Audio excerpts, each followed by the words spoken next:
A different dedication this time, one that's never been done before. Me, for the rest of my life, with all my love, Olive. A tomb is only an empty box. The one I love exists entirely in my memory, in a handkerchief that's still scented when I unfold it, in an intonation that I suddenly remember and listen to for a whole long moment, my head bent. And what bitterness at first, but what calm relief later, to discover one day when spring trembles with cold, uneasiness, and hope, that nothing has changed, neither the smell of the earth, nor the quiver of the brook, nor the shape, like rosebuds, of the chestnut shoots, to lean down in astonishment over the little filigree cups of the wild anemones, toward the carpet of endless violets. Are they mauve? Are they blue? To let one's gaze caress the unforgotten outline of the mountains, to drink with a sigh of hesitation the piquant wine of a new sun, to live again. Colette, A Retreat from Love. Remembrance. Book 1. Serena, The Early Years. Chapter 1. The train rolled relentlessly into the Italian darkness, its wheels chattering rhythmically against the rails. There were fat peasants crowded everywhere, and skinny children, and seedy-looking businessmen, and hordes of American GIs. There was a sad, musty smell in the train, like a house that hasn't been cleaned in years and years, and added to that, the ripe smell of tired bodies, long unwashed, unkempt, unloved. Yet no one had thought to open a window. No one would dare. The old women would scream as though they had been assaulted, faced with a rush of warm night air. That would have offended them. Everything upset them. Heat, cold, fatigue, hunger. They had reason to be disturbed. They were tired. They were sick. They had been hungry and cold and afraid for a long time. It had been one hell of a long war, and now it was over. For 3 months now. It was August 1945, and the train rolled on relentlessly, as it had for 2 endless days. Serena had boarded the train in Paris, and ridden, without speaking to anyone, across France and Switzerland, and at last into Italy. This was the last of her journey now, the last of it, the last of it. The wheels of the train chattered out her thoughts as she lay huddled in a corner, her eyes closed, her face pressed against the glass. She was tired. God, she was tired. Every inch of her body ached now, even her arms, as she hugged them tightly around her, as though she were cold, which she was not. The heat on the train was stifling. Her long blonde hair felt matted against the back of her neck. As the train began to slow, and then a few moments later it stopped, and she sat there without moving, wondering if she should get out and walk, even if only for a moment. She had been traveling now for almost 9 days in all. It had been an endless journey, and she wasn't home yet. She kept thinking of home, reminding herself of it over and over. She had forced herself not to let out a whoop of joy as they crossed the Alps, and she knew that she was back in Italy at last. But this was only the beginning. In fact, she reminded herself again as she opened her eyes slowly in the glare of the lights from the station, for her, the journey hadn't even begun.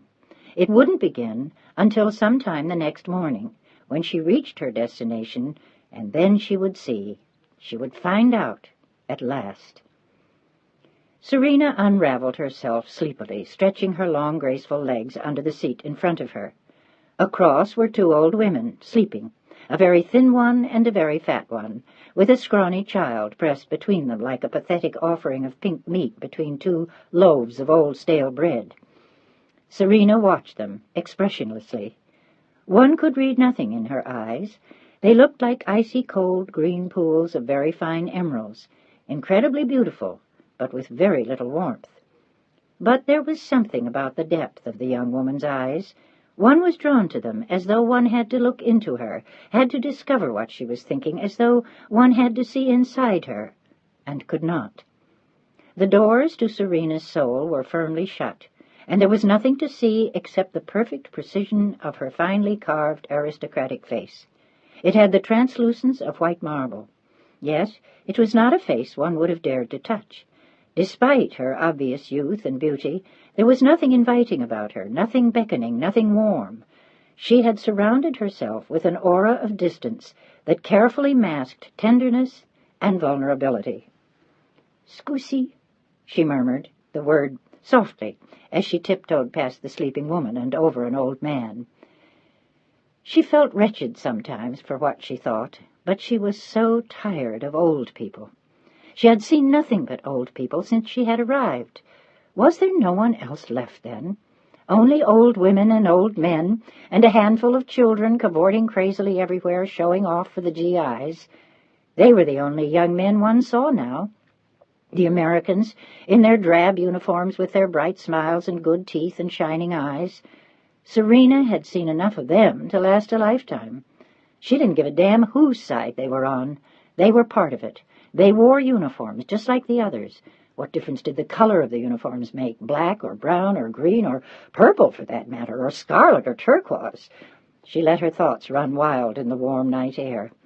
She watched the uniforms cascade out of the train behind her as she stood on the platform and turned to look the other way.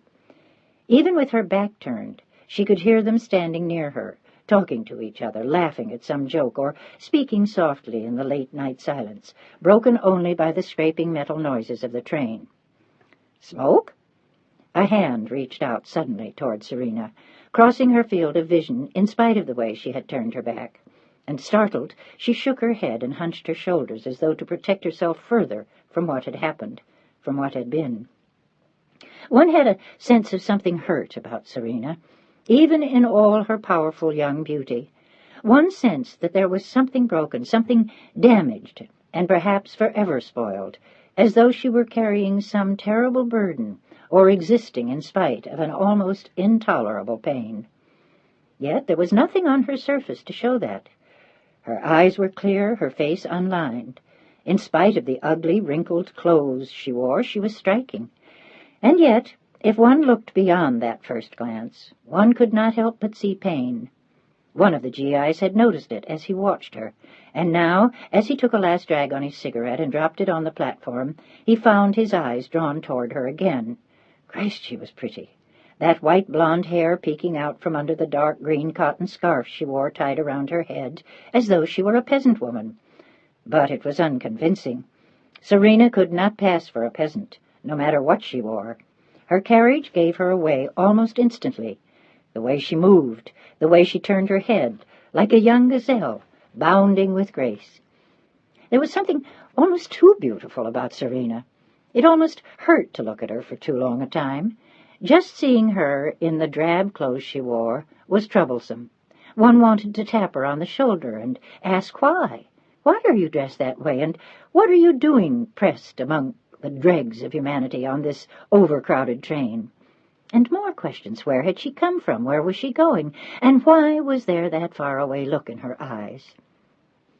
As she stood on the platform in the warm summer darkness, she offered no answers. She only stood there, very straight, very tall, very slim, and so young, in the crumpled cotton dress. She looked down at the deep creases in the cheap fabric and smoothed the skirt with a long, delicate hand, as her mind seemed to snag on a memory, a gesture.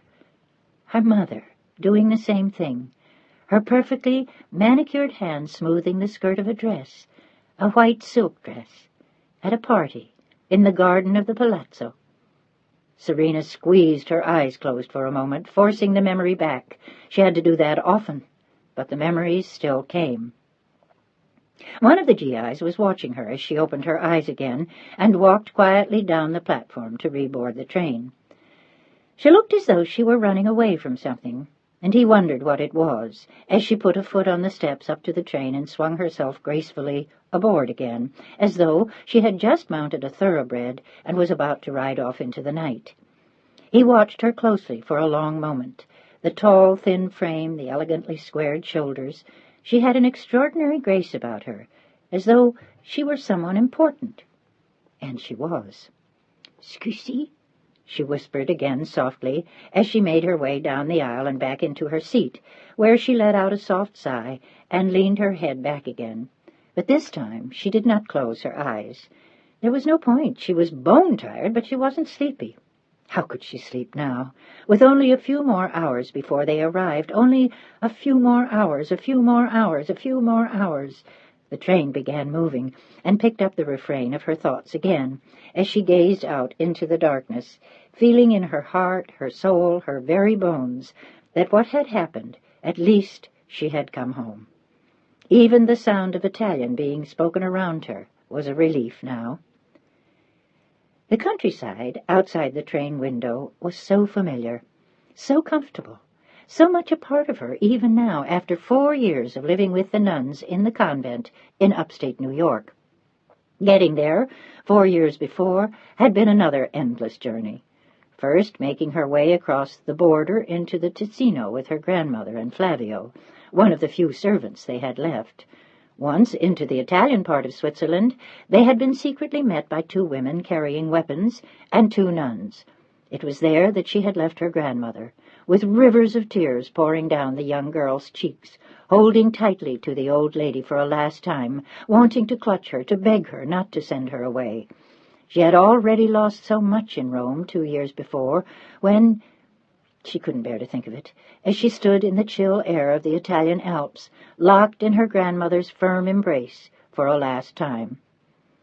"You'll go with them, Serena, and you will be safe there."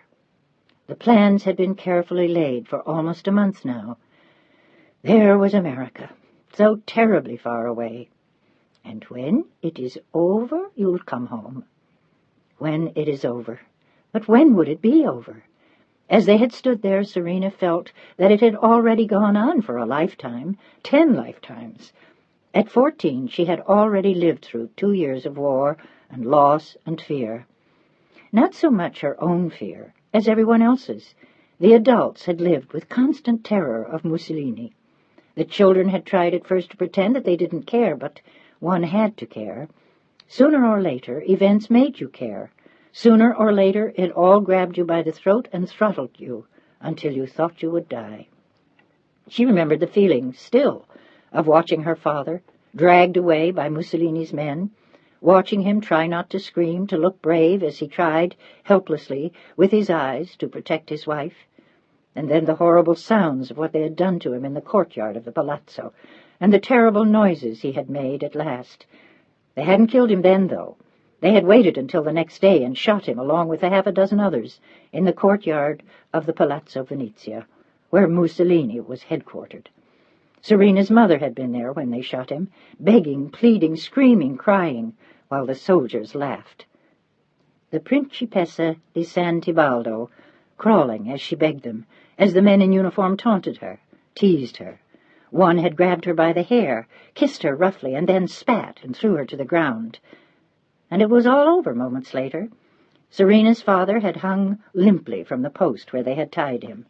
Her mother ran to him, sobbing, and held him for a last moment before, almost as a matter of amusement, they shot her too. And all for what? Because they were aristocrats. Because her father hated Mussolini. Italy had been sick with a special kind of poison then, a poison based on hatred and paranoia and greed and fear, a horror that had turned brother against brother and sometimes husband against wife. It had turned Serena's uncle against her father with a kind of passion Serena couldn't understand. Her father thought that Mussolini was a savage, a buffoon, a fool, and said so, but his brother had been unable to accept their differences. Sergio di Santibaldo had become Mussolini's lapdog at the beginning of the war. It was Sergio who turned Umberto in, who insisted that Umberto was dangerous and half-mad, that he was involved with the Allies when, in fact, he was not. The truth was, Sergio stood to gain a great deal if he could dispose of Umberto, and he had. As the younger son, he had inherited almost nothing from their father, only the farm in Umbria, which he had hated even as a boy, and he couldn't sell that. He had it for the use of his lifetime, and then he was obliged to leave it to his children or Umberto's if he had none. As far as Sergio was concerned, his older brother had it all. The title, the money, the looks, the palazzo that had been in the family for 7 generations, the artwork, the importance, the charm, and Graziella, of course, which had been the final spark to ignite his hatred for his older brother. He hated her father most for possessing Graziella, the golden fairy queen with the incredible green eyes and spun gold hair. She had been exquisite, and he had loved her since he had been a boy. He had loved her always, always, when they all spent their summers together in Umbria or San Remo or at Rapallo when she was a little girl. But she had always loved Umberto. Everyone had loved Umberto, everyone, especially Graziella. Sergio had knelt, sobbing, at her funeral at Santa Maria Maggiore, asking himself why it had all happened. Why had she married Umberto? Why had she run to him after he was dead? No one at the funeral had fully understood the part that Sergio had played in his brothers' and sisters-in-law's deaths. To their friends he had always seemed ineffectual, a weakling, and now no one knew the truth except Serena's grandmother. It was she who prodded and pried and inquired and pressured in all the right places, she who pressed everyone she knew until she learned the truth. Only she had been brave enough to confront him in a rage of horror and grief so overwhelming that when it was over, Sergio understood as never before the nightmare of what he had done to his own flesh and blood. And for what? A white marble palazzo? A woman who had died at the feet of her husband and had never loved anyone but him in any case? For what had he done it? His mother had screamed. For the love of Mussolini? That pig, Sergio, that pig! You killed my firstborn for him? He had trembled in the wake of his mother's rage, and knew that he would spend the rest of his lifetime trying to live with the truth. He had denied everything to his mother, denied that he betrayed Umberto, denied that he had done anything at all. But she had known, as had Serena. Those brilliant green eyes of hers had bored into him at the funeral, and he had been grateful to escape at last. Unable to fight the tides of Mussolini, and unwilling to expose the horror of her son's fratricide to the whole world, the elderly Principessa di Santibaldo had taken Serena and the oldest of the servants and removed them from Rome. The palazzo was his now, she told him as she stood for a last moment in the brilliantly lit black-and-white marble hallway. She wished never to see him or the house again. He was no longer her son. He was a stranger, and for a last moment she had gazed at him with tears filling the wise old eyes once more. She shook her head slowly then, and walked silently out the door. She and Serena had never seen her uncle or the house or Rome again. She had been 12 the last time she walked out the richly ornate bronze doors on the Via Guia, and yet even as she stood in the chill air of the Alps 2 years later, she felt as though they had left Rome that afternoon. It had been a difficult 2 years, years of fighting off the memories of the sounds of her father being beaten by the soldiers in the courtyard, the frantic look of her mother as she had run out of the house the next morning, her hair barely combed, her eyes wide with fear, a red wool coat clutched around her, and the sight of their bodies when the soldiers had left them at the gate, sprawled on the white marble steps, their blood trickling slowly down into the grass. And Serena's endless screams as she saw them lying there, even as she said goodbye to her grandmother. The memories were not yet dim, and now she was losing her too. Losing her by being sent away. To safety, her grandmother had insisted, but what was safe now? Nothing was safe. Serena knew that at 14. Nothing would ever be safe again. Nothing, except for her grandmother. She had lost it all. I will write to you, Serena, I promise, every day. And when Italy is a nice place again, you will come back here and live with me. I promise you that, my darling, I promise. In spite of her strength, the Principessa had choked on the last words as she held Serena close to her. This last bit of her own flesh, this last link she had to her firstborn. She would have no one now when Serena went away, but there was no choice. It was too dangerous for the child to stay. 3 times in the last 2 months the soldiers in the Piazza San Marco had accosted Serena. Even in plain, ugly clothes the child was too beautiful, too tall, too womanly, even at 14. The last one had followed her home from school and grabbed her roughly by the arms and kissed her, pressed against a wall, his body crushed against hers. One of the servants had seen them there, Serena, panting and frightened, wide-eyed with terror, yet silent, afraid that this time they would take her or her grandmother away. She had been terrified of the soldiers' faces and their laughter and their eyes, and the older woman knew each day that there was danger for Serena, that letting her out of the house at all was dangerous for the child. There was no way to control the soldiers, no way to protect Serena from the madness that seemed to run wild. Any day a nightmare could befall them, and before it happened, Alicia de Santibaldo knew that she had to save the child. It had taken several weeks to find the solution, but when the bishop had quietly suggested it to her, she knew that she had no choice. Quietly, that night after dinner, she had told Serena about the plan. The child had cried at first and begged her, pleaded not to send her away, and surely not so far away as that. She could go to the farm in Umbria. She could hide there. She could cut off her hair, wear ugly dresses. She would work in the fields. She could do anything, but please, Nonna, please. Her heart-wrenching sobs were to no avail. To let her stay in Italy was to destroy her, was to risk her daily, to walk a constant tightrope, knowing that she could be killed or hurt or raped. The only thing left for her grandmother to do for her was to send her away until the end of the war, and they both knew, as they stood inside the Swiss border, that it could be for a very long time. "You will be back soon, Serena, and I will be here, my darling, no matter what." She prayed that she wasn't lying, as rivers of tears flowed from the young girl's eyes, and the slender shoulders shook in her hands. "Me lo prometti?" "Do you promise me?" She could barely choke out the words. The old woman nodded silently and kissed Serena one last time, and then, nodding to the two women and the nuns, she stepped gracefully backward, and the nuns put their arms around Serena and began to lead her away.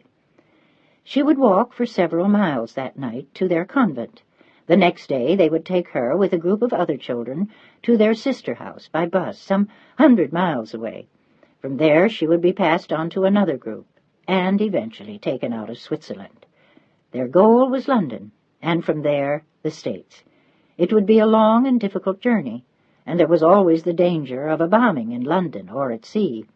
The route that Alicia had chosen for her grandchild was one of possible danger, and an even greater chance for safety and survival. To stay in Italy would have meant certain disaster in one way or another, and she would have died before she would have let them touch Serena. She owed Graziella and Umberto that much after what Sergio had done. She had no one now except Serena. A tiny speck of dark brown, her pale gold hair shoved into a dark knitted hat, as they reached the last knoll and then turned, with a last wave from Serena, and then they disappeared. For Serena, it had been a long and terrifying journey, complete with 5 days and nights in air raid shelters in London, and at last they had fled to the countryside and left on a freighter out of Dover. The crossing to the States had been grim, and Serena had said not a word for days. She spoke no English. Several of the nuns accompanying them spoke French, as did Serena, but she had no wish to speak to anyone at all. She had lost everyone now, everyone and everything, her parents, her uncle, her grandmother, her home, and, at last, her country. There was nothing left.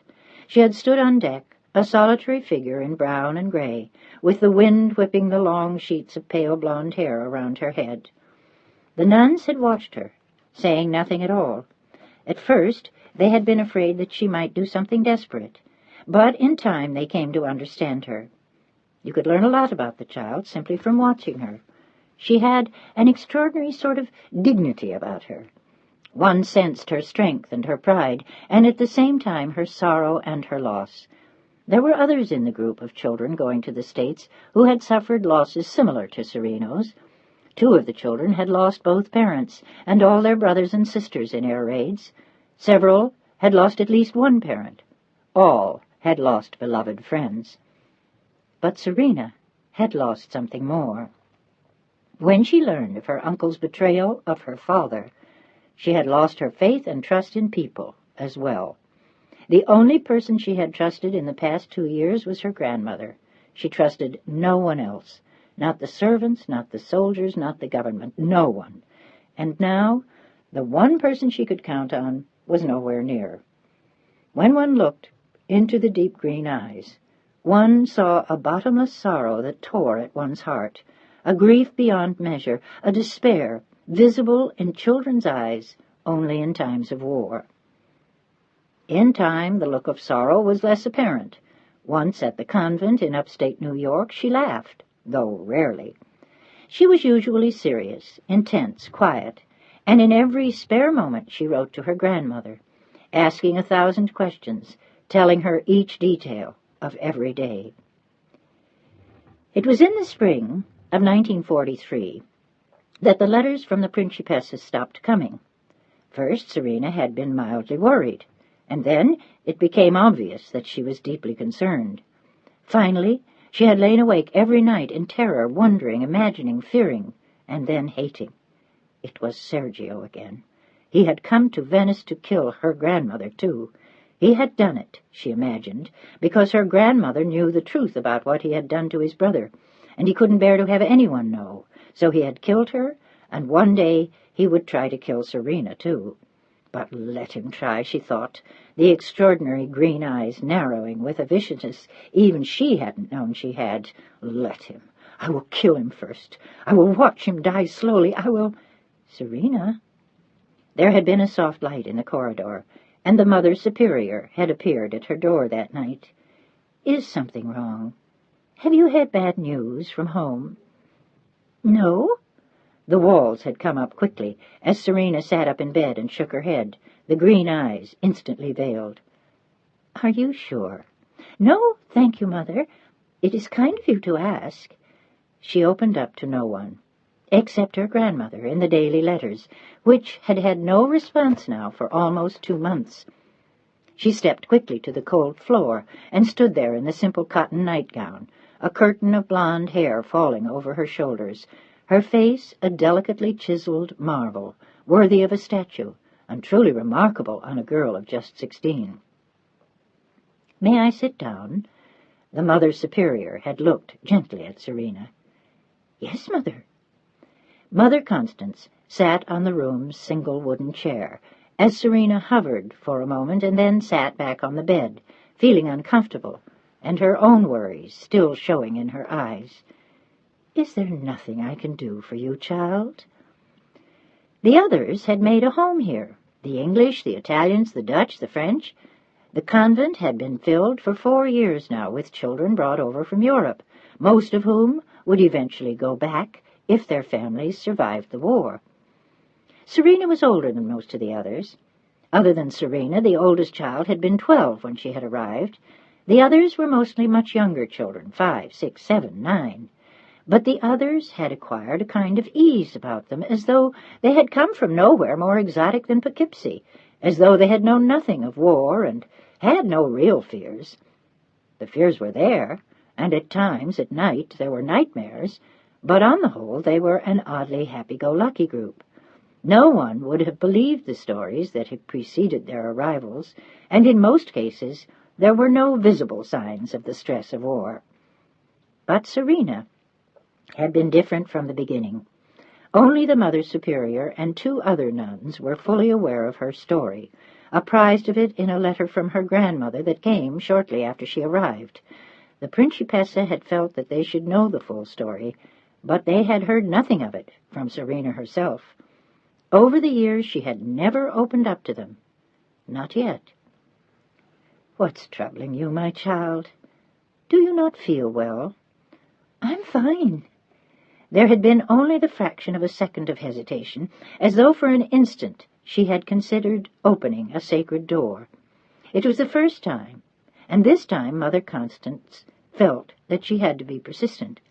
Even if it was painful for Serena to reveal her feelings, it was obvious that the girl was in greater distress than she had ever been in before.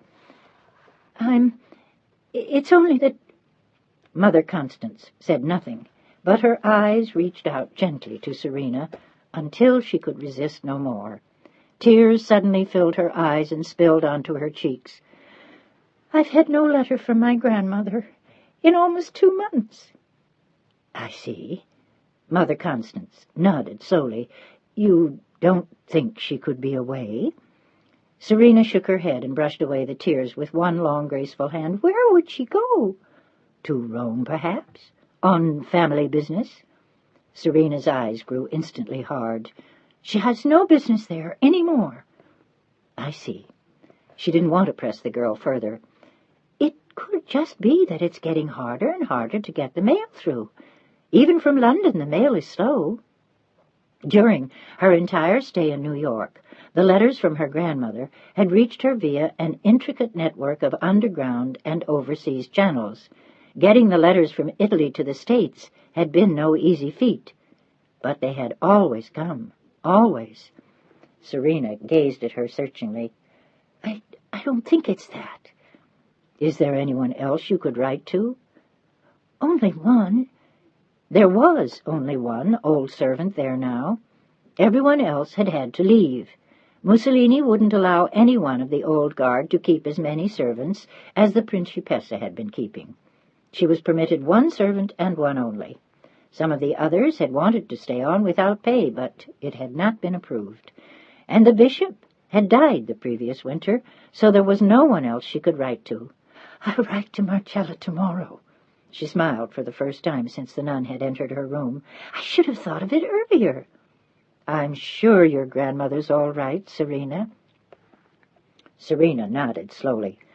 With her grandmother having just turned 80, she was not quite as sure. But she had said nothing of being ill or not feeling well. There was really no reason to think that something was wrong, except for the silence, which continued unexplained.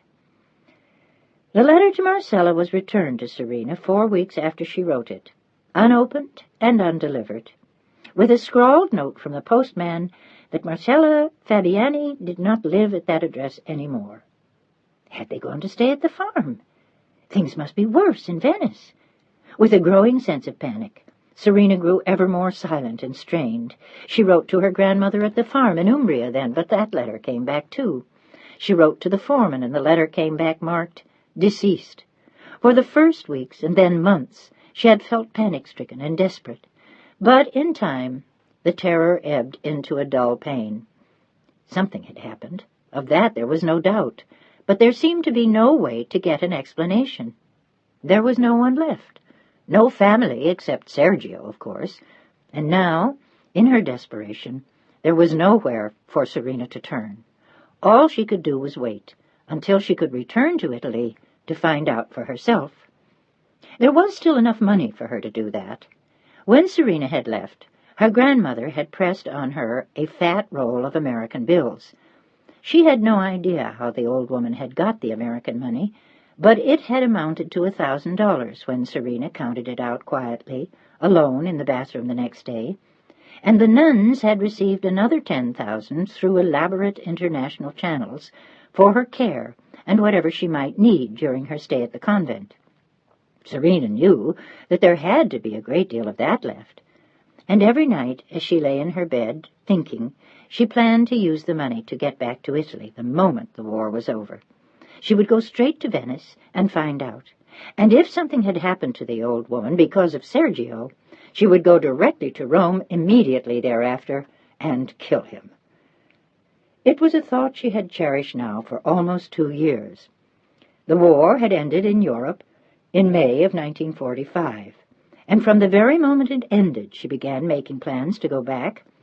Some of the others were still waiting to hear from their parents that things were ready for their return, but Serena had nothing to wait for, except her ticket, her papers. She didn't even need the permission of the nuns. She was over 18, and she turned 19 on VJ Day, on the train. It had seemed to take forever to get passage over, but at last she had. Mother Constance had taken her to the ship in New York. She had held Serena close for a long time. "Remember, my child, that whatever happened, you cannot change it. Not now.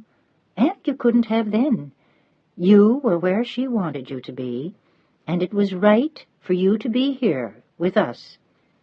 Serena pulled away from her then, and the elderly nun saw that the tears were pouring down the delicate cheeks and flooding the huge green eyes that seemed brighter than any emerald, as the girl stood there, torn between affection and terror, grief and regret. "You've been so good to me all these years, Mother. Thank you." She hugged Mother Constance once more. The boat horn sounded again, this time more insistently, and the stately nun left the cabin. Her last words to Serena were, "Go with God," and Serena had watched her wave from the dock as she waved frantically from the ship, this time with a smile on her face. That had been only 9 days before. The memories of Mother Constance seemed to fill her mind as Serena glanced out the window and saw that the dawn had come as they sped along on the train. She stared at the pink and gray sky in amazement as they raced through the fields that had not been harvested in years and that showed signs of the bombs, and her heart broke for her country, for her people, for those who had suffered while she was safe in the States. She felt as though she owed them all something, a piece of herself, of her heart, of her life. While she had eaten roast turkey and ice cream on the Hudson, they had suffered and struggled and died. And now here they were, together, the survivors, at the dawn of a new era, a new life. She felt her heart rise within her as the train continued on its journey, and she watched the sun ride up in the early morning sky. The day had come at last. She was home. Half an hour later, they rolled into Santa Lucia station, and slowly, almost breathlessly, she stepped from the train, behind the old ladies, the children, the toothless old men, the soldiers, and she stood there, at the bleak back door of Venice, looking at the same scene she had seen twice a year as a child, when she and her parents had come to visit from Rome. But they were gone now, and this was not an Easter vacation. This was a new world and a new life, and as she walked slowly away from the station, she stared at the bright sunlight shining on the ancient buildings and shimmering on the water of the Grand Canal. A few gondolas bobbed at the landing, and a fleet of random boats hovered near the quay. Drivers shouted to prospective passengers, and suddenly everything was in frantic motion around her, and as she watched it, Serena smiled for the first time in days. It was a smile she hadn't felt in her heart for years. Nothing had changed, and everything had. War had come and gone, a Holocaust had happened, she had lost everyone, and so had countless others. And yet here it was as it had been for centuries, in all its golden splendor. Venice. Serena smiled to herself, and then, as she hurried along with the others, she laughed softly. She had come of age in that one final moment, and now she was home. "Signorina!" a gondolier was shouting, staring admiringly at her long, graceful legs. "Signorina!" "Si? Gondola? Per piacere?" They were words she had said 1,000 times before. Her parents had always let her pick the one she wanted. "Ecco." He swept her a long bow, helped her to her seat, stowed her single battered suitcase, and she gave him the address and sat back in her seat. As deftly, the gondolier sped into the swirling traffic of boats on the Grand Canal. Chapter 2. As the gondolier made his way slowly down the Grand Canal, Serena sat back and watched with awe as the memories unfolded. Memories she had barely dared to indulge herself in for 4 years, and suddenly here it all was. With the sunlight shining on his gilded body, the guardian spirit of the custom seemed to watch her as they passed majestically below, the gondola moving in the familiar rhythm that she had all but forgotten, and that had enchanted her so extravagantly as a child. And just as they had remained unchanged in centuries of Italian history, the landmarks of Venice continued to roll into sight with a beauty that still took her breath away.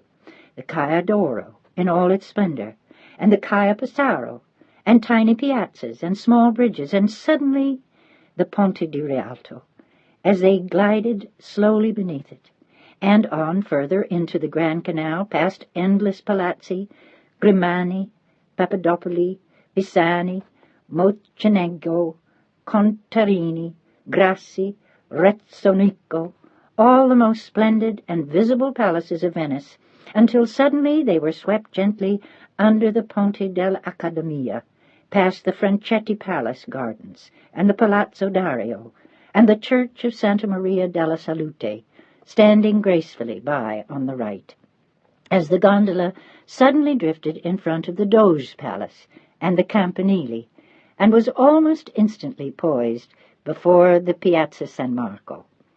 He slowed there, and Serena gazed at it in wonder, its devastating beauty leaving her speechless as they paused.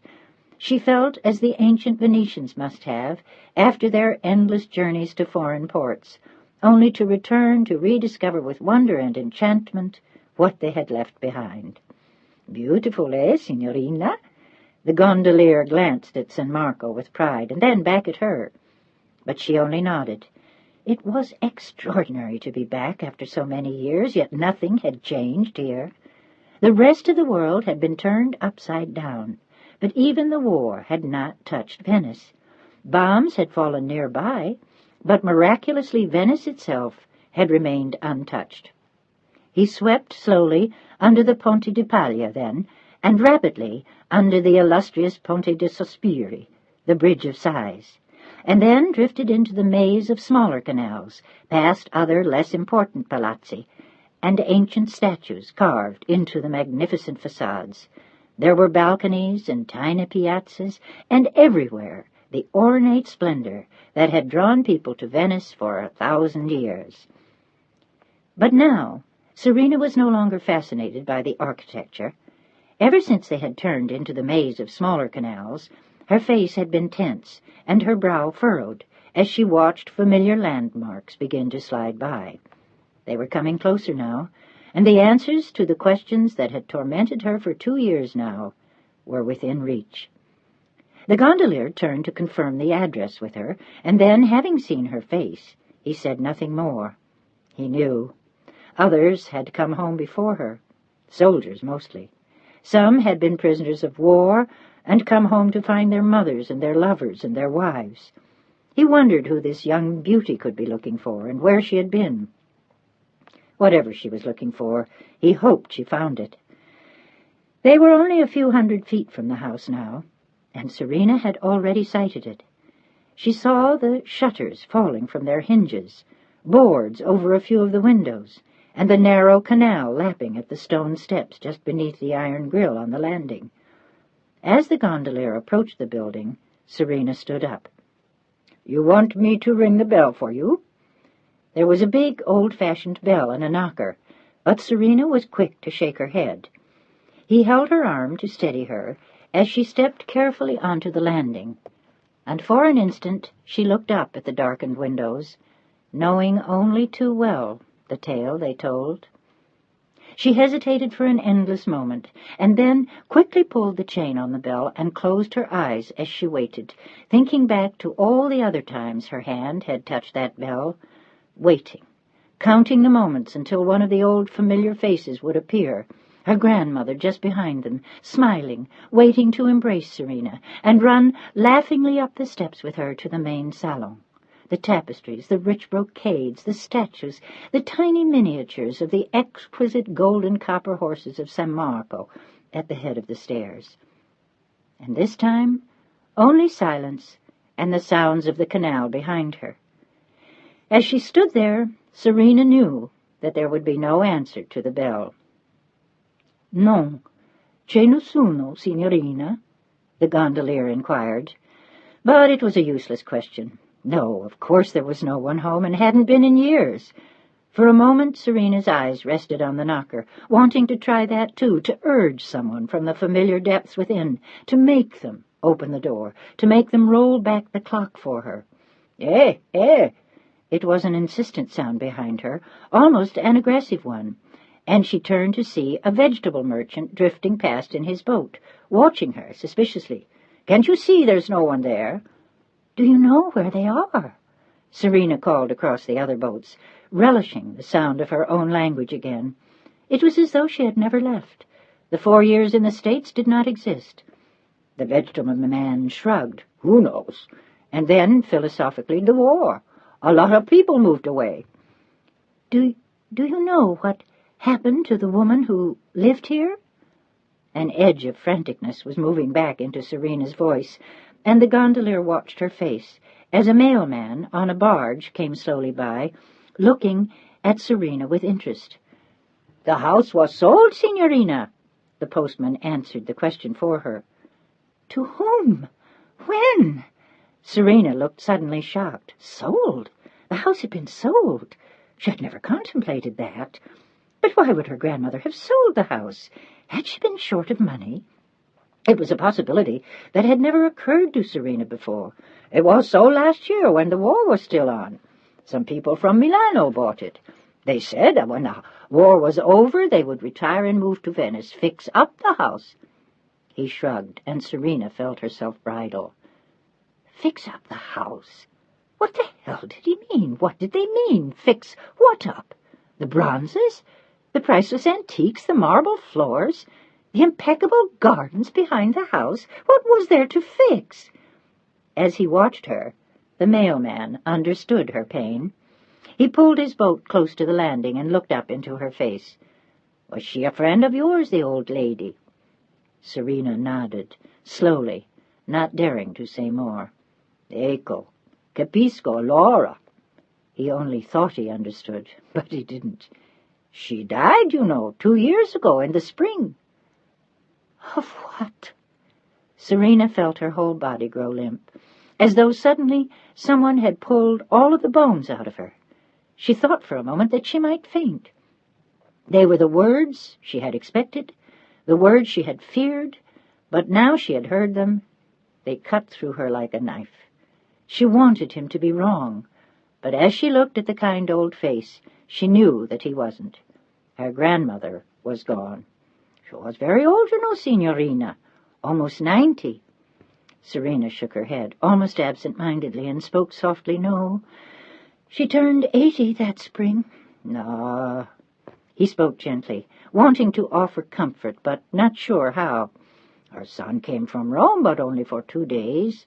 He had everything sent to Rome, I heard later. Everything, all her things. But he put the house up for sale right away.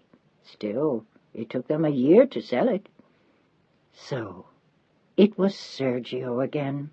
Serena thought to herself as she stood there. Sergio. He had everything sent to Rome. And her letters?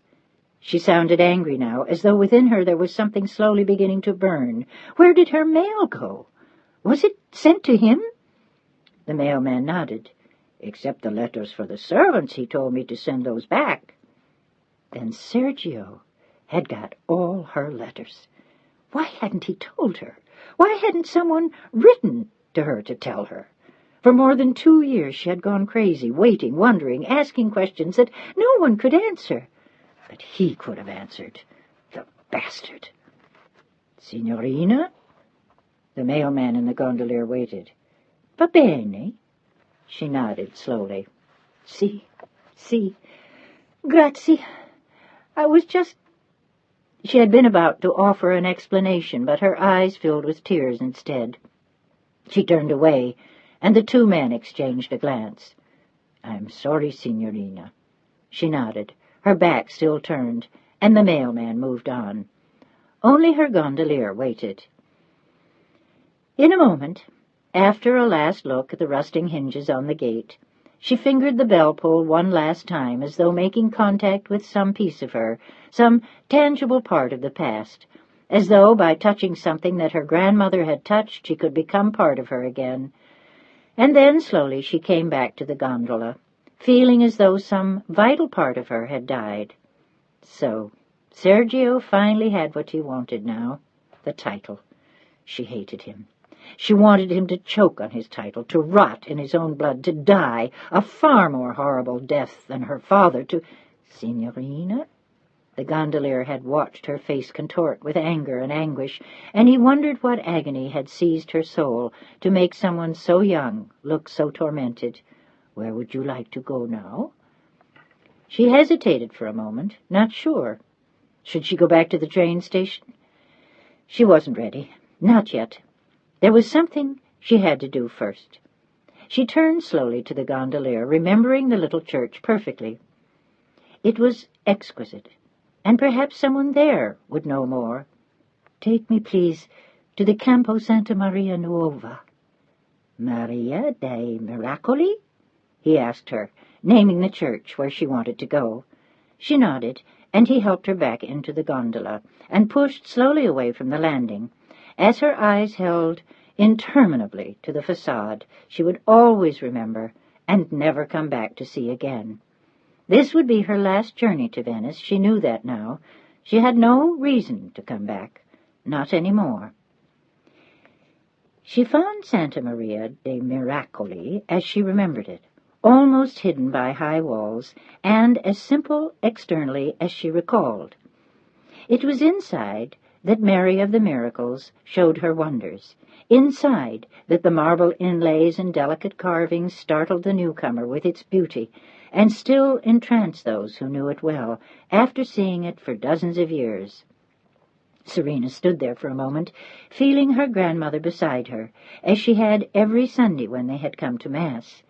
She stood silently for a few moments, and then walked slowly toward the altar, kneeling there, and trying desperately not to think of what to do now, of where to go. Dwelling on her loss wouldn't help her, but still the reality of it was almost intolerable, and 2 lone tears traveled slowly down her cheeks to the delicately carved chin. She stood up again a moment later and went into the office at the back of the church to attempt to find the priest. There was an old man in a priest's robe sitting there when she entered. He sat at a simple desk, reading from a frayed leather book of prayer. "Father?" He looked up slowly from what he was reading, gazing directly into Serena's green eyes. He was new to the parish, she suspected. She did not remember him from before she left. "I wonder if you could help me. I'm looking for some information about my grandmother." The old man in the cassock sighed and stood up slowly. There had been so many inquiries like this since the end of the war. People had died, moved away, got lost. It was unlikely that he would be able to help her. "I don't know. I will check the records for you. Her name?" "La Principessa Alicia di Santibaldo." She said it softly, not meaning to impress anyone, but nonetheless his manner changed. He became more alert, more interested, more helpful, and in spite of herself, Serena was annoyed. Did the title mean so much, then? Was that what would make the difference? Why? It all seemed so unimportant now. Titles, names, rank, money. All that mattered to Serena was that her grandmother was dead. He was whispering softly to himself as he shuffled through drawers of papers, and then checked a large ledger for what seemed like an interminable time, until at last he nodded his head and looked up at Serena again. "Yes," he turned the book toward her. "It is here. April 9th, 1943. The cause of death was natural. A priest from this church administered last rites. She is buried outside in the garden. Would you like to see?" Serena nodded, and followed him solemnly out of the office, through the church, and out a narrow door into a brightly sunlit little garden filled with flowers and small ancient tombstones, and surrounded by small trees.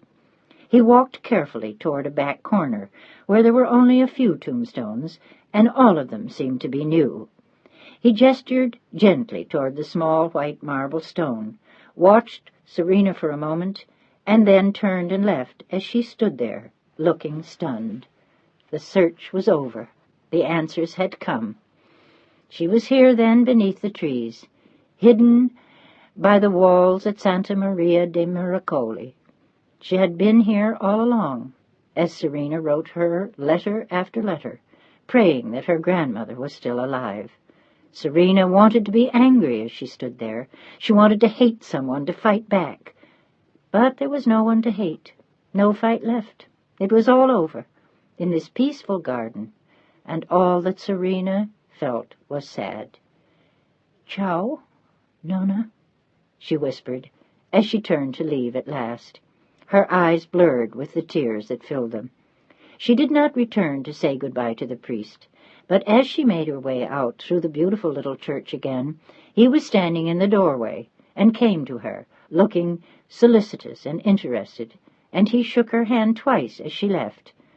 "Goodbye, Principessa. Goodbye." Principessa?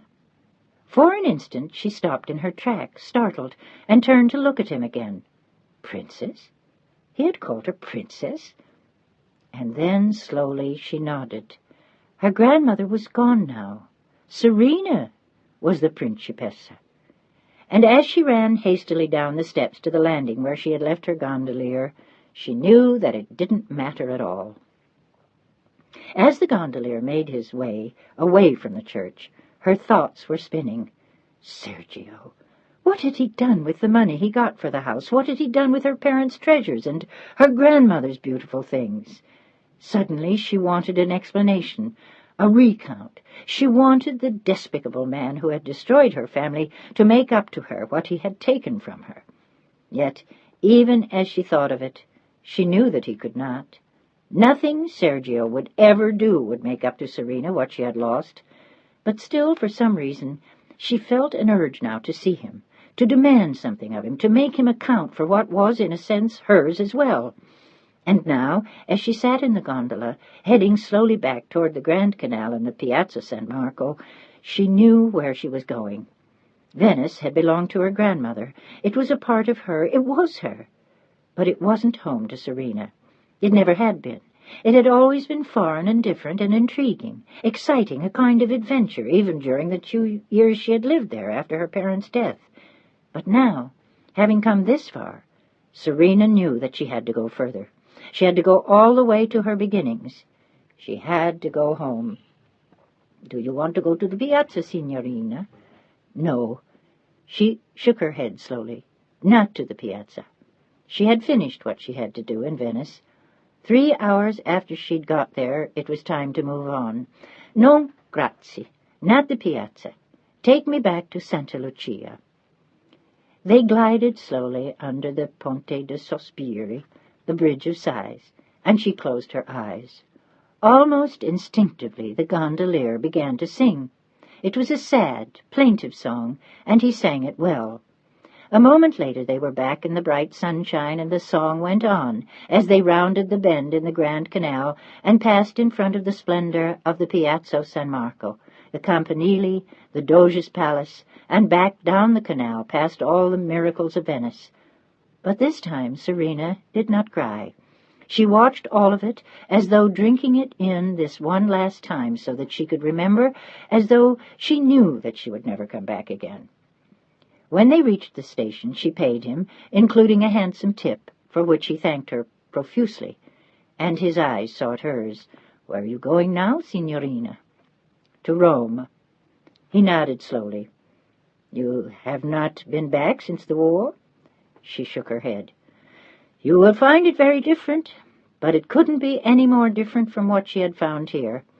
For her, everything was changed everywhere. You have relatives in Rome?" "No, all I had was my grandmother, here." "That was her house this morning?" Serena nodded, and he shook his head. "I am sorry." "So am I." She smiled softly at him then, and reached out to shake his hand. He took her delicate white hand in his rough brown one, and then patted her on the shoulder as he helped her out and handed her her bag. "Come back to Venice, signorina." He smiled at her, and she promised that she would, and then solemnly picked up her little suitcase and began to walk back in the direction of the train. Chapter 3. As the train drew into the Termini station shortly after sunset at 8 that evening, there was no smile on Serena's lips. Instead, she sat in her seat as though at any moment she expected something ghastly to happen, her entire body tense, her face white. She watched landmarks she hadn't seen in almost 7 years begin to drift past her, and it was as though, for the first time in years, a door deep inside her was being torn from its hinges, as though her very soul was exposed. If someone had spoken to Serena at that moment, she wouldn't have heard them. She was lost in another world as they rolled along on the edge of the city, and suddenly she felt a longing well up in her that she had not allowed herself to feel in years. It was a longing for familiar places, an ache for her parents, a hunger to come home. She could barely wait for the train to stop in the station. As it lurched the last few feet forward, she stood up and pulled her suitcase out of the overhead rack, and then with rapid strides she threaded her way to the end of the car and waited, like a horse anxious to return to its stable. The moment the train stopped and the doors opened, she leaped down and began to run. It was like a wild, instinctive gesture, this mad pounding of the pavement, as she ran past women and children and soldiers, heedless of everything except this wild, mingled feeling. She wanted to shout, "Here I am, everybody, I'm home!" But beneath the excitement was still the tremor of what she would find here in Rome, and of the terrible memories of her parents' last day alive. Her emotions were wild. Was coming here a betrayal? Was there reason to be scared? Oh, God, she was glad to be home. She had had to see it, just once more. Or had she come in search of her uncle, of an explanation, of apologies or solace? She flagged down a small black taxi and flung her suitcase into the back seat. The driver turned his head with interest to watch her, but made no move to assist her. Instead, he looked long and hard into her eyes. It was a look that startled her in its frank appraisal, and she lowered her eyes suddenly, embarrassed at the desire she saw in the man's eyes. "Dove?" It was a question that startled her in its directness, but it was hardly unusual for him to ask. The only problem was that she wasn't sure how to answer. He had asked her simply where, and she didn't know. Where? To the house that had been her parents' and was now her uncle's? Was she ready? Could she face him? Did she want to see that house again? Suddenly, all her assurance melted as quickly as it had sprung up in her, and she felt her hands tremble as she smoothed her dress and averted her gaze again. The Borghese Gardens. The tremor in her voice was audible only to Serena, and the driver shrugged and thrust the car into the traffic. And as she sat in the back seat, staring out at the city that had drawn her like a magnet, Serena felt suddenly like a child again, her hair loose and flowing softly in the breeze coming in the windows, her eyes wide. She knew from familiar landmarks that they were approaching the Porta Pinciana. She could see the Via Vittorio Veneto stretched out ahead, and just before them, suddenly, the dark expanse of the gardens, lit here and there along the walkways, the flower beds visible even in the glowing dark. She realized suddenly, also, how strange the driver must have thought her. The Borghese Gardens at 9 o'clock at night. But where else was she to go now? She already knew the answer, but tried not to think of it as she counted out the fare to the driver, tossed her hair off her shoulders, and picked up her suitcase and got out. She stood there for a long moment as though waiting for someone, and then, as if seeing everything around her for the first time, she took a deep breath and began to walk. Not hurriedly this time, as though she had somewhere to go and someone to meet her, but slowly, aimlessly, as if all she cared about was imbibing the essence of Rome. She found herself walking along one of the grassy paths for strollers along the edge of the park, watching bicyclists hurrying along, or women walking dogs, and here and there children playing. It was late for them to be out, but it was summer and a balmy evening. The war was over, and there was no school the next day. Serena noticed for the first time that there was a kind of holiday atmosphere everywhere. People were smiling, young girls were laughing, and everywhere, as they were all over Europe, the young GIs were walking in groups or with their girlfriends, chatting, laughing, and trying to make friends with passing young women, waving candy bars and silk stockings and cigarettes, half laughing at themselves and half serious, and almost always getting a laughing response or an invitation. Even the refusals were kind ones, except Serena's. When 2 GIs approached her, her face turned to stone and her eyes were angry as she answered in Italian and told them to leave her alone. "Leave her alone, Mike. You heard the lady." "Yeah, but did you see her?" The shorter of the two whistled as Serena rapidly made her way toward the Via Veneto and got lost in the crowd. But the attempts to pick her up were all harmless. She was a pretty girl, and the soldiers were lonely, and this was Rome. "Cigarettes, signorina?" Another cluster of uniforms waved a pack almost in her face. They were everywhere, and this time she only shook her head. She didn't want to see them all over the city. She didn't want to see any uniforms. She wanted it to be as it had been before the war. But it wasn't. That much she could see now. There were scars, there were differences. There were still remnants of signs in German, and now American ones posted over them. They were occupied once again. It made her sad as she remembered back to when she had been a child, when she had come to the Borghese Gardens to play. It was a rare treat to do that with her mother. Usually they went everywhere by car, but now and then there had been wondrous adventures, just she and her mother, the beauty with the tinkling laughter, the big hats, the huge, laughing eyes. Serena suddenly dropped her face into her hands in the darkness. She didn't want to remember any more. She didn't want to remember what had happened, how it had happened, what was no more. But it was as though, whatever she did now, that she had to come back. There was no way to run away from the memories any more. The ghosts that had haunted her for 7 years didn't have to go far to find her. She had come home to find them. Without thinking, she wandered in the direction of the Fontana di Trevi, and stood there, mesmerized by it, as she had been as a little girl. She sat quietly for a few minutes, hunched against a wall, watching and feeling refreshed by the breeze that came off the water. Then, slowly, approaching the fountain, she tossed a coin quietly into the water, and then smiled to herself as she wandered in the direction of the Palazzo del Quirinale, and then into the Via del Tritone. She came rapidly to the Triton's fountain, and then to the Piazza Barberini, where she stood for a long moment, wondering where to go next. It was almost 11 o'clock now, and she was suddenly exhausted, as she realized that she had nowhere to spend the night.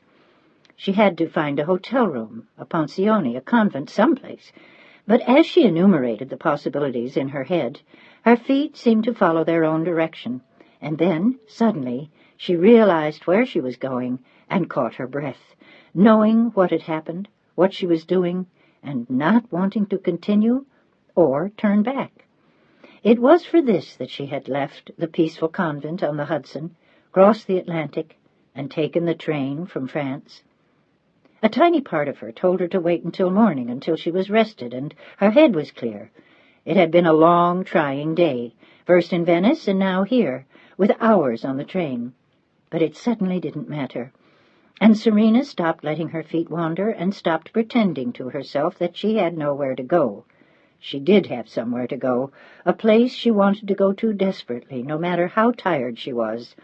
And her feet moved relentlessly toward the familiar address on the Via Guia.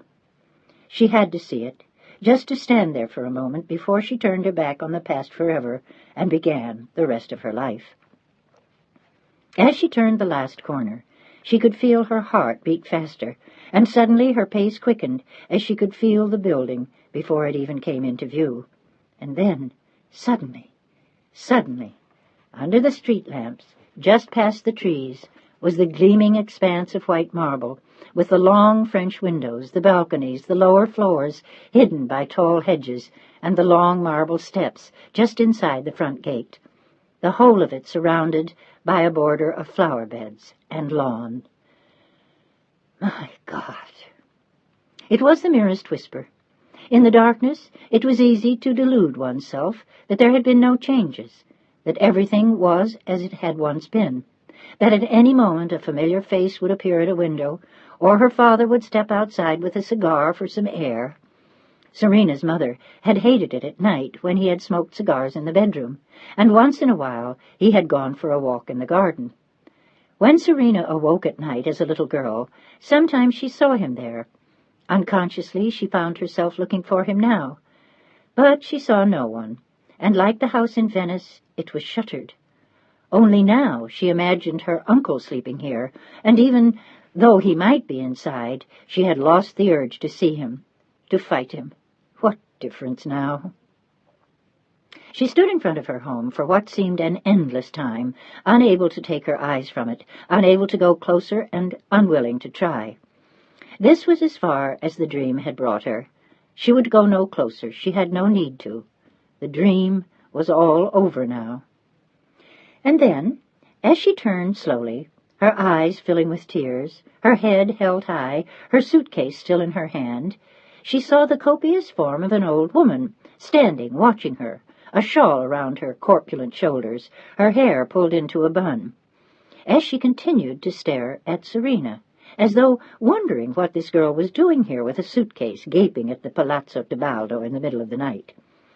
As Serena continued down the street with a determined step, the old woman suddenly rushed toward her, with a piercing shriek and a wail, both arms extended, as the shawl fell from her shoulders into the street, and she suddenly stood before Serena, her whole body trembling, her eyes streaming, as she held out her arms to the girl. Serena made as though to step backward, stunned by the old woman, and then suddenly she looked into the heavily lined face, and she gave a gasp of astonishment. And then she, too, was sobbing softly as she reached out and held the old woman to her. It was Marcella, her grandmother's last remaining servant in Venice. And now suddenly she was here, at their old house in Rome. The old woman and the young one stood there, holding tightly to each other for what seemed like forever, unable to let go of each other or the memories they shared. They stood there together for a very long time. Bambina, addio, bambina mia, me che fai? What are you doing here? How did she die? Was all Serena could think of as she clung to the old woman. In her sleep. Marcella sniffed deeply and stood back to get a good look at Serena. She was getting so old. She gazed into Serena's eyes and shook her head. It was remarkable how much the girl looked like her mother. For a moment, as she had stood there in the street watching her, Marcella had thought she was seeing a ghost. Why didn't anyone tell me? Marcella shrugged in embarrassment and then looked away. I thought that your uncle, but he didn't have time before. She realized something then. Serena knew nothing at all of what had happened since her grandmother's death. No one wrote to you, cara? Nessuno. No one. And then gently, why didn't you? This time the old woman looked at her squarely. The girl had a right to know why she hadn't written to her. I couldn't. Why? Serena looked puzzled as they stood there in the lamplight. Marcella smiled shyly. I can't write, Serena. Your grandmother always told me that I should learn She shrugged in a helpless gesture, as Serena smiled in answer. Va bene. It's all right. But how easily said, after 2 terror-filled years. How much anxiety she would have been spared if the old woman had at least been able to write and tell her of her grandmother's death. And, she hated to say his name even now, Sergio? There was a moment's pause, and Marcella took a careful breath. He's gone, Serena. Where? Her eyes searched the old woman's. She had come 4,000 miles and 2.5 years for this news. Where is he? Dead. Sergio? This time Serena looked shocked. Why? For an instant there was a flash of satisfaction. Perhaps in the end they had killed him too. I don't know all of it. He made terrible debts. He had to sell the house in Venice. And then, almost apologetically, she waved at the white marble palazzo behind them. He sold this only 2 months after your grandmother died, and he brought me back to Rome. Her eyes sought Serena's then, looking for condemnation. She had come with Sergio, he who had betrayed her parents, whom even the Principessa had come to hate. But she had come home to Rome with him. She had had nowhere else to go. Serena understood. Except for the elderly Principessa, Marcella had been alone in the world. I don't understand what happened, but they got angry with him. He drank. He was drunk all the time. She looked knowingly at Serena. He had had good reason to be drunk all the time. He had had a lot to live with. The murder of his own brother, his brother's wife. He borrowed money from bad people, I think. They came here to the palazzo late at night. They shouted at him. He shouted back, and then Il Duce's men came here, too. They were angry at him, too. Perhaps because of the other men, I don't know. One night I heard them threatening to kill him. And they did. Serena's eyes lit up with an ugly fire. Perhaps he had come by his just deserts after all. No, Marcella shook her head. Her voice was without pity in the summer night. He killed himself, Serena. He shut himself in the garden, 2 months after the Principessa died. He had no money left. He had nothing, only debts. The lawyers told me that it took everything, the money from both houses and everything else to pay his debts. Then there was nothing left. It didn't matter. She hadn't come home for that. And the house? Serena looked at her strangely. Who does it belong to now? I don't know. People I have never seen. They rent it to the Americans now, since the end of the war. Before that, it was empty. I was here by myself. Every month the lawyer brings me my money. They wanted me to stay to see that everything is all right. Once the Germans almost took it over, but they never did. She shrugged, looking embarrassed again. Serena had lost everything, and yet Marcella was still living here. How odd life was. And the Americans live here now? Not yet. Until now they only worked here.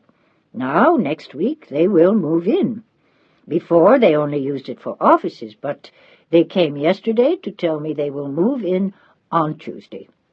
She shrugged, looking like Marcella that Serena had known as a child. For me, it makes no difference.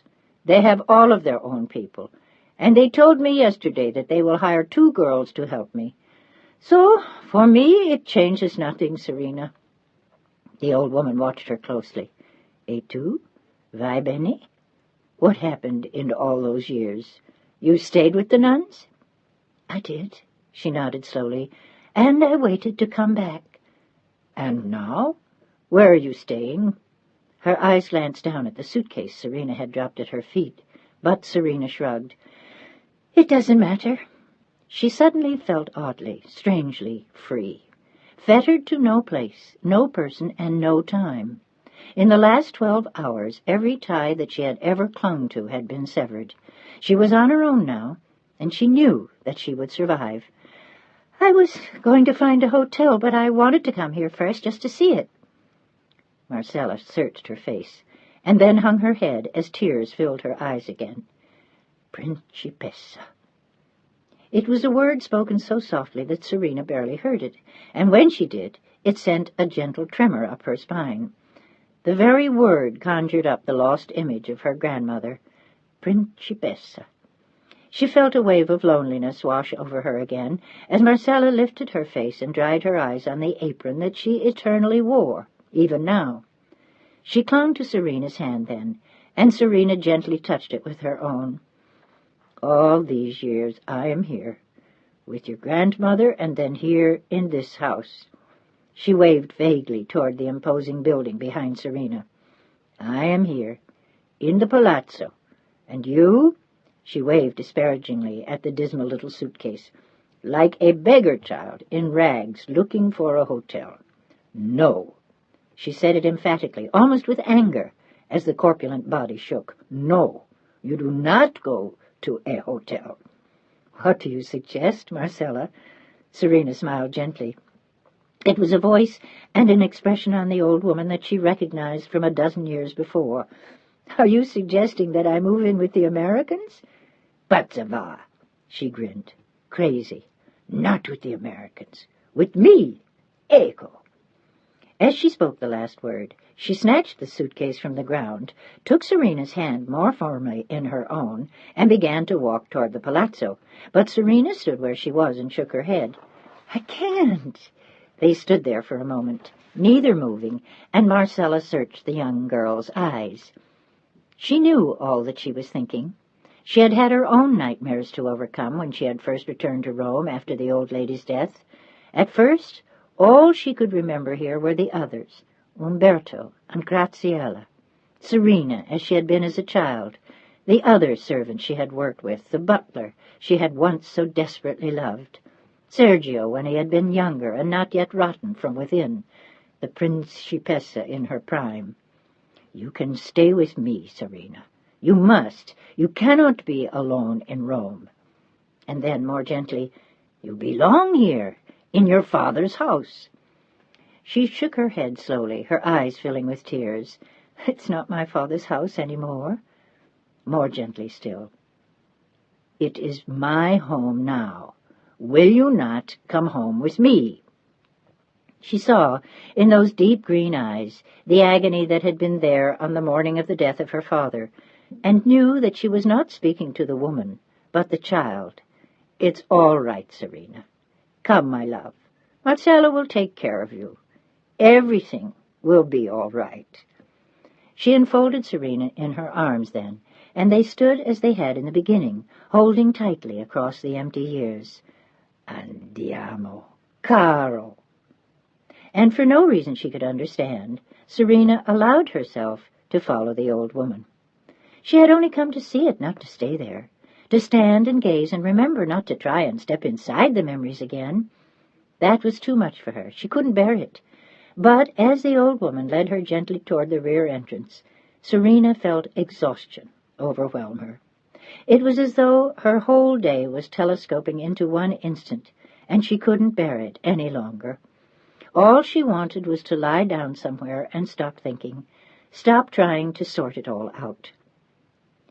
Soon she stood at the back door of what had once been her parents' palazzo. Marcella quickly inserted the heavy key and turned it, and the door creaked, just as Serena had remembered it, and as the door swung open, she found herself standing downstairs in the servants' hall. The paint was yellowing. She saw as Marcella turned a light on. The curtains were the same, only they were no longer a bright blue, but a faded gray. The wood floor was the same, only a little duller. But there were fewer hands around now to wax it, and Marcella had grown old.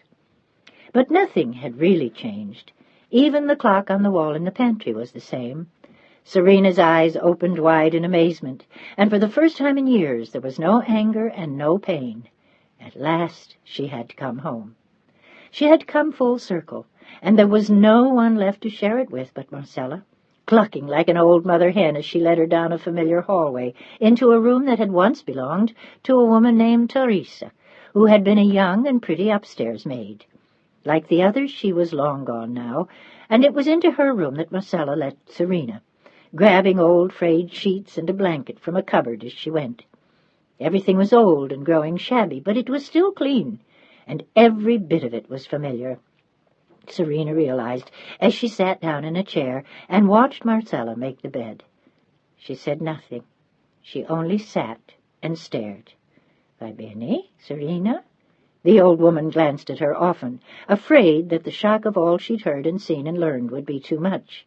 She could neither read nor write, but she knew people, and she knew from the look in Serena's eyes that the girl had been through too much. "Take your clothes off, bambina mia.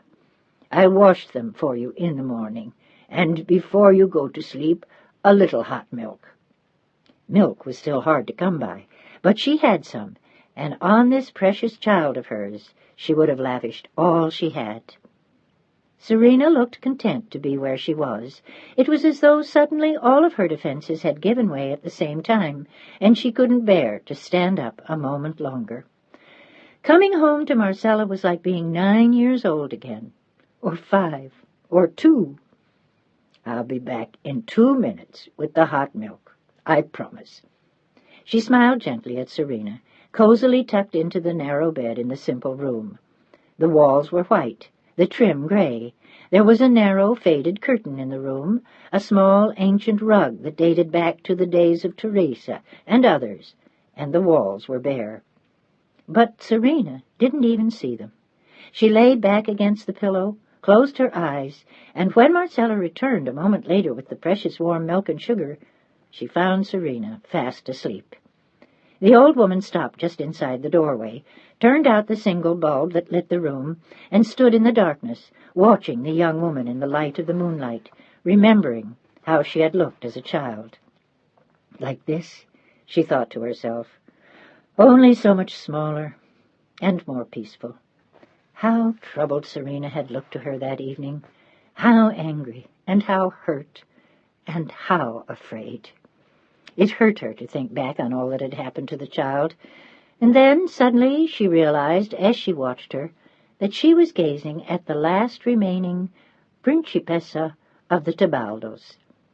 Serena de San Tebaldo, Principessa Serena, asleep at last in the servants' quarters of her father's house.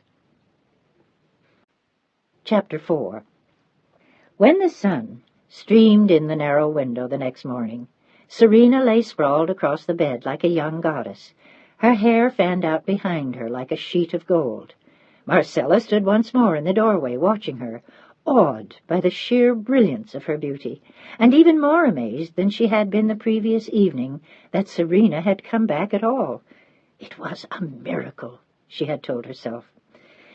"Ciao, Stella." Serena opened one eye sleepily and smiled. "Is it late?" "For what? You have an appointment? One day in Roma, and you are already busy?"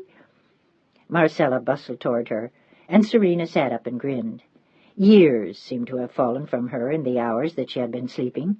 Even after all that had happened the day before, she was less worried than she'd been since leaving the States. At least, now she knew. She knew everything that she had been dreading hearing. The worst had come. Now there was the rest of her life to consider. "What would you like for breakfast, signorina?" And then she changed it quickly. "Scusi, Principessa." "What? You're not going to call me that. That was Nona." Serena looked half amused, half outraged. That was another era, another time. But Marcella looked dragon-like as she drew herself up to her full 5 feet at Serena's bedside. "Now it is you, and you owe it to her and to the others before her, to respect who and what you are." "I'm me, Serena de San Tebaldo. Punto. Finito. Basta." "Nonsense." Marcella fussed as she smoothed the covers over Serena and then looked at her gravely. "Don't ever forget who you are, Serena. She never did." "She didn't have to. And she didn't live in the world we do now. That's all over, Marcella, all of it. It died with—" She had been about to say my parents, but couldn't bring herself to say it still. "It died with a whole generation of people whom our charming Duce attempted to destroy, successfully in a lot of cases. And what's left? People like me who don't have 10 lira left to their name and have to get jobs digging ditches. Is that what being a principessa is all about, Stella?" "It's in here." She pointed heatedly to her vast breast, indicating where her big, generous heart was, and then to her head. "And in here. Not in what you do and what you don't do and how much money you have. Being a principe or a principessa is not money. She had not so much money either at the end, but she was always the principessa, and one day you will be like that too." Serena shook her head firmly. "The world has changed, Marcella. Trust me, I know that." "And what have you seen since you've been back here?" "The train station, and what else?" "People. On the train, in the streets, soldiers, young people, old people. They're different, Stella. They don't give a damn about Principessa, and they probably never did. Only we cared about that stuff, and if we're smart, we'll forget about it now." And then, with a return of cynicism, she looked at the old woman. "Do you really think the Americans are going to care about that? If they heard you were hiding a Principessa in your basement, do you think they would give a damn?" "I am not hiding you, Serena." Marcella looked sad. She didn't want to hear about this new world. The old world had been important to her, all of it. She believed in the old order and how it had worked. "You are staying here with me." "Why?" Serena looked at her cruelly for a moment. "Because I am a principessa?" "Because I love you. I always did, and I always will." The old woman looked at her proudly, and tears rapidly filled Serena's eyes, and she held out her arms from where she sat on the bed. "I'm sorry. I didn't mean to say that. Marcella went to her and sat down. It just hurts me to think about the old days. Everything I loved about them is gone. To me, all that mattered were the people I loved. I don't want the damn title. I'd rather have Nonna here. Just be me. But she isn't, and this is what she has left you. It is all she has left you, and I know you would want to be proud of it too. Don't you want to be a Principessa, Serena? She looked at the girl in surprise. No, Serena shook her head solemnly. I want my breakfast. She had only eaten bread and cheese at the station the day before, and she had forgotten dinner completely. But now she laughed at Marcella's earnestness, and the old woman dried her eyes and growled. You haven't grown up at all. You're just as impossible as you always were. Fresh, rude. The old woman grumbled, and Serena stretched and got lazily out of bed with a grin. I told you. Princesses are a bad lot, Chella. Bad blood. Stop making light of that. This time the growling was for real. Only if you stop taking it so seriously. Serena looked at her gently, but there was something very determined in her eyes. I have better things to think about now. The old woman made no further comment, but went back to the pantry to make a steaming pot of coffee, another precious commodity that was still difficult to get enough of after the war. But from Serena she was hoarding nothing. She lavished it all upon the young princess with the modern ideas. Crazy. All this nonsense about not wanting the title, not using it, not... It was ridiculous, Marcella grumbled to herself as she made breakfast. She had been born to be a Principessa. Imagine not using the title. Ridiculous. She had obviously been in America for too long. It was high time she came home and remembered the old ways. 10 minutes later she called Serena to breakfast, and the striking young beauty appeared in a blue cotton bathrobe they had given her at the convent, and her hair was brushed until it shone like gold in the bright morning sun. What is for breakfast, Chella? Toast, ham, jelly, peaches, coffee. A wealth of treasures, some of which, like the jelly and the sugar, she had been saving for months. Serena instantly understood and kissed the wrinkled old cheek before she sat down. She promised herself that she would eat sparingly, no matter how ravenously hungry she was. All of this just for me, Marcella. She felt guilty eating all of the old woman's treasures, but she knew also that not to eat them would be to hurt her feelings. So she ate, carefully, but with obvious pleasure, and they shared the coffee right to the last drop. You cook like an angel. She closed her eyes and smiled happily in the morning sunshine, and the old woman touched the smooth young cheek with a smile. Welcome home, Serena. There was a moment of happy silence, and then Serena stretched her long legs out in front of her and smiled. You make me want to stay forever. But she knew that she couldn't, and she wanted to leave before the temptation became too great to venture into the rest of the house. She didn't really want to do that, even if part of her did. The rest of her did not. Marcella was eyeing her thoughtfully as she stood up. Why couldn't you stay, Serena? You don't have to go back to the States. No, but I have no reason to stay here, except that she loved it and it was home. Don't you want to stay? Marcella looked hurt, and Serena smiled. Of course I do, but I can't just move in.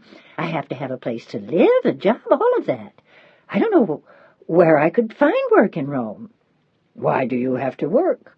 The old woman looked annoyed. She wanted to hold on to the past, Serena realized with a smile. Because I have to eat. If I don't work, I won't eat. You could live here and eat your food. What about you? We'll have plenty. The Americans throw away more than all of the Romans eat put together. There will be everything we need here once they move in upstairs. And how do we explain me, Marcella? Serena continued to look amused. Resident Principessa? Good luck charm? Your good friend? We just tell them they're lucky to have me and I stay? It's none of their business who you are. Marcella looked instantly defensive. Oh, they might not agree with you, Chella. Then you can work for them. As a secretary, you speak English, don't you?" She looked at Serena with curiosity. After 4 years, she should. She was a bright girl, after all. And as she listened, Serena grinned. "Yes, I do, but they wouldn't hire me as a secretary. They have their own people for that. Why should they hire me?" And then, suddenly, her eyes began to sparkle. She had an idea. "You thought of something?" Marcella knew that look only too well. It always made her faintly nervous, but often Serena's most outrageous ideas had been good. "Maybe. Who does one speak to about jobs here?" "I don't know." She looked pensive for a moment. "They gave me an address in case I knew of any girls to help me with the house." She looked instantly suspicious. "Why?" "Because I want to apply for a job."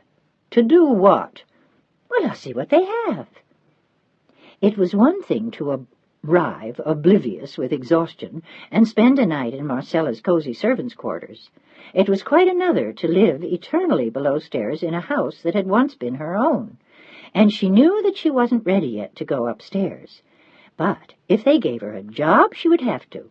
She would just have to tell herself that it was their house, that it had nothing to do with her or anyone she knew, and that she had never seen it before, but she was still quaking a little inside as she rounded the end of the Via Nazionale and passed the baths of Diocletian as she turned into the Piazza della Repubblica and found the address. What if they didn't give her a job? Then what would she do? Scrape up the last of her money and make her way back to the States? Or stay here in Rome? But for what? For her heart, she told herself as she pushed open the heavy door into the American offices that had been established there. Rome was where she had to be. She smiled as she thought of it, and she was still smiling to herself as she stepped into the building and collided almost instantly with a tall man with a boyish grin and a head full of thick blonde curls under his military hat. On him the hat looked jaunty, and he had it perched at a rakish angle, and his gray eyes seemed to dance with amusement as he looked into Serena's green eyes. For an instant she was tempted to smile at him, but her face grew rapidly serious, and, as always when confronted with a uniform, she averted her eyes. No matter how handsome the man was, or how friendly, the uniforms always reminded her of her old nightmares, and she couldn't bear to look the men in the eyes. "I'm sorry." He gently touched her elbow as though to convey his apology in case she did not speak his language. "Do you speak English?" His eyes combed her face, and he was instantly struck by her perfect creamy satin beauty, the wheat gold hair, the huge green eyes. But he noticed, too, the stiff way she pulled away from him after their brief collision, and then the chilly way she looked at him once she had regained her composure, caught her breath, and stepped back. She seemed not to understand what he was saying, and he smiled and said a few words to her in Italian. "Scusi, signorina, mi dispiace molto." And then he faltered with a captivating smile. But Serena did not appear captivated, inclined her head, indicating that she understood, and murmured, "Grazie." Her attitude would have annoyed him, except that in the brief moments he had watched her, he had seen the pain lurking deep within the bright green eyes. He had seen others like her. Everyone had suffered in the war. "The Ice Maiden," he dubbed her to himself as he went on his way. He had noticed instantly her spectacular beauty, but chasing the locals had never been Major B.J. Fullerton's forte. He had managed not to do any of that since he had arrived. He had ample reason not to. The Major was engaged to one of the most beautiful young socialites in New York. Patty Atherton had been the most ravishing debutante of 1940, and now, at 23, she was engaged to be his wife. B.J. smiled to himself again with a little whistle as he hurried down the steps to the waiting limousine. He had a lot to do that morning, and his encounter with Serena slipped quickly from his mind. Inside, Serena had pondered the available desks for a quiet moment, headed toward one marked Employment, with a subheading in Italian, Lavoro, and had then explained in halting English what it was she wanted in the way of work. She was anxious not to let them know how well she spoke English. It was none of their business, she had decided, and above all, she did not want a job as translator, or, as Marcella had suggested, as a secretary. All she wanted was to scrub floors in her old home beside Marcella, and for that she barely needed to speak English at all. "You're familiar with the existing housekeeper, you say, miss?" She nodded. "Did she send you here?" The American spoke loudly and precisely to the Italians, assuming that they were both stupid and deaf. Serena nodded again. How well do you speak English? A little? More than that? Can you understand me?" "Si, a little. Enough." Enough to clean floors and polish silver, she thought to herself, and apparently the woman in uniform at the desk thought so too. "All right. The Major moves in on Tuesday. His aide-de-camp will be there too, and the sergeant who attends to his household. In addition, there will be 3 orderlies. I think they're going to be housed in some old servants' rooms upstairs." Serena knew immediately which ones. The rooms under the roof were hot but well aired, and had been occupied by several of her parents' servants over the years. The better quarters were below stairs, and she was pleased that she and Marcella were keeping those. "We haven't found another girl yet, but we're still looking. You think that in the meantime you and this woman Marcella can handle it alone?" "Yes," Serena answered quickly. She was anxious not to have an intruder below stairs. "The other woman seemed quite old when I saw her. What about heavy work?" "Oh, I'll do." Serena stood at her full height and made an effort to stand even straighter and taller than usual. "I'm 19. "Good. Then maybe we won't need another girl."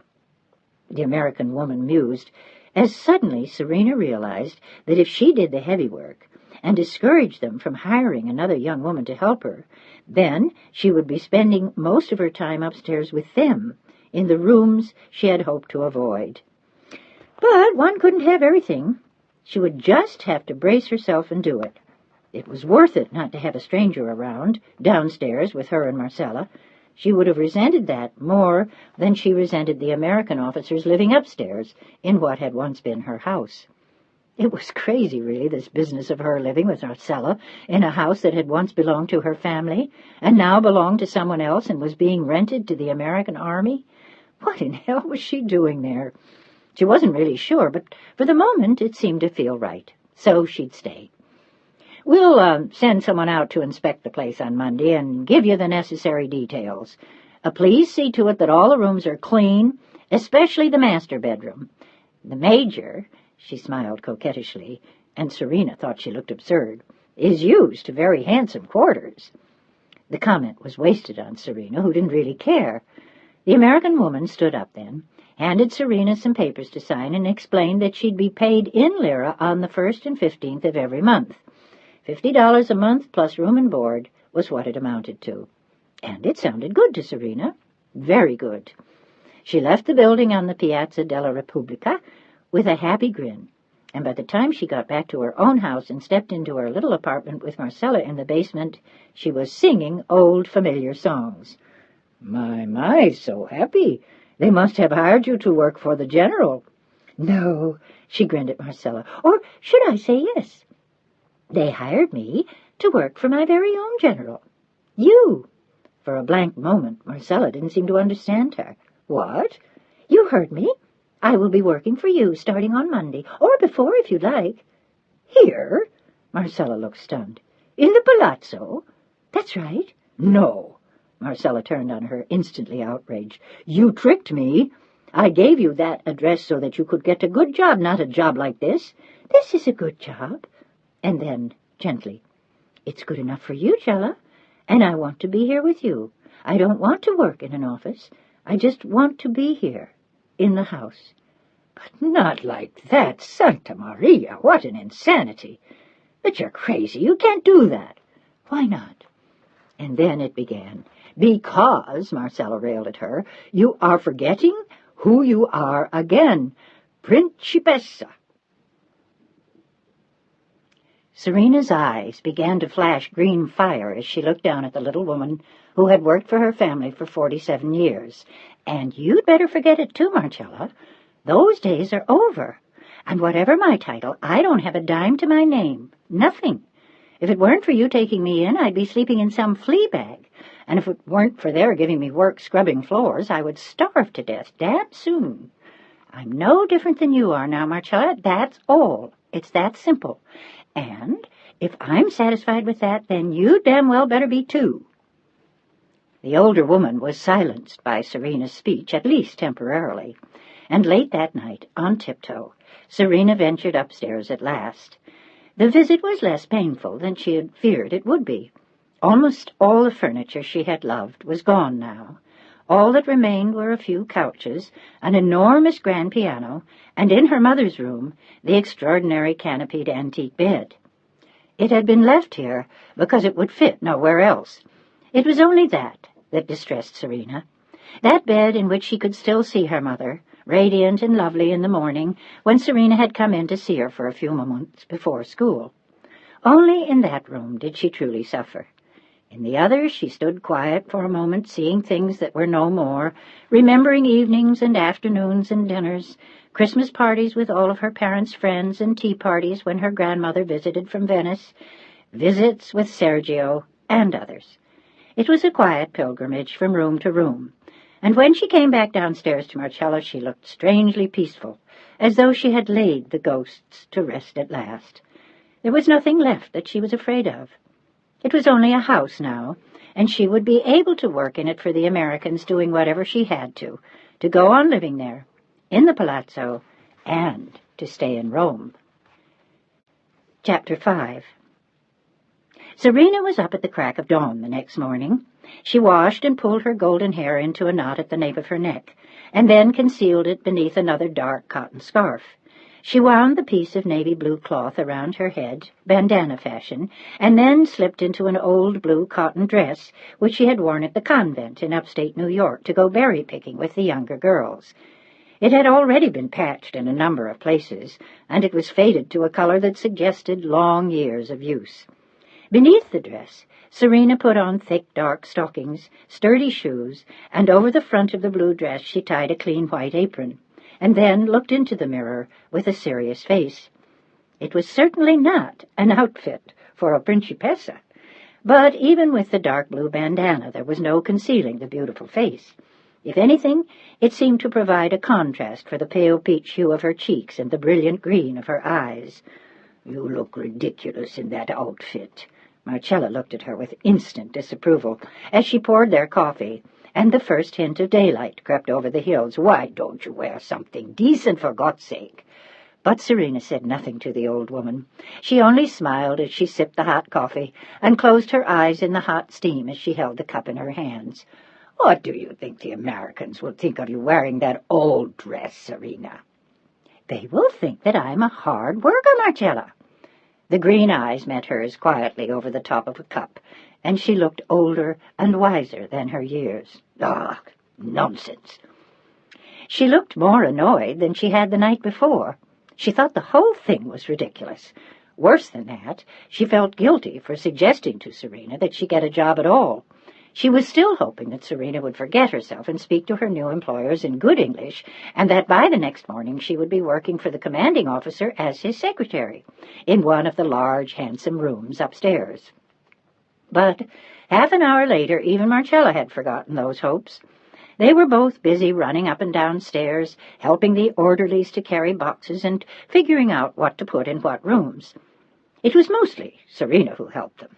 Marcella was too old to run up and down the stairs, but Serena ran rapidly alongside them and seemed to be in 1,000 places, saying little, overseeing everything, and seeming to assist with 12 pairs of hands. "Thank you." The head orderly smiled at her at the end of the afternoon as she brought him and his men 6 cups of steaming coffee. "We couldn't have managed without you." He wasn't sure if she understood him, but he knew that she spoke a little English, and she would easily understand the tone of his voice and his broad smile. He was a heavy-set man in his late 40s. He had a broad chest, a bald head, and warm brown eyes. "What's your name, miss?" Serena hesitated for only a moment, and then, knowing it would have to come sooner or later, she spoke softly. "Serena." "Serena." He repeated immediately with the American pronunciation, but she didn't mind it. And after a day of watching him work as hard as his men, she didn't mind him.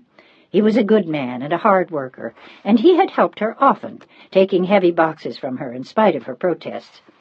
But he simply took them in his huge hands and continued up the stairs. He was the first man in the uniform of any country who had actually won one of her rare smiles. "My name is Charlie, Serena. Charlie Crockman." He put out one of his thick hands, and she extended hers. Their eyes met for a moment, and he smiled again. "You worked very hard today." "And you too?" She smiled shyly, not looking at the other men. But Charlie laughed. "Not nearly as hard as we're going to work tomorrow." "More?" Serena looked shocked. They had already filled every room with boxes and files and cabinets and luggage, desks and lamps and chairs and 100 other things.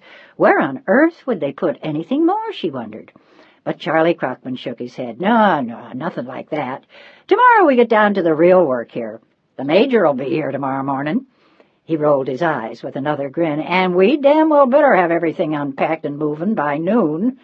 The men groaned and broke into conversation. "I thought he went to Spoito for the weekend," one of the men complained loudly. But Charlie Crockman shook his head again. "Not him. If I know the Major, he'll be here tonight until midnight, setting up his files and his desk." Now that he and his men had moved in, the Army had also assigned the Major a fresh load of tasks. B.J. Fullerton had been something of a hero during the war, and now he was getting his first shot at something important behind a desk, hence the palazzo.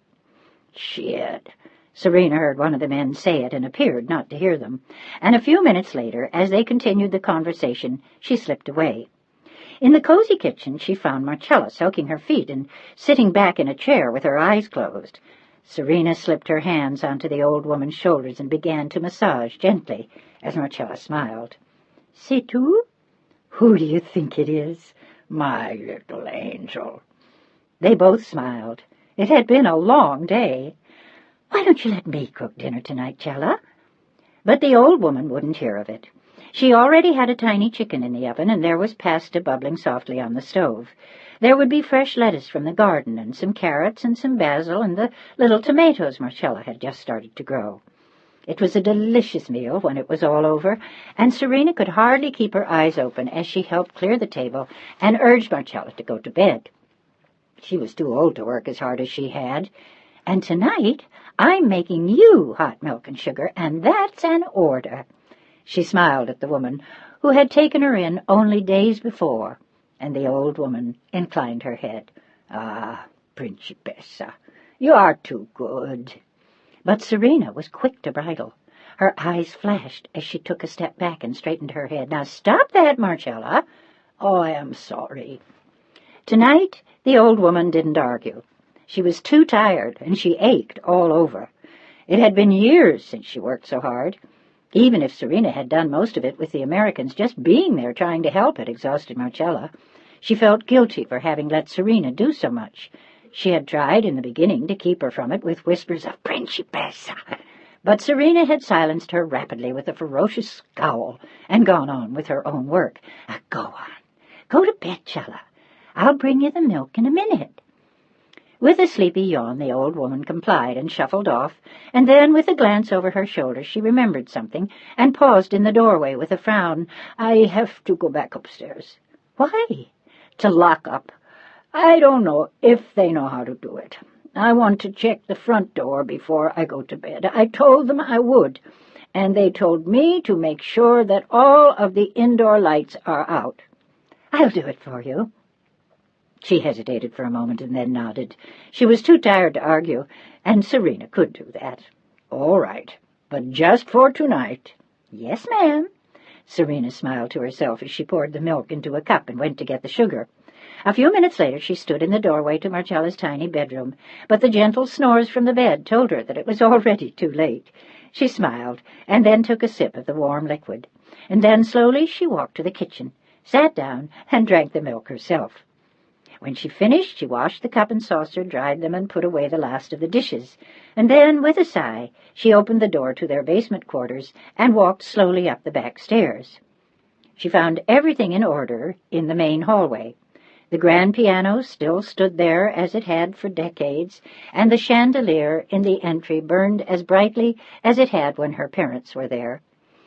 Without thinking, she turned her face up toward it, smiling to herself as she remembered how much it had enchanted her when she was a child. It had been the best part of her parents' parties, standing on the circular marble staircase, watching men in dinner jackets or tails, and women in brilliantly colored evening clothes drift beneath the many-faceted crystal chandelier as they wandered through the hall and out into the garden to stand near the fountain and drink champagne. She used to listen to them, laughing, trying to hear what they were saying. She used to sit there in her nightgown just around the bend, peeking at them, and now, as she thought of it again, she laughed to herself as she walked up the same stairs. It gave her an odd feeling now to be here in the dark of night, with all of the others gone. The memories, at the same time, delighted and chilled her. They filled her with longing and regret, all at the same time. And as she began to walk down the second-floor landing, she suddenly felt a wave of homesickness overtake her, the likes of which she hadn't felt in years. Suddenly she wanted to be in her old room, to sit on her bed, to look out the window at the garden, just to see it, to sense it, to become part of it again. Without thinking, she put a hand up to the now dusty navy blue bandana and pulled it slowly off her head and released the long, shining blonde hair. It was not unlike the gesture she used to make when she took off the hat of her school uniform as she came home every day and ran up the stairs to her room. Only now she checked in the doorway, and the room was almost empty. There was a desk there, a bookshelf, several file cabinets, some chairs, none of the familiar furniture, none of the things that had been hers. It was all long gone. With a determined step she walked to the window, and there she saw it. The fountain, the garden, the enormous willow tree. It was all exactly as she had left it, and she could remember standing at precisely the same spot in the same window, gently frosting the glass with her breath in winter as she looked out there, wishing that she didn't have to do her homework and that she could go outside to play.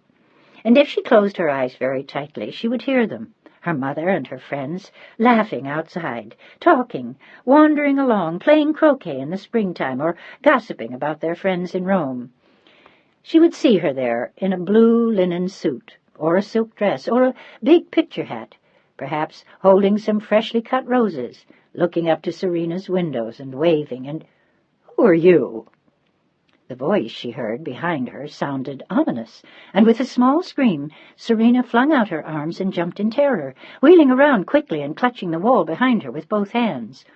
All she could see was the frame of a man silhouetted in the darkness. The room was still dark, and the light in the hallway was too dim and distant to be much assistance. She didn't know who he was, or what he was doing there, or if he would hurt her. And then, as he took a step toward her, she saw the shine of the insignia on his lapels.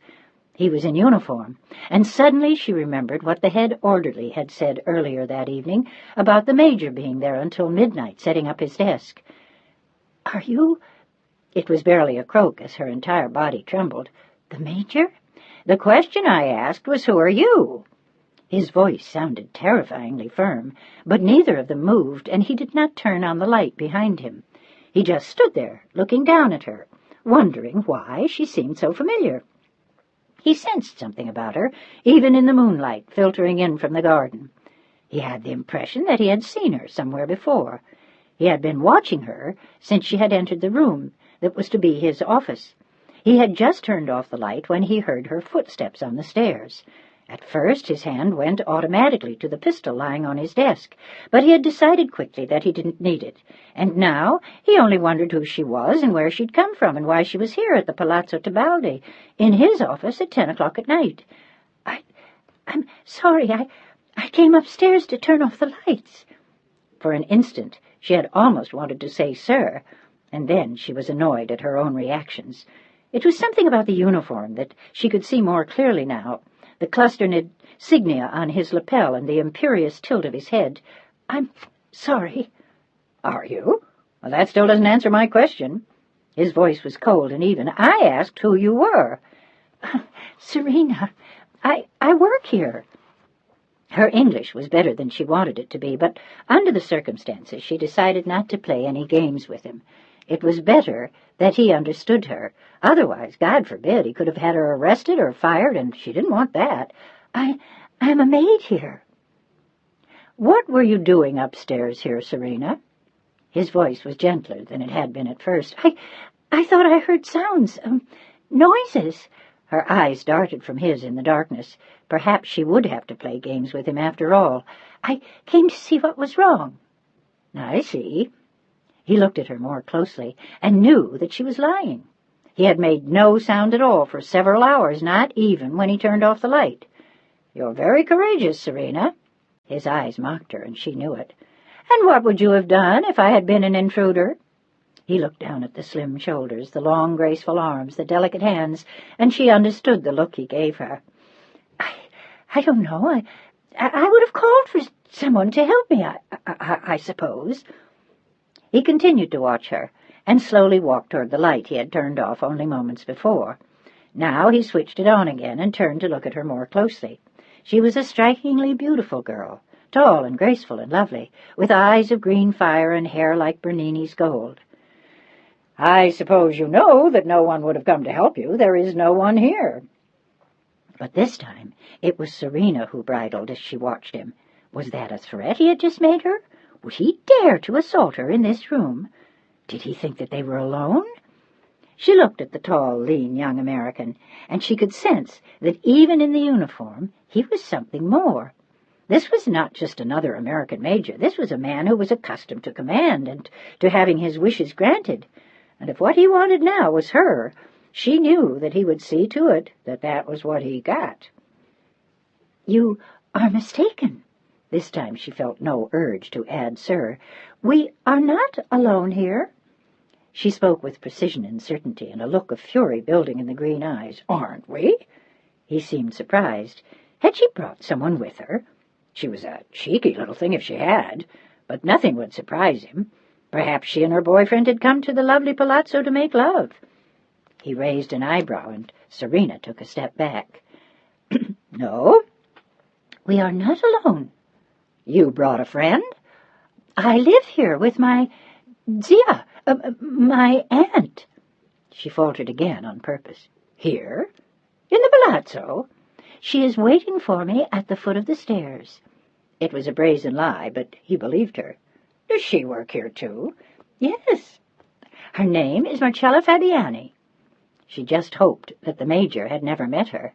She had hoped to conjure an image of a dragon who would not allow him to hurt her, but a mental image of the ancient, heavy-set, soundly snoring Marcella crossed her mind, and she almost groaned aloud. If truly this man meant to hurt her, or rape, there would indeed be no one at hand to help her escape. And you are Serena Fabiani, then, I imagine? He looked her over carefully once again, and Serena paused for only a moment before nodding. Yes, I am. I am Major Fullerton, as I imagine you've gathered. Not an intruder. This is my office. And I do not want to see you here again. Not unless it's during daytime hours and you're working, or if I ask you to come up here. Is that clear? She nodded. But despite the stern words, she had the feeling that he was laughing at her. There were little lines beside the gray eyes that made one suspect that he wasn't nearly as serious as he seemed. Is there a door between your quarters and the palazzo? He gazed at her with interest, but this time she was looking him over, too. He had a thick, handsome mane of blonde hair given to curls, broad shoulders, and what appeared to be powerful arms. He had well-formed hands and long, graceful fingers, long legs. In fact, he was very attractive, but also terribly cocky. She found herself wondering what kind of family he came from. He reminded her all of a sudden of some of the old playboys of Rome, and perhaps that was why he was asking her if there was a door between her quarters and the palazzo, and suddenly she stood a little taller and made no attempt to hide the fire in her green eyes. Yes, Major, there is. It goes directly into my aunt's bedroom. Understanding what had happened, B.J. Fullerton had to fight not to burst into laughter. She was really an outrageous young girl, and in a way she amused him. But he had no intentions of letting on. Here she was in the middle of the night in his office, and she was staring him down and implying that he might try to intrude on her. "I see. Then we'll attempt not to disturb your aunt in the future. I was going to suggest that we have the door between your quarters and the rest of the palazzo permanently closed, so that you are not tempted to go wandering. And, of course, once I move in here tomorrow, there will be a sentry posted outside the palazzo, so that if you hear anything at night—" he looked at her pointedly, but her eyes didn't waver, and she didn't flinch— "you won't need to come to my rescue." "I did not come to your rescue, Major. I came to see if there was a robber. It is my responsibility." This time she struggled with the word for real, and once again he had to fight not to smile. "To protect the house." "I am sure. I am deeply grateful for your efforts, Serena, but in future that won't be a necessary part of your job." "Bene? Capisco?" "Very well, then." He hesitated for only a moment. "Good night." She made no move to leave him. "And the door?" "The door?" He looked blank for a moment. "The door to our quarters? You will have it closed tomorrow?" It would mean that they would have to go outside and up the front steps each time someone rang for them, or they had an errand to do in the main body of the palazzo. For Marcella it would be a real hardship, and a nuisance for Serena as well. But now the Major began to smile slowly. He couldn't resist any longer. She was really very funny, and so stubborn, and so brave, and so determined. He wondered what her story was, and where she had learned to speak English. In her nervousness at being discovered in his office, she had allowed him to see that she spoke his language very well.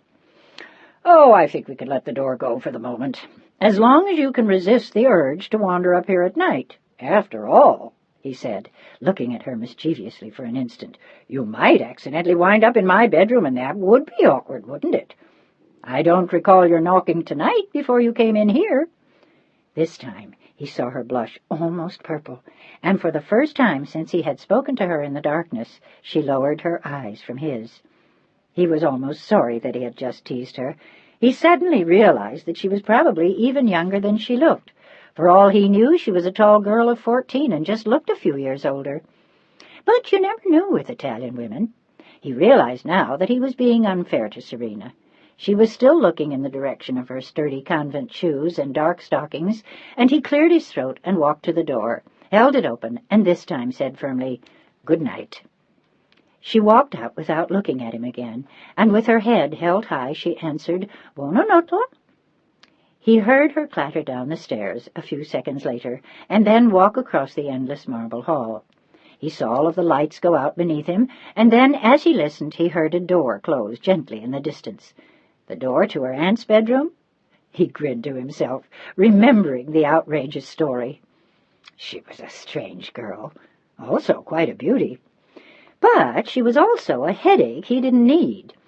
He had Patty Atherton waiting for him in New York, and just thinking about her brought forth a vision of her in a white organdy evening dress with a blue velvet sash. Over it she had worn a blue velvet cape trimmed with white ermine, in sharp contrast to the shiny black hair, creamy skin, and big baby-doll blue eyes. He smiled to himself as he walked toward the window and stared out into the garden. But it wasn't Patty he thought of as he looked out there. It was Serena who wandered back into his head, with her huge, determined green eyes. What had she been thinking as she stood there staring out in the garden? What had she been looking at? Or who? Not that it really mattered. She was just one of the maids assigned to cleaning the palazzo, even if she was very pretty and very young. But still, the thought of her gnawed at him as he looked around his office for the last time before going to his room. Chapter 6. "Serena, stop that!"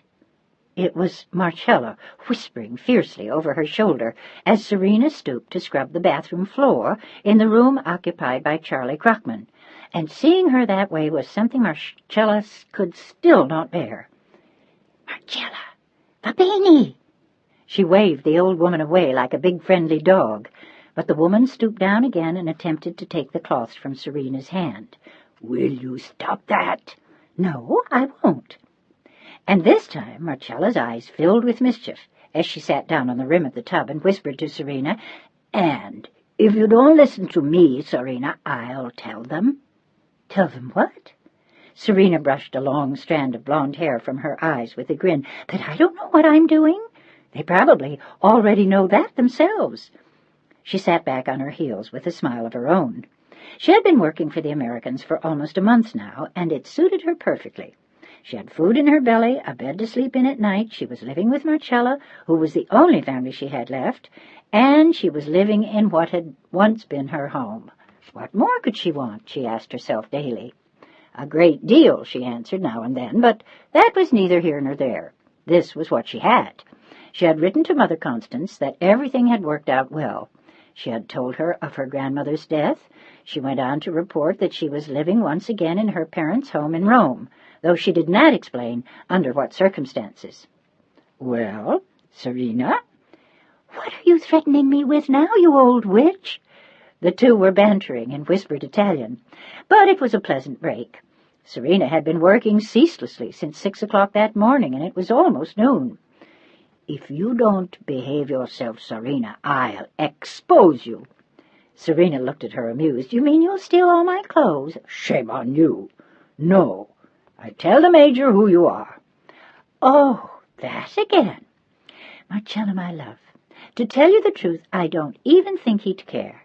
The bathrooms have to be scrubbed by a principessa or whoever else is around. And as hard as he works at his desk every night, I don't even think he'd be shocked." "That is what you think." Marcella looked at her meaningfully, and Serena tilted her head to one side. What does that mean?" The Major had developed a fondness for Marcella since he had moved into the palazzo, and Serena saw them chatting often.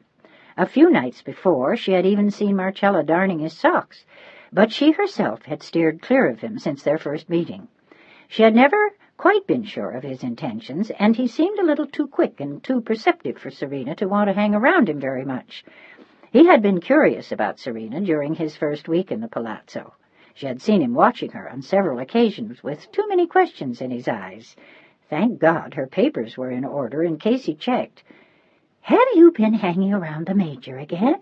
"He's very nice man," Marcella said, with a reproachful glance at the young principessa still on her knees on Charlie Crockman's bathroom floor. "So what? He's not our friend, Marcella. He's a soldier. He works here just like we do. And it's none of his damn business who I used to be." "He thinks you speak very good English." Marcella said it with defiance. "So what?" "So, maybe get you a better job." "I don't want a better job. I like this one." "Ah, davvero." The old eyes glittered. "Really? I thought I remembered you crying last week over the cracks in your hands. And wasn't that you who couldn't sleep because your back hurt so much? And how are your knees from scrubbing the floors, and your feet, and your—" All right, enough." Serena sighed and tossed the brush back into the bucket of soapy water. "But I'm used to it now, and I want to be here." She lowered her voice, and her eyes pleaded. "Don't you understand that, Cella? This is my home. Our home," she corrected quickly, and the old woman's eyes filled with tears as she patted Serena's cheek. "You deserve more than this, child." It broke her heart that life had been so unfair to the girl. But as she brushed the tears away with the back of one hand, Charlie Crockman found them that way and stared down at them in sudden embarrassment. Sorry," he muttered before backing out quickly. "Fa niente," Serena called after him. She liked him, but she seldom spoke to him in English. She had nothing to say. She had nothing to say to any of them. She didn't have to. It didn't matter. Nothing did, except that she could go on living here. It had become an obsession with her in the past month, being at home again and clinging to the memories. It was all she thought of now as she went from room to room, cleaning, waxing, dusting, and in the morning when she made the Major's enormous bed, she pretended to herself that it was still her mother's. The only thing that disturbed the dream was that the room smelled of lime and tobacco and spice, like the Major, not of roses and lily of the valley, as it had almost 10 years before. When she had finished scrubbing Charlie Crockman's bathroom that morning, Serena took a hunk of bread and a piece of cheese and an orange and a knife and wandered slowly into the garden, where she sat down, looking at the hills beyond, with her back against her favorite tree. It was here that the Major found her half an hour later, and he stood there for a long moment watching her as she peeled the orange carefully, and then lay in the grass and looked up at the tree. He wasn't sure whether or not to approach her, but there was still something about her that intrigued him. There was a special aura of mystery that surrounded Marcella's hard-working young niece. He still seriously doubted the story that they were related, but her papers were in order, and whoever she was, she worked damn hard for them. What difference did it make who she was? But the strange thing was that it seemed to make a difference to him. He thought of her often as he had seen her on that first evening, standing in his office in the dark, leaning against the window, looking out at the willow tree. He wandered slowly closer to where she lay, and then sat down quietly beside her, looking down into her face as she looked up at the tree and the sky and then him. She gave a little start as she saw him, and then she sat up quickly, smoothing her apron over her skirt and covering her thickly stockinged legs, before she allowed her eyes to meet his. "You always seem to surprise me, Major." Again he noticed that her English was better than she usually let on, and he suddenly found himself wanting to tell her that she always surprised him. But instead he only smiled, the thick blonde hair brushed softly by the September breeze. "You're drawn to this tree, aren't you, Serena?" She nodded with a childlike smile and offered him part of her orange. For her it was an enormous step. After all, he was a soldier, and she had hated all soldiers for so long. But there was something about him that made her want to trust him. Maybe because he was Marcella's friend. His eyes were kind as he accepted half of the orange and began to peel off sections as he sat beside her. For a moment she looked very far away. "When I was a little girl, I lived in a house where I could see a tree, just like this one, from my window. Sometimes I used to talk to it at night." She blushed then and felt silly, but he only looked amused as his eyes took in the smoothness of her skin and the long lines of her legs spread out ahead of her on the grass. "Do you talk to this one?" "Sometimes," she confessed. "Is that what you were going to do in my office that night when I surprised you?" She shook her head slowly, looking suddenly sad.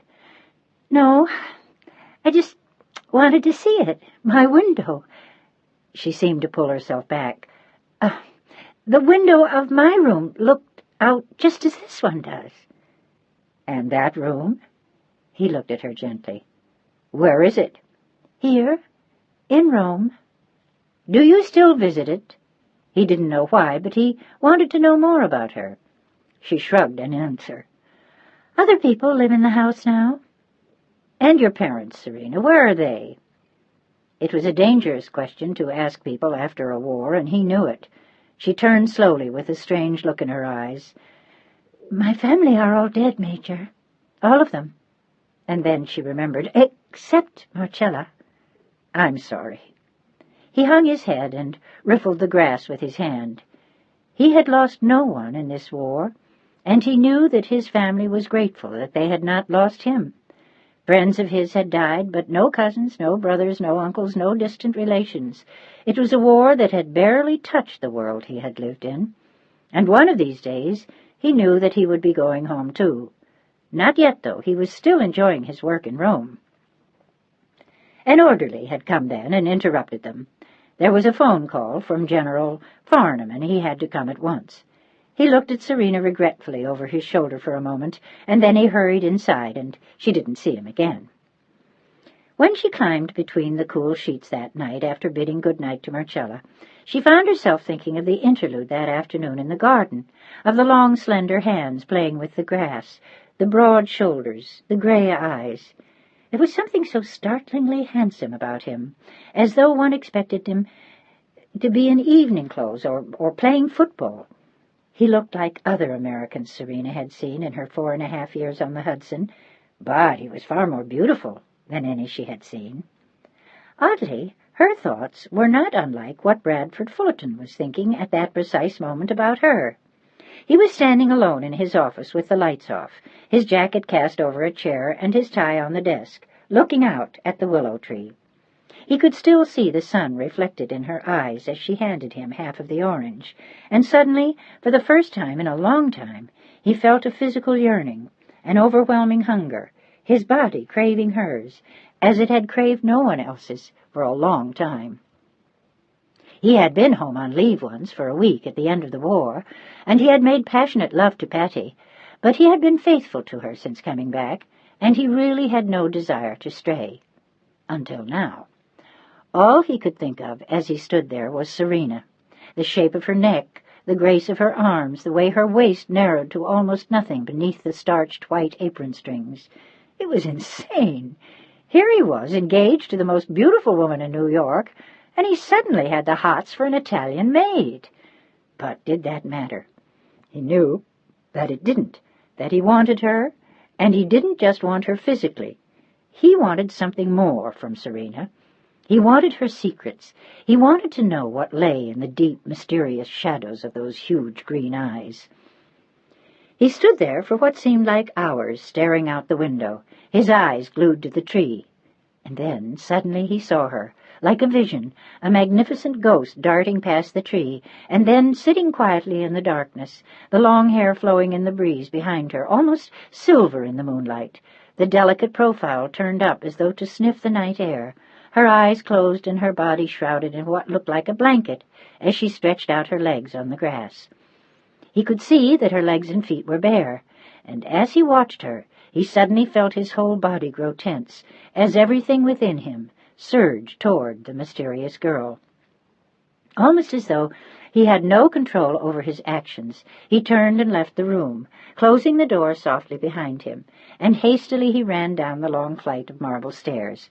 He walked down the long stately hallway to a side door that he knew led into the garden, and before he could stop himself, he had walked softly across the grass until suddenly he stood there behind her, shivering in the breeze, trembling with desire, and not sure of why he had come.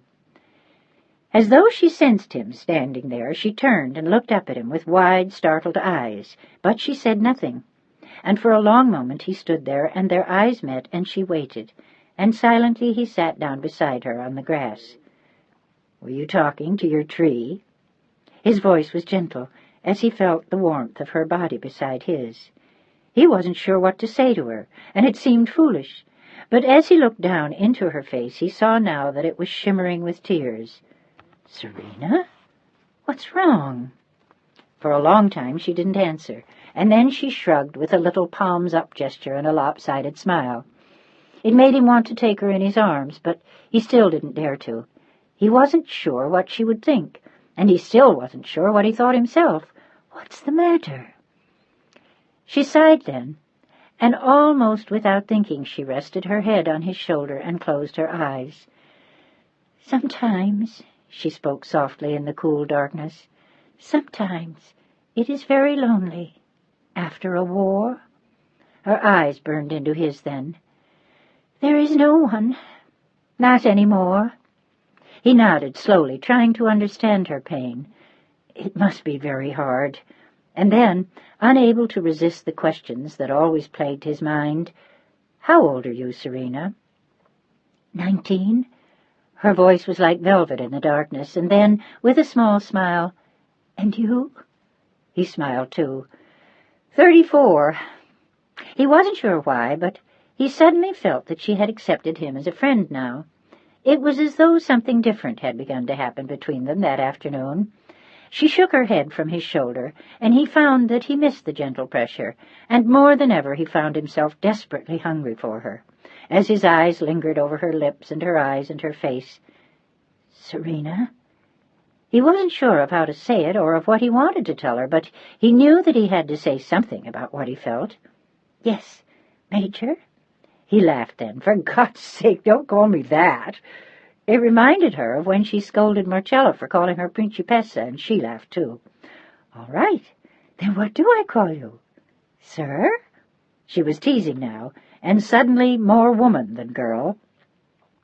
He looked down at her for a long moment, his smile gentle, his eyes a deep-sea gray, and then he whispered, "Yeah, maybe you do call me sir." But before she could answer, he had taken her in his arms and kissed her, with a longing and a hunger and a passion that he didn't know he had. He felt his whole body pressed toward her. His arms held her close, and he never wanted to take his mouth from hers, as her lips gave into his and their tongues probed and danced between his mouth and her own. He was almost breathless with desire when he finally peeled himself away slowly, and she seemed to melt into his arms with a gentle sigh. "Oh, Serena." Without saying more, he kissed her again, and this time it was Serena who came up for air. She shook her head slowly as though to clear her head, and then looked at him sadly in the moonlight, with fresh tears in her eyes. "We shouldn't do this, Major. We can't." "Why can't we?" He wasn't sure she was wrong, but he knew that he didn't want to stop. "Serena?" He wanted to tell her that he loved her, but that was crazy. How could he love her? He barely knew her. And yet he knew that this was some extraordinary bond between him and this girl. "Don't." She put up a hand, and he kissed the delicate fingers. "It is not right. You have your own life. This is only Rome," she said, smiling sadly, "working its magic." She had seen the photographs of Patty Atherton in his bedroom and on his desk. But the Major was thinking only of Serena as he stared at the exquisite face in the moonlight and kissed her gently on the lips before pulling away to look at her again. She wasn't sure why she let him do it, but it was as though she had to, as though she had sensed from the first where it would end. But it was crazy. An American, a soldier? What would it lead to? She cringed at the thought. "Why were you crying tonight, Serena?" "I told you. I was lonely. I was sad." And then, I had been thinking about—" She didn't know how to say it. Her world was no more. "About things that are gone." "Like what? Tell me." He wanted to know everything about her, why she laughed, why she cried, whom she loved, whom she hated, and why. "Ah," she sighed for a moment. "How can I tell you what it was like?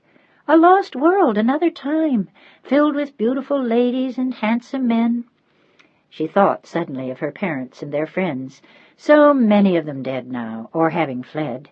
She stopped talking for a moment as she thought of the faces that haunted her lately more and more, and the Major watched her and saw her eyes grow bright with tears. "Don't, Serena." He pulled her into his arms and held her there as the tears rolled slowly down her face. "I'm sorry. So am I. I'm sorry that it happened to you." And then he smiled to himself, remembering the story that she was Marcella's niece. That hardly matched up with her lost world filled with beautiful ladies and handsome men. He looked at the delicately carved face for a long time. Then, wondering who she really was, and knowing that to him it didn't matter and perhaps never would. She was special and lovely, and he desired her more than he had ever desired anyone, even the woman to whom he was engaged. He didn't understand why that was true, but it was, and a part of him wanted to tell her that he loved her, but he knew that that was mad too. How could he love a girl he barely knew? And yet he knew, as they sat huddled in the moonlight, that he did. And as she felt his arms around her, Serena knew it too. He kissed her again then, long and hard and with passion and hunger, and without saying anything further, he stood up and pulled her up beside him, kissed her again, and then walked her slowly to her back door. He left her there with a last kiss, and he said nothing further. There was nothing that he dared to say, and Serena stood there watching him for a long moment before she disappeared into the servants' quarters that she shared with Marcella, and softly closed the door. Chapter 7. For the next few days, Major B.J. Fullerton was a man tormented, as he drifted through his duties without thinking or seeing, and Serena moved as though in a dream. She did not understand what had happened between her and the Major, and she was not at all sure that she wanted it to happen again.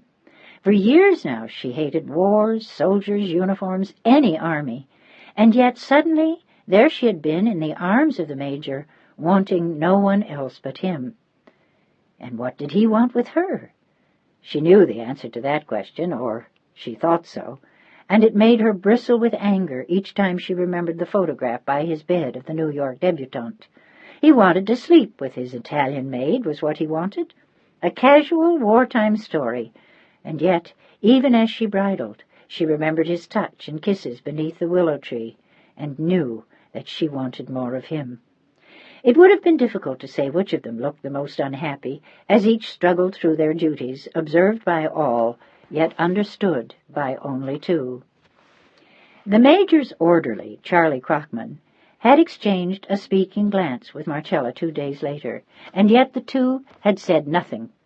The Major barked at everyone, accomplished nothing, lost 2 folders filled with moderately important orders, and then found them again as he fumed.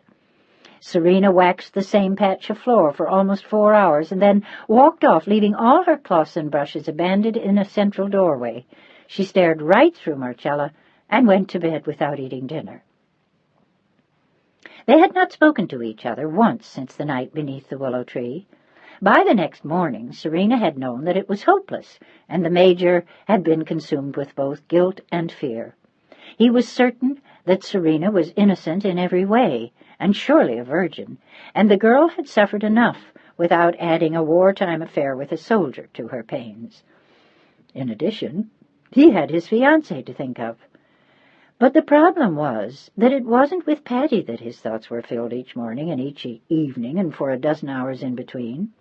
Every moment seemed to be filled with visions of Serena, and it wasn't until Sunday morning, as he looked down at her working in Marcella's vegetable patch in the garden, that he decided he couldn't bear it any longer, and he had to speak to her, at least to try to explain things before he went totally insane.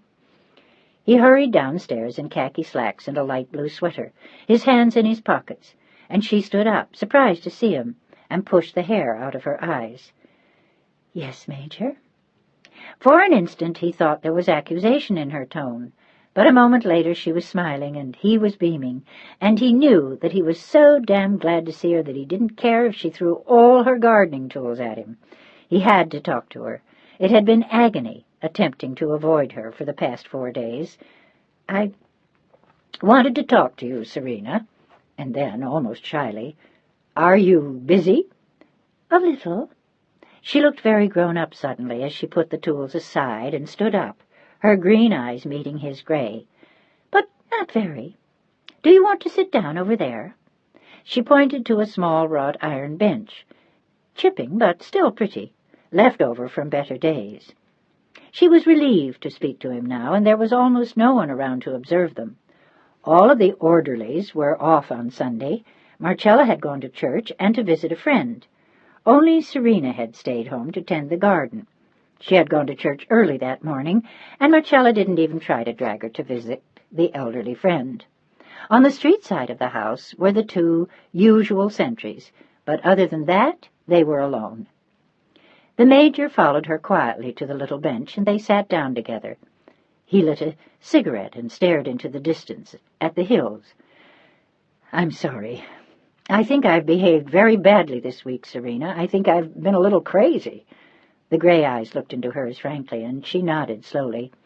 So have I. I didn't understand what happened."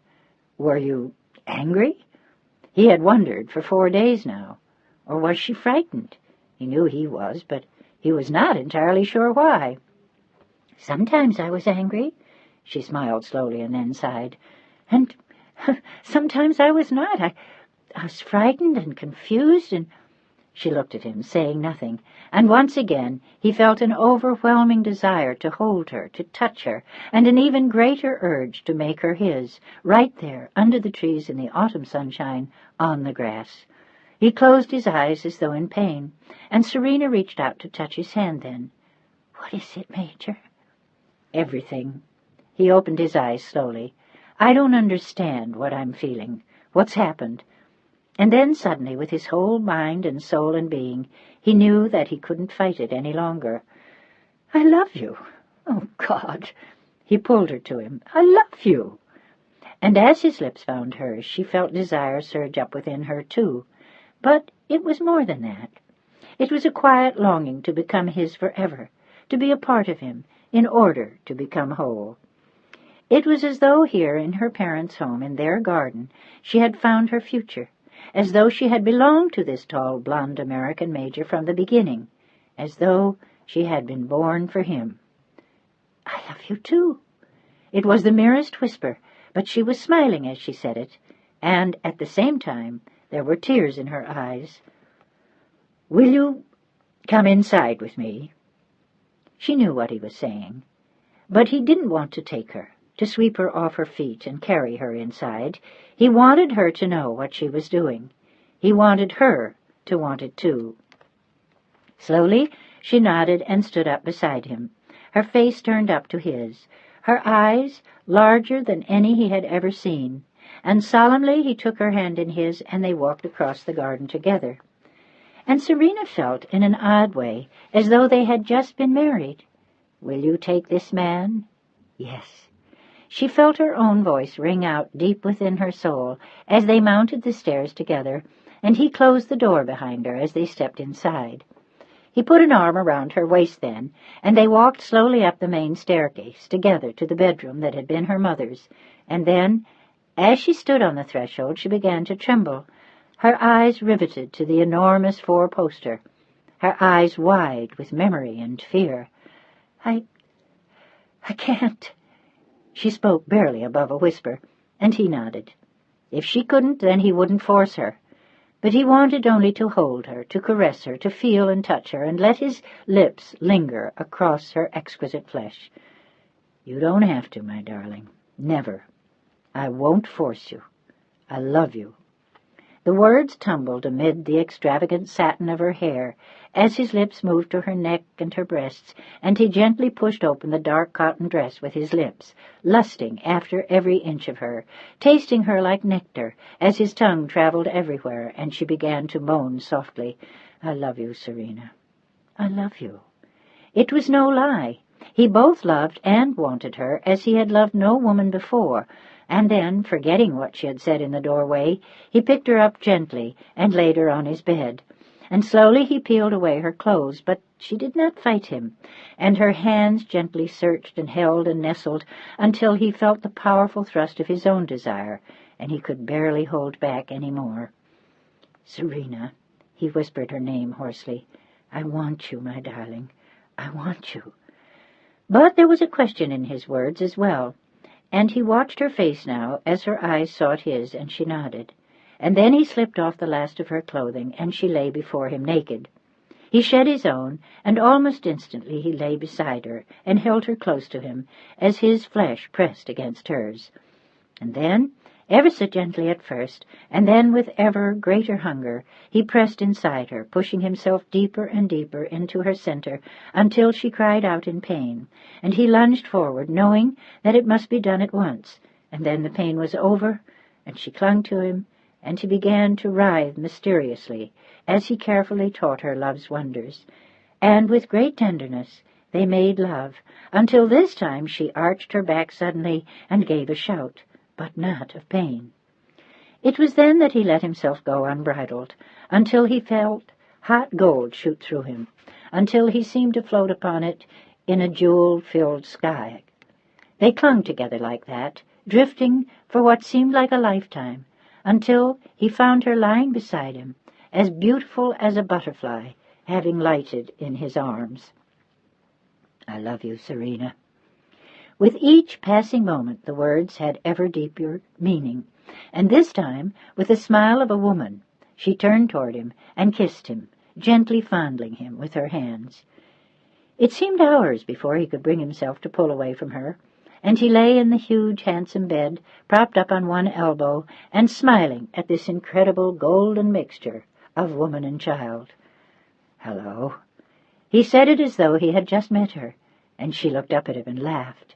She laughed at his expression, at what he had just said, and at the ghosts that had pushed aside, not roughly, but certainly with determination, as she lay in her mother's bed and looked up at the blue satin panels that reminded her of a summer sky. "It's pretty, isn't it?" He looked up at the cerulean satin, and then smiled down at her again.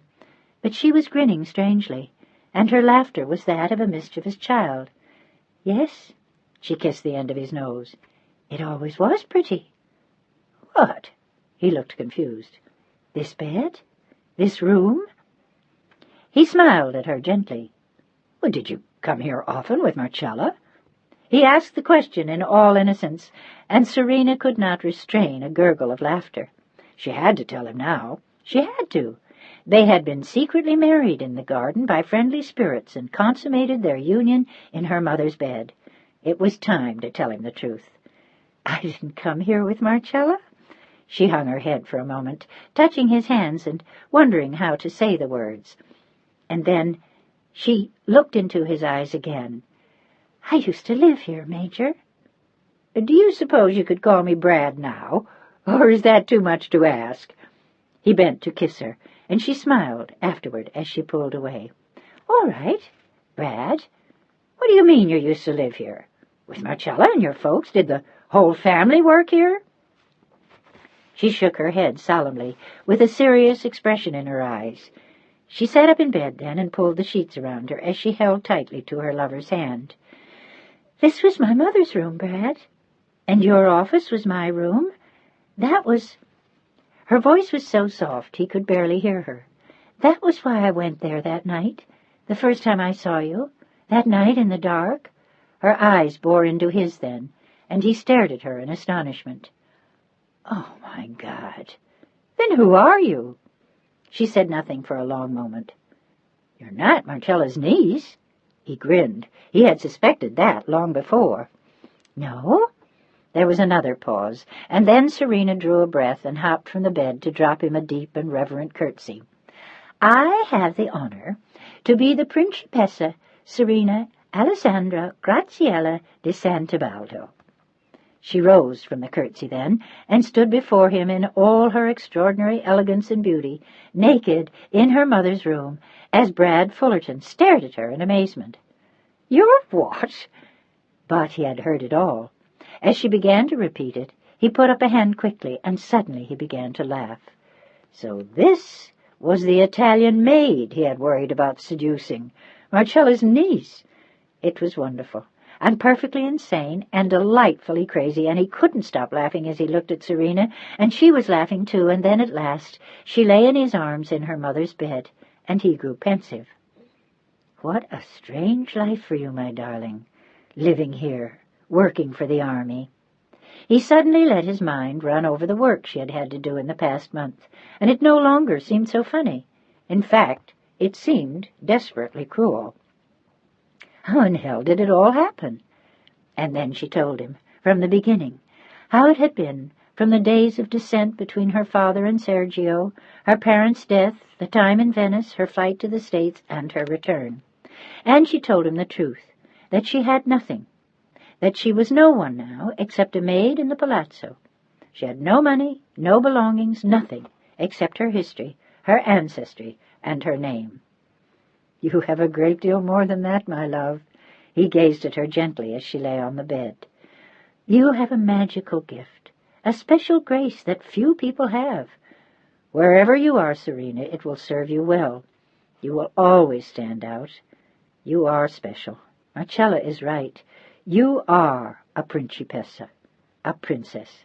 I understand that now." For him, it explained the magic about her. She was a princess, his queen. He looked at her with such tenderness then that it almost brought tears to her eyes. "Why do you love me, Major?" She looked strangely old and wise and sad as she asked. "I'm after your money." He grinned at her, looking very handsome and younger than his years. "I thought so. Do you think I have enough?" She smiled into his eyes. "How much have you got?" "About $22 after last payday." "That's perfect. I'll take you. That's what I want." But he was already kissing her, and they both wanted something else first. And after they had made love again, he held her and said nothing, thinking back to what she had gone through, how far she had come just to come home, to return to the palazzo where, thank God, he had found her. And now he would never let her go. But just as he thought that about Serena, His eyes drifted across to the photograph of the smiling, dark-haired young woman in the silver frame on the marble-topped table beside his bed. It was as though Serena sensed where he was looking, and she turned to see the photo of Patty, smiling down at them both. She said nothing, but her eyes went to the Major's, and there was a question in them, and he sighed softly and shook his head. "I don't know, Serena. I don't have the answer to that yet." She nodded, understanding, but suddenly worried. What if she lost him? And she knew that she had to. The other woman was part of his world in a way that Serena wasn't and perhaps could never be. "Do you love her?" Serena's voice was gentle and sad. "I thought I did. Very much." Serena nodded and said nothing, and he gently took her chin in his hand and made her raise her eyes to his again. "I will always tell you the truth, Serena. I won't hide anything from you. That woman and I are engaged to be married, and I have no idea what in hell I'm going to do. But I love you. I honestly, truly love you. I knew it the first minute I laid eyes on you, tiptoeing through my office in the dark." They both smiled at the memory. "I have to think this thing out. I don't love her the way I love you. I love her as part of a familiar, comfortable world. But I'm not part of that world, Brad. That does not matter to me. You are you. And your family? Will they be satisfied with that, too?" Her eyes said that she doubted it. "Well, they're very fond of Patty, but that doesn't mean a damn thing." "Doesn't it?" Serena tried to look flip as she slid out of bed, but he pulled her back. "No, I'm 34 years old. I have to lead my life, Serena, not theirs. If I wanted to lead their life, I'd already be out of the Army, working for one of my father's friends in New York." "Doing what?" She suddenly had an insatiable curiosity about him. "Working in a bank, most likely, or running for office. My family is very involved in politics in the States." She sighed tiredly, and there was a cynical smile in her eyes. "My family was very involved in politics over here." She looked at him with sorrow and wisdom and a hint of laughter, and he was glad to see that she could see the irony of the situation. "Well, it's a little different there." "I hope so. Is that what you want to do? Go into politics?" "Maybe. To tell you the truth, I'd rather stay in the Army. I've been thinking of making that my career." How do they feel about that? It was as though she had instantly sensed how great a power they wielded over him, or attempted to, and there were times when it was a battle royal. Do they like that idea? No? But that's life, and this is my life, and I love you, so don't you ever forget that. I'll make my own decisions." He glanced at the photograph again. "About that as well. Capisci?" She grinned at his American-accented Italian. "Capito." "Good." He kissed her then, and a moment later he made delicious love to her again. Chapter 8. "You what?" Marcella looked at her in total amazement. For a moment Serena was afraid that she might faint. "Relax, for heaven's sake. I told him, that's all." "You told the Major?" Marcella looked as though she was going into shock. "What did you tell him?" "Everything. About my parents, about this house." Serena tried to look nonchalant, but it didn't come off, and she burst into a nervous grin. "What made you do that?" The old woman studied her shrewdly. She had been right then. Serena had been falling in love with the handsome young American. Now all she had to do was hope that he married her, and her prayers would have been answered for the beloved girl. It was the only hope she could see for Serena, and she could tell from details she was used to observing that he was well brought up, probably for money, and she had long since decided that he was a very nice young man. "I just did it, that's all. We were talking, and I felt dishonest not telling him the truth." Marcella was too old and too wise to believe a word Serena was saying, but she nodded sagely and pretended to accept the tale. "What did he say?" "Nothing." She smiled to herself. "That he loves me? I don't think he cares about the title. Hell," she said, grinning at Marcella, "I'm still just the upstairs maid to him." "Are you?" Cella watched her reactions. "Is that all you are to him, Serena?" "Of course. Oh, well, I suppose we're friends now."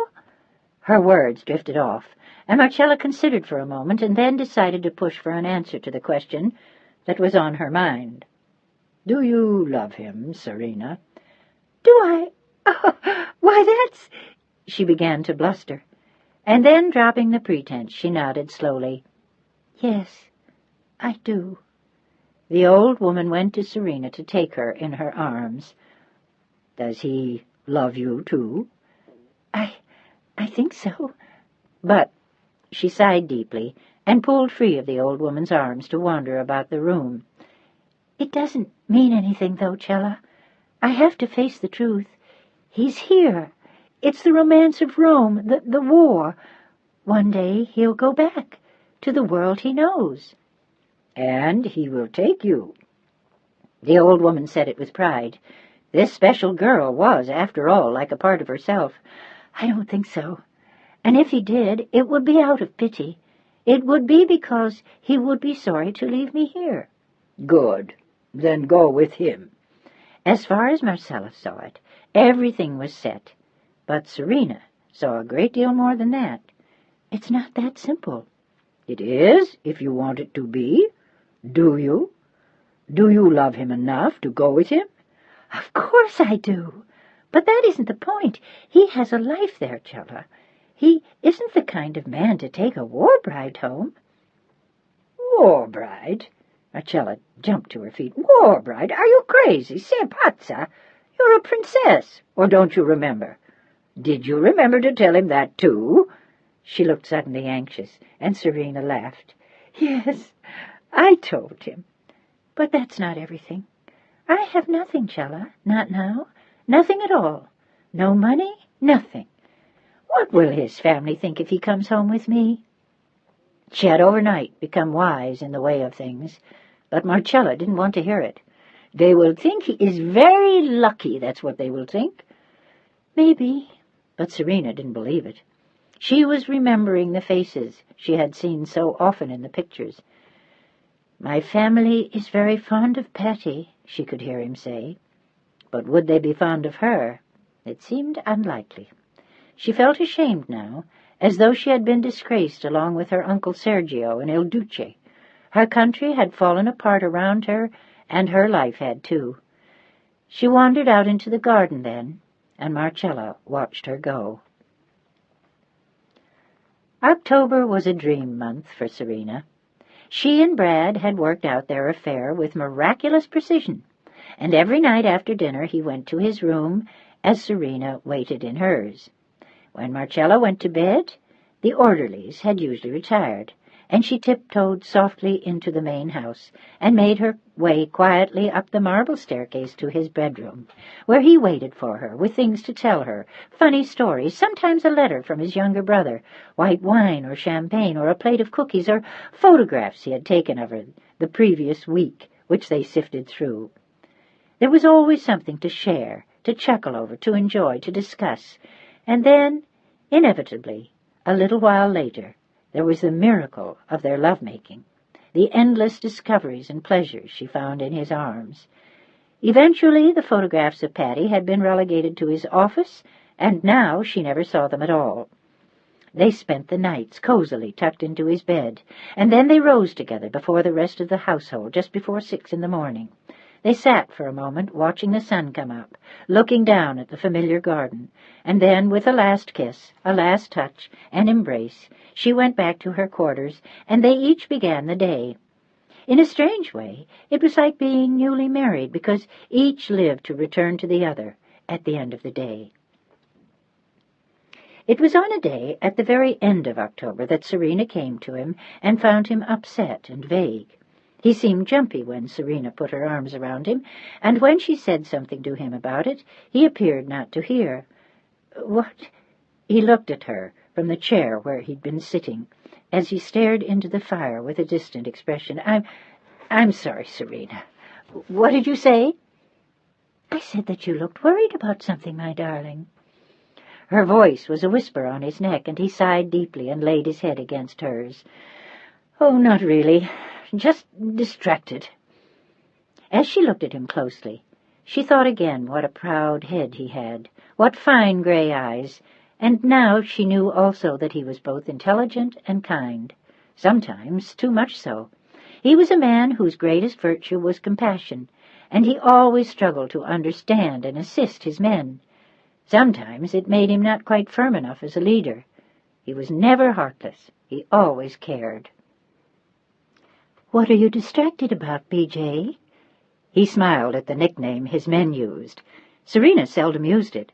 When she teased him, she called him Major. Otherwise, she called him Brad.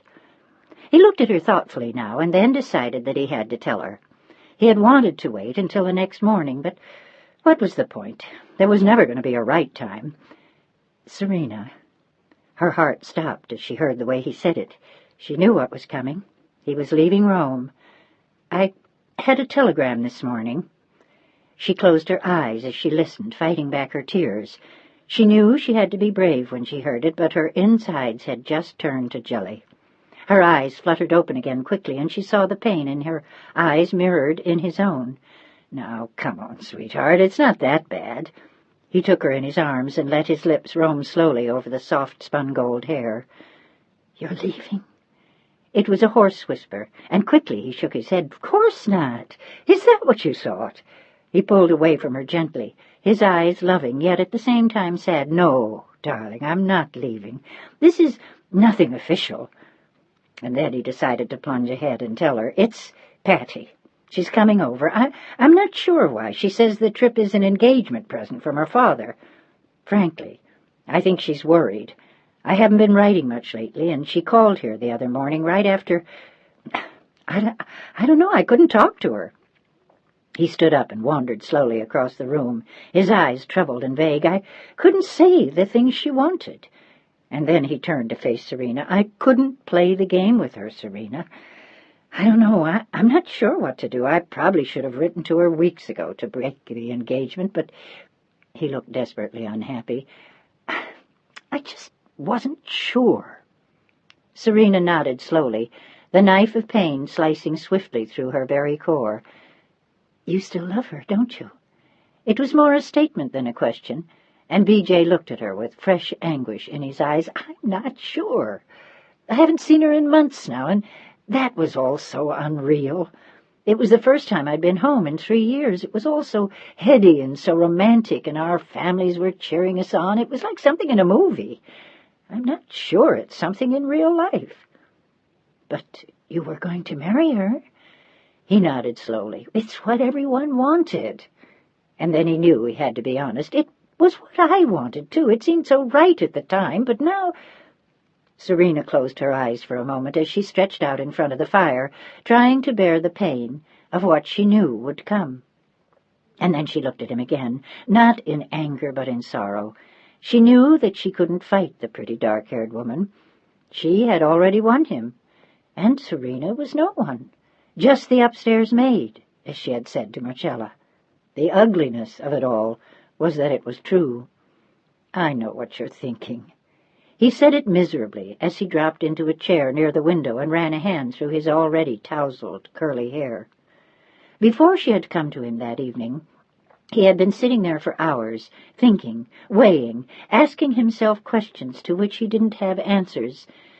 "Serena, I love you. And I love you, too.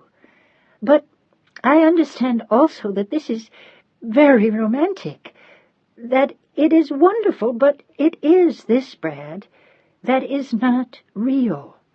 That girl, her family, they know you, you know them. That is your life. What can this really be between us? An extraordinary memory, a tender moment." She shrugged. "This is more like something in a movie." She was quoting him. "It's nothing in real life. You can't take me home. We can't get married. She's the one you should marry, and you know it." Her eyes filled with tears, and she turned away as he strode rapidly toward her and pulled her into his arms. "But what if I don't want to?" "You have to. You're engaged to be married." "I could break the engagement." But the bitch of it was that he wasn't sure if that was what he wanted. He loved this girl, but he had loved Patty, too. And he'd been so proud, so exhilarated, so excited. Was that what he felt now? Was that what he felt for Serena? No, it wasn't excitement. It was something different, something quiet. He felt protective and tender and sometimes almost fatherly toward her. He wanted to be there for her. And he knew also that at the end of every day he wanted her to be there for him. He had come to count on her quiet presence, her thoughtful words, her quiet moments in which she weighed all that he said. She often said things that helped him later. As he sat at his desk, tackling a problem, he would hear the soft voice beside him and move steadily ahead. She gave him a force of which Patty knew nothing. She had survived sorrow and loss, and it had made her stronger, and it was that strength that she shared with him. At her side he felt as though he could scale mountains. In her arms he found a passion he had never known before. But would it last for a lifetime? And could he truly take her home with him? These were the things he wasn't sure of. Patty Atherton was of his world, of his culture. She was part of an already existing tapestry. It was right that they should be together. Or was it? As he stared down into the deep green eyes of Serena, he was no longer sure. What he wanted was what he had as he held her. The passion, the warmth, the longing, the strength that they shared. He couldn't give that up. But maybe he would have to. Oh, Christ, Serena, I'm just not sure. He held her closer and felt her tremble. I feel like such an ass. I know I should be doing something decisive, and the bitch of it is that you know, and Patty doesn't. I should at least tell her the truth. He felt guilty about everyone, and torn from deep within. No, Brad, you shouldn't. She doesn't have to know. If you marry Patty, she need never know about me.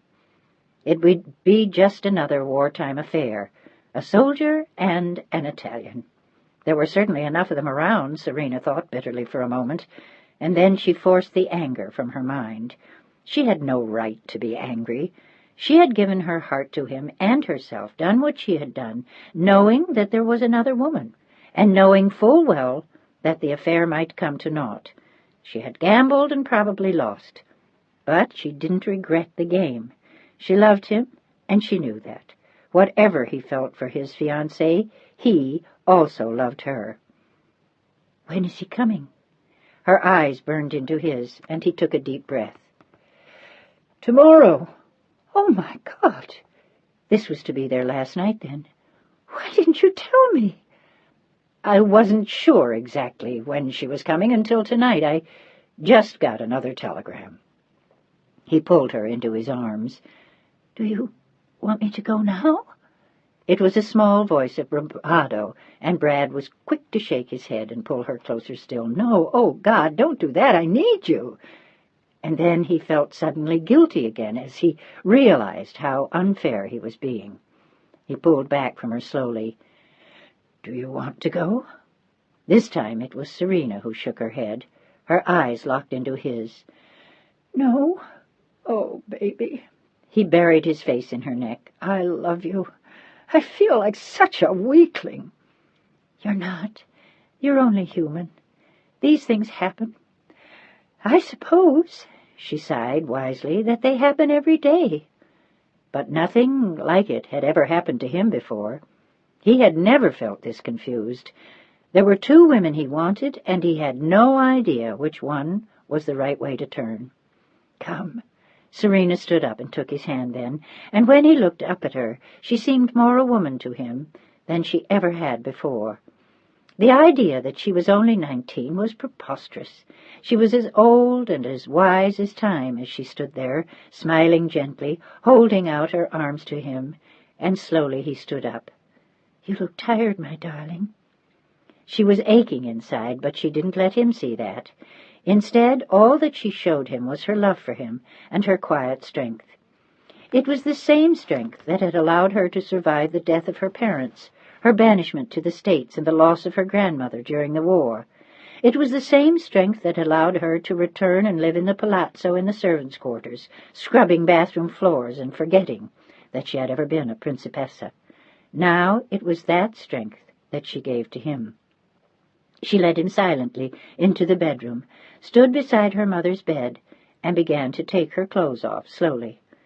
It was an evening ritual between them, and sometimes he helped her, and sometimes he only watched, admiring the graceful beauty of her young body and long limbs. But tonight he couldn't keep his hands from her, as the moonlight danced in her platinum hair, and his own clothes lay in a heap beside him before she was undressed, and rapidly he lifted her onto the bed and covered her body with his warm, hungry lips. "Oh, Serena, darling, I love you so." She whispered his name in the moonlight, and for long hours before sunrise they forgot that there was another woman, and again, Serena was his. Chapter 9. Major B.J. Fullerton stood looking very tall and straight and handsome at the military airport outside Rome. Only his eyes looked faintly troubled, and there were weary smudges to indicate that he had slept little. And as he lit a cigarette, he realized that his hands were trembling. It seemed foolish to be nervous about seeing Patty, but he was. Her father, Congressman Atherton of Rhode Island, had arranged for her to join a military flight over, and she was due in 10 minutes. For a brief moment, B.J. wished that he had had a drink before he left the house, and then suddenly he saw the plane circling high above and then drifting lower, heading toward the runway, and finally making a graceful landing, then taxiing down the runway toward the small, hastily erected building where he stood. He stood very still as he watched 2 colonels and a major step down the gangway, then a small cluster of military aides, one woman dressed in the uniform of a military nurse, and then he felt his heart break into a gallop as he saw her, standing at the top of the gangway, looking across the tarmac until she saw him, waving and smiling gaily, the raven hair neatly tucked into a bright red hat. She was wearing a fur coat and dark stockings, and she touched the railing as she made her way down the stairway with one elegant little hand neatly encased in a black kid glove. He was struck, even at this distance, by how pretty she was. That was the right word for Patty, pretty. She wasn't beautiful like Serena. She wasn't striking, but she was pretty, with a brilliant smile, wide baby blue eyes, and a little turned-up nose. In the summer, her face was lightly dusted with freckles when she went to Newport with her parents and summered at their 14-bedroom cottage with all the other friends she joined there every year. Pretty little Patty Atherton. He felt his stomach quiver as he watched her. He wanted to run toward her as she was running toward him, but something stopped him. Instead, he walked toward her with a long, slow stride and a wistful smile. "Hi, pretty girl. Can I show you around Rome, or is someone meeting you?" He kissed her playfully on the forehead, and she giggled, turning her face up toward his with her dazzling Miss America smile. "Sure, soldier. I'd love to see Rome with you." She slipped a hand through his arm and squeezed tightly, and B.J. had to fight not to close his eyes, so afraid was he that they would show his feelings. He didn't want to do this, didn't want to play games with her or be funny. He wanted to tell her the truth as they stood there at the airport looking at each other. "Patty, I fell in love with another woman. I have to break our engagement. I want to marry her. I don't love you any more." But was that true? Didn't he love Patty Atherton any more? He didn't think so as he watched her. In fact, as he picked up her suitcase and followed the fur coat out of the airport, he was almost sure. He had arranged for a car and driver, and a moment later they were sitting side by side in the back seat of the car, when suddenly she threw her arms around his neck and kissed him hard on the mouth, leaving a bright red imprint of the lipstick that so perfectly matched her hat. "Hey, babe, take it easy." He reached quickly for his handkerchief while the driver stowed her bag in the trunk. "Why should I? I came 4,000 miles to see you." Her eyes glittered a little too brightly, as though already she knew, as though she sensed something different. "Don't I get a kiss for all that?" "Sure you do, but not here." He patted her hand, and as she took off her gloves, he saw the sparkle of the engagement ring he had given her only that summer. And now, It was not yet Thanksgiving, and he was already having second thoughts. "All right." She looked at him matter-of-factly, and he could see shades of her domineering mother in the way her jaw set. "Then let's go back to the palace. Besides," she smiled sweetly, "I want to see it. Daddy says it's divine." "It is." He felt a tremor pass through him. "But wouldn't you rather go to where you're staying first? Where are you staying, by the way?" "With General and Mrs. Bryce." She said it smugly, like Congressman Atherson's daughter, and for a moment he hated her for her arrogant ways. How different she was from gentle Serena! How harsh she seemed in comparison! Was this really the pretty girl he had spent so much time with in Newport, and taken out so ardently last summer, when he'd been home on leave? She didn't seem nearly as attractive now as they sat here, and he watched her out of the corner of his eye as he asked his driver to take them to his home. He looked at the sleek waves of her bobbed hair and the expensive red wool hat. "Patty, what made you come over here now?" B.J. had put up the window between them and the driver, and now he looked Patty straight in the eye as he sat back in his seat. He was on his guard, though he wasn't sure why. "I told you I'd try to come home at Christmas." "I know." She attempted to look, at the same time petulant and alluring, and she was almost successful. Almost. "But I missed you too much." She kissed him playfully on the neck, leaving her imprint on him once again. "And you're such a lousy correspondent." But as she looked at him, there was something searching. She was asking him a question, if not with her words, then with her eyes. "Why? Do you mind my coming over, Brad?" "Oh, not at all, but I'm awfully busy just now, and—" He stared out of the window, thinking of Serena, before he looked back at Patty again with a reproach in his voice and his eyes. "You should have asked me." "Should I?" She arched one eyebrow, and again he found the resemblance to her mother striking. "Are you angry?" "No, of course not."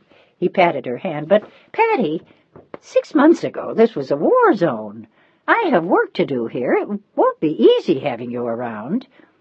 In part it was true, but the real reason was hidden beneath, and Patty seemed to sense that as she looked at him over appraisingly. "Well, Daddy wanted to know what I wanted for my birthday, and this was it." "Of course." She looked at him with faint accusation. "If you're too busy to see me, I'm sure that General and Mrs. Bryce will be happy to take me around, and I can always go on to Paris. Daddy has friends there, too." It all sounded so petulant and so petty, and it annoyed him. He couldn't help listening to the contrast between her veiled threats of Daddy and Serena's solemn, whispered explanations about my father, as she told B.J. about his conflicts with his brother, their implications, and the political pressures that had eventually led to his death. What did Patty know of things like that? Nothing. She knew of shopping and tennis and summers in Newport, and Deb parties, and diamonds, and El Morocco, and the Stork Club, and a constant round of parties in Boston and New York. "Brad," the look which she gave him was part angry, part sad. "Aren't you happy that I came to see you?" Her lower lip pouted, but the big blue eyes shone, and as he watched her, he wondered if anything really mattered to her. Only that she got her own way, he suspected, from Daddy or anyone else. The summer before, he had found her so charming, so cute, and so sexy, and so much more amusing than the other debutantes he had known before the war. But he had to admit now that the only thing different about her was that she was a little bit shrewder and a lot smarter. He suddenly wondered if she had manipulated the engagement. She certainly had had him panting for her body on the summer porch in Newport. A diamond ring had seemed then a small price to pay for what lay between those shapely legs. "Well, B.J.?" She still wanted an answer to her question, and he had to pull his mind back to the woman sitting beside him in the car, hurtling through the streets of Rome. "Yes, Patty, I'm happy to see you." but it had the dutiful ring of an unhappy and long-married husband. He didn't feel like a lover as he sat beside her in the car, glancing at the pretty face, the red hat, and the fur. "I think I'm just a little surprised." "Surprises are nice, though, B.J." She wrinkled her nose at him. "I love them." "I know you do." He smiled at her more gently then, remembering how pleased she had been by all his offerings, flowers and little presents, and once a horse-carriage ride in the moonlight that he had arranged especially for her. He reminded her of it now, and she grinned. "When are you coming home again, B.J.?" The petulance was back in her voice again, and he sighed. "I mean for good this time." I don't know. Daddy says he could arrange it real soon if you'd let him." And then she winked. "Or maybe even if you don't. Maybe that could be my Christmas present to you." But just hearing her say it made him panic. The thought of being torn from Serena before he was ready filled him with dread. He squeezed Patty's hand too hard, and in his eyes she thought she saw terror. "Patty, don't you ever do that. I'll handle my life in the army myself. Do you understand that?" His voice rose harshly, and her eyes held him in check. "Do you?" "I do," she answered quickly. "Maybe even better than you think." He wanted to ask her what she meant by that, but he didn't dare. Whatever she knew or suspected, he didn't want to hear about it yet. Sooner or later he would have to talk to her. He would have to make some kind of decision, and perhaps even tell her what had happened in the past months. But not yet. In a way, he knew that she was smart to have come over. If there was a way that she could have kept him, this was it. If they were truly to be married, it was good that he be reminded of her now in person before it was too late. But just as his thoughts began to fill with Serena, the driver passed through the palazzo's main gate. "Good heavens, B.J.!" She looked at it in astonishment. "Is this it?" He nodded, half in pride and half in amusement at the look on her face. "But you're only a major." The words slipped from her, and she clapped a gloved hand over her mouth as he laughed. "I'm glad you're impressed." He was distracted as he helped her out of the car, and he felt a wave of nervousness sweep over him. He had wanted to take her to the General's and not bring her here in the daytime. They were sure to run into Serena, and he wasn't sure that he could handle that. "I'll give you a quick tour, Patty, and then we'll get you settled at the Bryces." "I'm in no hurry. I slept all the way to Ireland on the plane." She smiled happily at him and walked majestically up the steps to the main hall. Here one of the orderlies swept open the enormous bronze door, and Patty found herself standing beneath the magnificent chandelier. Her eyes caught the grand piano, and she turned to see B.J. behind her, looking amused despite himself at her reactions. "War is hell, huh, Major?" "Absolutely. Would you like to see the upstairs?" "I sure would." She followed him up the stairs, as all eyes followed. In her own way, she was a very striking young woman, and none of them had seen a woman like her in a long time. Everything about her reeked of money and class. She looked like something right out of Vogue magazine, deposited on their doorstep, some 4,000 miles from home. The orderlies exchanged quick glances. She was a looker, all right, and they had all heard that she was a congressman's daughter. If the Major's old man hadn't been a senator once, and if they hadn't all known that he came from money too, they'd have wondered what he was after. But this way, it seemed like they were made for each other. And as one of the orderlies whispered to another, "Jesus, man, just look at them legs." B.J. took her from room to room, introducing the men in various offices and the secretaries who all looked up from their work. They sat in a little drawing-room where he sometimes entertained guests, looking out over the garden. And then suddenly she looked up at him, tilted her head to one side, and asked the question he had been avoiding. "Aren't you going to show me your room?" He had whisked her quickly through his office, but he had purposely avoided the enormous room with the antique canopied bed. "I suppose so, if you'd like that." "I certainly would. I suppose it's as lavish as The rest of all this? Poor B.J. she crooned jokingly. "What a hard life you live over here. And to think people feel sorry for you still being in Europe after the war." But there was more than amusement and raillery in what she was saying. There was accusation now, and suspicion, and resentment, and anger. He began to sense all of it as he led the way down a marble hall and opened a pair of handsomely carved double doors. "Good Lord, B.J., all this for you?"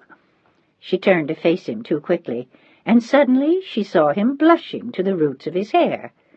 He said nothing further, and walked swiftly to the long rows of windows, opened one of them and stepped onto the balcony, saying something about the view. But it wasn't the view he was seeking. He was longing for a glimpse of Serena. After all, this was her home, too. "I had no idea you lived so comfortably, B.J." Patty's voice was smoking as she stepped outside and stood beside him on the little balcony, looking out over the gently rolling lawns below. "Do you mind it?" His eyes looked deep into hers now, trying to understand who she was and what she felt. Did she really love him, or merely want to have him? It was a question he had been asking himself now for quite a while. "I don't mind it. Of course not. But it makes me wonder if you'll ever want to come home." "Of course I will, eventually." "But, not for a while?" Her eyes sought other answers in his, but the slate-gray eyes were troubled, and he looked away, and as he did so, he saw her, sitting quietly under a tree. She sat turned so that he could see her profile, and for a moment he was mesmerized into silence, as Patty saw her too, and looked rapidly into Brad's eyes. "B.J.?" He didn't answer for a long moment. He didn't hear her. He was seeing something different about Serena, something he had never seen quite the same way before. It was a quiet dignity, a solemnity, an almost unbearable beauty.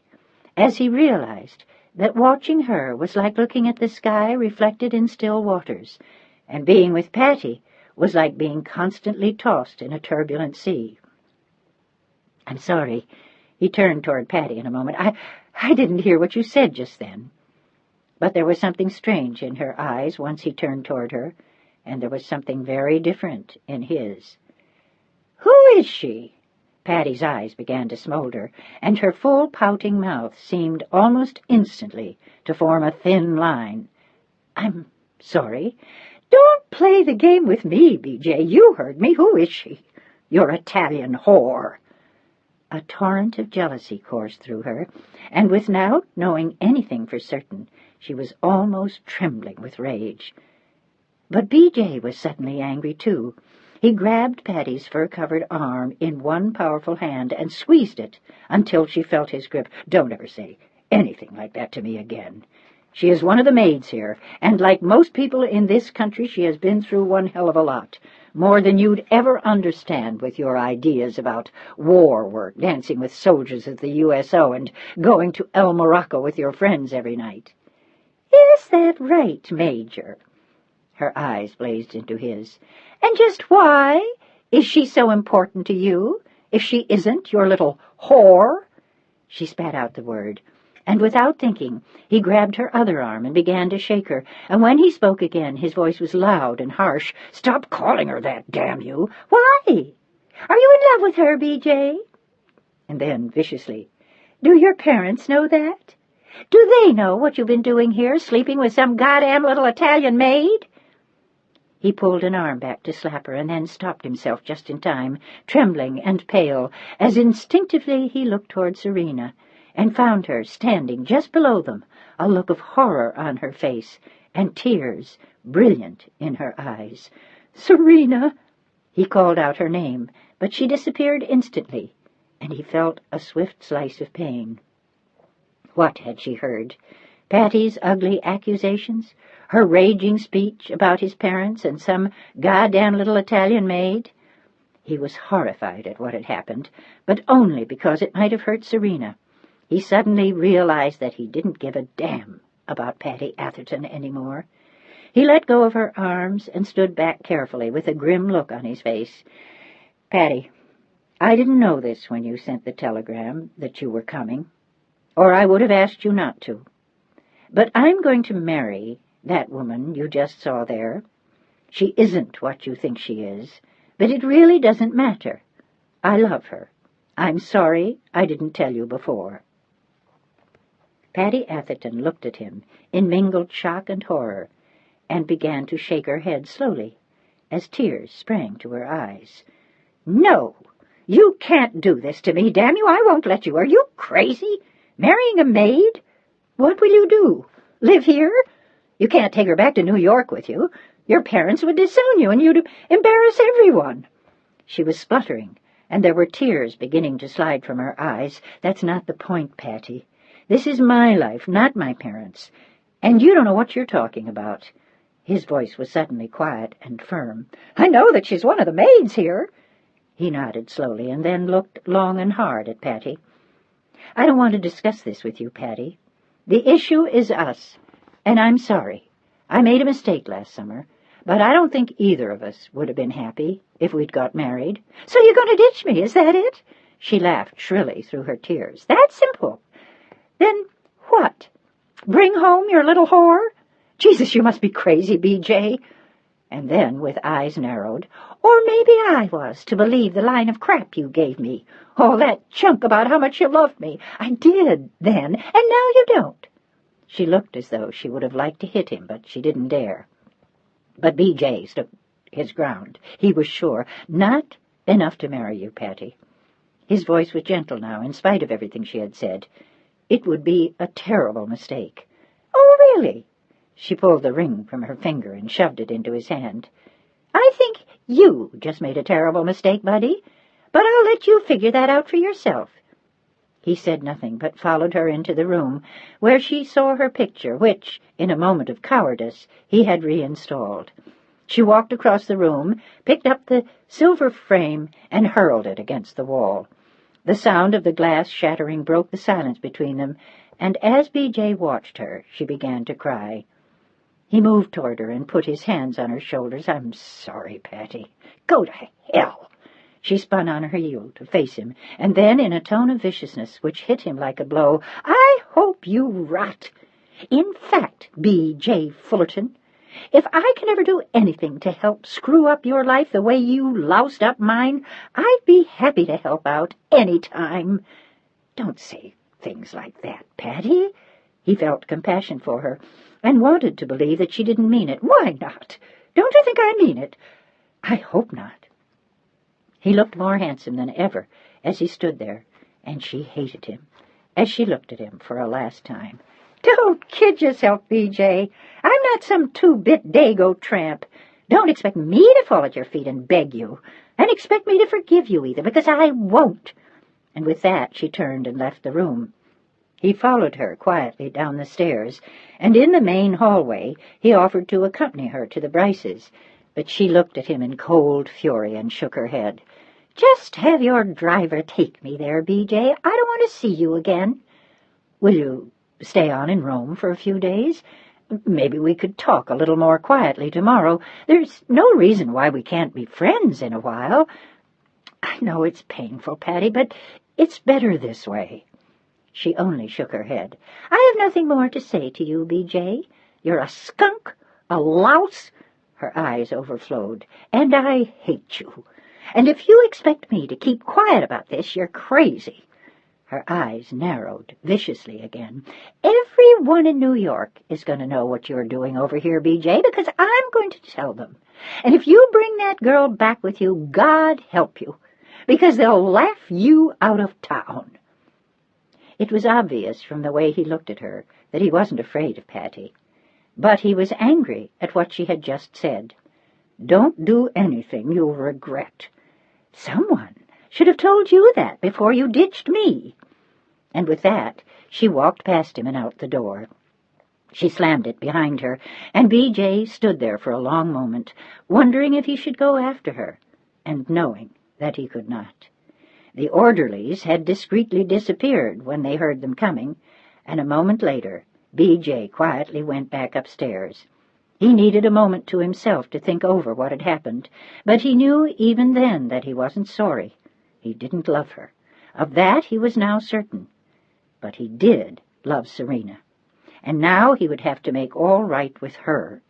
God knows what she had heard as Patty shrieked at him on the balcony. As he remembered her words, he suddenly realized that there was not a moment to lose in finding Serena. But as he left his office to find her, his secretary stopped him. There was an urgent phone call from headquarters in Milan, and it was 2 hours later before he could get away again. He went quietly to their quarters, knocked on the door, and was answered instantly by Marcella. "Serena?" She pulled the door open rapidly, with tears on her face and a handkerchief in her hand, and she seemed even more overwrought when she saw B.J. "Isn't she here?" He looked startled as Marcella shook her head and began to cry again. "No." She assaulted him instantly with a flood of Italian, and gently he stopped her, holding the old shaking shoulders in both of his hands. "Marcella, where is she?" "Non so. I don't know." And then suddenly it hit him, as the old woman cried harder and pointed to the empty room behind her. "She took her suitcase, Major. She is gone." Chapter 10. The Major had sat with Marcella for almost an hour, trying to piece together what had happened and figure out where she might have gone. There weren't many places he could think of. She certainly wouldn't go to her grandmother's house in Venice with strangers living there, and as far as Marcella knew, there was nowhere else. She had no friends or relatives to go to, and the only thing that B.J. could think of was that she had gone back to the States. But she couldn't have done that at a moment's notice. She'd have to get another visa and make arrangements. Maybe she was staying somewhere in Rome, and she would attempt to get a visa back to America in the morning. He couldn't call the American embassy until the morning to check on that. There was nothing he could do. He felt powerless, empty, and afraid. Brad questioned Marcella until the old peasant woman was wrung dry. Serena had run into their quarters from the door that led into the garden, rushed into her room, and locked the door.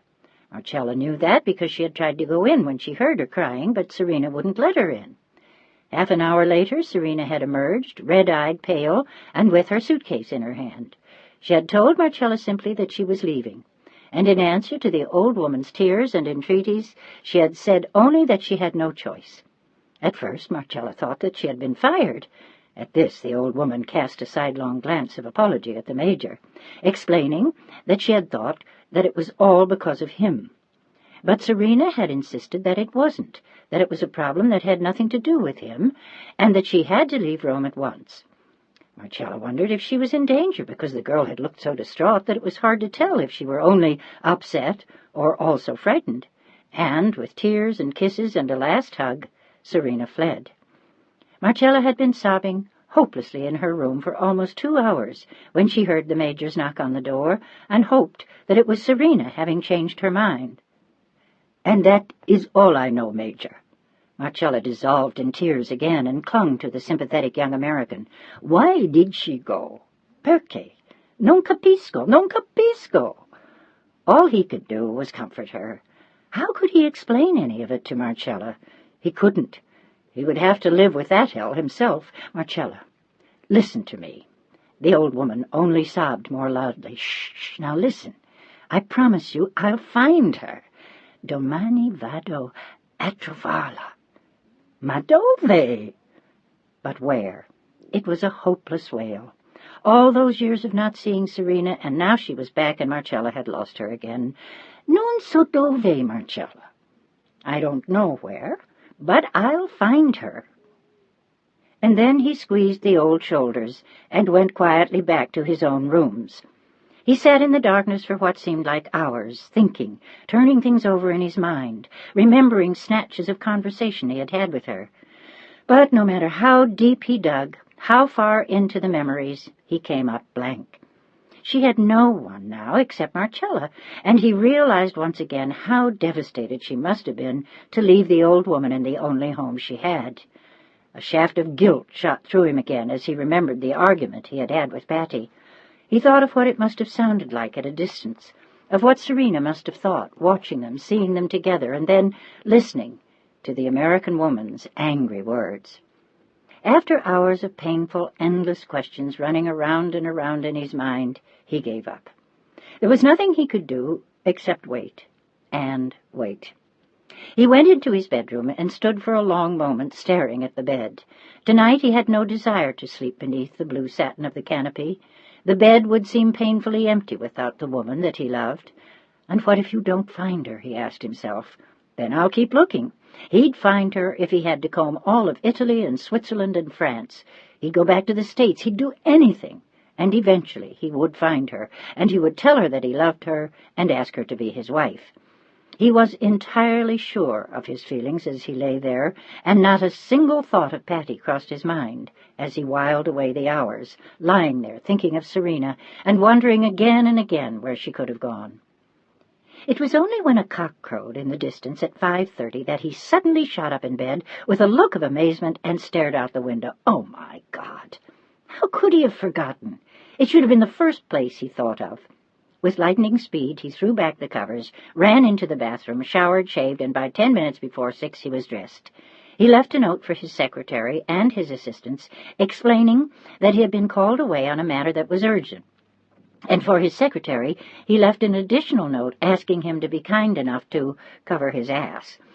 He left all the memos where they would see them, and then slipped on a heavy jacket and hurried downstairs.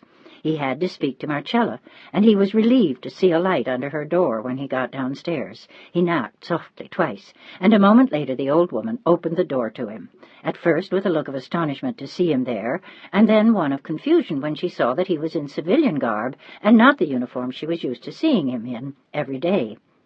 "Yes?" She still looked startled as she stepped back for him to enter. But he shook his head and smiled with a warm look in his deep gray eyes. "Marcella, I think I may know where to find her, but I need your help. The farm in Umbria. Can you tell me how to get there?" Marcella looked more startled still for a long moment, and then she nodded, frowning, thoughtful. She looked into his eyes again, with a hopeful gleam in her own. She closed her eyes for a moment, remembering, and then brought him a pencil and a piece of paper and waved him to a chair. "You write it down, like I tell you." He was only too happy to obey her orders, and a few minutes later he was out the door with the paper in his hand. He waved to her one last time as he ran toward the little shed where he kept the jeep he used when he didn't have a driver, and she watched him as he drove away, with tears of hope in her old eyes. The trip from Rome to Umbria was long and arduous. The roads were poor, deeply rutted, and crowded with military vehicles, foot traffic, and carts filled with chickens or hay or fruit. It was here that one remembered that there had been a war on not so very long ago. One still saw signs of the damage everywhere, and there were times when B.J. thought that neither he nor the jeep would survive. He had brought with him all of his military papers, and had the jeep collapsed beneath him, he would have commandeered anything he had to reach the farm. As it was after dark when he got there, traveling down the uninhabited, rutted road in the direction that Marcella had described to him. But he began to wonder in a few moments if he had taken the wrong turn. Nothing looked familiar according to the directions, and he stopped the car in the darkness. It didn't help him that there was even no moon by which to travel, and there were dark clouds passing through the sky as he looked up, and then at the horizon beyond. But as he did so, he suddenly saw a cluster of buildings in the distance, huddling together as though for warmth, and he realized with a long, tired sigh that he had found the farm. He turned the jeep back until he found a narrow, rutted lane, and followed it through overgrown bushes in the direction of the buildings he had seen on the horizon, and a few moments later, splashing through deep potholes, he reached what must have once been a large courtyard or a kind of main square. There was a large house facing him, barns stretching out toward the right, and an orchard both to the left and behind him. Even in the darkness he could see that it was a large place, that it was deserted. The house looked weather-beaten and empty. The doors of the barns had fallen off their hinges. There was grass growing waist-high between the cobblestones in the courtyard, and what farm equipment there had once been stood rusting and broken in the orchard, which obviously had not been tended for years. He stood there for a long moment, wondering where to go now. Back to Rome? Into a village, to a nearby farm? But there were none. There was nothing here, and no one, and surely not Serena. Even if she had come here to find refuge, she could not stay here. He stared sadly at the barns in the darkness and then at the house, but as he did so he thought he saw something scurry into the darkness of a corner. An animal? A cat? A dream? Or perhaps someone very frightened at his intrusion. Realizing how mad he was to have come on this solitary adventure, he kept his eyes in the direction of what he had seen and walked slowly backward toward the jeep. When he reached it, he leaned inside and took out his pistol. He cocked it and then began to walk forward, wielding an unlit flashlight in his other hand. He was almost certain now of where he had seen the movement, and he could see a form huddled in a corner, crouched behind a bush. For an instant he realized how insane it was that he should be pursuing this encounter, that he might perhaps die for no reason at all on a deserted farm in the Italian countryside in search of a woman, 6 months after the end of the war. After all, he had survived in the years before that. It seemed ironic that he could die now, he thought, as he inched his way forward along the building, his heart racing.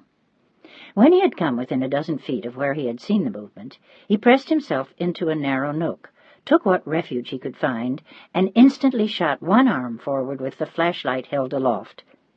He switched it on, poised at the same instant with his gun, and, like his victims, his eyes blinked for a moment in the darkness, as he realized with terror that it was not a cat at all. It was someone hunched over and hiding, a dark cap pulled low over his brow, hands held aloft. "Come out of there. I'm with the American Army."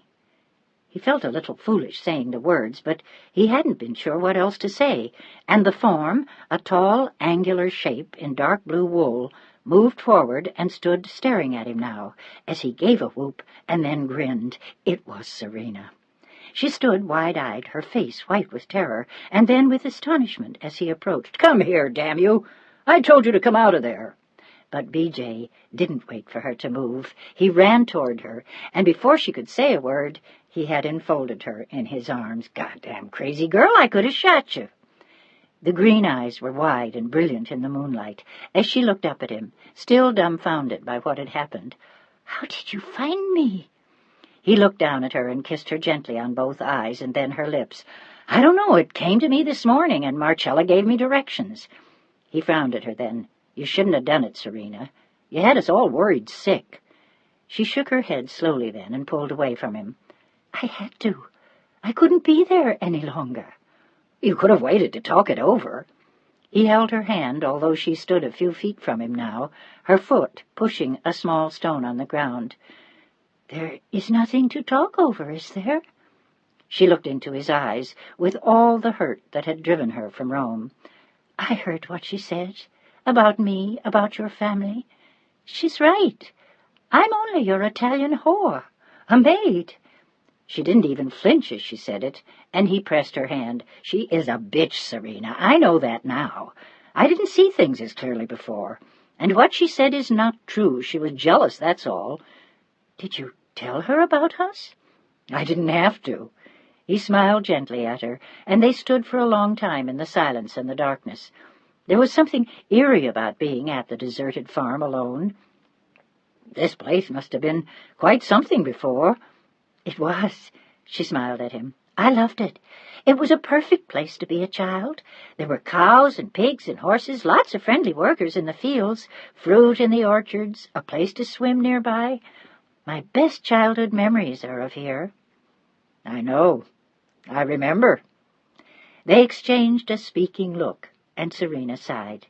She still couldn't believe that he had found her. Things like that didn't happen in real life. They only happened in books and movies. But there they were, 1,000,000 miles from civilization, together and alone. "Won't she be very angry that you left Rome?" Serena looked at him curiously, and he shook his head slowly. "No angrier than she was when I broke our engagement." Serena looked shocked. "Why did you do that, Brad?" In fact, she looked almost angry. "Because of me?" "Because of me? When I saw her, I knew what I felt about her." He shook his head again. "Nothing, or damn close to it. I felt fear. She's a very scary young woman, manipulative and scheming. She wanted me for something, I'm not sure what. But when I listened to her, I knew it. She wanted me to be a puppet, I think, to go into politics like her father and mine, to make her something and to play her game. There is something incredibly empty about her, Serena. And when I saw her, I had all the answers that I'd been struggling for months. They were all there all along. I just didn't know it. And then she saw me look at you and, well, she knew it too. That was when you heard her. Serena watched him as he talked and then nodded. She was very angry, Brad. I was frightened for you. She looked very young as she stood in front of him in the courtyard. I was afraid. She closed her eyes briefly. I had to run. I thought that if I disappeared, it would make things simpler for you. Her voice trailed off, and he reached out his arms again. Have I told you lately that I love you? She smiled in the darkness and nodded. I think that was what you meant when you came here. She looked at him pensively then and tilted her head to one side. It is over with her, then? He nodded and then smiled. And now it can begin in earnest with us. It already has begun. She reached out her arms for him, and he stroked her hair with a gentle hand. I want to marry you, Serena. You know that, don't you? But quietly, she shook her head. No. It was a simple word, and he looked down at her with a smile. Does that mean that you don't know it? No. She looked up at him again. It means that I love you with all of my heart, and I will not marry you. Never. She sounded resolute, and he looked at her in dismay. Why in hell not? Because it would be wrong. I have nothing to give you except my heart, and you need a woman like her, of your world, of your own kind, your class, of your country, someone who knows your ways, someone who can help you if you ever do decide to go into politics one day. I will only hurt you, if that's what you want, later on. The Italian war bride, the maid, Patty's words still rang in her ears. The Italian whore? Others will call me that, too. The hell they will, Serena. Aren't you forgetting who you are? Not at all. You are remembering what I was. I am not that any more. You heard what Patty said. Stop that. He took her by both shoulders and shook her gently. You're my principessa. No. Her eyes never wavered from his. I am your upstairs maid. He pulled her into his arms then, wondering how he could convince her, what he could say. I love you, Serena. I respect everything that you are. I am proud of you, damn it. Won't you let me make my own decisions about what's right for me? No. She smiled up at him with a look of sorrow mingled with love. You don't know what you're doing, so I won't let you do it. Do you think we could argue about it later? He looked down at her with a grin, sure that eventually he would convince her. But he had suddenly realized that he had been driving for hours and he was exhausted. Is there anywhere for us to stay, or have you decided not to sleep with me any more either? The answer is no to both questions. She grinned at him sheepishly. There is nowhere for miles. I was going to sleep in the barn. Did you have anything to eat today? He looked at her worriedly, and she shook her head. Not really. I brought some cheese and some salami, but I finished it this morning. I was going to walk into town tomorrow and go to the market, but I was awfully hungry tonight. Come on. He put an arm around her shoulders and walked her slowly back to the car. He pulled open the door, helped her up into the seat, and pulled out the knapsack in which he had put half a dozen sandwiches as a last-minute thought before he left. There were also apples and a piece of cake and a bar of chocolate. What? No silk stockings? She grinned at him over the sandwich she was devouring. You only get those if you marry me. Oh, she shrugged, leaning back against the seat. Then I guess I don't get any silk stockings. Only chocolate. Christ, you are stubborn. Yes, she nodded proudly, and he grinned. They slept in the jeep that night, their arms cast easily over each other, their legs cramped, but their hearts light. He had found her. All was well, and before she fell asleep she had agreed to come home to Rome with him. And when the sun came up, they each ate an apple, washed at the well, and she showed him the farm she had loved as a child when life had been so very different. And as he kissed her in front of the old barn, he promised himself that whatever it took, he would convince her, and one day she would be his for good. Chapter 11. When Serena returned to Rome the next day, Marcella was already sleeping. She left her suitcase in the little hall to let her know she was back, and then tiptoed upstairs with B.J. to the familiar bed. They made love as they hadn't dared to on the road, and Serena rejoiced to be back in his arms again. The pictures of Patty were gone for good, and she felt free and happy to be alive. The next morning, Marcella gave her hell for running away, and berated her at the top of her lungs for almost 2 hours, threatening to box her ears, shouting, insulting, and then finally bursting into tears as she clung to Serena and begged her never to go away again. "I won't. I promise you, Cella. I'll be here forever." "Not forever," she looked at Serena cryptically, "but for as long as you should be here." "I should be here forever," Serena said calmly. "At least in Rome. This is my home." She had long since abandoned all thought of returning to the States. "Maybe not for always." Marcella looked at her again. "I don't know what you're talking about, and I don't think I want to hear it." Serena turned away to make a pot of coffee. She knew exactly what Marcella meant. "He loves you, Serena." The voice was old and wise, and Serena wheeled to face her. "I love him, too. Enough not to destroy his life. He broke off his engagement with that American girl. He seems to think he had good reason to do it, and maybe he was right. But I will never marry him, Cella, never. It would be wrong, and it would ruin his life. His family is very important to him, and they would hate me. They wouldn't understand anything about me. So no matter what he tells you, or what you think, the answer is never, Marcella. I've told it to him, and I'm telling it to you. I want you to understand that.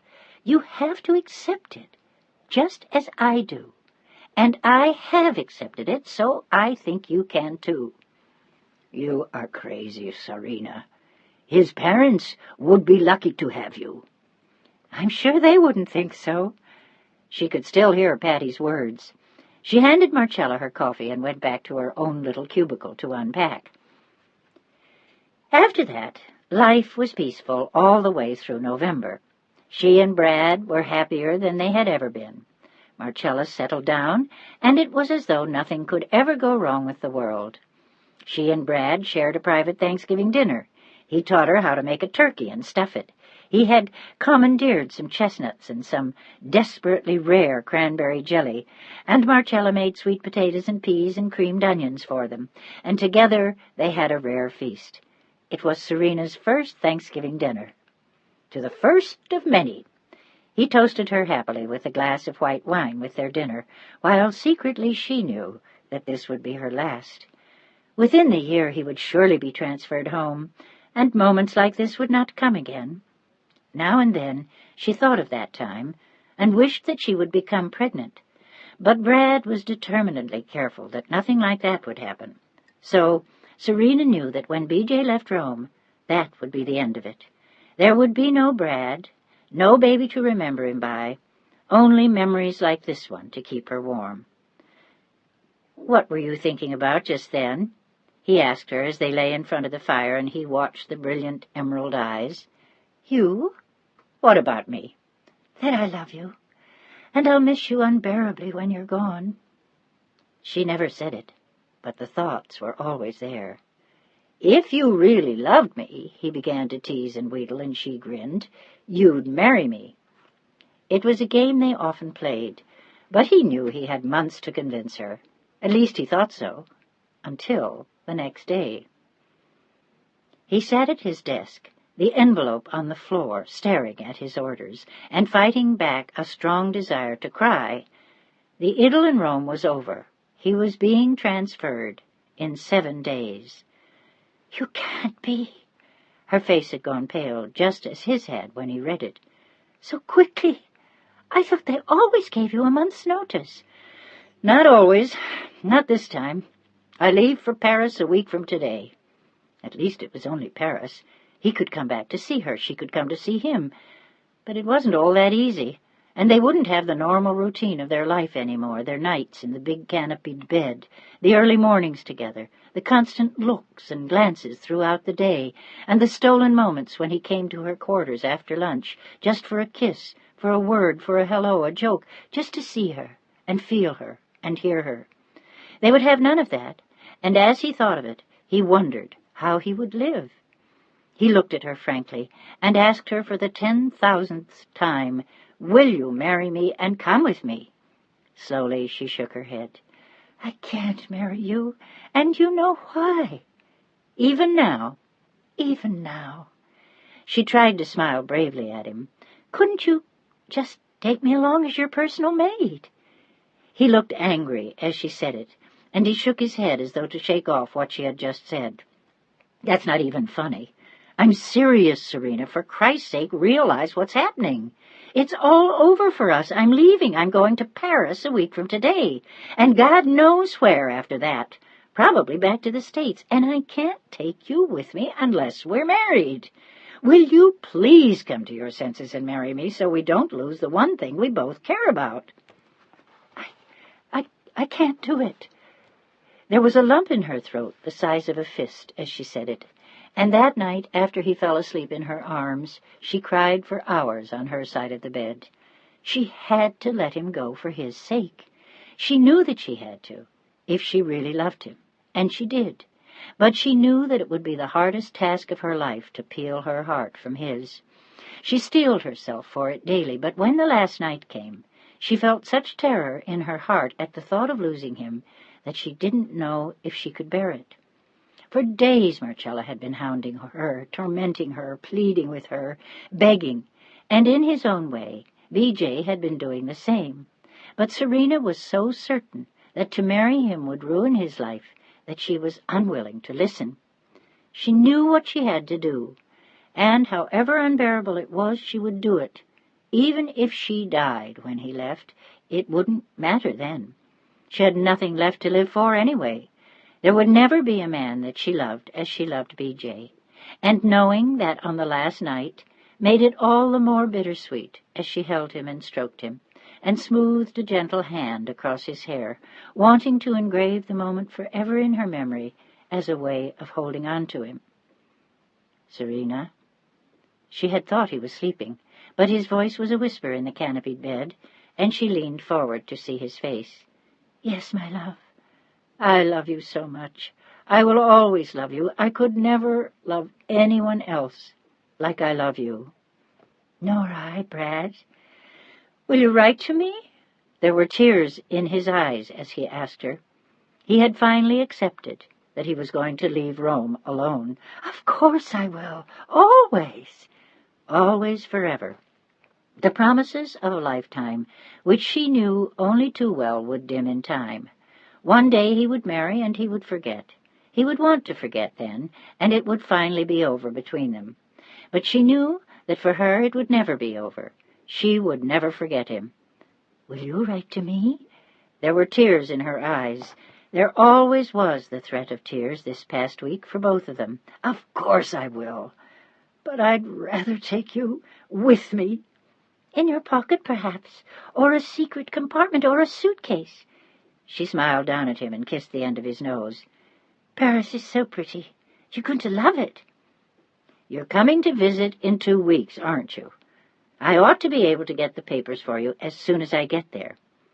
She was going to spend a week-end with him in his quarters, if it could be arranged, and he had made her promise that she would come often as she could, and he had told her to bring Marcella. He didn't want her traveling alone on the train. But it would be impossible for both of them to leave together, she reminded him. One of them had to stay behind and work at the palazzo. He had nodded then. For Brad, the past week had sped by in a fog, and by the morning of his departure he felt drained.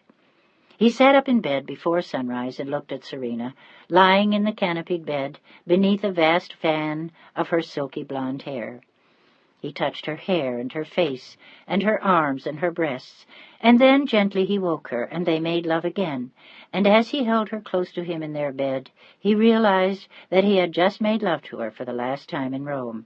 In 2 hours he would be leaving, and all they would have left were the occasional weekends they would share in Paris, before he would eventually be shipped back to the States. As he held her close to him, she felt him swell and hunger for her again, and gently she touched him, at first with her fingers and then with her deft tongue. She had learned a great deal with Brad in their bed of love, but most of it had come from her heart, or from instinct, as she sought to bring him pleasure and to give herself to him in every possible way. And so one last time he moaned softly and ached with the pleasure of her touch, of her kiss, of their longing for each other, and he pulled himself from her mouth and entered her again. It was she who realized then what had happened, and hoped that his last gift to her would be a son. But neither of them were thinking of anything but each other as they met for a last time in his office an hour later, and he held her and kissed her once more, as they looked out into the bleak garden and remembered how it had looked in the summer and fall. And then, gently, he turned her face toward his and kissed her for the last time. "You'll come in 2 weeks?" "I'll come." But they both knew that it wasn't sure. "If not, I'll fly back to Rome." And then what? An abyss of loneliness for both of them over the years. She had condemned them to a difficult loss with her staunch principles about not being good enough to marry him. And he couldn't help trying again. "Serena, please, will you reconsider? Please, let's get married." But she only shook her head, unable to speak at the pain of seeing him go, her face washed with tears. "Oh, God, how I love you." "I love you, too." It was all she could say before the orderlies came to get him, and after he left the room. She let out an almost animal moan as she steadied herself against the wall and stared out into the garden. In a few minutes he would be gone. She would have lost him forever. The thought was almost more than she could bear, and she ran breathlessly down to the garden near where she and Marcella lived. She knew he would see her there as he drove away, and that way she wouldn't have to stand with the others, and only Brad and his driver would see her face contorted in sadness. As it was, when he drove past, she saw that he was crying too, his face somber and pale at the window of the car, and his face wet with silent tears as the driver pressed relentlessly forward. And then all she saw was a face at the rear window, until finally the car that bore him away disappeared. She walked slowly inside then, with a look of glazed pain, and walked straight into her room and closed the door. Marcella said nothing at all to her. It was too late for reproach. She had made her decision, and now she would live by it if it killed her. And after 2 days of her lying there, Marcella feared that it would. By the 3rd day, Marcella was truly frightened. Serena refused to get up, wouldn't eat, never seemed to sleep. She just lay there, crying silently and staring at the ceiling. She didn't even get out of her bed the one time that he called, and the orderly came to tell Marcella. She was beginning to panic, and the next day she went to the orderly herself. "I have to call the major," she announced firmly, trying to make it look as though it were official business, as she stood in the secretary's office in a clean apron with a freshly pressed scarf on her head. "Major Appleby?" The secretary looked surprised. The new major wasn't due until the next morning. Maybe the old woman wanted to quit. They were all beginning to wonder if her niece would. No one had seen Serena since Major Fullerton had left. "No, I want to call Major Fullerton in Paris. I will pay for it myself, but you must make the call, and I wish to speak to him in private." "I'll see what I can do." The secretary glanced at the indomitable old woman and promised that he would do his best. "I'll come and get you if I get him on the line." As it happened, luck was with him, and he got hold of B.J. less than an hour later, sitting bleakly in his new office, wondering why Serena wouldn't take his call. He didn't have good news for her anyway. Her traveling papers for a weekend in Paris had been denied. There had been some vague hint about fraternization being frowned on, and it was deemed wisest to leave one's indiscretions behind. He had burned angrily when he had got word, and now he knew he had to tell her. All he could offer was to come back to Rome in a few weeks when he could get away, but he had no idea yet as to when. He was sitting staring out into the Paris rain on the Place du Palais Bourbon in the 7th arrondissement when the call came in from his old secretary in Rome, and he gave a little start and smiled to hear a familiar voice. "I'm calling you for Marcella, Major. She said it was important and private. I've just sent someone to fetch her. You'll have to hang on for a minute if that's all right with you." "It's fine." But he was suddenly very frightened. What if something had happened?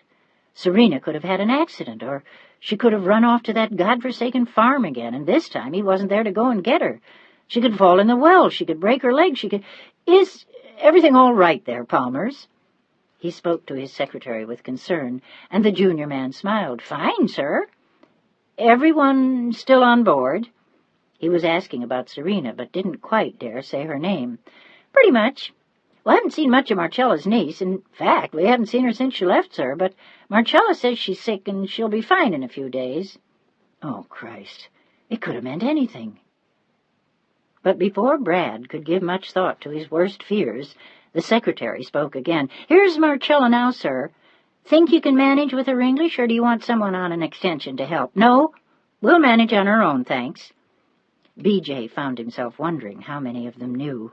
No matter how discreet he and Serena had been, somehow those things always got around. It had certainly got to Paris. "Thanks, Palmers. Good to talk to you." "And to you, sir. Here she is." "Maggiore?" The old woman's voice came to him like a breath of fresh air. "Yes, Marcella. Is everything all right? Serena?" In answer to his question, he was pelted with a hailstorm of rapid Italian, almost none of which he understood except the words eating and sleeping. But he wasn't sure who was eating and sleeping and why Marcella was so concerned. Wait a minute. Hang on. Piano, slowly. Non capisco. Is it Serena?" "Si." "Is she sick?" He was assaulted with more rapid-fire Italian, and once again begged the old woman to slow down. This time she did. "She ate nothing. She drank nothing. She neither slept nor got up. She just cried and cried, and—" Now it was Marcella who began to cry. "She is going to die, Maggiore. I know it. I saw my own mother die the same way." "She's 19 years old, Marcella. She's not going to die." "I won't let her," he thought to himself. "Have you tried to get her up?" "Si, ogni ora. Every hour, but she doesn't get up. She doesn't listen. She does nothing. She is sick." "Have you called the doctor?" "She is not sick like that. She is sick for you, Maggiore." He was sick for her, and the damn crazy girl had refused to marry him because of her silly notions of protecting him, and now they were up the creek. What can we do? He narrowed his eyes and stared out at the December rain. "Get her to the phone. I want to talk to her." "She no come." Marcella looked more worried again. "Yesterday, when you called, she no come." "Tonight, when I call, you get her to the phone, Marcella, if you have to drag her." He silently cursed the fact that there was no phone in the servants' rooms. "I want to talk to her." "Ecco, va bene." "Can you do it?" "I do it. You go to Umbria to find her now. I go to bring her to the phone. Facciamo miracoli insieme." She grinned in her half-toothless smile. She had just told him that they made miracles together, and it was going to take a miracle to get Serena out of her bed. "See if you can't get her up for a few minutes first. Otherwise she'll be too weak. Oh, now, wait a minute." He thought for a moment. "I have an idea. There's no one in the guest bedroom right now, is there?" Marcella thought for a minute and shook her head. "Nessuno, Maggiore?" "No one." "Good. I'll take care of everything." "You're going to put her in there?" Marcella sounded stunned. Whatever her lineage and her title, Serena was, after all, just an employee now at the palazzo, and a lowly one at that. No matter that she had been occupying the Major's bed for all these months. That was different from her moving into one of the guest rooms like a VIP guest. Marcella was afraid there might be trouble. "I'm going to put her in there, Marcella, whether she likes it or not. Get me Palmers. I'm going to have him carry her up there as soon as you get her ready. And an hour from now, He looked at his watch. "I'll put through a call." "What will I tell Sergeant Palmers?" "I'll tell him. We can say that she's very ill and we're afraid of pneumonia, that it's too damp for her where you are, and I'm ordering all of you to bring her upstairs." "What do we do when the new Maggiore arrives?" "Marcella—" He didn't dare say what he was thinking. "Never mind that. Get Palmers. I want to talk to him now. You go to Serena and get her ready." "Yes, Maggiore." Marcella blew him a kiss. "I love you, Maggiore. If she won't marry you, I will." He chuckled at his end. "Marcella, you're on." Just as he had known once he had seen Patty, that he knew what he wanted to do, now he knew also that all along Serena had been wrong. She was not only wrong for him, she was wrong for herself, and he wasn't going to let her do this to either of them. As he gave his orders to Palmers, he was aware of an iron resolve, and if he couldn't talk sense to her over the phone, he was going to Rome. He'd go AWOL if he had to, and talk his way out of it when he got back. But before he did anything that drastic, he spoke to the military operator an hour later and had her place the call to Rome. He had already arranged with Palmers for the phone to be pulled into the guest room, and when it rang, first Palmers answered, then Marcella. Then he could hear sounds of movement, of shuffling noises, muted voices, a door closing, and then, in barely more than a whisper, he heard her thready little voice. "Brad, what is this? What happened? They carried me out of my room." "Good. That's what I told them to do. Now, I want you to listen to me, Serena, and I am not going to listen to you any more. I love you. I want you to marry me. What you have done is killing us both. You're willing yourself to die, and I feel as though I died when I left Rome. This is crazy, crazy, do you hear me? I love you. Now, for Christ's sake, woman, will you come to your senses and come to Paris to get married, or do I have to come back there and drag you out?" She laughed softly in answer, and then there was a silence, as he could almost see her weigh her thoughts. What he could not see in the silence was Serena, lying back against her pillows, with tears streaming from her eyes, her hands trembling as she held the phone, fighting herself to keep from saying what she wanted, and then suddenly, in a great burst of effort, she spoke up. "Yes." It was still only a whisper, and he wasn't sure he'd heard her. "What did you say?" He held his breath. "I said I'd marry you, Major." "Damn right." He tried to sound arrogant as he said it, but his hands were trembling harder than hers, and there was a lump in his throat so large he could barely talk. "I'll get the papers going right away, darling, and we'll get you here as soon as we can." My God, he thought to himself. She said yes, she said it. He wanted to ask her if she meant it, but he didn't dare. He wasn't going to give her a chance to reconsider. Not now. "I love you, darling, with all my heart." Chapter 12. The morning that Serena left Rome, she stood in the garden for a long time under her willow tree, pulling her jacket tightly around her. The sun had just come up, and it was still cold, as she looked out into the distance at the hills, and then back at the white marble facade that she was leaving now for the second time. She remembered the last time she had left here, with her grandmother, to go to Venice.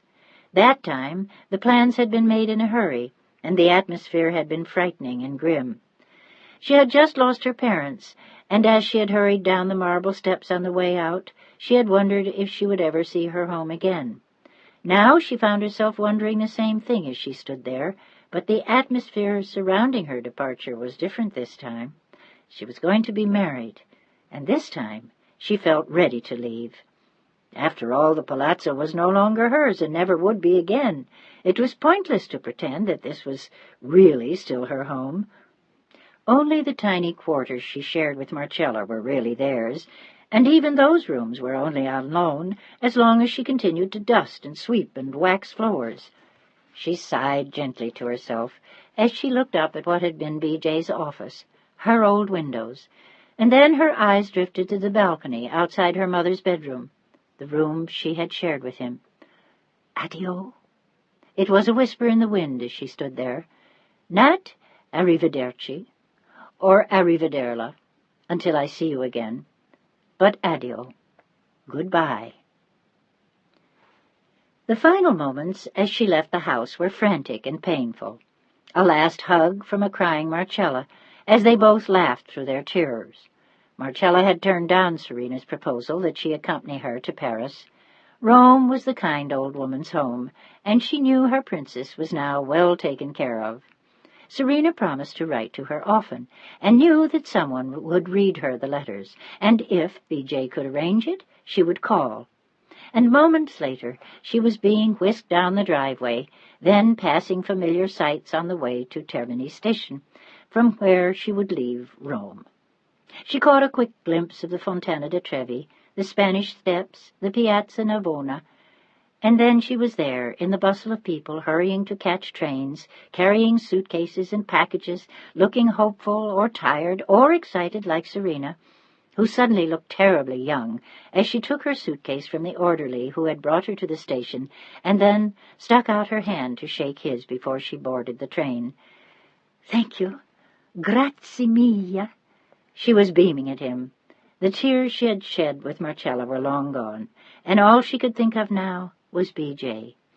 She felt not as though she were leaving, but as though she were going home. "Goodbye," she whispered softly to herself as the train picked up speed and she saw the familiar outline of her city begin to fade in the distance. There were no tears in her eyes this time. All she could think of now was Paris, and what awaited her there. They arrived in Paris just after noon. As they approached the city, she saw the Eiffel Tower in the distance, and assorted monuments she knew nothing about.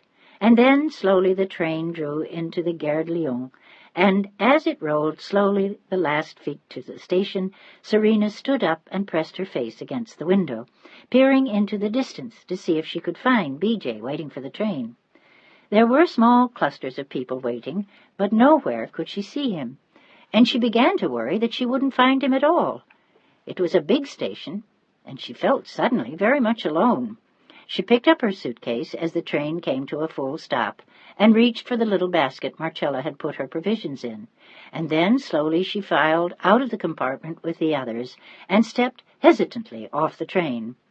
Once again she looked around, her eyes combing the long platform and the unfamiliar faces as her heart pounded madly within her. She knew that he couldn't have forgotten her, and she knew where to find him if for some reason they missed each other at the station. But none the less, now the full excitement was upon her. She was in Paris, and she had come to meet B.J., to get married.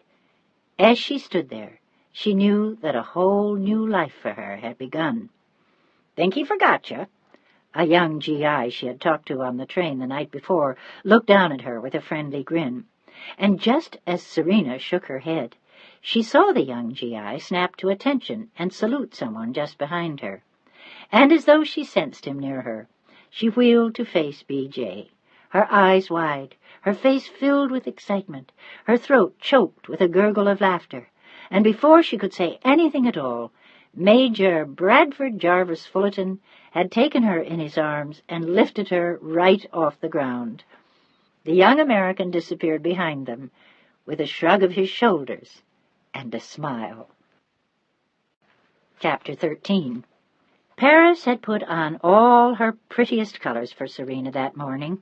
A bright blue sky overhead, crisp greens here and there as they drove past pine trees.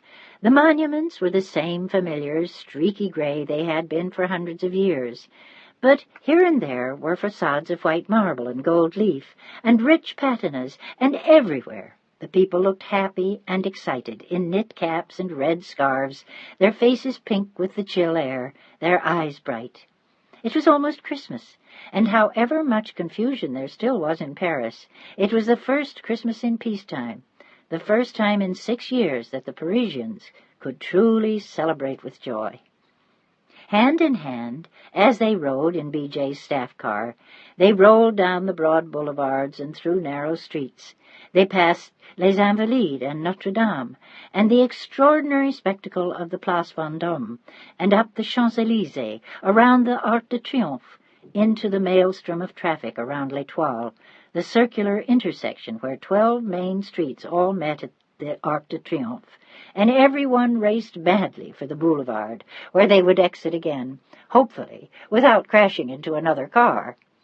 Having safely left the Arc behind them, as Serena, wide-eyed, gazed around her, they drove sedately into the Avenue Hoch, where B.J. was quartered in an elegant hôtel particulier, a townhouse that looked more like a mansion, which had belonged to the owner of one of France's better-known vineyards before the war. In the anguish of the days just before the occupation of Paris, the vineyard owner had decided to join his sister in Geneva, and the house had been left in the care of his servants for the remainder of the war. Eventually, the Germans had appropriated it during their stay there, but the officer who had lived there had been a civilized man, and the house had suffered no damage during his tenure. And now the vineyard owner had fallen ill, and was not yet ready to return. In the meantime, the Americans were renting it from him for a token fee for the year, and B.J. was happily ensconced there, living not quite as grandly as he had at the Palazzo Tebaldi, but very handsomely, with 2 kindly old French servants who attended to his needs. As they approached it, Serena saw that the house had a handsome garden, and there was a well-tended hedge surrounding it, with a tall, ornate wrought-iron grille that closed it off from the outside. B.J.'s driver stopped the car in front of the gate, and then hurried out to unlock it before driving inside. The car stopped just in front of the house, and B.J. turned toward her. "Well, my love, this is it." "It looks lovely." She beamed at him, not caring one whit about the house, only caring about what she saw in his eyes, and her own eyes seemed to sparkle as he gently kissed her, and then stepped out to lead her inside. They walked quickly up the steps to another heavy iron door, which was almost instantly opened by a small, round, bald-headed man with twinkling blue eyes and a bright smile, and beside him was an equally small and jovial-looking woman. "Monsieur et Madame la Vice, my fiancée, the Principessa de Santibaldo." Serena looked instantly embarrassed by the use of her title as she held out her hand, and they both executed stiff little bows. "We are happy to meet you." They smiled at her warmly. "And I am very happy to meet you." She glanced just behind them at what she could see of the house. "It looks lovely." They seemed pleased at the compliment, almost as though the mansion were their own, and they offered immediately to show her around. "It is not, we regret to say, as it once was," Pierre apologized as he showed her the rear garden, "but we have done our best to keep it intact for Monsieur le Baron." Their employer hadn't seen his home in Paris in 5 years, and it was possible that now, ill, at 75 years of age, he would never live to. But faithfully to the end, they had kept it for him, and he paid them handsomely for all that they did. Originally, he had trustingly left them with a large fund for all their expenses, and now each month a check was sent to them again. In return, they had cared for the beautiful home with constant love and attention, hidden the most valuable objects and the best paintings in a secret room beneath the basement, which even the Germans had not found. And now, during the reign of the Americans in Paris, they were still tending the house as though it were theirs. Like the palazzo in Rome, the halls here were of marble, but here the marble was a soft, peachy rose. The Louis XV benches, set at regular intervals down the hallway, were trimmed with gilt and upholstered in a pale peach velvet. There were 2 exquisite paintings by Turner, of rich Venetian sunsets, a large inlaid Louis XV chest with a pink marble slab on top, and several other small, exquisite pieces scattered here and there. From the hall one could glimpse the garden, visible through tall French windows, which led out onto the little paved paths bordered by pretty flowers in spring. Now the garden had little to offer, and it was into the main salon that they turned as Serena stared in awe. The room was done in deep red damask and white velvet. There were heavy Napoleonic pieces, upholstered chaiselongs in bold raspberry and cream stripes, and 2 huge Chinese urns beside a priceless desk. There were huge portraits of members of the Baron's family, and a fireplace large enough for the Major to stand in which there was now a blazing fire. It was a room designed to cause one to catch one's breath in admiration and wonder, and yet, at the same time, it was a room that beckoned one to come inside and sit down. Serena glanced around with delight at little Chinese objets d'art, Persian rugs, and a series of smaller portraits by Zorn of the Baron and his sisters as children, and B.J. led the way into a smaller, wood-paneled room beyond. Here, too, there was a roaring fire waiting, but the fireplace was smaller, and 3 walls of the room were filled with beautifully bound books. Here and there were gaps on the shelves, which Pierre pointed to with dismay. This was the only loss inflicted by the Germans. The officer who had lived there had taken some of the books with him when he left, but Pierre counted himself fortunate that nothing else had been taken. The German had been a man of honor, and had not removed anything else. On the same floor there was also a beautiful little oval breakfast room that looked out on the garden, and a formal dining room beyond it, with exquisite murals of a Chinese village on the wall. The paper had been preserved since the 18th century, and had been designed in England originally for the Duke of Yorkshire, but one of the Baron's ancestors had bought it directly from the artist and spirited it into France. The furniture had the typical clawed feet and scrolled backs of Chippendale, and there was a splendid English sideboard that was waxed to a rich shine. And as Serena passed admiringly through the rooms, she was reminded of her grandmother's house in Venice. But this was less sumptuous, and yet more so. The Italian palazzi she had lived in had all been larger and showier than this, and yet this house was filled with such exquisite pieces that even though it was smaller, it seemed somehow more impressive. It was more like a museum, and as she wandered through it, she marveled to herself, and sotto voce to B.J., that they had been able to preserve everything as it was throughout the war. It was also especially touching that the old butler had trusted B.J. enough to bring out some of the really good things. "The old boy is really quite something," B.J. indicated Pierre in a whisper as they followed the old butler upstairs. Marie Rose, his wife, had disappeared to the kitchen to get Serena something to eat. "From what he tells me, he had most of this hidden in the basement, and I get the feeling that some of the best pieces are still there." But he couldn't have hidden the furniture, Serena knew, or not all of it, and it was remarkable that none of the beautiful pieces she saw around her had been damaged or taken over the years. Upstairs there were 4 pretty bedrooms, a large, handsome master bedroom done in rich blue satin with smooth, shining woods everywhere, a handsome chaise-longue, a cozy love-seat, a small desk, and another fireplace. There was a pretty view of the garden below, and a little peek at the rest of Paris. And there was also a small study that B.J. occasionally used as an office, as well as a dressing-room, which B.J. told her would be hers. Beyond it was a beautiful bedroom done in pinks, which had belonged to the late Baroness, Pierre told them, and 2 other bedrooms now used for guests, one in a rich green with a handsome painting of the hunt over the fireplace, and a wealth of English prints of the same sport all over the walls.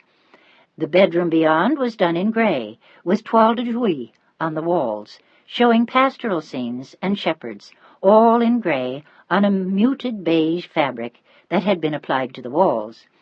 There were handsome brass candelabra, another beautiful desk, and several other fine antique pieces. "And upstairs is the attic." Pierre grinned at them both with pleasure. He loved showing off the house. "It's a wonderful house, Pierre," Serena said. "I don't know what to say. It's much more beautiful than anything I've seen in Italy or the States. Don't you think, Brad?" She looked up at B.J. gently, her eyes filled with delight. Pierre thought it made the heart light just to watch them. "I told you she'd love the house, didn't I?" B.J. nodded and looked at Pierre. "Yes, sir. And now, if you and Mademoiselle would like to come downstairs to the library, I am sure that Marie Rose has prepared something for Mademoiselle." His assumption had been correct, They discovered a moment later, as they walked into the library, and discovered a plate filled with sandwiches, another covered with small cakes and cookies, and a tall silver jug of hot chocolate waiting for them. B.J. could hardly wait for Pierre to leave them, which he did a moment later. Brad put his arms around his love and kissed her hungrily the moment she sat down on the couch. "Oh, God, I never thought I'd be alone with you. Oh, baby, how I've missed you." "And I, you." For just a flash of an instant, the pain of those first days without him flashed into her eyes, and she clung to him for a moment. "I was so afraid, B.J., that I would never see you again, that—" She closed her eyes tightly for a moment and then kissed his neck. "I can't believe that I'm here with you in this beautiful house. It's all like a dream, and I'm afraid I'll wake up." She looked around her with a happy smile, and he kissed her again. "If you do wake up, I'll be beside you. And not only that, by the time you wake up again, you'll be my wife." "What?" She looked startled for a moment. "So soon?" "Why? Do you want time to reconsider?" But the young lieutenant colonel didn't look concerned as he took one of the sandwiches Mary Rose had made them and sat back against the couch. He had been promoted when he left Rome. "Don't be silly. I just thought it would take a little longer to organize." She looked at him in sudden realization, and a mischievous smile began to dance in her eyes. Does that mean we're getting married today?" "More or less. Half married, to be more exact." "Half married?" She looked vastly amused as she sipped her hot chocolate. "You mean I'm getting married and you're not?" "No, we both are. Over here you have 2 weddings, apparently. One at l'Hôtel de Ville, like City Hall, just for the record, so to speak. And the next day you do a religious service in the church of your choice. You don't really have to do the second, but I sort of thought you'd want to." He looked suddenly shy as he looked at Serena. "We could have been married by the chaplain, but there's a pretty little church near here, and I thought that maybe, if you'd like—" He was blushing like a boy, and Serena took his face in her hands and kissed him. "Do you know how much I love you, sir?" "No. Tell me." "With all my heart and soul." "That's all?" He attempted to look disappointed, but did not succeed. "What about the rest?" "You have a filthy mind. The rest isn't yours until after the wedding." "What?" This time he looked genuinely shocked. "What do you mean?" "Just what you think. I'll go to the altar as a virgin." "Relatively." She grinned, and he let out a whoop. "Well, I'll be—" "Which wedding, anyway? The one today or the one tomorrow morning?" "Tomorrow morning, of course. We have the same system in Italy that they have here." She looked prim and virginal as she crossed her long, shapely legs and looked at him over her cup of chocolate. "Well, if you aren't the most outrageous tease!" And then, with determination, he set down her cup and began to kiss her, one hand sliding slowly up her leg and the other pressing her against him. "B.J., stop that!" It was at that moment that Pierre walked in, coughing discreetly and rather loudly, closing the glass doors behind him, and Serena smoothed her skirt and looked daggers at B.J., who only grinned. "Yes, Pierre?" "The car is here, sir."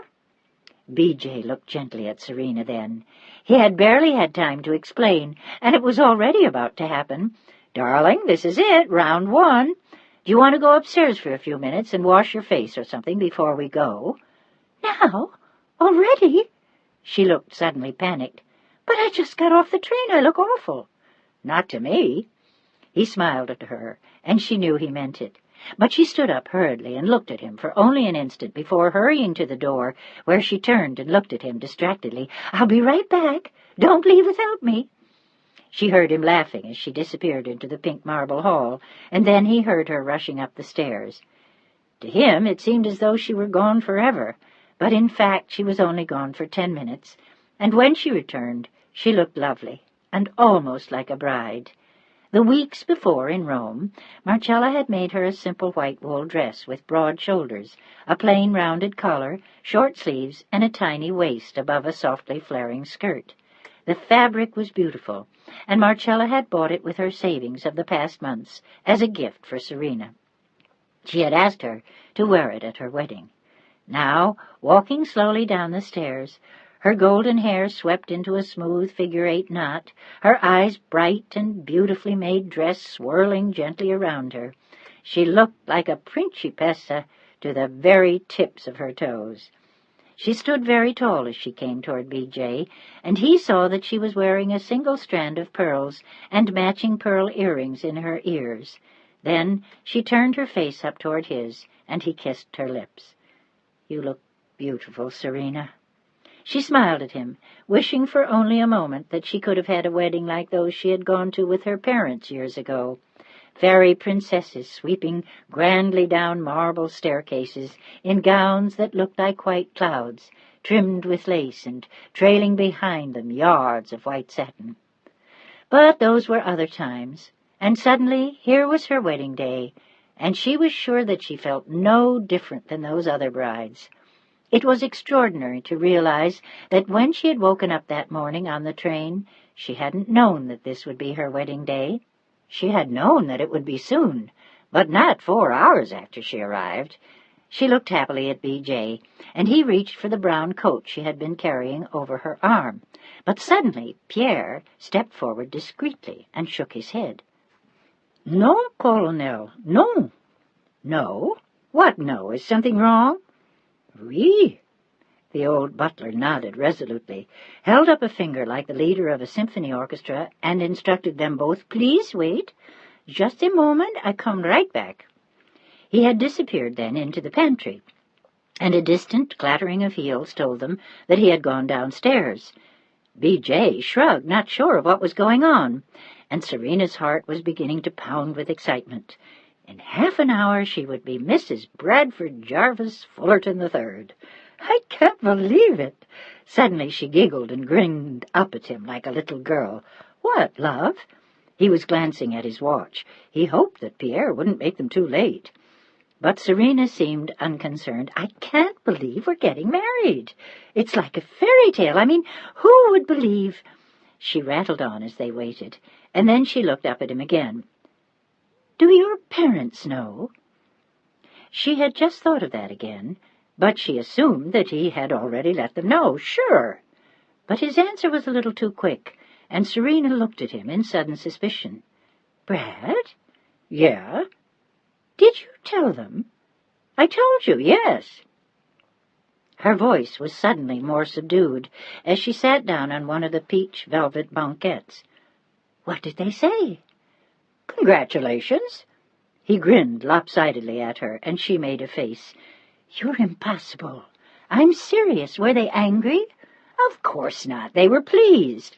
And, much more importantly, Serena, I'm pleased. Isn't that enough?"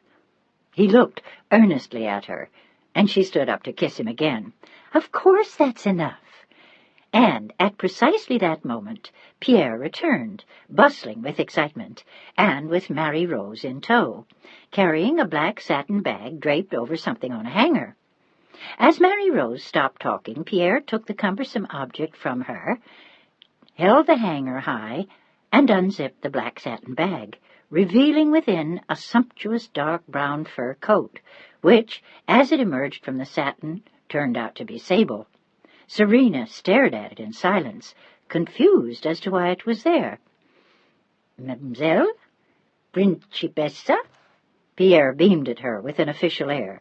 "The sable coat belonged to the late Baroness, and we have kept it with the Baron's other valuables downstairs in the locked room for all of these years. We think it seems appropriate. We would like it if you would wear it today when you marry the colonel, and tomorrow at the church." He smiled gently at her and extended the coat, as Serena almost visibly trembled. Mary Rose added softly from behind him, "It would look lovely with your white dress." "But it's so valuable, sable, good heavens, I couldn't." And then, helplessly, toward her fiancé, "Brad, But he had just exchanged a long look with Pierre, and the girl's shabby brown tweed coat lay in an ugly little heap on the banquette. She was a princess, after all, and she was about to become his wife. What harm could it do to wear it just twice? Go on, sweetheart, why don't you wear it? Pierre's right, and it's a beautiful coat. He smiled tenderly at his bride. But, Brad... She was flushed crimson, partly in embarrassment and partly in excitement. To save time, B.J. simply took the coat gently from the old butler's hands and slipped it on her. It fit perfectly over her shoulders. The sleeves were full and the right length. The coat was cut in the same flare as her dress, and instead of a collar, it had a huge, generous hood, which he slipped onto her head now. She looked like a fairy princess in a Russian fairy tale as she stood there, and he had to bend to kiss her, as Pierre and Marie-Rose looked on with delight. "Good luck, mademoiselle." Pierre stepped forward to shake her hand, and without thinking, she leaned forward to kiss his cheek. "Thank you." She could barely speak, she was so moved. How much they trusted her, and how quickly, after what they had all been through in the war. It was extraordinary to be able to make these gestures of faith and love and generosity. In a sense, it was their wedding gift to her, and she was more moved than she could have told them. Marie-Rose came toward her, too, and the two women hugged as Marie-Rose kissed Serena on both cheeks. When they arrived at l'Hôtel de Ville, at the end of the Rue de Rivoli, hand in hand they ran up the steps, and Brad held the door open for her as she passed beneath his arm in a swirl of the sable coat.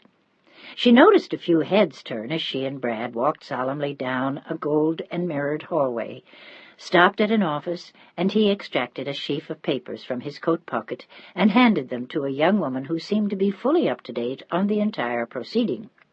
He apologized to her for being late, and a moment later the young woman beckoned from a door, and Serena and Brad followed her inside.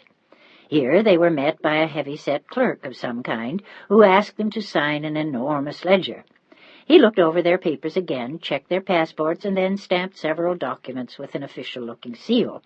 He came around his desk then, with a harumph and some minor adjustment to his glasses, straightened his tie, and then raised his right hand, looking as though he were about to swear them in. He muttered several banal phrases in French, and then extended a worn-out old Bible to Serena, asking her to repeat after him the following phrases, which she did with her big green eyes wide and her face pale and her heart beating very fast. And then suddenly it was Brad's turn, and then, seconds later, it seemed to be over, and the heavy-set man turned and walked back around his desk and sat down. "You may go now, and congratulations." He looked most unimpressed, and Brad and Serena looked at each other with the first hint of realization. "We're all through?" It was Brad who spoke. "Yes." He looked at them as though they were very stupid. "You are married?" They moved as though in a dream, holding hands all the way home, where they found the champagne Marie-Rose and Pierre had left them, and Brad toasted his wife with a tender smile. "Well, Mrs. Fullerton, what do you think? Time to go to bed?" Brad's eyes gleamed mischievously, and Serena shook her head with a look of amusement and regret. "Already? On our wedding night? Shouldn't we stay up for hours or go dancing or something?" "Is that really what you want to do?" They smiled into each other's eyes, and slowly she shook her head. "I just want to be with you for the rest of my life." "And you will, my darling, you will." It was a promise of safety and protection, which she knew he would always keep. Then he scooped the long-legged beauty into his arms and proceeded out of the living room and up the broad staircase, carrying her toward the bedroom, where he laid her gently upon the bed. "Brad," she said in a tentative whisper, and her hands were as urgent as his as she felt her husband's body and ran her hands quickly under his shirt, and then more slowly undid the trousers as she felt the huge, hungry bulge in his pants. "I love you, darling." "Oh, Brad." "May I?" He pulled away from her for just an instant before undoing the white dress, and she nodded slowly as he unzipped it and pulled it over her head. Oh, darling, I want you so much." His hand and his lips found her at once, and a moment later she was naked on the big bed, and so was he. The lights were dim and the fire was bright, and outside it was suddenly nightfall, on their wedding night, as her body rose hungrily toward his, and he took her gently and fully, reveling in the knowledge that now she was his wife. Chapter 14. The religious ceremony the next morning at the little English church further down the Avenue Hoch was brief and lovely. Serena wore the same white dress she had worn the day before, but Mary Rose had miraculously gotten her a small bouquet of white roses, and she carried them in her hand as she walked up the aisle in the dark sable coat with the hood concealing her golden hair. She looked incredibly lovely as she turned to Brad and once again said her vows, this time at the picturesque little altar, the winter sun streaming in the windows, and the little old priest smiling down on the young couple, and then giving them his blessing and pronouncing them man and wife. Mary Rose and Pierre served as best man and matron of honor. B.J. hadn't been in Paris long enough to make any close friends, and he wanted to keep the wedding private. Within the next few days, during the official Christmas festivities that would take place around Paris, he would introduce her to everyone as his wife. "Well, Mrs. Fullerton, do you feel married now?" He smiled at her as he held her hand on the short drive home, as Pierre and Mary Rose sat in the front seat with the driver. "I sure do. Twice as much as yesterday." It was extraordinary to realize that less than 24 hours before she had arrived in Paris, and now she was B.J.'s wife. Suddenly she thought of Marcella and wished that she could tell her, and she promised herself to write to her by that night. "Happy, darling?" "Very much so. And you, Colonel?" She smiled gently as she leaned forward to kiss him softly on the mouth, her face almost hidden by the sumptuous sable hood, her eyes bright as emeralds in the winter light. "Never happier. And one of these days we'll take a honeymoon, I promise." But he hadn't been in Paris long enough to ask for any significant time off. Not that Serena cared. All their time together was like a honeymoon. She had never been happier than when she was with him. "Maybe we could drive out to the country for the day on Christmas." He looked at her dreamily. He really didn't want to drive anywhere. He wanted to stay in bed with her for the next week and make love. She giggled then as she looked at him, almost as though she knew what he was thinking. "What's so funny?" "You are." She leaned forward to whisper in his ear. "I don't believe a word of what you're saying. I don't think you'll drive me to the country at all. It's all a plot to keep me locked in our room." "How did you know?" he whispered back. "Who told you?" "You did." She chuckled again, but then smoothed the sable coat over her legs and attempted to look at him seriously. "But I have to go out to do some Christmas shopping, you know, Brad." "On our wedding day?" He looked shocked. "Today or tomorrow, that's all that's left." "But what'll I do?" "Well, you can come with me, for part of it anyway." She smiled happily and lowered her voice again. "I want to get something for them." She indicated the front seat with her eyes as Mary Rose and Pierre chatted animatedly with the driver, and B.J. nodded agreement. "That's a good idea." He looked at his watch then and frowned. After lunch, I want to call my parents." Serena nodded quietly. She was nervous about the idea, but she knew that she'd have to meet them sooner or later, and it would be easier if she had spoken to them on the phone once or twice. But each time she thought of them, she found herself remembering Patty Atherton and all that she had said that day in her rage on the balcony overlooking the garden. "You and some goddamn little Italian maid, your Italian whore." Serena almost winced as she heard her again in her head, and Brad reached out and took her hand in his. "You don't have to worry about them, Serena. They're going to love you. And much more importantly, I love you." Then he smiled to himself as he thought of his family. "There are my 2 brothers. You're going to love them, too, especially Teddy." "The youngest one." She looked happily into her husband's face, trying to forget Patty's words again. Perhaps his brothers would like her, after all. "Yes, Teddy is the youngest. Greg is the one in between." His face clouded for a moment. "Greg is Well, he's different. He's quieter than the rest of us. I don't know, maybe he's more like my father. He sort of goes his own way, and he's odd. You can influence him more easily than you can me or Teddy. We're both more stubborn than he is, and yet when he really gets something in his head that he cares about a great deal, he's like a bloody mule." He looked at her with amusement. "But Teddy, he's the family genius, the imp, the elf. He's more decent than any of us put together, and more creative. Teddy has," he thought for a long moment, "soul, and humor, and wisdom, and looks. Wait, maybe I got the wrong brother." B.J. looked at her in total seriousness. "You might have. And he's certainly more your age than I am, Serena." And then his mood lightened quickly. "But I'm the one you got, kiddo, so you're stuck with me." But it was evident, as it always was when he spoke of his youngest brother, that there was a bond of tenderness between them that reached to his very soul. "You know, after he graduates from Princeton next June, he says he's going to med school. And damn it, I bet he will, too. He'll be a terrific doctor." He looked at her again with a broad grin, and she leaned over and kissed him. Back at the house on the Avenue Hoch, they opened another bottle of champagne and drank it with Pierre and Mary Rose. And then the elderly couple went downstairs to prepare lunch, and B.J. and Serena went upstairs to celebrate their honeymoon again. And when Mary Rose buzzed them an hour later, they hated to get dressed and go downstairs.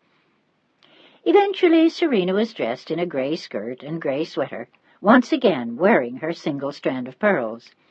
As he emerged from the bathroom, Brad noticed that it was a very sober outfit. What happened to the white dress? He had liked that. It made her waist look so tiny, and she looked lovely in white. The gray looked strangely sad for such a happy day, but it was the best skirt she owned, and the sweater was cashmere, a rarity for her, too. She owned almost no clothes, except what she had brought from the convent and what she had worked in at the palazzo. She knew she would have to buy more now that she was his wife, and she was planning to spend some of what was left of her money on that, too. She didn't want to disgrace him with the ugly hand-me-downs that were mostly all that she had. "Don't worry, I'll buy some new things." She looked embarrassed then. Is it very ugly?"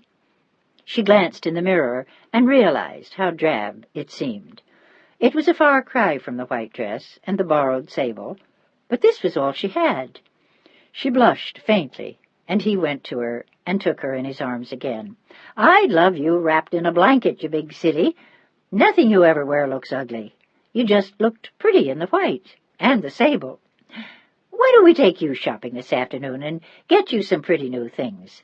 My Christmas present to you." Before she could protest, as he knew she would, he put an arm around her shoulders and went downstairs with her, where they sat down to a sumptuous lunch. Mary Rose had outdone herself on their behalf. There was a delicately seasoned homemade cream of vegetable soup, a tasty pâté with freshly baked bread, wonderful little roast squab, and a puree of artichoke hearts, which B.J. especially loved. There was salad and brie and pears, which Mary Rose had been hoarding for days in honor of this luncheon, and for dessert she had made a chocolate soufflé with vanilla sauce and whipped cream. "Good God, I don't think I'll ever be able to move again." Serena stared at him, almost in amazement. "I've never eaten that much in my life." "God, it was wonderful." B.J. looked glazed as he looked up at Pierre, who offered him now a small brandy and a cigar. B.J. refused them both with regret.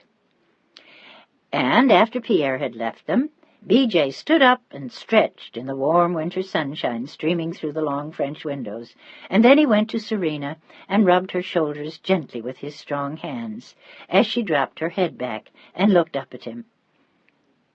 "Hello, my love. Are you as happy as I am?" "Much more so. And fatter. God, after that lunch I may never fit into my uniforms again. It's a good thing I wasn't wearing Marcella's white dress. I would have exploded and blown the dress to smithereens." He laughed at the vision and pulled her chair back for her, and she stood up slowly and stretched too. I don't even feel like shopping, but I really have to. First, he glanced at his watch, we have to call my parents.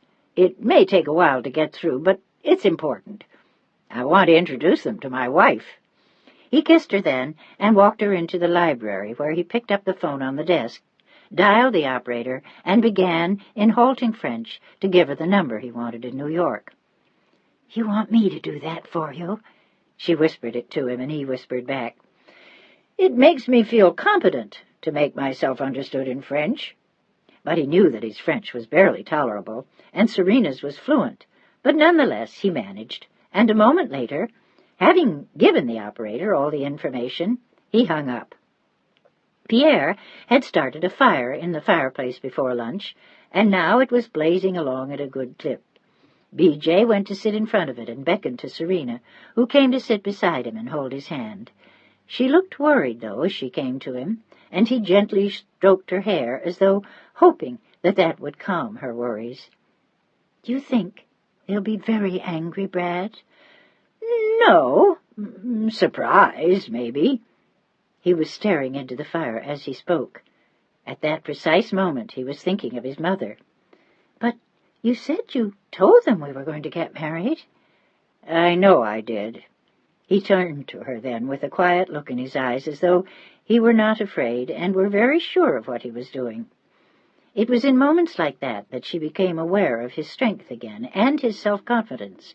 Brad always seemed perfectly sure about what he was doing. It was a quality that had brought him far in his work and that had served him well all his life. When he had gone to Princeton, he had been the captain of the football team, and he had managed that with the same quiet assurance. It had made everyone respect his word instantly, both on the team and off, and despite her worries, it made Serena feel calmer now. Just the tone of his voice was reassuring, even if she didn't quite understand what he just said. I told you that I told them, Serena, but I didn't. There was no reason to. It was my decision, our decision. I wanted to wait until we were married." "But why?" She was shocked that he had felt the need to lie to her the day before. He sighed deeply and looked into the fire and then back at her. "Because my mother is a very strong woman, Serena. She likes to have her way, and sometimes she thinks she knows what's best for us. But she doesn't always. If she could, she'd like to make our choices for us. I've never let her. My father always has, and she's made some damn good choices for him, but not for me, Serena, not for me." He looked as though he were thinking back over his whole life as he spoke to her. "I thought that maybe, if I called her first, she'd try to put her 2 cents in, want to fly over and meet you first, God knows what. She'd probably tell me I was robbing the cradle. Above all, I didn't want to get you upset. You've been through enough, and I want to make things easy for you, Serena, not harder. There was no point having her come over here to look you over, tell me you were terrific, and scare you to death in the bargain.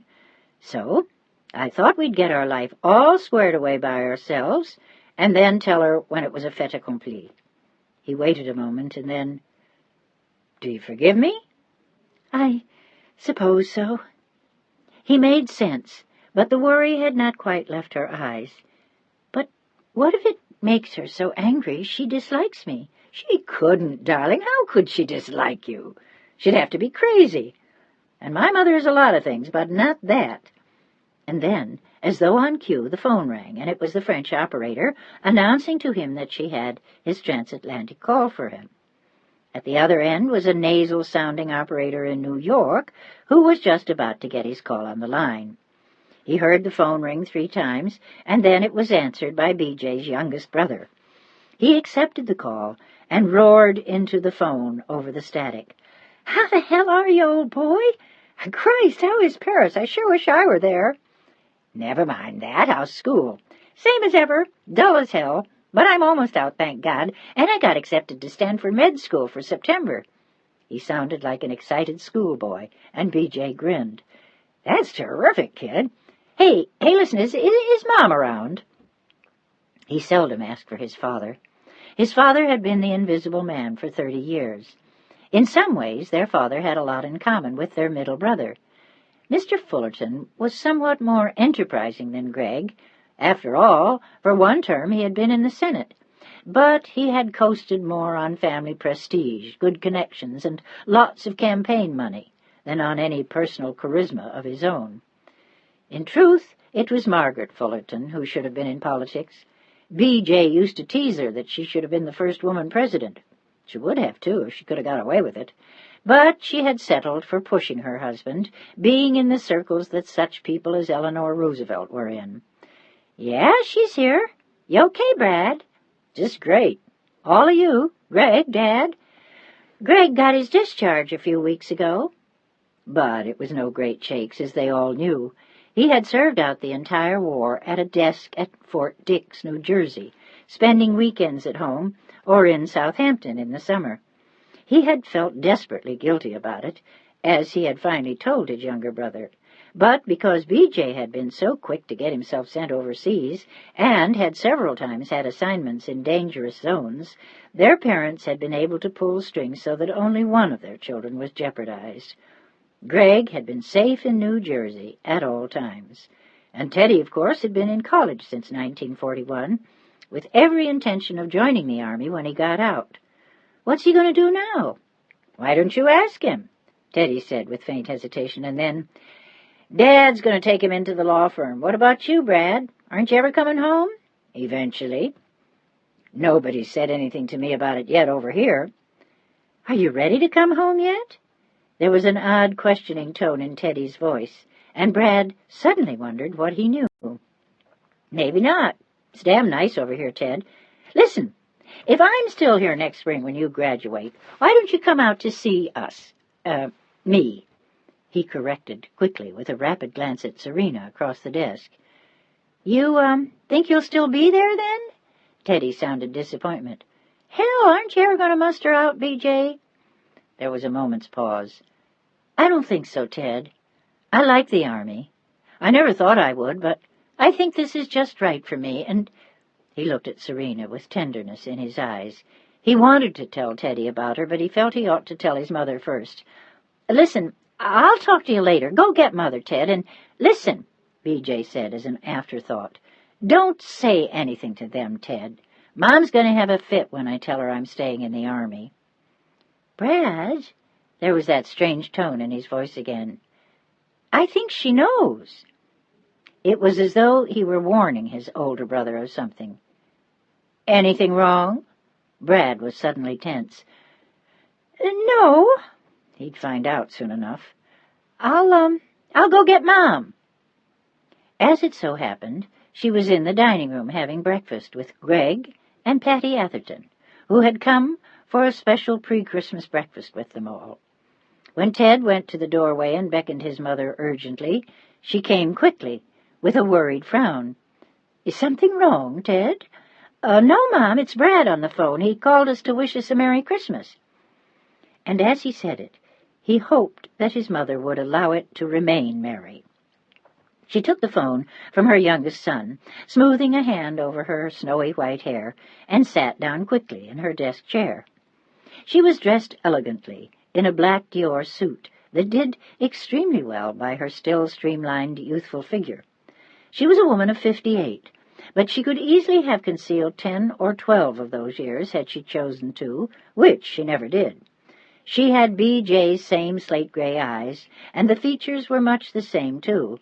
But whereas on B.J. everything looked easy-going and gentle, on his mother everything looked eternally tense. One always had the feeling that she was listening for something, some superhuman, extraterrestrial whine that was audible only to her. There was always about her a kind of electric tension, and she seemed ever about to pounce, which she did frequently, mostly on her husband and often on her sons. She was a woman one spoke to carefully and handled with the utmost caution so as not to set her off or get her started, as her family called it. "Don't get your mother started, boys," her husband had always implored his sons, and in order not to himself he hardly ever spoke, but he nodded constant agreement. When they were younger, the boys used to imitate him a lot, B.J. having perfected his father's constant, non-committal, almost mechanical, Hi, Mom. How's everything in New York? Interesting. Very interesting. Eleanor was here for lunch yesterday. He knew she referred to Mrs. Roosevelt. The political news these days is certainly ever-changing. It's a hard time for her, for all of us, really. There are a lot of readjustments going on after the war. But never mind all that, Brad, darling. More to the point, how are you? She said it with an emphasis that 10 years before would have made him extremely nervous. But he had got over being intimidated by his mother when he gave up his job in Washington and moved to Pittsburgh to suit himself. It had been a move of which she had violently disapproved, and for the first time in his life he had decided that that wasn't going to change anything for him. Are you all right, darling? Healthy? Happy? Coming home? Yes, to the first three, no to the fourth question, I'm afraid. At least they don't appear to be shipping me stateside for the moment. But I'm fine. Everything's just fine. He saw Serena's expectant eyes upon him, and for the first time in a long time he realized that he was afraid of his mother. But this time he had to stand up to her, not only for himself but for Serena. It gave him added courage as he plunged in. I've got some news for you. Another promotion, Brad? She sounded pleased. As much as she disliked having him in the army, as long as he insisted on being in it, his frequent promotions pacified her and pleased her with their prestige. Not exactly, Mom. Better than that, in fact. He swallowed hard, realizing suddenly what he had done. Serena was right. He should have called her first. Christ, imagine telling her like this when it was all over. He could feel a thin veil of sweat break out along his hairline, and prayed that Serena wouldn't see. I just got married. He wanted to close his eyes and gulp air, but he couldn't, not with those expectant, trusting green eyes on him. Instead, he smiled at Serena and gestured that everything was going fine. You what? You're joking, of course. There was a silence, but before that there had been a tight edge in her voice. He could imagine the tenseness in her face by listening to the tone of her voice. He could picture the elegant, almost bony hand with the heavy diamond rings clutching the phone. What's this all about? It's about a wonderful young lady whom I met in Rome. We were married this morning, Mother, in the English church here. There was an endless pause while he waited. At her end, her face was suddenly grim, her eyes the color of the Atlantic before a hurricane. Is there some adequate reason why you've kept this a secret, Brad? No. I just wanted it to be a surprise. His mother's voice was glacial. I assume she's pregnant? Slowly, Brad was beginning to burn. Nothing ever changed. No matter how old they got, she still treated them the same way, like naughty, demented little puppets. It was what had driven him away years before. He always kind of forgot that part of it, and he was realizing that things were no different now. No, you're mistaken. For Serena's sake, he went on as though all were well. Her name is Serena, and she's blonde and very beautiful. He felt faintly crazy as he said it all, and all he wanted was to get off the phone. And we're very happy. How enchanting! His mother's words shot into the phone like bullets. Do you expect me to applaud? Is it possible that this is the girl Patty told me about in November? His mother's tone would have cracked marble. I believe she mentioned that the girl was a maid in the place where you lived. Or is this someone else? By what right do you ask, damn you? He wanted to shout at her, but he controlled himself as best he could and attempted not to fly into a rage. I don't think that's something I want to discuss with you now. I think when Patty was in Rome, she saw things with jaundiced eyes. Why? His mother cut him off. Because she broke off the engagement. Is that what she told you? Isn't that what happened? Not exactly. I told her that things had changed, and I wanted to call off the engagement. Not by the account I heard. Margaret Fullerton did not sound as though she believed her son. "Patty said that you were having an affair with your scrub girl, and when she caught you at it, she gave back the ring and came home." "It's a nice, tight little story, Mother. The only trouble is that it's not true. The only true thing about it," he realized that it made sense to admit at least that much to his mother in case she heard something later on, "is that Serena was working at the Palazzo. Her parents owned it before the war, but her father was among the aristocracy against Mussolini, and both of her parents were killed early on in the war. It's a long story, and I won't give you all the details now. She's a principessa by birth, and spent the war at a convent in the States, and when she returned to Italy last summer, she found that the rest of her family had died. She had no one and nothing left, so she went back to the Palazzo to see it, and was taken in by one of the maids. She's had a grim time of it, Mother," he smiled at Serena, "but that's all over now." "How charming! A little match girl, a war bride." Her tone was venomous. "My dear boy, do you have any idea how many nobodies are wandering around Europe now, pretending that they were once princes and counts and dukes? My God, they're even doing it over here. There's a waiter in your father's club who claims that he's a Russian prince. Perhaps," his mother suggested sweetly, "you'd like to introduce your bride to him. I'm sure he'd be a much more suitable companion for her than you are." "That's a rotten thing to say." His eyes flayed. "I called to tell you the news, that's all. I think we've said enough for now." Out of the corner of his eye, he could see Serena's eyes filled with tears. She knew what was happening, and it tore at his heart. He wanted to make everything right for his wife, and he didn't give a damn what his mother said. "Goodbye, Mother. I'll speak to you again soon." His mother offered no congratulations. "Before you go, you might like to know that your brother Gregory has just got engaged." "Really? To whom?" But he didn't really care now. He was too incensed about his mother's behavior and her reaction to the news of his marriage to Serena. Only one thing struck him odd before she told him, and that was that Ted hadn't said a word about Greg. "He got engaged to Patty." She said it with pleasure, almost with glee. "Atherton?" B.J. was stunned. "Yes, Patty Atherton. I didn't write you because I wasn't sure, and I didn't want to cause you unnecessary pain." Bullshit. She wanted to maximize the shock. B.J. knew his mother better than that. "She began seeing him almost as soon as she got back from Rome." "That's terrific." He marveled at what a manipulative, scheming little bitch Patty was. At least she had chosen the right brother this time.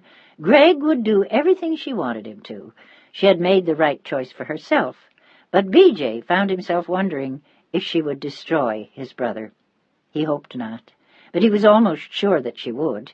He was dying to ask Ted what he thought of it, but he knew that now he wouldn't be able to speak to her again. "When are they getting married, Mother?" "In June, just before he turns 30. How touching. And Patty would be 24, and the perfect bride in a white lace dress. Suddenly the mental picture of it made him almost ill. His brother, devoured by that bitch. "I'm sure it would be painful for you, Brad, but I think you should be here." "Of course. I wouldn't miss it." He felt more like himself now, but he was still awed by his mother's skill. "And you can leave the little war bride at home." "That is not even a remote possibility, Mother. We look forward to seeing you all then. And for now, Merry Christmas. I won't bother to speak to Greg now, but give him my best." He didn't give a damn about speaking to Greg. They had never been close, and they were less so now, and he had had enough of his mother and her vicious attitude about Serena. He wanted to get off the phone at all costs. He was only sorry that Serena was in the room while he spoke to his mother. He truly wished that he could tell her all that he was thinking, but he would have to do that by letter, and without delay. "I think he's still in the dining room with Patty. We were just finishing breakfast when you called.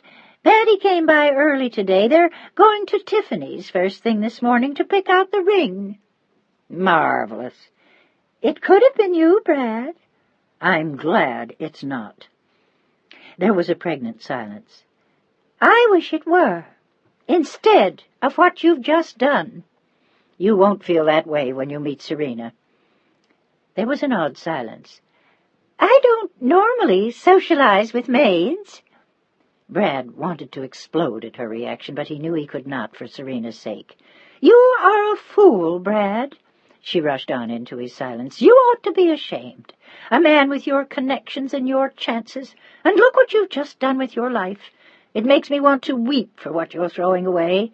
Do you think you'll ever make it in politics now with that kind of woman as your wife? For all you know, she's a common prostitute calling herself a princess. Patty said she looked like a tramp." "I'll let you judge for yourself. She's 10 times the lady Patty is. That little slut has been giving it away free for years." He was beginning to lose his cool at last. "How dare you speak of your brother's fiancée in those disgusting terms?" "Then don't you ever." His voice flew into the phone like a torpedo, and at her end Margaret Fullerton was taken aback. "Don't you ever speak about my wife that way again, is that clear? She's my wife now. Whatever you think, you damn well better keep it to yourself from now on. She's mine. That's all you need to know. And I expect everyone in this family, including that little bitch Patty, to treat her with respect. You bloody well ought to love her, all of you, because she's a damn sight better than any of you. But whether you love her or not, you'd better be polite to her, and to me, when you speak about her, or you'll never see me again." "I won't tolerate your threats, Bradford." Her voice was like granite. "I won't tolerate yours. Merry Christmas, Mother."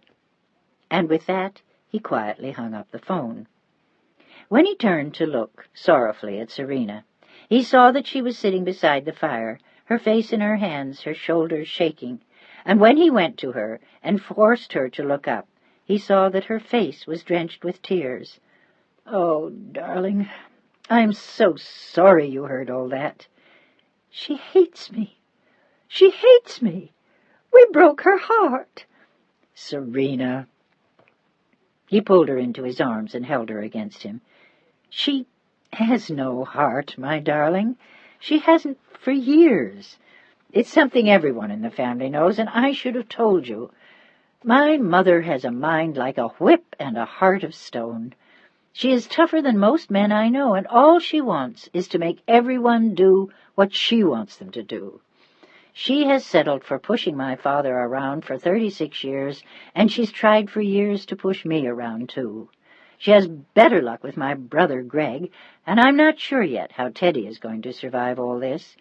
But what she doesn't like about you is that you weren't her idea. She didn't find you. She didn't try to push me into marrying you. All she hates about you is that she has no control. I chose for myself, just like when I joined the army. That is what she can't accept.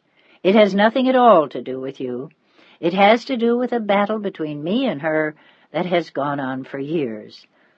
"But, Patty, she told her I was the maid at the palazzo. What must your mother think?" Serena was still sobbing in his arms. "Serena, my love, first of all, don't ever forget who you really are. And anyway, do you think it matters to me that you were a maid or whatever you've been? The only thing that I care about is that I'm sorry you had to go through all the turmoil and trauma and misery and hard work. But I can tell you one thing. From now on, I'm going to make your life happy and try to make up to you for all the rest." He kissed her damp eyes and stroked her hair gently. "Do you think she will ever forgive us?" "Of course she will. It's not that big a deal. She was just surprised, that's all. And she was hurt that we hadn't included her earlier." It was a gentling of the realities of the situation, but he hoped that it would do for now. Serena shook her head sadly. "She will always hate me, and she will always think of me as the Italian maid." B.J. laughed at that. "No, she won't, silly, I promise." "How can you be sure?" "I know my mother, and she knows me. She knows that she can't run me. It's a simple fact of life. So she'll eventually accept what happened, and when she finally sees you, she'll be bowled over, just as I was. and she'll see what you are, beautiful and gentle and lovely, intelligent, and the woman I love. They're all going to love you, Serena, even my damn mother. I promise you'll see, but all that Patty said. Sour grapes, my love. Even my mother will recognize that when she sees you together. Together? Serena looked shocked, and B.J. looked rueful. She's marrying my brother Greg in June. That's an interesting development, isn't it? Serena watched him closely and dried her eyes. She's marrying your brother? He nodded. Do you mind? Not in the way you mean. What I mind is that I think she's the worst thing that could happen to my brother. Or maybe not. Maybe he needs someone to run his life. My mother can't do it forever. Is he really that weak? B.J. nodded slowly. I hate to admit it, but he is, the poor devil. He's just like my father. Your father's weak, too? She looked shocked to hear him tearing his family apart so candidly. He had never done this with her before. Yes, my father is weak, too, and my mother has more balls than an entire football team put together. I don't think it's made her happy, and at various times it has driven all of us nuts, but there it is. And all that matters, my darling, is that I love you. Now, I've done my duty. I've told my family about our marriage. I'm sorry that they didn't jump up and down with joy, but once they meet you, they will. So let's not worry about that. And now let's go Christmas shopping. Is that a deal? She looked up at him with damp eyes and attempted a smile. I love you, but almost instantly began to cry again. I'm so sorry. Why? For crying all day on our wedding day? For that you should be sorry, very sorry, especially after that terrific lunch. He handed her his handkerchief again, and she blew her nose. No, I'm sorry because I've made your family so unhappy. You haven't, I promise you. You have given my mother something to think about, which won't do her any harm, and the rest of the family will probably think it's great news. And at that moment, before he could continue, the phone rang, and it was his brother Teddy calling from the States. What's up? B.J. looked vaguely worried, and a moment later, Serena saw him break into a broad smile. She's sensational. You're going to love her. Okay, I'll let you talk to her yourself. And then, without further warning, he handed the phone to Serena, with only the brief introduction, my brother, Ted. Hello, Serena, this is Teddy. I'm Brad's youngest brother, and I just wanted to congratulate you myself. I wanted you to know that I'm happy for you and Brad, and I'm sure that if my brother loves you, you must be one terrific lady, and I can't wait to meet you. Tears filled her eyes as she murmured, "Oh, thank you so much." She blushed and stammered then as she reached for her husband's hand. I hope so much that I will not make the family unhappy. Brad could hear the terror in her voice. His poor little princess, afraid of his 22-year-old brother. Poor thing. She had really been through the ringer. But never again. He would keep his mother in check when they went to New York for Greg's wedding, if they went at all. Ted was quick to reassure her. The only way you could make us unhappy is if you made Brad unhappy, and I can't imagine you doing that. Oh, no. She sounded shocked. Good. Then just know how happy I am for you. Her eyes filled with tears again, and she said goodbye to her new brother and handed the phone back to Brad. Isn't she terrific? Brad was beaming at her as he spoke to his brother. Teddy sounded more serious again. I just hope you're not as nuts as Mom said. Is she really a nice girl, Brad?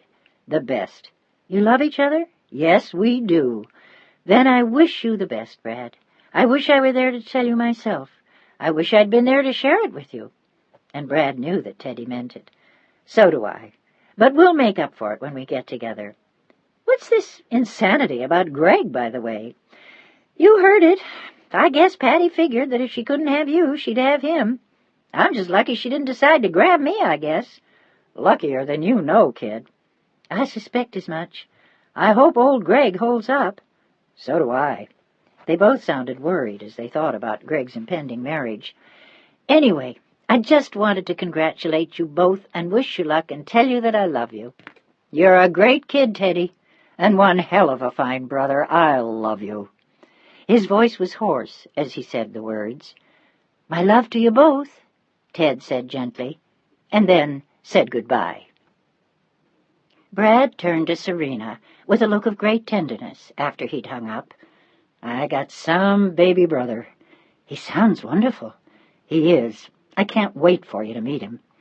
They held each other close then for a long moment in the study, as Brad thought of his family so far away, and in spite of the joy of the special day he was sharing with Serena, he was suddenly homesick for the States and his family, especially his brother Ted. "You want to go out now?" He looked down at his wife. "What would you like, Brad?" She recognized that it had been an emotional hour for them both, and she felt spent, but she still wanted to buy him a gift. But he looked at her warmly and took her hand. "I'd like to take you out and buy you everything in sight, Serena Fullerton. That's what I'd like to do." She grinned at the use of her new name. "Come on, let's go shopping." "Are you sure?" She smiled at the anxious look in his eyes. "Very sure. Go get your ugly coat." She had already given the sable back to Mary Rose and Pierre. "I'm going to buy you a new one." "Not a sable, I hope." "Hardly." But, as it turned out, he bought her a luscious blonde lynx and boxes upon boxes of new clothes.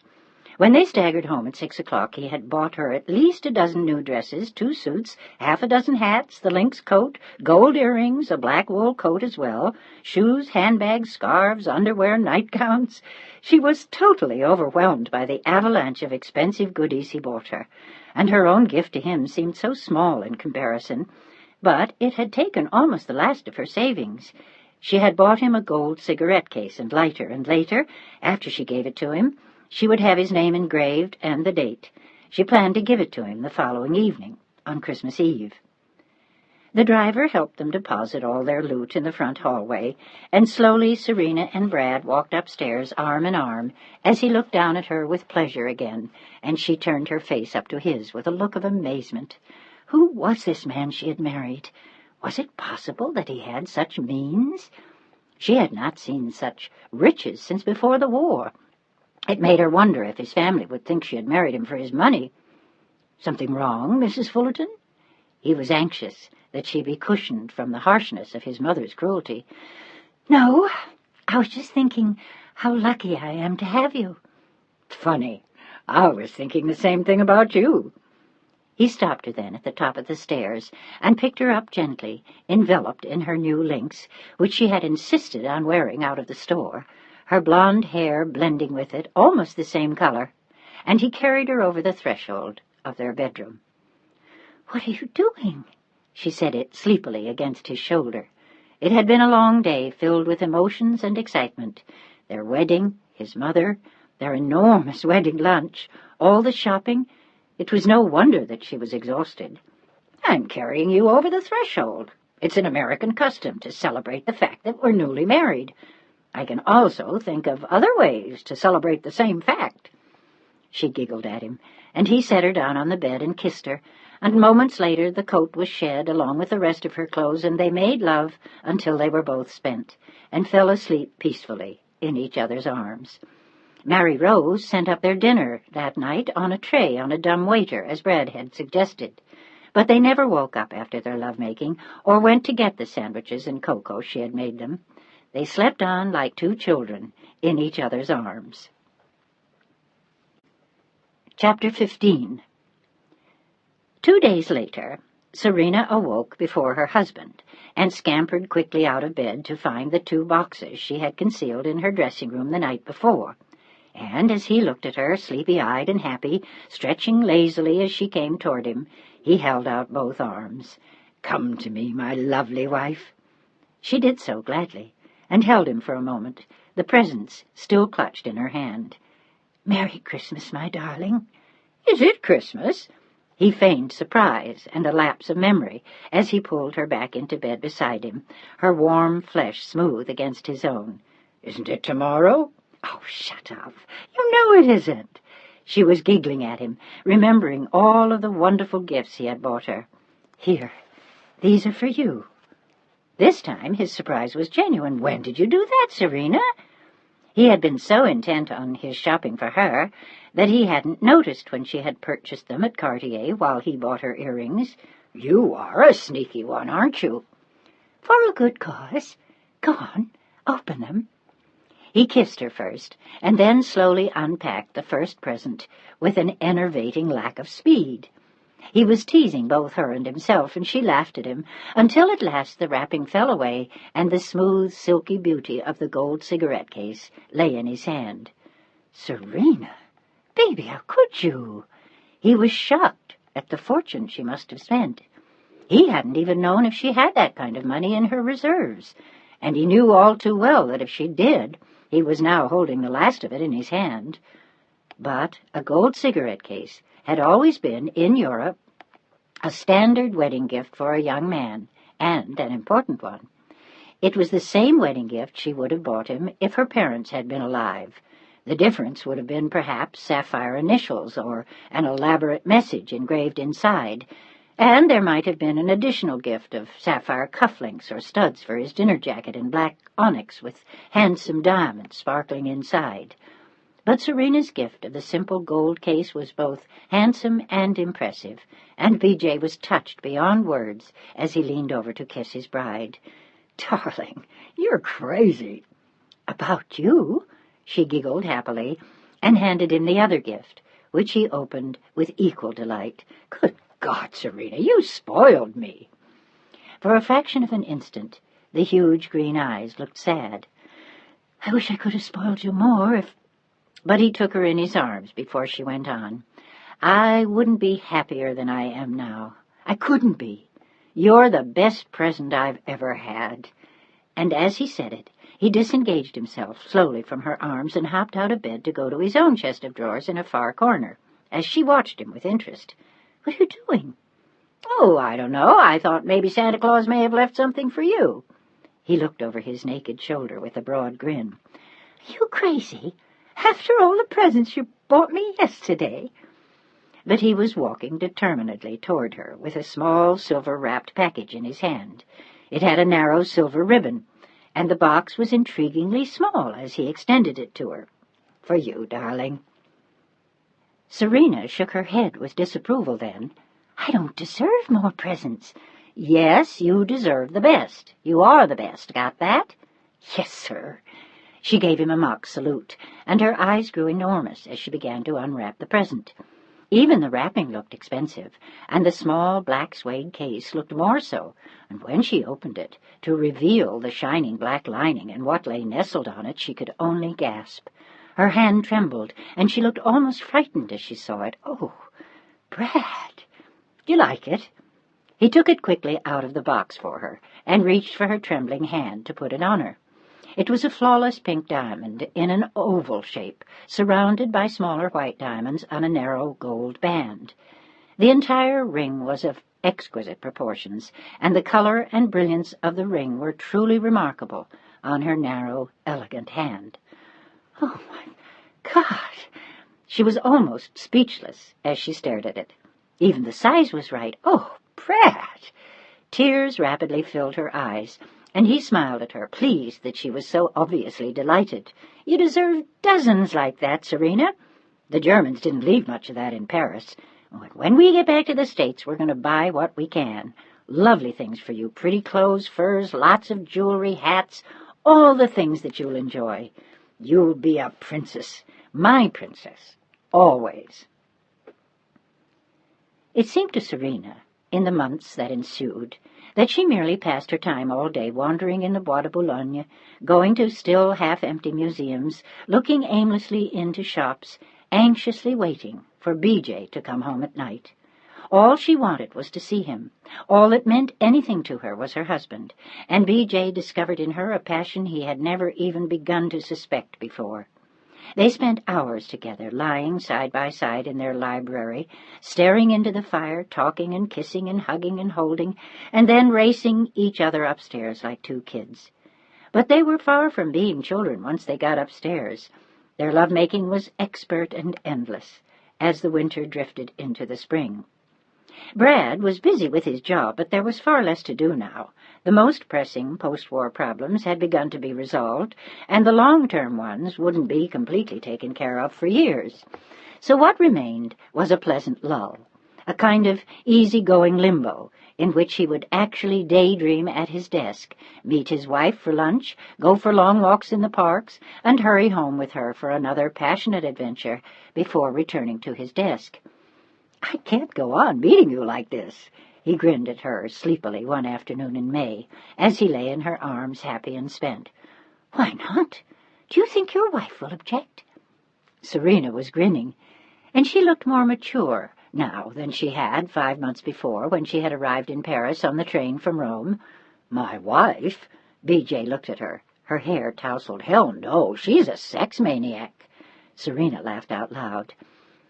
"Do you realize that I'm going to look 60 when I'm 40 if we keep this up?"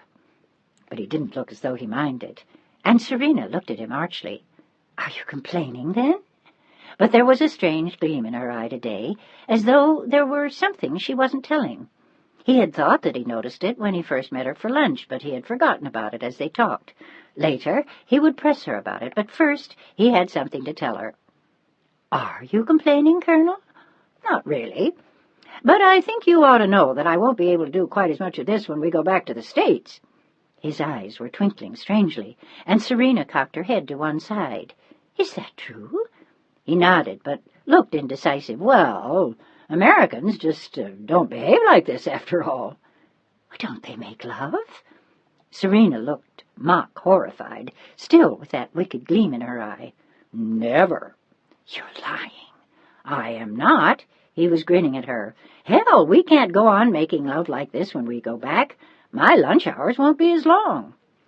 "Brad," she suddenly looked at him strangely, "are you trying to tell me something?" "Yes," he nodded with a grin. "What?"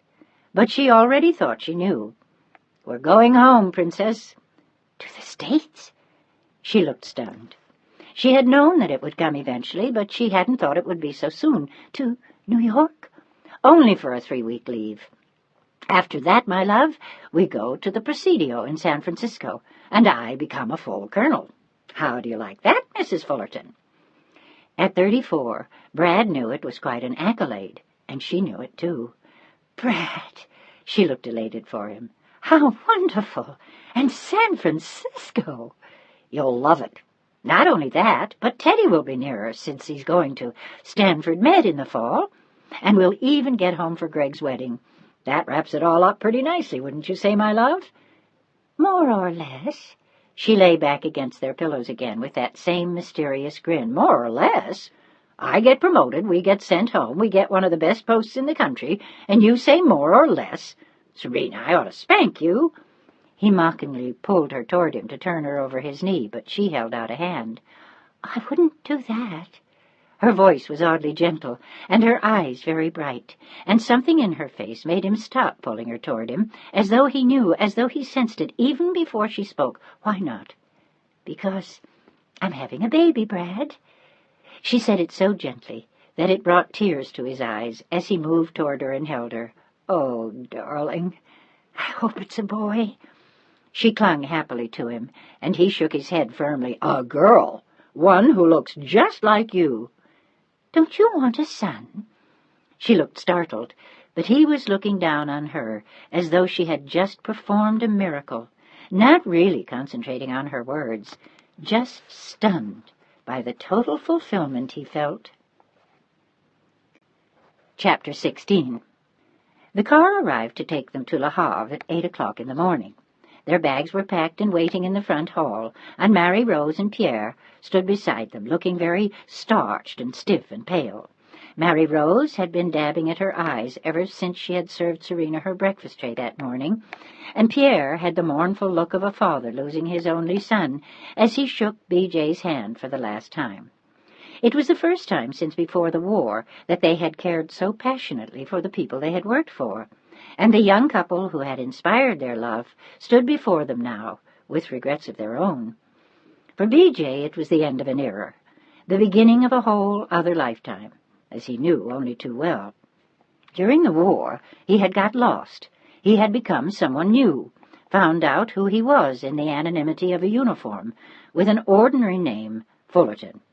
It had meant nothing to anyone in the army, Fullerton, so what? But now he was going back to the States, Bradford, Jarvis, Fullerton III, and all that entailed.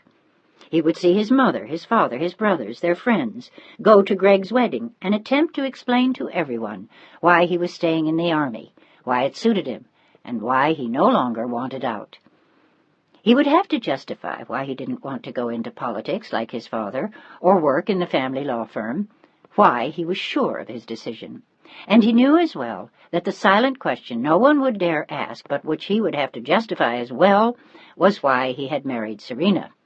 He felt so protective of her now as they left the safety of familiar turf in Europe, particularly so now that she was carrying his child. But even if she hadn't been, he would have wanted to make the transition easy for her, and he knew that the first days of introduction to his mother would probably be very tense. After that, he felt certain that even his indomitable mother would fall prey to Serena's charms. But even if she didn't, he didn't give a damn. His whole heart belonged to Serena now, and after all his army years, his family seemed somehow less important, less real. But all of it weighed heavily on Brad's mind that morning as he shook hands with Pierre and stooped to kiss Mary Rose on both cheeks, as Serena had done only a moment before.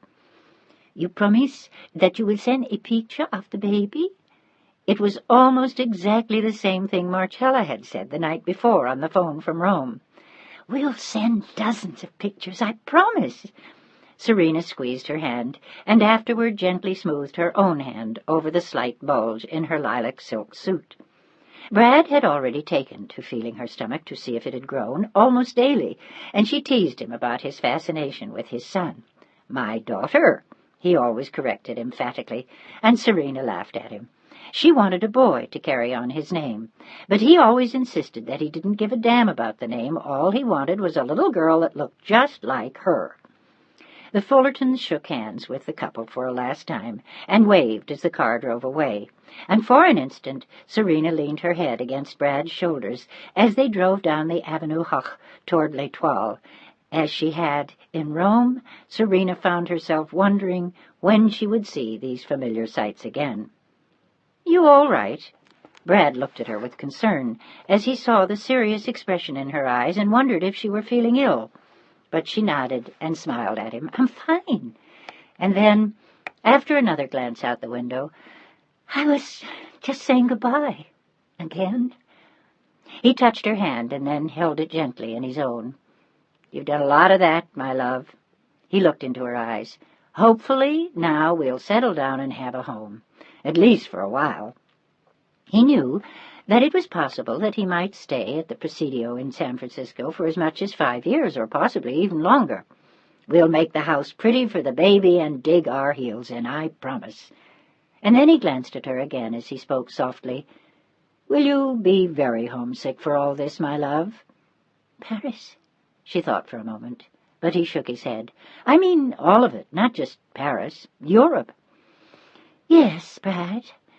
I was so afraid all the time, about the war, my grandmother, about ever getting back to Venice or Rome.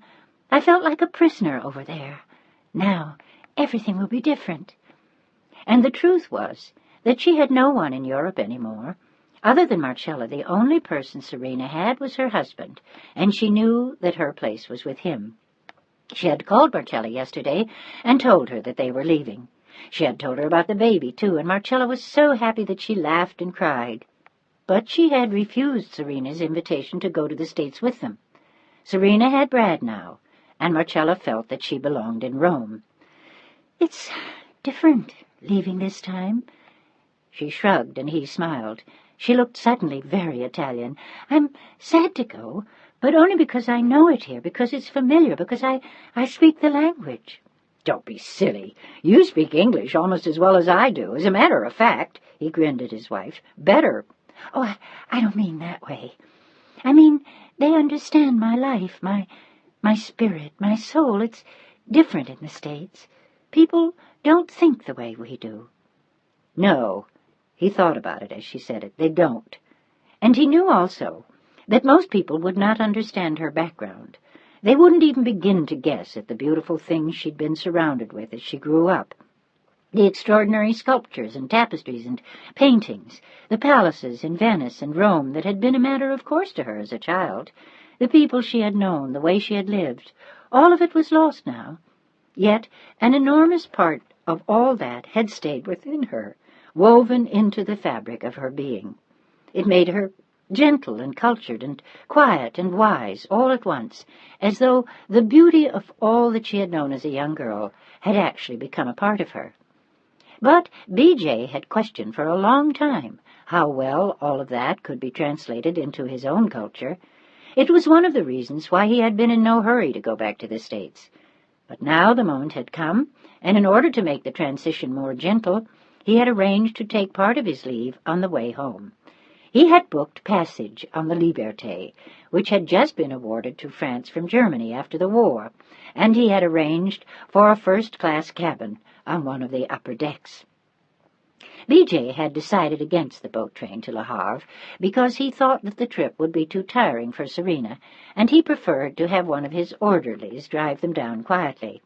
That way they could stop whenever they wanted, and she would feel better when they reached the ship. As it happened, Serena had no problems on the trip down. It had been an easy pregnancy from the first, and after the first 3 months she felt even better than she had before. They chatted all the way from Paris, he talking to her about his old life in New York, his family, his old friends, while she told him tales about her years with the nuns. It seemed as though the trip passed very quickly, and suddenly they were at the quay. Their suitcases were being taken out of the car by the driver, and a few moments later a steward was escorting them up the gangplank to their cabin. As Serena looked up at the ship in awe, this was nothing like the freighter she had taken from Dover in the company of dozens of refugee children and a handful of nuns. This was a luxury liner of the first order, and as she passed down beautifully paneled halls, glanced into red velvet-draped staterooms, and looked at the other passengers as they boarded, she realized that this was going to be a very special trip. Serena's eyes began to dance as she turned to her husband. He looked at her expectantly, his own excitement showing in his eyes. He had gone to a great deal of trouble to arrange for their passage on the Liberté on such short notice, and it meant a great deal to him that the trip would be something special for her. He wanted her entry into his world to go smoothly and to begin happily, and he was going to do everything in his power to see that that was the case. He already knew that his brother's wedding was very possibly going to be a difficult moment. The confrontation with Patty Atherton was not something that Brad was looking forward to, so at least before all that they would have a grand time. "Do you like it?" "Brad!" She was whispering as they sedately followed the steward to their cabin, where they knew they would find the trunks they had sent ahead a few days before. This is marvelous. It's like a palazzo." She giggled, and he laughed and tucked her hand into his arm with obvious pleasure. "Tonight I'll take you dancing." And then his face clouded quickly. Or shouldn't we do that?" She laughed at him as they walked into the cabin. "Don't be silly. Your son will love it." "My daughter," he said in hushed tones, and then they both stopped speaking, because the cabin they were standing in was so spectacular that it took them both by surprise. Everything was upholstered in either blue velvet or blue satin. The walls were paneled in a deep, handsome mahogany.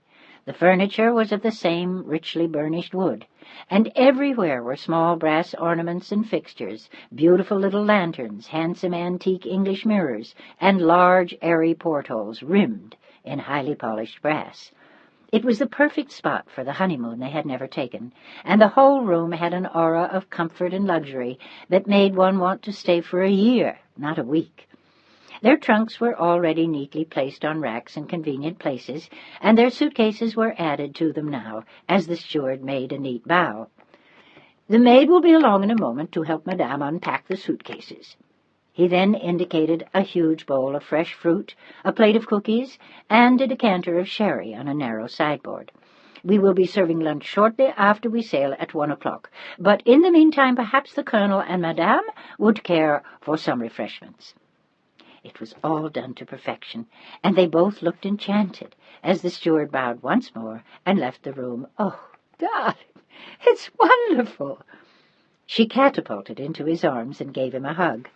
Brad looked immensely pleased. "It's even better than I thought. Oh, God, isn't this the way to travel?"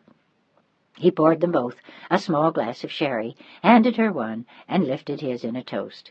"To the most beautiful woman I know, the woman I love," his eyes lit up in a warm smile, "and the mother of my daughter."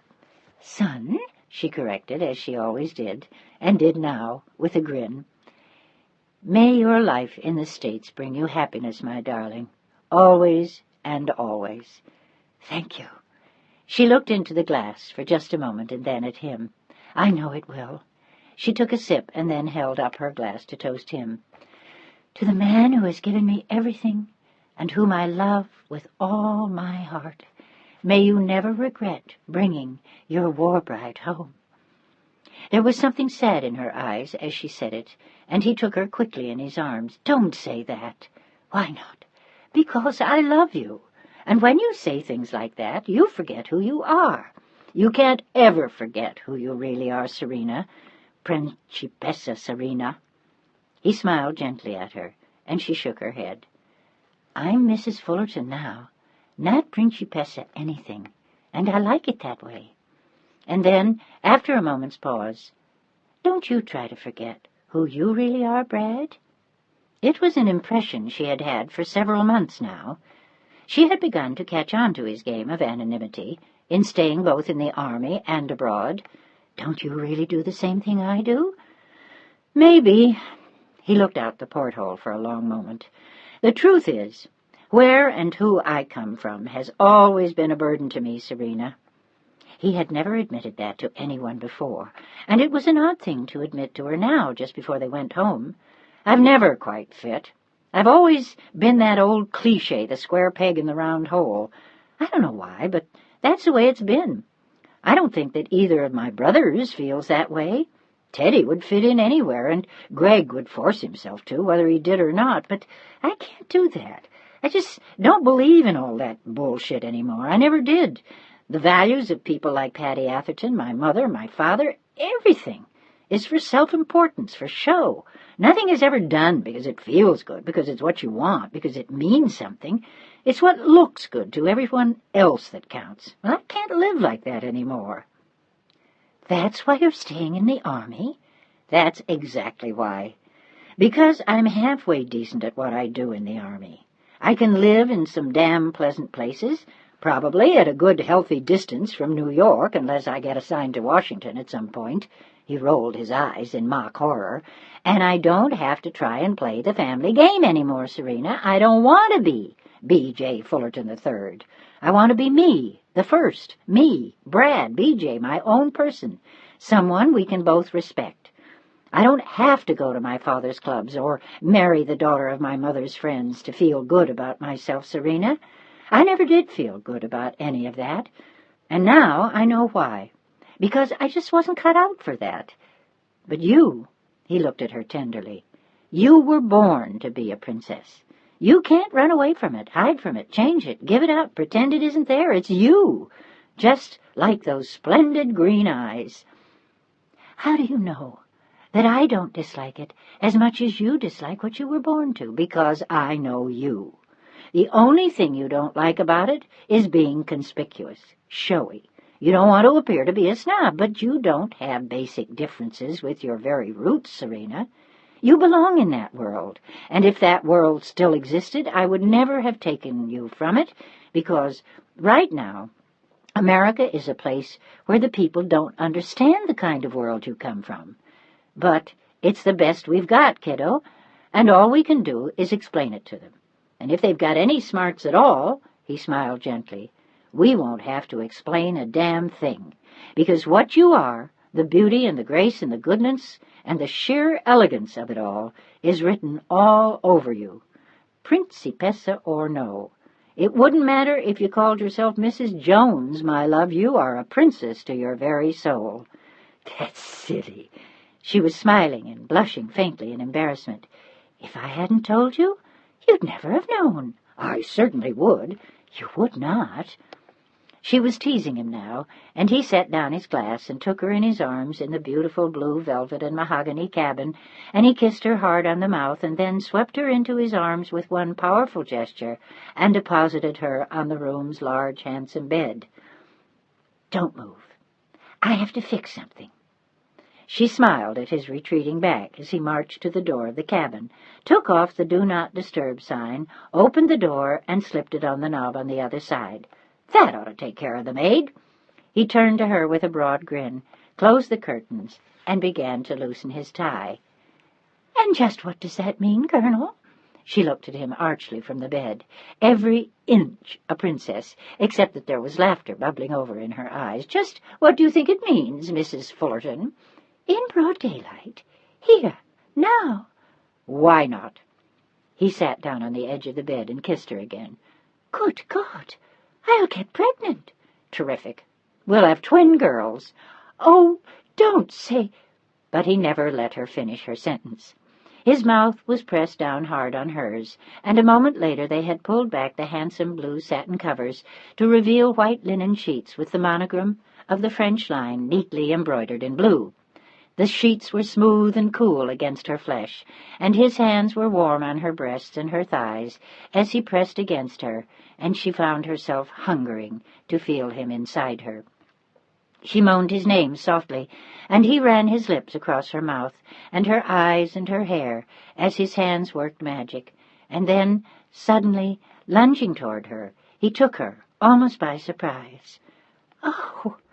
It was a single prolonged sound of astonishment, and then pleasure, lost in a symphony of soft murmurs and moans, as the ship slowly left the dock, and they began their voyage home. Chapter 17. The days on the Liberté flew too quickly. The weather was unusually good on the Atlantic, and even the usual June breezes never came up to plague them as they lay in deck chairs side by side. Serena was only troubled once or twice by some vague queasiness before breakfast, but by the time they had eaten, taken a turn around the deck, played shuffleboard once, or chatted with some of the people they had met, Serena had always long since forgotten her malaise by then, and spent the rest of the day in total enjoyment. They usually lunched alone, retired to their cabin for a nap, and returned to the deck before going in to change for tea. When they invariably met new people, spoke to some they had met in the days before, and listened to the chamber music. It all reminded Serena very much of her grandmother and their friends, the music they liked, the food they loved best, the grand meals, the formal dress, the gray lace dresses with pink satin underslips, with several rows of pearls and perfectly plain pumps of gray satin. It was none of it alien to her, and appeared to Serena to be part of a life she had once lived. But it was not unknown to B.J. either, and time and again they seemed to meet people whom his parents had known, or his uncles, or with whom they had mutual friends. On the whole, it was an easy-going, relaxed, delightful trip, and they were both sorry on the last night at the prospect of seeing their journey come to an end when they reached New York. "Maybe we should just stow away and go back to Paris." "No," she said it decidedly, propped up on one elbow in their bed after they made love. "I want to go to New York and meet your family, and then I want to see San Francisco and all the cowboys and Indians. I think I'm going to like the Wild West." B.J. laughed openly at the visions she conjured. "The only thing wild about it is your imagination." "No cowboys or Indians? Not even one or two?" "Not in San Francisco. We'll have to go to the Rockies to see cowboys." "Good." She looked delighted as she kissed his neck. "Then we'll go there on a trip, right?" "And when do you plan to do all this, madam? Right up until you have the baby?" "Of course. What do you expect me to do?" Now she looked amused. "Stay home and knit booties all the time?" "Well, sounds about right to me." "Well, it doesn't to me. I want to do something, Brad." "Oh, God save me." He fell back among his pillows with a groan. "It's a modern woman. What do you want to do, get out and work?" "Why not? This is America. It's a democratic country. I could get involved in politics." Her eyes twinkled a little, and he held up a hand. "That you could not." One woman like that in my family is enough, thank you. Figure out something else besides, damn it." He looked only faintly annoyed as he knit his brows. "You're going to have a baby in 6 months. Can't you just relax and do that?" "Maybe. But maybe I could do something else, too, at least while I'm waiting." "We'll find you some nice volunteer work." She nodded slowly in answer. But lately she had been thinking a great deal about San Francisco. Neither of them knew anyone there, and Brad would meet people on the base, but she wanted to be doing something, too. She didn't want to just sit there with her big belly, waiting. She said as much to him a minute later. "But why not?" He looked perplexed. "Isn't that what women do?" "Not all women. There must be women who do something more than that while they're pregnant. You know," she looked pensive for a moment, "the poor women in Italy work. They go out and work in the fields, in stores, in bakeries, at whatever they normally do. And one day, boom, out comes the baby, and that's that. Off they go, with the baby under their arm." She smiled at the thought, and he laughed again at the image. "You have a certain way with words, my love. Is that what you want to do? Boom, out comes the baby while you're working in the fields?" She looked at him strangely then. "I was happy when I was working with Marcella." "Good God, Serena, that was awful, for Christ's sake, working as a maid in your parents' own home." "The idea was awful, but the work wasn't. It felt good. I felt as though I accomplished something every day. It wasn't that what I was doing was important. It was that I was doing a lot, and I was doing it well." She looked like a proud little girl as she glanced at him. "I had a lot of responsibility, you know." He kissed her on the tip of her nose gently. "I know you did, little one, and you worked damn hard. Too hard. I don't ever want you to have to do something like that again." He looked pleased at knowing that that would never happen. "And you won't. You're married to me now, darling, and about the only good thing about the Fullerton name is that it comes equipped with enough comfort to keep not only us, but our children safe from that kind of hardship for always." "Well, that's nice to know." But she didn't look overly impressed. "But I would have loved you even if you were poor." "I know you would, darling. But it's nice not to have to worry about that, isn't it?" She nodded slowly and snuggled into his arms before they both fell asleep. Just before she did, she thought once more of her life in San Francisco and knew that she wanted to do something more than just have a baby. The baby was wonderful and exciting, but she wanted to do something else, too. She hadn't figured out what yet, but she knew that in time she would. At 6 o'clock the next morning, the steward knocked on their door to let them know that they were coming into New York. They weren't going to be docking until 10 a.m., but it was customary to enter the harbor very early. After that, there were the usual formalities to be handled, and every effort was made not to inconvenience passengers by docking too early. But there was something very special about passing the Statue of Liberty at sunrise, with the golden sunlight streaking across the sky and reflecting off her arm and torch and crown. It was a sight that rarely failed to stir intense feelings, and those who got up early enough to see her always felt a special bond with their country as the ship glided into port. Serena was moved beyond words as they passed the statue, lighting her way to a new life. Even B.J. was strangely silent. The last time he had come home had been only for a brief visit on a military flight. This time he felt as though he were coming home from the wars at last, with his wife at his side to the country he loved. It was a feeling of well-being and gratitude that welled up inside him like a sunburst, and he knew no other way to vent it but to take Serena in his arms and hold her tight. "Welcome home, Serena." "Grazie," she whispered softly to him, as they kissed in the soft orange light of the June morning. "We're going to have a beautiful life here, my darling." It was a promise that he meant to keep for a lifetime, hers as well as his own. "I know we will, and our baby, too." He held her hand tightly, and they stood there for almost an hour, watching New York from the distance, as the ship hovered in the harbor, waiting for immigration officials and tugboats and clearances and red tape and all the rest of the brouhaha that always went with arrivals. But Serena and B.J. were oblivious of it all as they stood on deck, hand in hand, thinking of what lay ahead. At precisely the same moment, Brad's mother sat in her bed on Fifth Avenue, drinking a cup of coffee, her brows knit, her eyes dark, thinking of her oldest son and the woman he was bringing home. If she could have, she would have liked to force Brad to dispose of Serena as quickly as possible, but she had not yet come up with a reasonable suggestion as to how that could be done. She no longer had a hold on any of Brad's money. There was no job he depended on his family for now. In his own way, he had flown the coop, and now he was hovering above them, doing just what he wanted in his own way with this damned Italian tramp he was bringing home. His mother set down her coffee cup with a clatter, pushed back the covers, and strode out of bed with a determined air. Chapter 18. As Serena stepped down the gangplank, walking ahead of Brad, she could feel her heart pound within her. What would they be like? What would they say? In her heart, Serena held a glimmer of hope that Mrs. Fullerton, the other Mrs. Fullerton, she smiled to herself, would come around.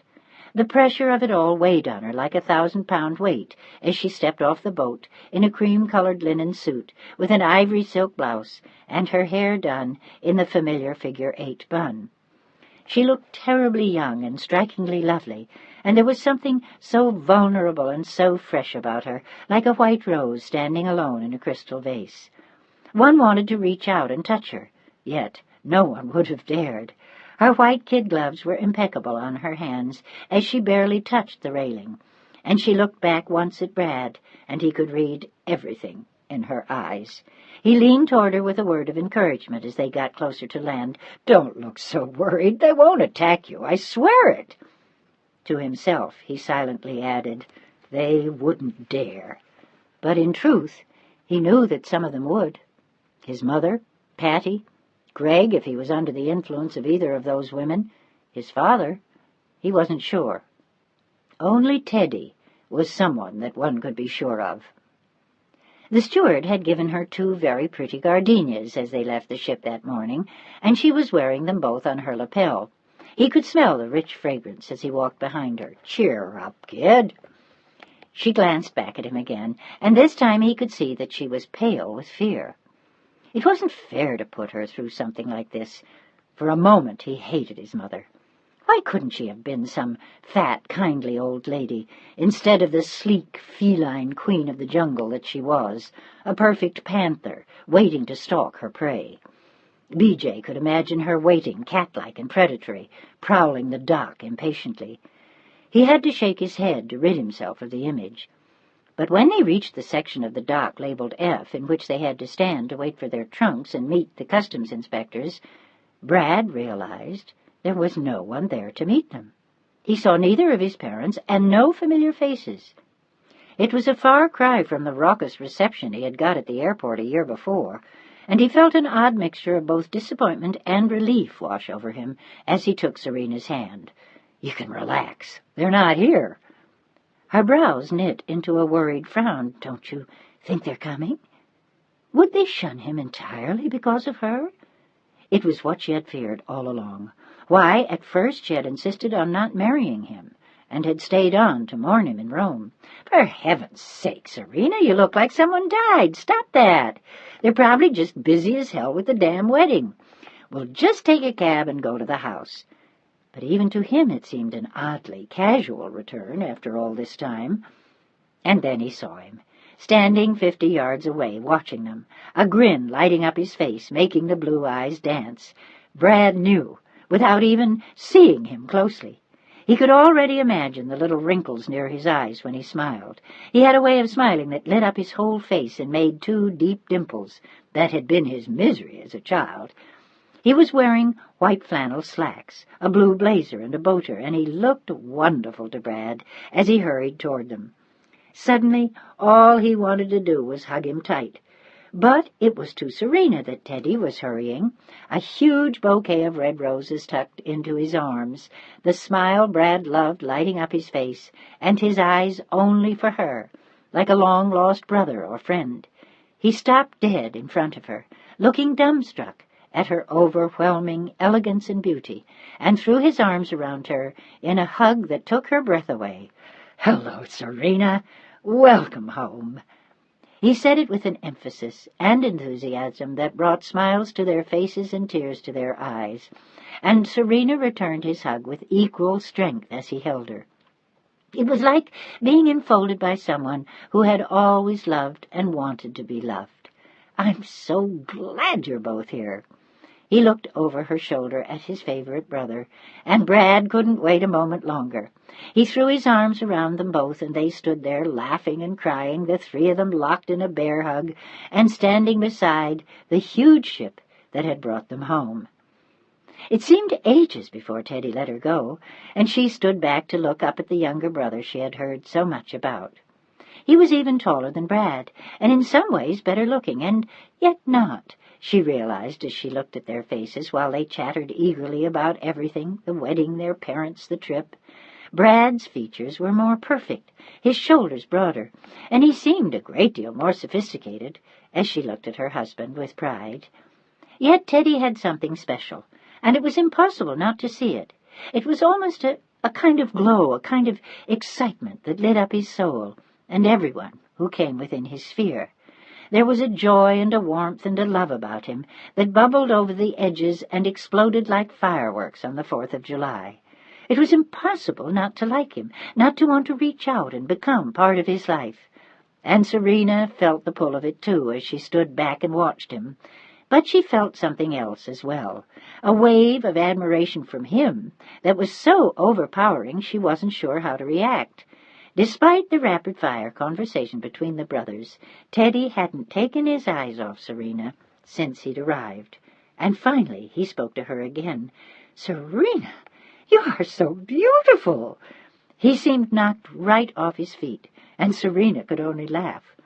"Not only that," her husband added, "she's a princess. How about that?" "She looks it." The younger brother said it with total seriousness, and Brad watched him with tenderness and amusing. "Now, don't go falling in love with her, kiddo. I saw her first."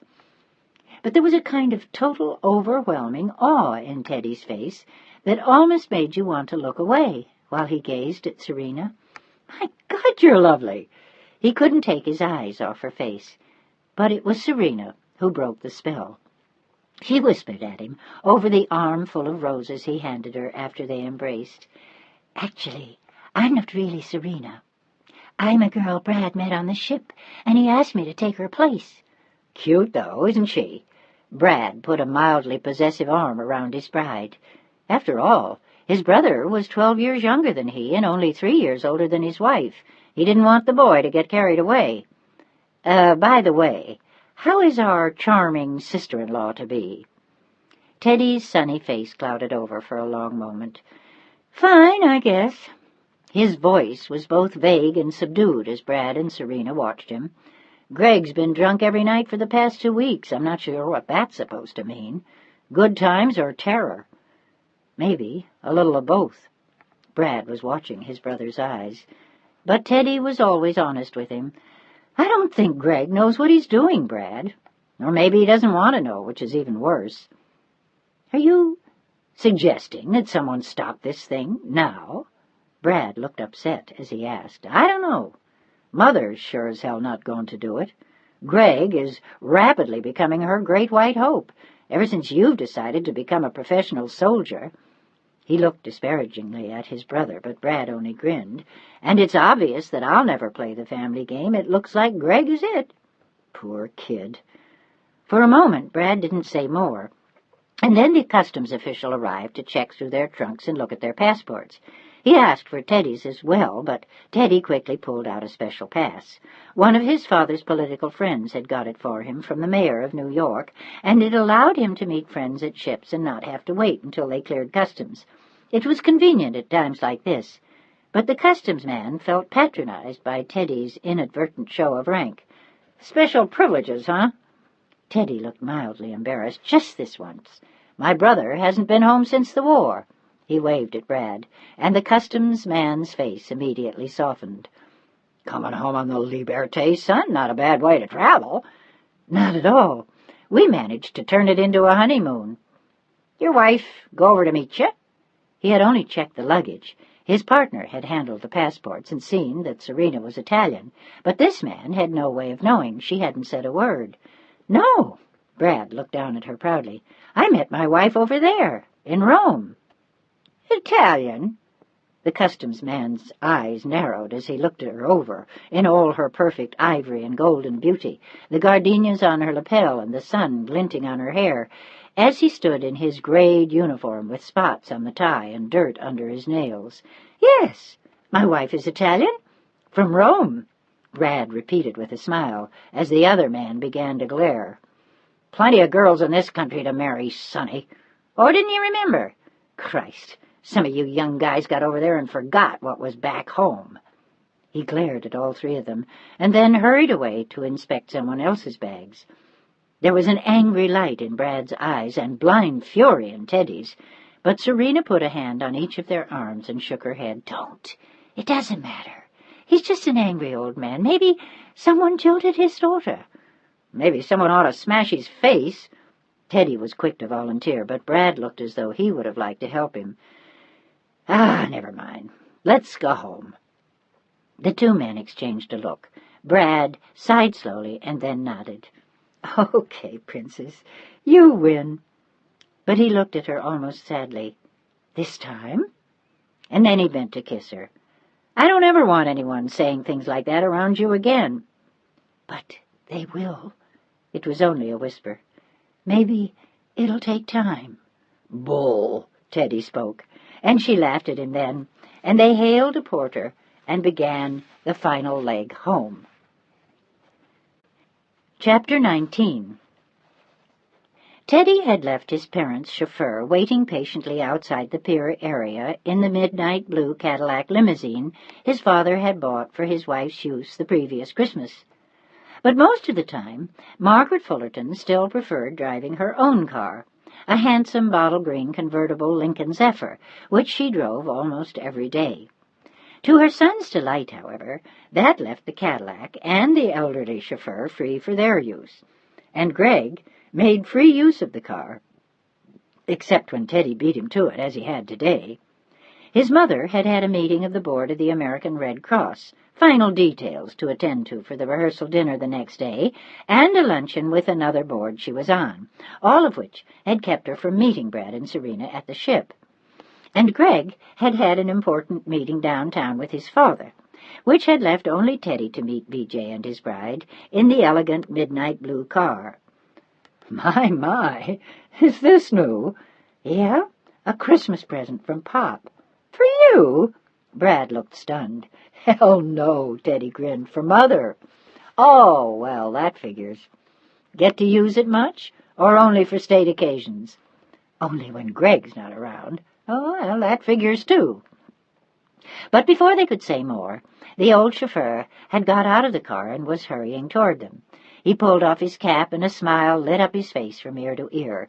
He had worked for the Fullertons since Brad had been a little boy. "Hi, Jimmy!"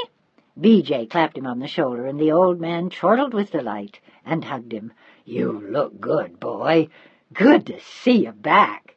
"It's good to be back." There was genuine pleasure between the two men.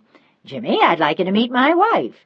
He turned to Serena with obvious pride, and the old man almost dropped his jaw when he saw the blonde beauty. "Pleased to meet you, Mrs. Fullerton." He mustered it almost shyly, and she took his hand warmly with her gentle smile that extended deep into the emerald eyes. "Brad has told me a great deal about you." "Has he?" Jimmy looked immensely pleased. "Welcome to America." He narrowed his eyes. "You speak very good English.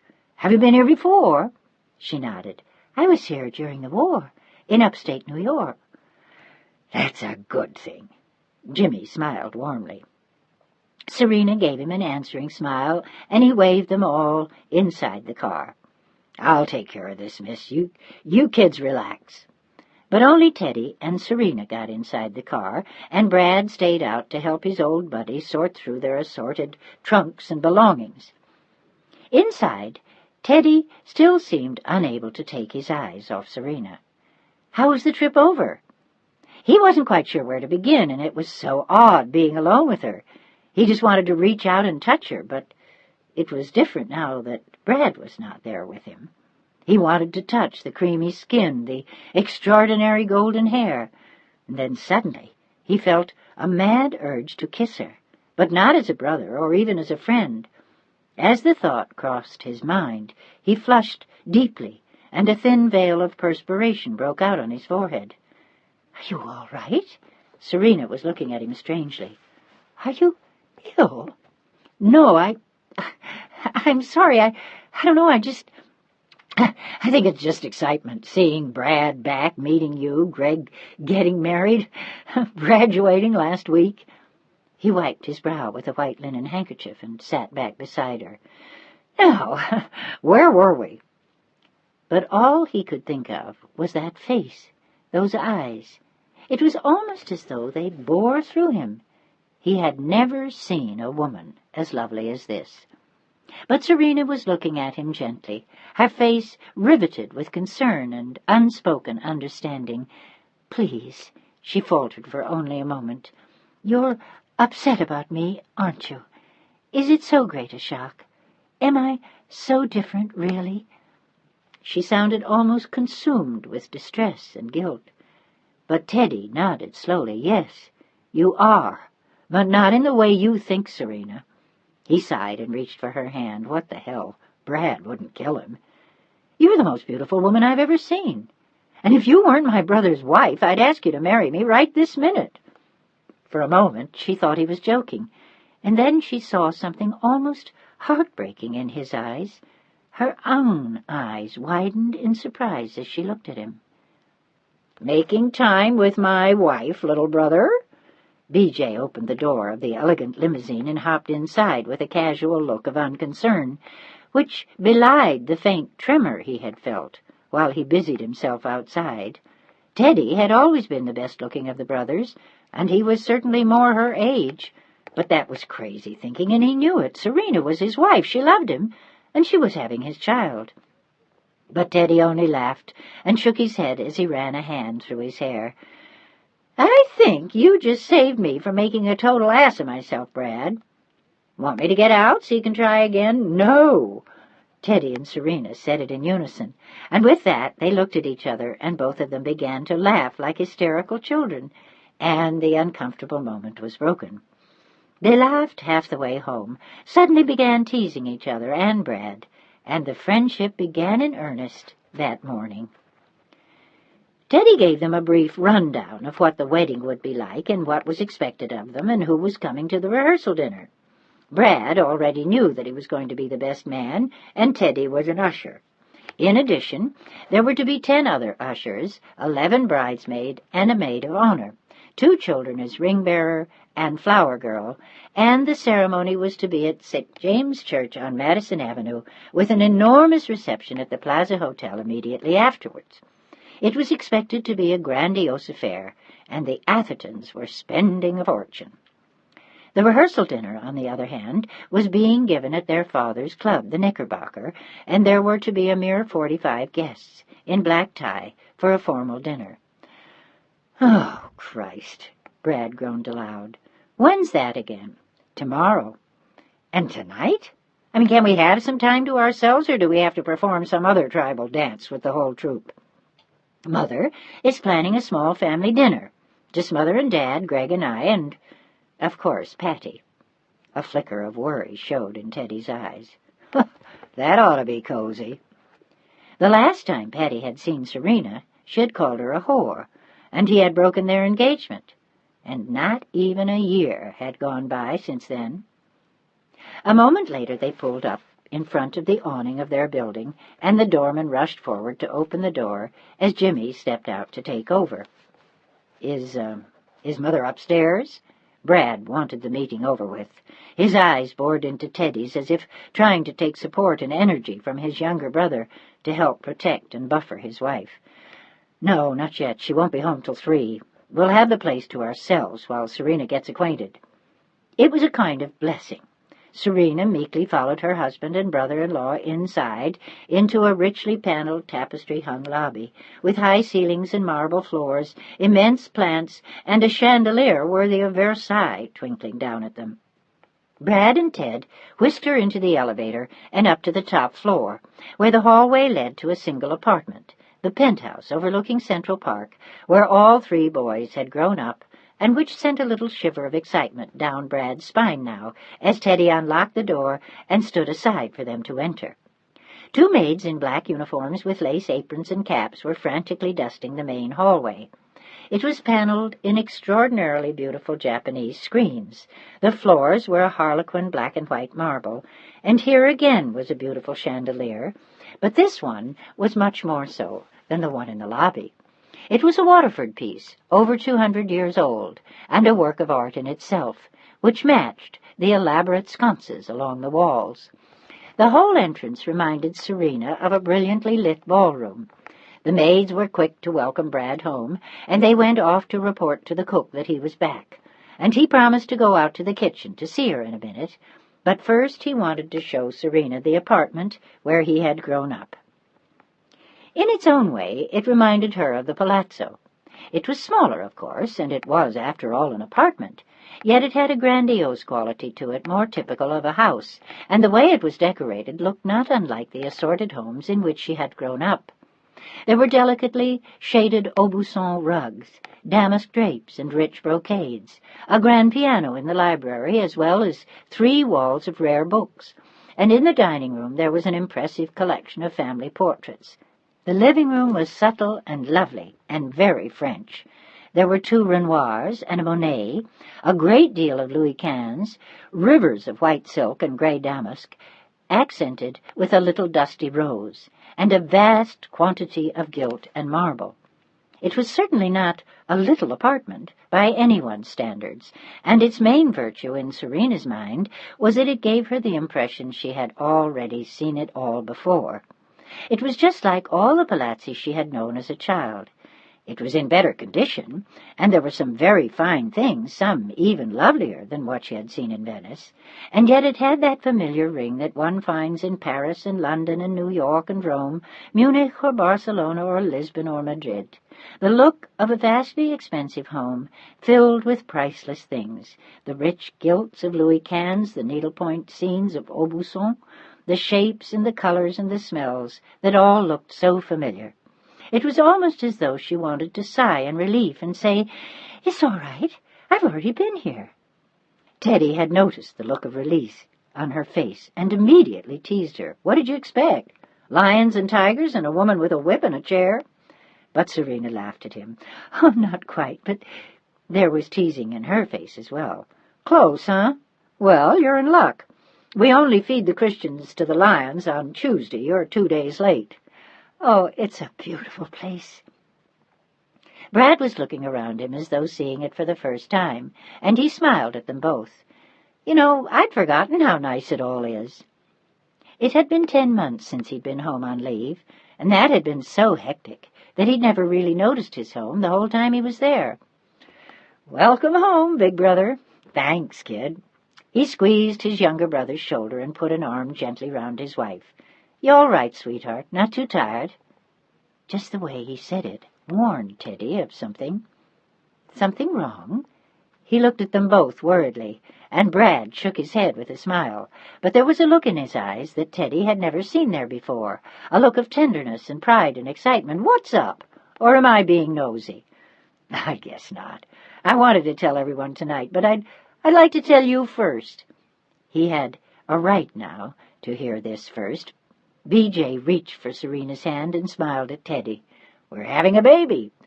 "Already?" Teddy looked stunned. "When?" "Oh, not for another 6 months, or 6.5 to be exact." Brad looked teasing. "It's decent. We've been married for 6 months now." "Oh, I didn't mean that." Teddy looked embarrassed and then glanced at Serena. "It just seems so soon." "It is soon, and I'm glad. I'm not as young as you are. I don't want to waste any time, and Serena's happy, too." He beamed at her again, and Teddy smiled as he watched them. "I think I'm sick with jealousy. But the weird thing is, you know, I'm not even sure I mind." B.J. laughed at the candor of his younger brother, and all three of them chuckled together. Something very odd had happened between the three of them that day. A new bond had formed between two people who had already loved each other all of their lives, and they had managed to include in it a whole other person. It was as though the three of them stood within a magic circle, and they knew it. "Boy, I'm going to be an uncle," He began to whoop.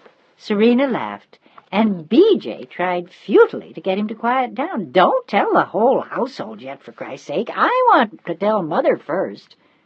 "Think she's ready to be a grandmother yet, Teddy?" There was a long silence as the two brothers exchanged a pointed glance. "I'm not sure." Only Serena had said nothing in the past few minutes, since they had begun to talk about the baby. "You feeling all right, Serena?" Now, suddenly, Teddy shared B.J.'s concern, and she laughed at them both. "Yes, I'm fine, perfect, terrific." "That's good." And then, with another mischievous dimpled grin, "Too bad you can't wait 2 years to have it. I might be able to deliver the baby." "Now that's a thrill we can live without," Brad filled in quickly. "But at least you'll be out there to share the big moment with us." It pleased Brad to know that his little brother would be living in San Francisco, too, or very near it.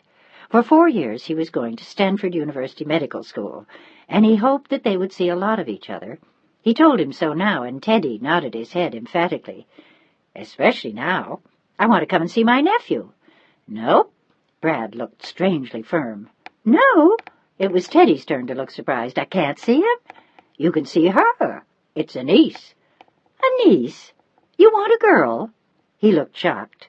"That's unnatural. Aren't men in our family supposed to be all worked up about continuing the name?"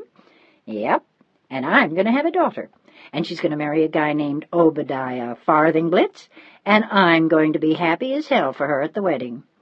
"You're nuts. In fact," he looked from one to the other, "I suspect that you both are, which may be your salvation. You know, I think we're going to have some damn fine times in California, guys. Will you come and see us often, Teddy?" Serena looked at him warmly. "As often as you'll let me. I'll be out in September for med school. Meanwhile, I'm going to Newport this summer to do whatever damage I can do there.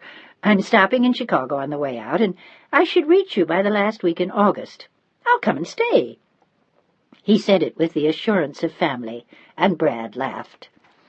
With that, the three of them swept into the kitchen, greeted the cook, stole some cookies, tasted some asparagus, sniffed at a mysterious stock that Brad swore smelled like turkey, and moments later they departed and took refuge in Brad's old study. It now belonged to Teddy, and they reminisced as they ate narrow little watercress sandwiches on delicate white bread and drank lemonade. It was a pleasant way to while away the afternoon, waiting for the rest of the family to return, and shortly after lunch Serena fell asleep on the couch. Both men were happy as she slept, tense as both knew the next hours would be for everyone. Something had already told Brad, now that he was back on home turf, that none of it was going to be easy. Before he had come back to this house, he had been able to vacillate about what he thought would happen, how his mother would behave. He had tried to play a game with himself that he could no longer play here. His mother's very strength made itself felt so clearly in this house that it was impossible to delude oneself about her for a moment. This was not going to be easy in any way. What Margaret Fullerton had wanted Brad to bring home as his wife was a girl like the thousands of debutantes he had met over the years, a girl more or less like Patty Atherton. She didn't want a principessa from Rome as her daughter-in-law. She didn't give a damn about that. She wanted the daughter of one of her friends at the Colony Club, someone who went to the same places they did, knew the same people, did the same things. And there was one undeniable thing about Serena that Brad knew would never sit well with his mother. Serena was totally different. It was what he loved about her, what had already captivated Teddy in only a few hours. She was not an ordinary sort of girl in any way. She was extraordinary in every possible way. She was spectacular, beautiful, smart as hell, but she wouldn't fit into the New York Stork Club 21 Colony Club mold. And more than ever, As he looked at his peacefully sleeping aristocratic Italian bride, Brad realized to his very gut that there was going to be trouble. Chapter 20. Margaret Fullerton came home that afternoon at exactly 3:15, looking precisely as she had when she left the house that morning, impeccable and elegant, in a pearl-gray silk suit from Chanel with a dusty rose silk blouse and matching lining in her jacket. She wore delicate gray kid shoes, gray stockings, a small gray lizard bag, and her smoothly coiffed white hair looked as perfect as it had at 8 o'clock that morning. As was her usual routine, she came in, greeted the servants, set down her handbag and gloves on a large silver tray in the front hall, glanced at the mail carefully laid out by one of the maids, and walked into the library. There she would, as a matter of course, either ring for tea or make some phone calls in answer to the list of messages always neatly left on her desk by the butler. But this afternoon she knew that Brad was coming home. She wasn't entirely sure if they were back yet or not, and she was sorry that she had been unable to meet him. But she sat in the library now, looked at her watch with a feeling of anticipation, and rang for the butler. He appeared in the doorway a minute later with a look of expectation. "Yes, ma'am." "Is my son here, Mike?" "Yes, ma'am. 2 of them. Mr. Theodore is here, and also Mr. Bradford." Mike had been with them for almost 30 years. "Where are they?" "Upstairs, in Mr. Theodore's den. Should I call them?" "No." She stood up quietly. "I'll go to them. Are they alone?" She looked hopeful, as though Serena might already have been disposed of, but the butler carefully shook his head. "No, ma'am. Mrs. Fullerton, Mrs. Bradford Fullerton," he explained, "is with them." Margaret Fullerton's eyes raged, but she only nodded. "I see. Thank you, Mike. I'll go up in a moment." She had to think now, just for a minute, of what she was going to say and how she was going to say it. She had to handle it right, or Brad would be lost to her for good. She also knew that Teddy would have to be kept in the dark. She had already made the mistake of telling him what she had in mind. It had been a stupid thing to do, and she knew it. Her youngest son had a warm heart and dreamy eyes, and his philosophies about life belonged in a romantic novel, not in a real world filled with opportunists and fools and little Italian tramps after her son's fortune. Margaret Hastings Fullerton had been orphaned at 22 when both her parents had been killed in a train collision abroad. They left her with an enormous fortune.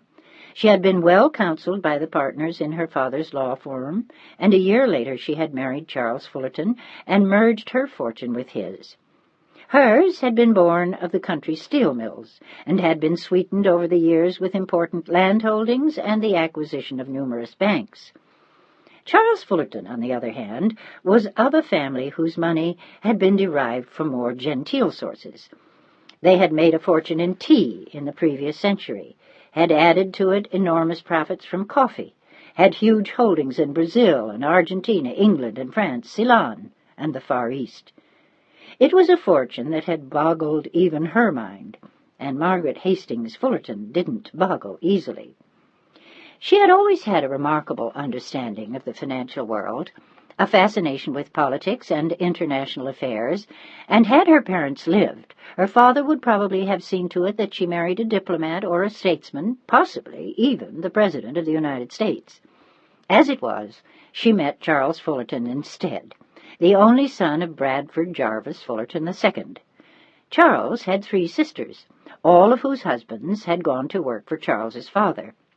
They traveled extensively and constantly throughout the world, managed the companies well, and satisfied the old man in all possible ways except one. They were not his sons, and Charles was. But Charles had no interest whatsoever in inheriting his father's throne at the head of the empire. He wanted a quiet life, to practice law, to travel as little as possible, and to reap the fruits of all that his father and grandfather had created. It was Margaret who found the Fullerton investments fascinating, who wanted him to join the others and eventually take over the firm, but she knew within months of their marriage that there was no hope of that. She was married to one of the country's richest men, and he didn't give a damn about the excitement of how that fortune had been created. Her plans for him, as well as his father's, went awry, and he had his own way in the end. He joined several friends from law school, formed his own firm, and practiced law in his own quiet way. He had none of the flamboyance or ambition of his forebears, nor did he have the steely drive of his wife, who, in truth, was much like his father. She and the old man had got along famously until he died, and it was she who had truly mourned when the empire was sold off bit by bit. Gone were the vast holdings in exotic countries, gone the dreams that one day Charles would change his mind and take his place in charge of it all, gone her hopes of being the force behind the throne. She had turned her ambitions then from international business to politics, and here, for a brief time, she had succeeded. She had managed to convince Charles that what he wanted most in life was a seat in the Senate. It would enhance his career, help his law firm, delight his wife and friends, and she assured him that it was everything he wanted. In truth, he had found it tedious and boring. He had disliked spending time in Washington, and he had refused to run again when his term came to an end. With relief, he had returned to his law firm in New York, leaving Margaret with no illusions and few dreams.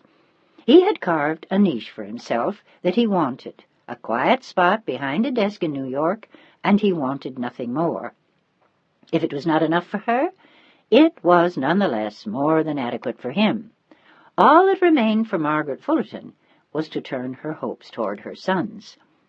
Bradford was certainly the most enterprising of her sons, but like his father, he was untractable and did exactly as he wished.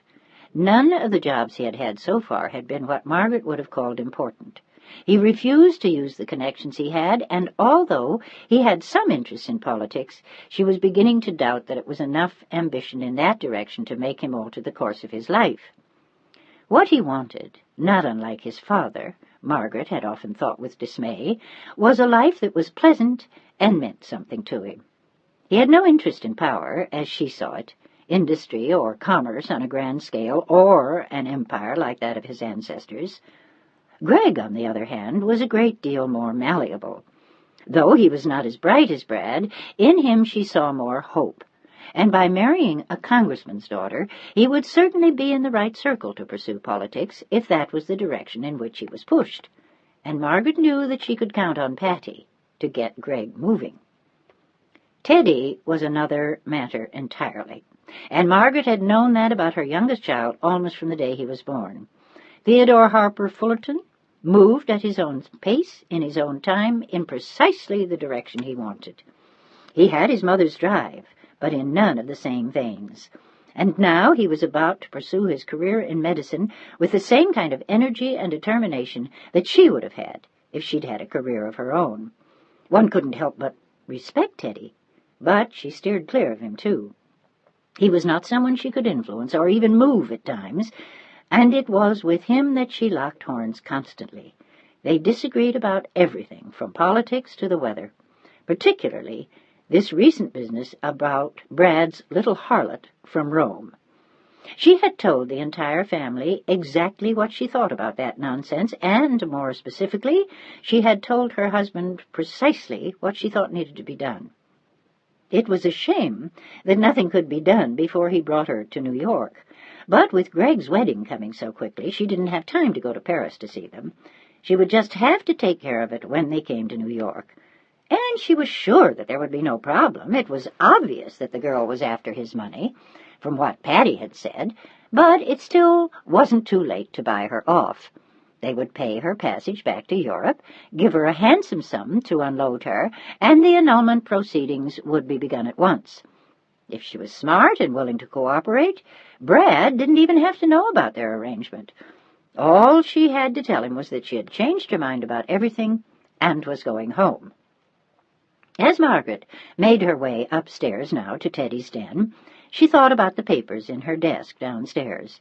It would all be so simple. She had thought about it again all that morning, and it was a relief to know that the matter was almost at an end. Her intense desire to get rid of Serena had eclipsed almost all else lately. She had scarcely thought about the wedding, and it had taken some of the joy away from the thrill of seeing Brad home. It was part of why she hadn't gone to the ship to meet them. She just wanted to unload Serena, and then she could enjoy having her oldest boy home. She was already planning a trip to San Francisco in the fall to see him. She wanted to visit Teddy at Stanford, and she could see Brad at the same time in his new post at the Presidio. Besides, she had old friends there, and knew that she would have a pleasant time. The thought of the prospective trip warmed her as she stood silently for a moment, as though girding her strength, and then, with a small, determined smile, she knocked on the door. "Yes?" The voice was Teddy's, and there was laughter within. She could hear a woman's voice, and Brad's deep voice, and soft laughter, as she answered, "It's me, dear. May I come in?" "Of course." The words were spoken as Teddy pulled open the door, looking down at his mother, a smile still lighting his eyes. But the smile faded quickly once he saw her. He felt an immediate tension pass between them, and he felt an instant desire to protect Serena. "Come in, Mother. Brad and Serena are here." He made a point of including her, too. "We've been waiting for you to arrive." She nodded, stepped swiftly into the room, and an instant later stood facing her oldest child. She stopped and didn't move toward him, but there was obvious emotion in her eyes. "Hello, Brad."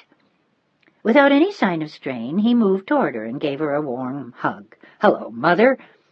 She clung to him possessively for just a moment, and then stepped back with a mist of tears in her eyes.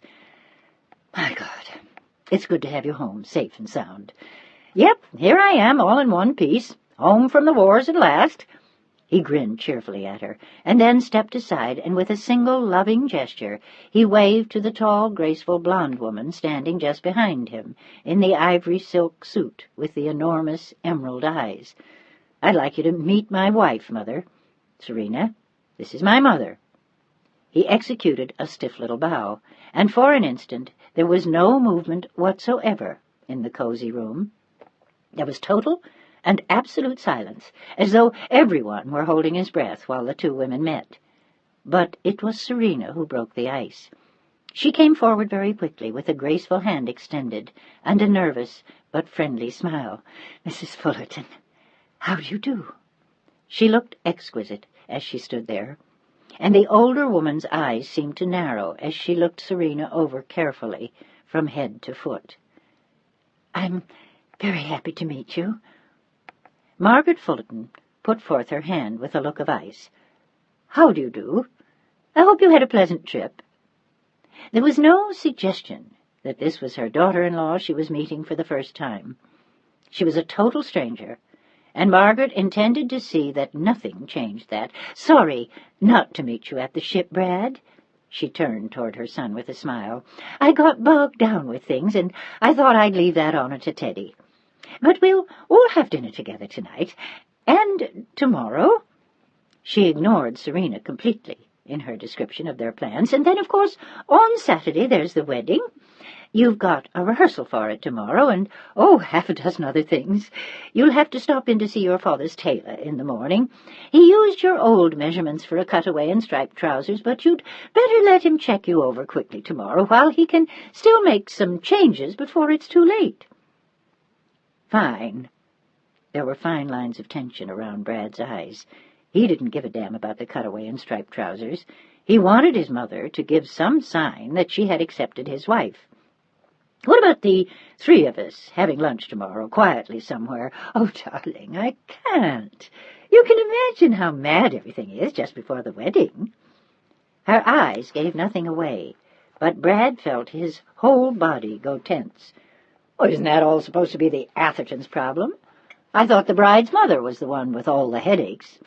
"I have the rehearsal dinner to arrange tomorrow night." "Well, then, afterward we'll spend some time together." He wasn't pleading, but he was asking, and as he listened to his older brother, Teddy began to ache inside. He could see exactly what his mother was doing. Just as she had managed not to go to the boat, now she was avoiding them again. What in hell was she doing, he wondered? Trying to pretend that Serena didn't exist, or was there a reason for her behaving this way? Teddy had an unpleasant feeling that something they would all regret was about to happen. "I'll do my best, dear." Her mother's voice was non-committal. "Have you seen your father?" "Not yet." It had occurred to Brad as well that no one except Teddy had put himself out to welcome him back and meet Serena, and he was slowly sorry that he had made the time to come home on their way to San Francisco. They could have gone to Rome to say their goodbyes there, or wandered around Europe for a couple of weeks before flying home and merely changing planes in New York. But maybe he should give them more of a chance, he decided. It was a hectic time for them all, and he couldn't expect everyone to drop what they were doing just for him. But it was not for himself that he cared about it. It was for Serena. Already he could see something wary in her eyes as he glanced at her. "You'll be at dinner with us tonight, won't you, Brad?" His mother gazed at him as though he were the only one included in the invitation. "Yes," he looked at her pointedly, "we both will. And which room do you want us in, by the way?" For only an instant his mother looked annoyed. He was forcing her to deal with the issue of Serena, and it was the last thing she wanted to do at that point in time. But she realized that, for the moment at least, there was no avoiding it. "I think the blue room would be fine. How long are you staying, dear?" She looked only at her son, and never once at the girl. "For 2 weeks, until we leave for San Francisco." "That's marvelous." She turned then, glanced searchingly at Serena, and then looked back at Brad. I have a few details to take care of, darling. I'll see you in a little while." And then, unexpectedly, she looked back at Serena and spoke to her with great care. "I think perhaps it would be a good idea if you and I spent a little time together.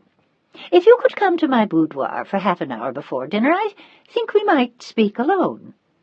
Serena nodded immediately, and Brad looked surprised. Maybe the old girl was making an effort after all. He decided perhaps he had wronged her. I'll show her where it is, Mother."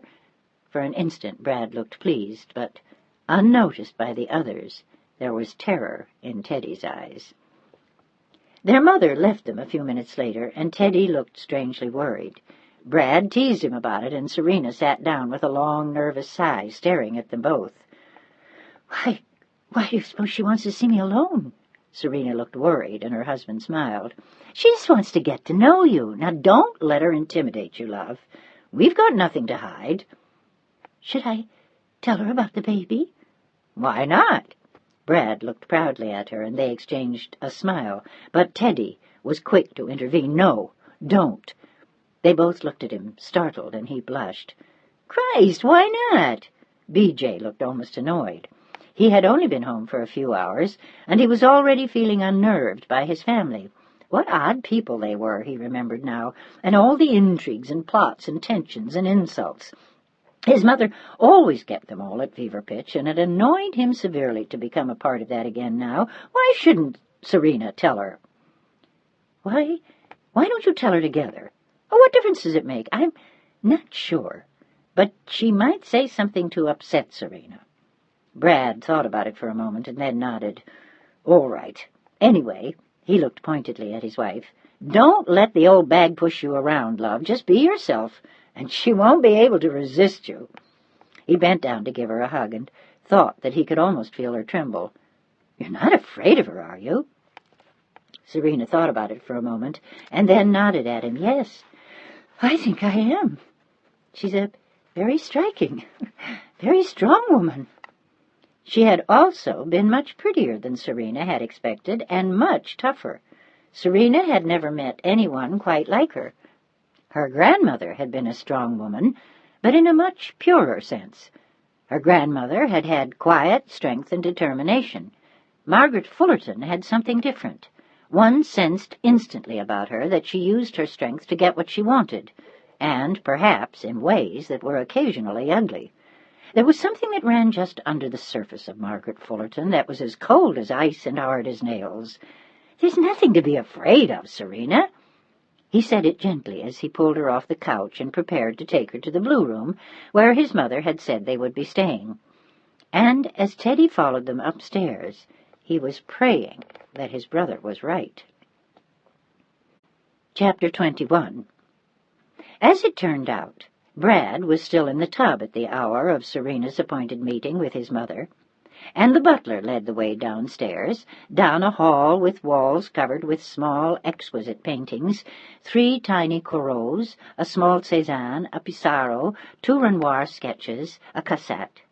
The paintings were beautifully framed and hung as though in an art gallery, with excellent lighting, against wonderfully draped taupe velvet walls. The carpeting beneath her feet was thick and of the same pale mocha color. It was in sharp contrast to the marble floors she was so used to in Rome and Venice and Paris. The softness of the carpeting beneath her feet in the Fullertons' apartment felt as though she were walking on clouds. The furniture was all handsome and quiet. There was a great deal of Queen Anne, some Chippendale, some Hepplewhite, and a few quiet Louis Quinze pieces, but everywhere were rich woods and subdued colors. There was none of the gilt and marble of the richer Louis Quinze pieces, or the Grecian-inspired Louis XVI. The Fullerton apartment was done in excellent taste, and the best of everything in evidence, in rich abundance. But none of it was showy. Even the colors Margaret had chosen for her home were soft beiges, warm browns, ivory shades, and here and there a deep green or a restful blue. There were no peaches or rubies or brilliant greens. It was a whole other look than the Renaissance splendors of the palazzi Serena had known, which she had to admit that she still liked better.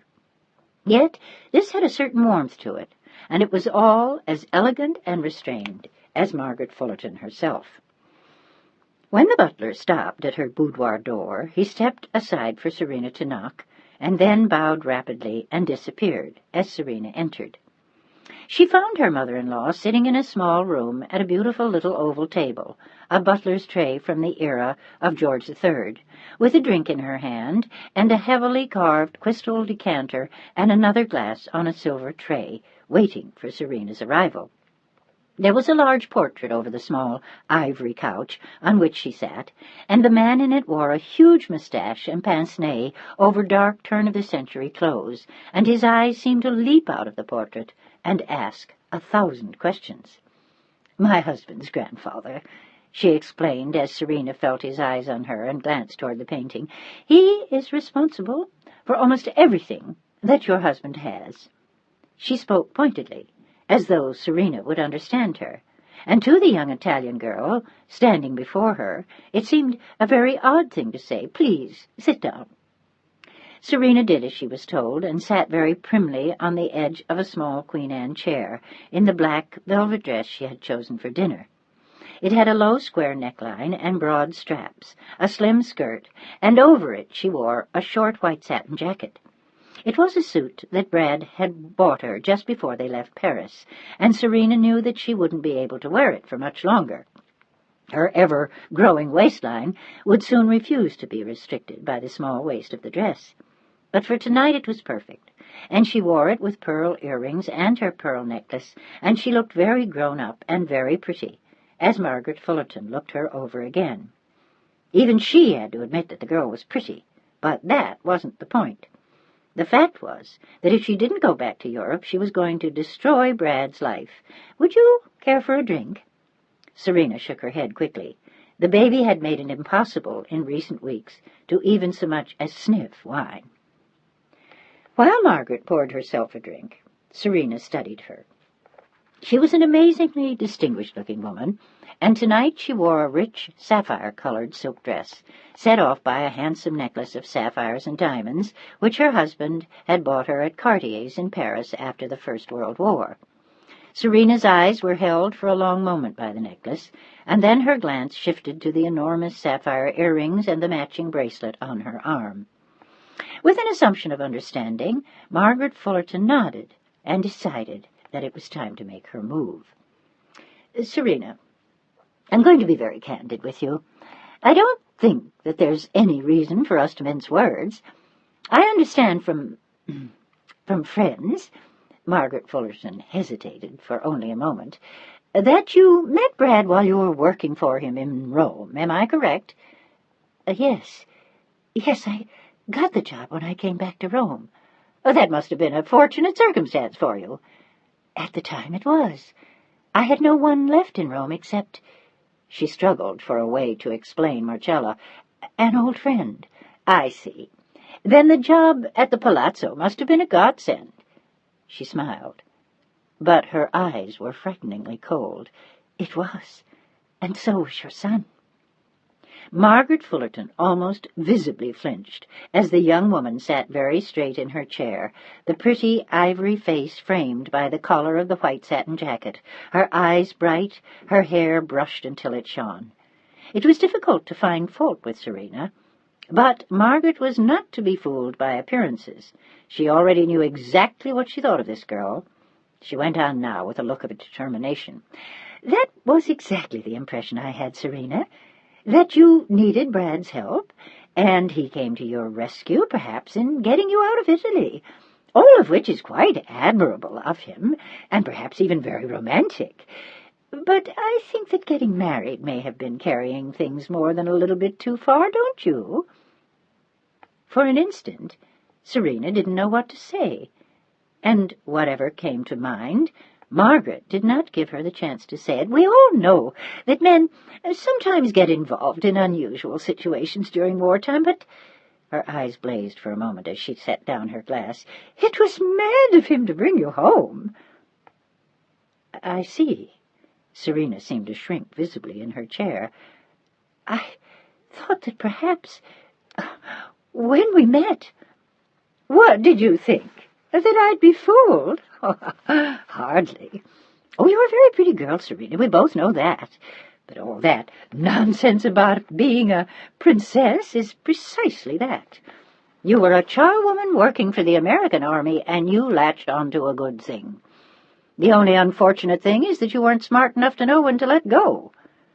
For an instant, Serena looked as though she had been slapped. There were tears in her eyes as she sat back in her chair, and Margaret Fullerton stood up and went to her desk. She returned a moment later with a small folder, sat down again on the small couch, and looked at Serena squarely. "I'm going to be frank with you. If what you wanted was to get out of Italy, you've done that. If you want to stay in the States, I'll see to it that that is arranged. You can settle yourself anywhere in this country except, of course, where Brad lives, which means neither San Francisco nor here. If you want to go back to Europe, I will arrange for immediate passage back. In either case, after you sign these papers, annulment proceedings will be initiated by his father's law firm at once, and you will be rewarded handsomely for your trouble." Margaret Fullerton looked matter-of-fact, and not the least bit embarrassed by what she had just said to Serena. But Serena seemed to be sitting even straighter in her chair, and the emeralds in her eyes had suddenly caught fire. "I'll be rewarded?" "Yes." Margaret looked pleased. She was obviously on the right track, quite handsomely. "Brad's father and I discussed it again last night. Of course, you must understand that once you sign these papers, you will have no right whatsoever to attempt to sue for more. You'll have to take what you get and leave it at that." "Of course." Serena's eyes blazed, but now she, too, sounded matter-of-fact. "And for precisely what price are you buying your son back?" For an instant, Margaret Fullerton looked annoyed. "I don't think I like your choice of expression." "But isn't that what you are doing, Mrs. Fullerton? Buying him back from an Italian whore? Isn't that how you view it?" "How I view it is entirely immaterial. What you have done, snagging my son as you did while he was overseas, is liable to affect his entire future and his career. What he needs is an American wife, someone of his own class, his own world, who can help him." "And I could never do that?" Margaret Fullerton laughed and spread her hands in the small, elegant tent. "Look around you. Is this your world? The world you come from? Or is this only what you wanted? What exactly did you plan to give him, other than that pretty face and your body? Have you anything to give him? Position, connections, resources, friends? Don't you understand that he could have a career in politics, but not married to an Italian charwoman, my dear? How can you live with what you have done to his career, his life?" The tears stood out once again in Serena's eyes, and her voice was husky when she answered, "No, I have nothing to give him, Mrs. Fullerton, except my heart." But she answered none of the other questions. It was none of the woman's business what she came from. In truth, She came from something far grander than this, but who could explain that now? It was all over, gone. "Precisely," Margaret went on. "You have nothing. And to be blunt, you are nothing. But I suspect that you want something. And I have what you want." "Do you, you bitch?" Serena silently raged. "Do you have love, and patience, and understanding, and goodness, and a lifetime to give me? Because that's what I want to give him." But she said nothing. Without saying another word, Margaret Fullerton opened the folder she had brought from her desk and handed a check to Serena. It was made out in the amount of $25,000. "Why don't you have a look at that?" Out of curiosity, Serena took it from her and glanced at the numbers in disbelief. "You would give me that, to leave him?" "I would, and I am. In fact, we can have this business over with in a matter of minutes if you will simply sign here." She pushed a single typewritten document toward Serena, who stared at her in amazement. It said that she agreed to divorce Bradford Jarvis Fullerton III, or obtain an annulment as soon as possible, that she would either leave the country or reside in another city, and would never at any time discuss any of this with the press. She would fade out of Brad's life immediately in exchange for what she was to be paid, the sum of $25,000. Furthermore, the paper went on, she swore that at this moment in time she was not pregnant and would attempt to make no future claim on Brad for paternity of any child she subsequently had. When she saw that, a smile broke out on her face, and a moment later she began to laugh. They had thought of everything, those bastards, but suddenly now it seemed funny. "Apparently you find something amusing here." "I do, Mrs. Fullerton." There was still a green blaze in Serena's eyes, but now she felt mistress of the situation at last. "May I ask what amused you? This document was very carefully prepared." She looked furious at Serena's reaction, but she didn't dare to let the girl know. "Mrs. Fullerton," Serena smiled at her sweetly and stood up, "Brad and I are having a baby." "You what?" "I'm pregnant." "And when did that happen?" 2 months ago." Serena looked at her proudly. "The baby is due in December." "Well, that certainly adds a new dimension to your schemes, doesn't it?" The older woman was almost overwhelmed by fury. "You know," Serena looked at her with one hand on the door, "you may find it very hard to believe, but I have no schemes about Brad, and I never have right from the first. I know that you think I am a poverty-stricken little tramp from Rome, but you're only partly right. I have no money, but that is all. My family was quite as illustrious as yours." Her eyes strayed to the portrait on the wall. "My grandfather looked not unlike that man. Our house," she smiled at the older woman, "was far grander than this one. In fact, all 3 of our houses were. But the important thing, Mrs. Fullerton, is that I want nothing from your son except his love and our baby. The rest I do not want.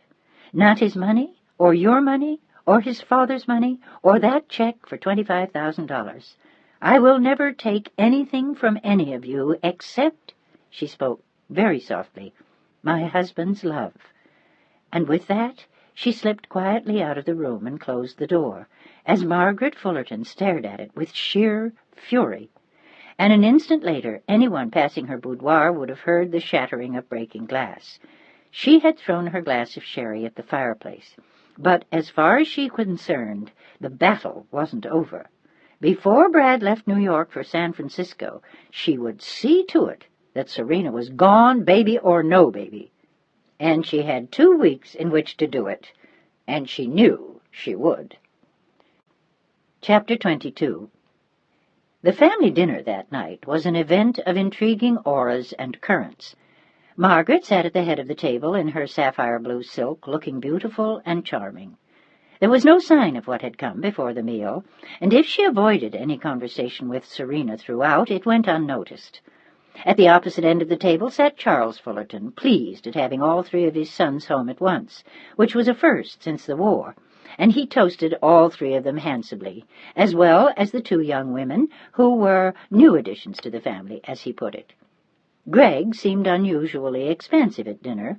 Brad realized after the first course that his brother was drunk, and he looked searchingly at Teddy, wondering why. Was it the excitement of the impending wedding? Nerves? Or was he uncomfortable around Brad because he was marrying Patty? Patty herself chattered incessantly, and was playing her adorable role, flirting with her big blue eyes and managing to take in all the men in the family each time she told a story. She was nauseatingly differential to her fiancé's mother, and she managed to ignore Serena completely. Only Teddy really paid any attention to Serena. Brad was seated too far from her to be of much help. She was seated between Teddy and Charles, and his father offered little conversation throughout the meal, so it was left to Teddy to make her feel welcome, which he was glad to do. He leaned toward her and spoke to her quietly, made her laugh once or twice, but mostly he noticed that she was far more withdrawn than she had been that afternoon in his study. He wanted to ask her how the private interview had gone with his mother, but he was afraid that someone might overhear him. "Are you all right?" he finally whispered halfway through the meal. She had been staring into her wine-glass and saying nothing. "Oh, I'm sorry." She apologized to him for being so dreary, pleaded exhaustion from the emotions of their arrival, and managed not to convince him. "I think something's wrong, Brad." Teddy looked at him with concern after dinner, as they walked quietly into the library behind the rest of the family. "I'll say there is. Greg is plastered out of his mind. Patty is all caught up in playing Scarlett O'Hara. You look like you've just been to a funeral, and Mother's so busy running the show that Dad can't get a word in."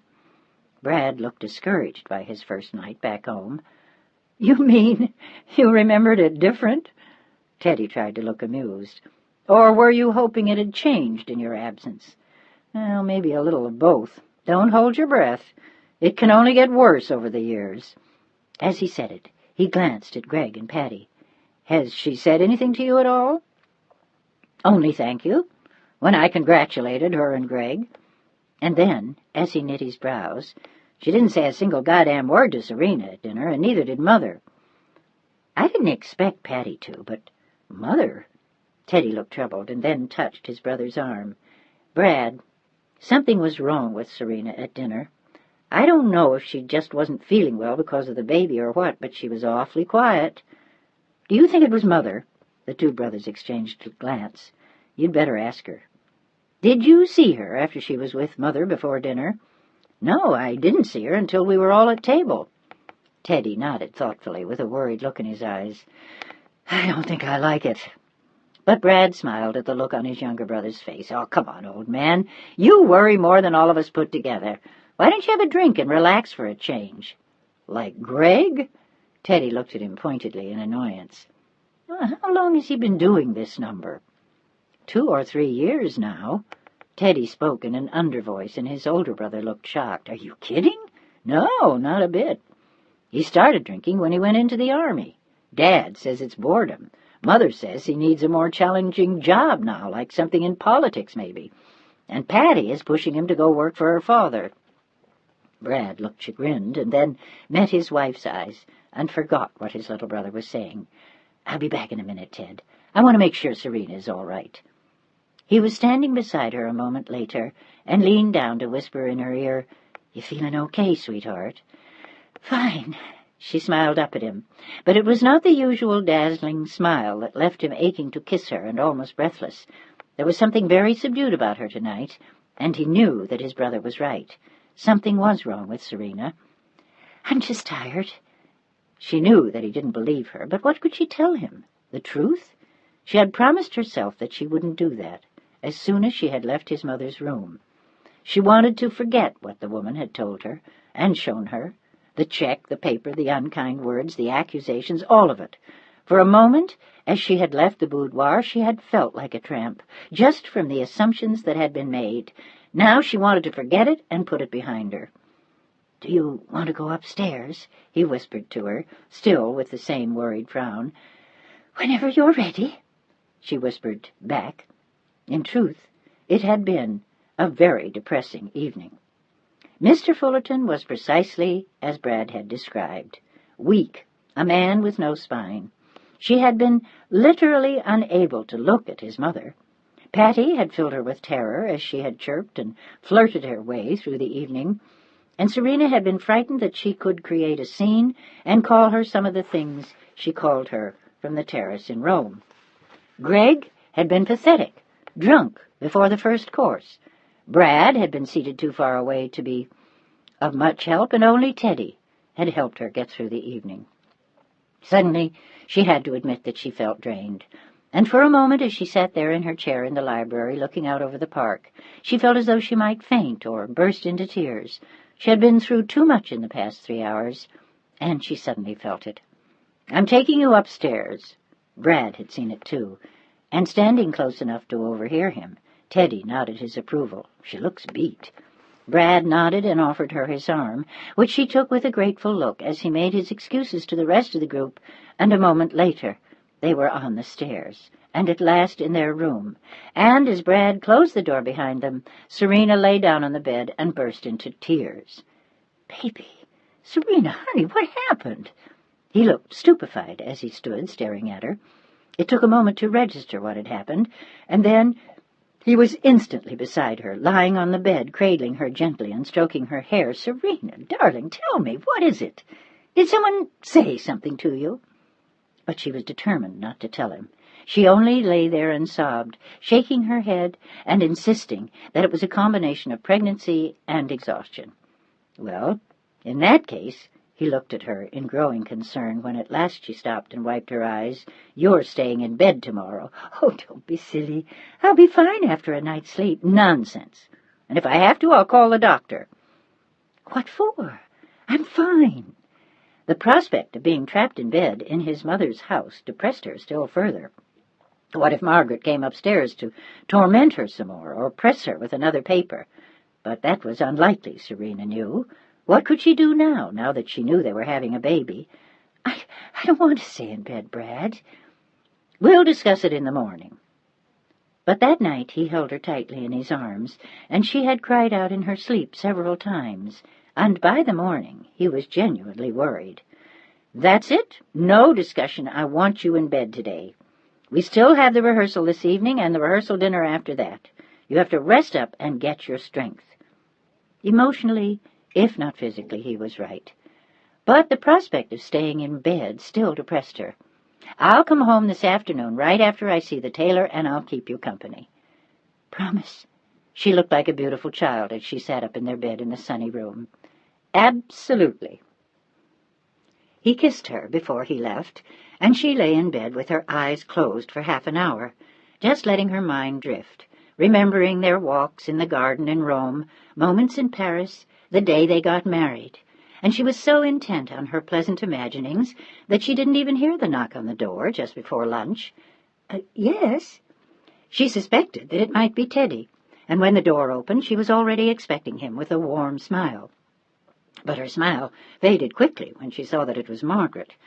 She was wearing a perfectly simple black silk dress, and she looked ominous as she stood there. "May I come in?" "Certainly." She hopped quickly out of her bed and put on the pink silk robe Brad had bought her in Paris. Margaret said nothing as she watched her put on the wrapper, and waited until the girl was standing before her, nervous and expectant. She knew that her mother-in-law hadn't just come to see her to see how she felt. She could feel her heart pounding within her, and she indicated the 2 comfortable chairs at the far end of the room. "Would you like to sit down?" Margaret nodded, and a moment later they both sat down. She looked at Serena inquiringly then. "Did you tell Brad about our little conversation?" Serena shook her head silently. "Good."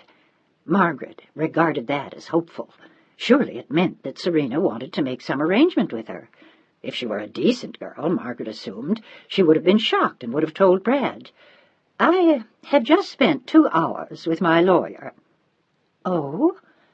Almost without warning, there were tears in Serena's eyes. But it happened to her a lot lately. The doctor had told her that crying easily wasn't uncommon in the first months of pregnancy, and neither she nor her husband should take it seriously. Until the day before she hadn't, nor had Brad. But suddenly she felt very different. She felt as though this woman was single-handedly out to destroy her. And she was right. "I'd like you to read over some papers, Serena. Perhaps we can come to some agreement after all, in spite of the child." She spoke of it like a handicap, and Serena began to hate her in earnest. She quietly shook her head and held out her hand as though to stop Margaret physically, if she couldn't stop her words. I don't want to see them. Oh, I think you will. I don't." The tears began to spill onto her cheeks, and without saying a word, Margaret took the papers out of her handbag and handed them to Serena. "I know this must be very difficult for you, Serena." It was the first humane thing she had said. "I'm sure there are even some emotions between you and my son, but you must think of what's best for him, if you love him. Trust me, I know what's best for him." Her voice was deep and powerful as she attempted to cast her spell over Serena, and in amazement Serena read what Margaret had handed her. It was extraordinary, and like something in a nightmare, that this woman was so desperate to separate her from her son. It was worse than the very worst she had expected. She had expected tears, hysterics, names, accusations, but not this cold-blooded series of papers and contracts and dollar signs in order to end their love. This time, Margaret had come up with several alternatives. For $100,000, she and her unborn child were to relinquish all claim on Brad and never to see him again. In addition, there would be support in the amount of $200 a month until the child reached the age of 21, which equaled an amount of $50,400, the paper informed her. Or she could have an abortion, for which they would pay, in which case she could have $150,000 immediately, all cash. Of course, she'd have to, again, give up Brad. Margaret felt that was the best plan, she told Serena, as Serena stared at her in disbelief. "Do you really mean this?" She was stunned. "Of course I do, don't you?" Quietly, Serena handed her the papers. "I was so shocked last night that I didn't say very much, but I thought that you understood that I would never do anything like this. I would never give Brad up like this for money. If I did give him up, it would be for his own good, not for any reward to me, as you put it. And," she almost choked on the words, "I would never dispose of our baby." Tears spilled onto her cheeks as she said it. She looked up at Margaret Fullerton then, her eyes open and green and candid, filled with hurt and something very much akin to despair, and for an instant Margaret Fullerton was ashamed. "Tell me, why do you hate me so much? Do you really think I want to hurt him?" "You already have. Thanks to you, he's staying in the army. He knows there's nowhere else for him now except the army, with crude men and their war brides and their half-breeds. Is that the life you want for him, if you love him?" Serena choked on her sobs, and Margaret went on. "If it weren't for you, Brad would have a magnificent life, a great career, and he'd be married to Patty." "But he didn't want her," Serena sobbed again, almost unable to control herself now. "And I will make him happy. Oh, physically, perhaps." His mother withdrew into her shell. "But there are other, more important things." "Yes, like love and children and a good home and—" Margaret Fullerton waved an impatient hand. She wanted to get the business done before Brad returned from downtown. "You are a child, Serena. You don't understand. Now, we have some business to attend to, don't we?" She tried to sound forceful, but Serena stood up, her whole body shaking and her voice choked with tears. "No, we don't. You can't take him from me. I love him, and he loves me." "Does he? Don't you think he's just infatuated, Serena? And what will you do in a year or two if he grows tired of you? Will you divorce him or let him divorce you? And what will you do then? You'll try to get the money you won't take from me now." "I will never want money from him." She was shaking so hard she could barely speak now. But the old woman had thought of this contingency, too. "Prove it. If you don't ever want money from him, Serena, prove it." "How? By running away? By killing my baby?" Serena was sobbing almost hysterically. "No, by signing this." She took another paper out of her handbag and handed it to Serena, who clenched it in her trembling hand and did not read it. She only stared at the woman she had come to hate so much in only 2 days.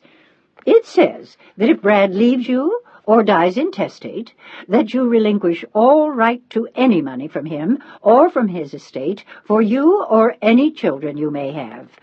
What it basically says is that if you don't have him, you don't want his money either. Now, will you sign that?" Serena looked at her with unveiled hatred. The woman had thought of everything. But this time Serena nodded. "Yes, I will sign it, because if he leaves me, I don't want his money anyway. I only want him." "Then sign it." It wasn't what she had wanted. She had wanted to get rid of the girl for good, but, failing that, at least this way she knew that Brad was protected, and in time she could work on him. He couldn't stay married to the girl forever, no matter how pretty she was. For the moment she was young, but in a few years he would tire of her, and perhaps by then he would be tired of the army, too. It wasn't too late, after all. He was only 34. And in the meantime she had Greg to take care of. She had time to wait for Brad to get rid of this girl. As she watched, Serena signed the paper with trembling fingers and handed it back to her mother-in-law. A moment later Margaret Fullerton left the room, and before she went, she turned to Serena with a look of determination. "This paper is legal, Serena. You won't be able to overturn it. As long as you're not married to him any longer, either widowed or divorced, you won't get a dime from him, or from us, even if he wants to give you something. I'll have this, and that will stop him. You can't take anything from him now." "I never wanted to." "I don't believe that." And with those words she turned and closed the door. Serena almost stumbled to the bed and lay down on it, and once again, as they had the night before, the sobs came and shook her whole body until she lay in bed feeling spent. When Brad returned from downtown, he was horrified at how pale and exhausted Serena looked. Her eyes were swollen from crying, and she was obviously feeling very ill. "Sweetheart, what happened?" As she had the night before, she had decided not to tell him. It seemed the final betrayal to her to tell him about what his mother had done. It was something between her and Margaret Fullerton. She would never tell Brad. "I don't know. Perhaps it's the change of water or her climate. I've been feeling very ill." "You've been crying." He looked upset. "Only because I didn't feel well." She smiled wanly at him. He shook his head slowly, dismayed at how worn she looked. "I think I should call the doctor." "No, Brad, don't." He gave in to her finally, but he was still distressed half an hour later when he went downstairs to make her a cup of tea himself, and he found Teddy in the kitchen making himself a sandwich. "Can I make you one, too?" Brad shook his head as he put the kettle on to boil. "Oh, what's up?" "I'm worried about Serena.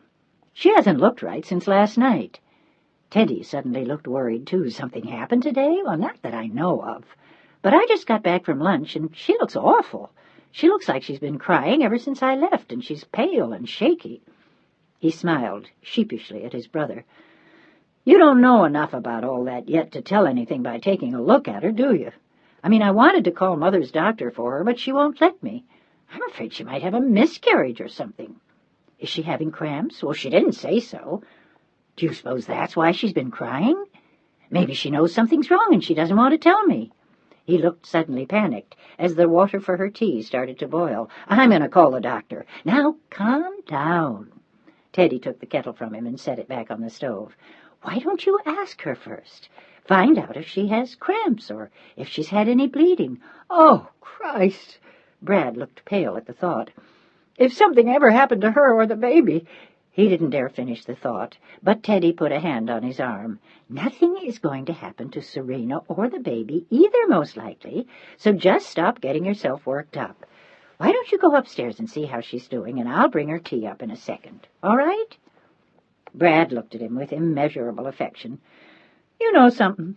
You're even better than you were as a kid. You're going to be some doctor, Teddy." "Shut up. You're embarrassing me. Now, go take care of your wife. I'll be right up." But a few minutes later, on his way up, Teddy ran into his mother in the hallway. "Where are you off to? And drinking tea, good Lord, that's a new one." She smiled at him in amusement. "It's for Serena. Brad says she doesn't feel well." He had been about to make light of it, but he said the words. He noticed his mother's face. "Well," he decided not to stall any longer, "I'll let you know if she needs to see a doctor." "Do that." But she had not asked a single question as to how Serena was. Teddy knocked on the door of their bedroom, and Brad pulled it open quickly and stepped aside. Something wrong?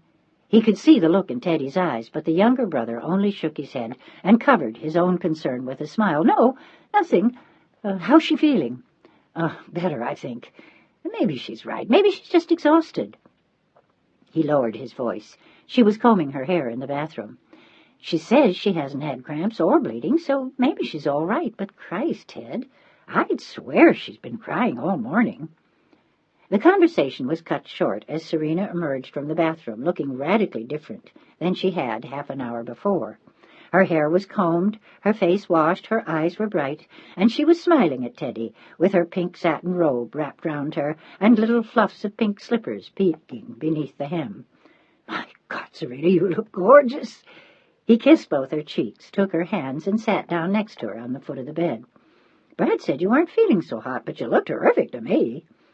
And then, with an almost professional air that made his brother smile, remembering when he had been a 9-year-old terror breaking windows, "Are you feeling all right, Serena? You have us both worried." "Oh, I'm fine." She shook her head emphatically, but as she did so, her eyes filled with tears, and a moment later, as though she couldn't stop herself, she reached out to Brad and sobbed in his arms. She was mortified at the scene she was creating, but she was unable to stop, and he looked at his brother over her shoulder in desperation, until, at last, the sobs subsided, and she blew her nose in the handkerchief Teddy handed her. He patted her hand gently with a smile and looked into her eyes when she turned toward him. "It happens to everyone sometimes, you know, Serena. You've had a lot of new experiences in the past few days, a lot of new people. It's a lot to handle. Even if you weren't pregnant." "Well, I think it might wear you out." "Oh, I'm sorry." She shook her head and dried her tears again. "I feel so stupid." "Now, you shouldn't." He handed her the cup of tea. Then Teddy looked up at his older brother, cocked his head to one side, and gave him a boyish grin. "If I promise not to play doctor with her, do you think you could leave us alone for a minute, big brother?" But he had such a disarming way of asking that there was no way Brad could resist. He nodded after a moment and slipped out of the bedroom door, promising to be back in a few minutes with 2 more cups of tea. Teddy waited until he knew his brother would have reached the stairs, and then he turned toward Serena again. He took her hand in his own and looked into her eyes. "I want to ask you something, Serena, and I'd like to know the truth. I swear I won't tell Brad." He had already guessed that if what he suspected was true, she wasn't going to tell him. "Will you tell me the truth?" She nodded slowly. She felt no need to be on her guard with Teddy, even more so than with Brad, whom she wanted to protect. "Does my mother have anything to do with your being upset?"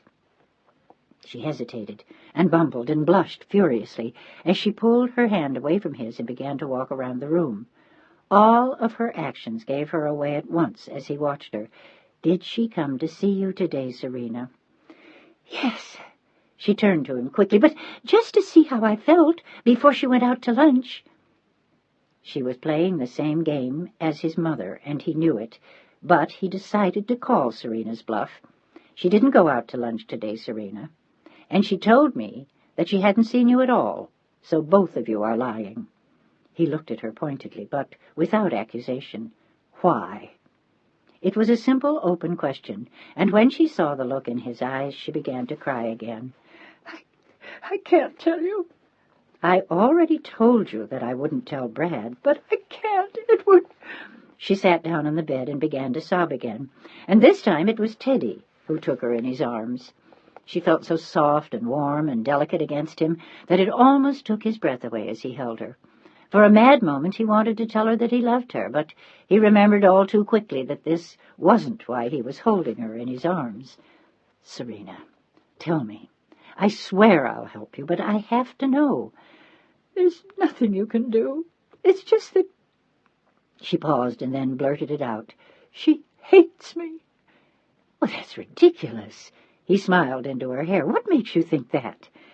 And then suddenly, for no reason except that she trusted him, she decided to tell him about the confrontation the night before, the awful contract, and finally the paper she had signed. "You signed it?" She nodded. "Yes. What difference does it make? If he leaves me, I don't want his money anyway. I'll take care of the baby myself." "Oh, Serena." He gave her a hug. "But that's crazy. You'd have a right to support for you and the child, and if he dies—" Serena stopped him with her eyes. She wouldn't even hear about it. Teddy wanted only to ease her pain. He'd never leave you and the baby unprovided for. But what a stinking thing to do. He stared miserably at Serena. "Welcome to the family, love. Sweet, isn't it? Christ." He looked at her again and then put his arms around her. Poor baby. And then, with a serious look in his eyes, he looked down at her gently with an odd smile. "If anything ever does happen to him, Serena, and he doesn't have a will, I'll take care of you and your children, I promise." "Oh, don't be silly." And then, with a little shudder, "Don't talk about that." She looked at him gently then. "But thank you. I do think you should tell Brad, though." "I can't." "Why not?" "It would make him furious with his mother." "As well he should be." She shook her head again. "I can't do that to either of them." "You're crazy, Serena. She deserves it. That was a stinking, sick, rotten thing to do." But he didn't have a chance to go any further. Brad had just opened the door and came in carrying a tray with 3 fresh cups of tea. "How's my wife? Any better?" "Much," she answered before Teddy could. "And your brother is going to make an excellent doctor. He took my pulse, and just from that he told me I was pregnant." "What's the prognosis?" "At least twins, possibly triplets." But Brad could still see that his brother was worried, and despite the bravado and the gaiety, it was obvious that Serena was still troubled. A moment later, when she went to the bathroom, he looked at Teddy. "Well, you think I should call the doctor?" "You want to know what I think? I think that the minute Greg marries that little bitch tomorrow, you two should get the hell out of New York and go somewhere healthy and pretty and just take it easy. She's been through a lot just getting here, from what you've said, and from what I gather from her. Just get her out of New York, away from the family, and go relax with her somewhere before you settle down in San Francisco." Brad looked thoughtful. "Well, that might be good advice. I'll think about it, Teddy." "Don't think about it. Do it. And my other advice is not to leave her alone here for a second." "You mean in New York?" Brad looked surprised. "I mean even in this apartment. She needs you every minute. She's in a strange country with strange people, and she's more scared than she lets on. Besides which, she's pregnant, which is emotionally difficult for some women in the beginning. Just be there with her, Brad, all the time. I think that's what happened today. She just got upset, and you weren't around to turn to." It sounded unusual for Serena, but Brad was willing to buy it.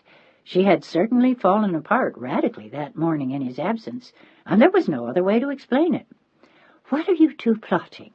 Serena emerged again with a suspicious look directed at Teddy, but from the look in his eyes and the obvious calm on Brad's face, she knew that he hadn't betrayed her.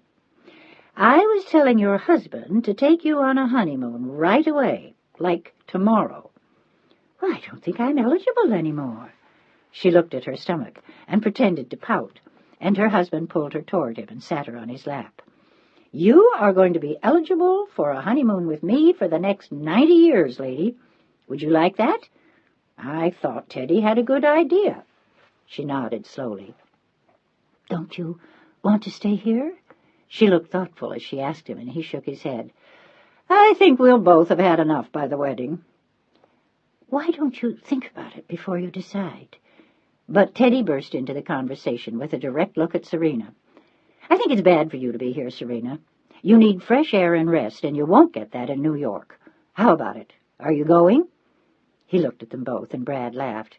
"Christ, one would think you're trying to get us out of here." "I am. I have friends coming to town next week, and I need the guest room." He grinned impishly. "Well, where shall we go, Serena? Canada, the Grand Canyon, Denver, on our way west?" None of it was familiar to Serena, but Teddy looked at Brad thoughtfully. "What about Aspen? I spent a few weeks there visiting a friend last summer, and it's fabulous. You could drive there from Denver." "Oh, check it out." Brad nodded and then looked at his wife. "Now, let's settle something else. I want you to stay in bed tonight for the rehearsal dinner." "No," she shook her head quietly. "I'll come with you." "Well, shouldn't she stay in bed?" Once again the elder brother turned to the younger, and both were amused. "I'm not a doctor yet, B.J., but I don't think she has to." He looked quietly at Serena then. "But it might be a lot smarter." He knew that she would know what he meant, but suddenly Serena knew that she would not give up another battle to that woman. She had got at least one of her papers signed, and she was assured that Serena would not leave Brad and attempt to run off with the family fortune. But as for the rest of it, she would not be beaten yet again. If they hated her, she had to learn to live with it. But she wouldn't be shunned and forced to stay in her room like some dismal little mouse whom everyone had rejected. They thought that she was a tramp and a harlot and a maid and Lord knew what else, and if she didn't show up, everyone would think that Brad was ashamed of her. Instead, she would go and stand at his side and make everyone look at him with envy. Her eyes danced as she thought about it, and she looked at her husband and her brother-in-law with a look that managed to combine both mischief and hauteur. "Gentlemen, I'm coming." Chapter 23. When Serena came down the stairs of the apartment before the rehearsal dinner, it was easy to believe that she was a principessa. For the glimmer of an eye, even her mother-in-law looked slightly awed. She was wearing a shimmering white silk dress, woven with threads of gold, draped over one shoulder and falling in a gently draped cascade of shimmering folds. The dress fell straight from her shoulder to her feet and didn't show her slowly enlarging waistline. She looked like a goddess as she stood beside her husband, with a white flower in her hair, gold sandals on her feet, and her lovely face made up to perfection. Teddy whistled, and even Greg looked more than a little stunned. The group left together a few minutes after they had assembled in the front hall, the three brothers, their parents, and Serena. Patty and her parents were meeting them at the club, where a private room for the rehearsal dinner had been arranged. The groom's mother was wearing a floor-length red satin dress with a little cape in the same fabric, which she had ordered from Dior, and her white hair looked startling in contrast as she swept into the car, with Greg and Teddy on either side. Her husband chose to sit on one of the jump seats in the limousine, and Brad and Serena sat in front, which at least kept Serena away from Margaret, a fact for which Teddy was thankful, as he attempted to maneuver things that way from the first. He had promised himself that he would do all he could to make Serena's evening bearable. Since her husband didn't know what agony his mother had caused, the least Teddy could do was to be there for her. Serena was deeply grateful to him once again, as their eyes met, and she knew he understood and would not betray her. It was extraordinary to realize that she had only finally met him the day before, and they were already fast friends. It was as though he were her brother, too, and always had been, as she glanced into the back seat and caught his eye, and he grinned at her. "Flirty with my brother?" Brad whispered it in her ear in the front seat, and she shook her head with a little grin. "No, but it's like I have a real brother." "He's a good kid." "So are you." She beamed up at him, and he kissed her gently on the tip of her nose, as she wondered if his mother was watching. It was odd and unpleasant to think of oneself always observed, always hated, always resented, even now that she had signed one of those papers. It was incredible to think that that woman had actually tried to get her to sign a paper, giving up not only her husband but her child as well. She grew quiet again as she thought of it. "You feeling all right?" Brad was quick to ask her. "I'm fine. You don't need to worry. I'll be fine tonight." "How do you know?" He was only half teasing. "Because you're here." "Then I'll see to it that I am every minute." But later in the evening, that was less easily arranged. His mother had placed him at a table with the rest of the wedding party, and since he was the best man, he was sitting on Patty's left, and Teddy was also at the same table. Serena was put at a table with several older couples and a number of very homely girls, all of whom had known each other for years and spoke almost not at all to Serena. And she couldn't even see Brad or Teddy directly from where she was sitting. She felt as though she were stranded in the midst of strangers, and where he was sitting, Brad felt exactly the same way. He was particularly annoyed at the seating, which had been arranged by his mother. Sitting him next to Patty seemed a tactless thing to do, but traditionally, as he was the best man, no one could really find fault with his sitting next to the bride. The maid of honor was seated next to Greg, and all of the other bridesmaids and ushers were seated down the sides of the table. On the whole, it was a very convivial evening, and Brad managed to talk a great deal to the girl on his left, a tall girl with red hair who had gone to school with Patty at Vassar, and she had just returned from a long stay with friends in Paris, so at least they had something in common and something to say. She had also spent several years in San Francisco as a child, so she knew that city, and she told him some of the things she thought he needed to know before moving out there, about parts of town that were more or less foggy in case he didn't want a house at the base, ideal spots to spend a day on the beach, places to fish, favorite parks, wonderful places to go with children. None of it was very serious conversation, but it gave them something to talk about, and it relieved him at least of having to talk to Patty, until he suddenly found himself alone with her right after the dancing started, the red-headed girl having been claimed by the usher on her left, and Greg having gone off with the matron of honor. It left Brad next to Patty, with almost all of the others on the dance floor, and it suddenly seemed very uncomfortable to be seated next to her alone.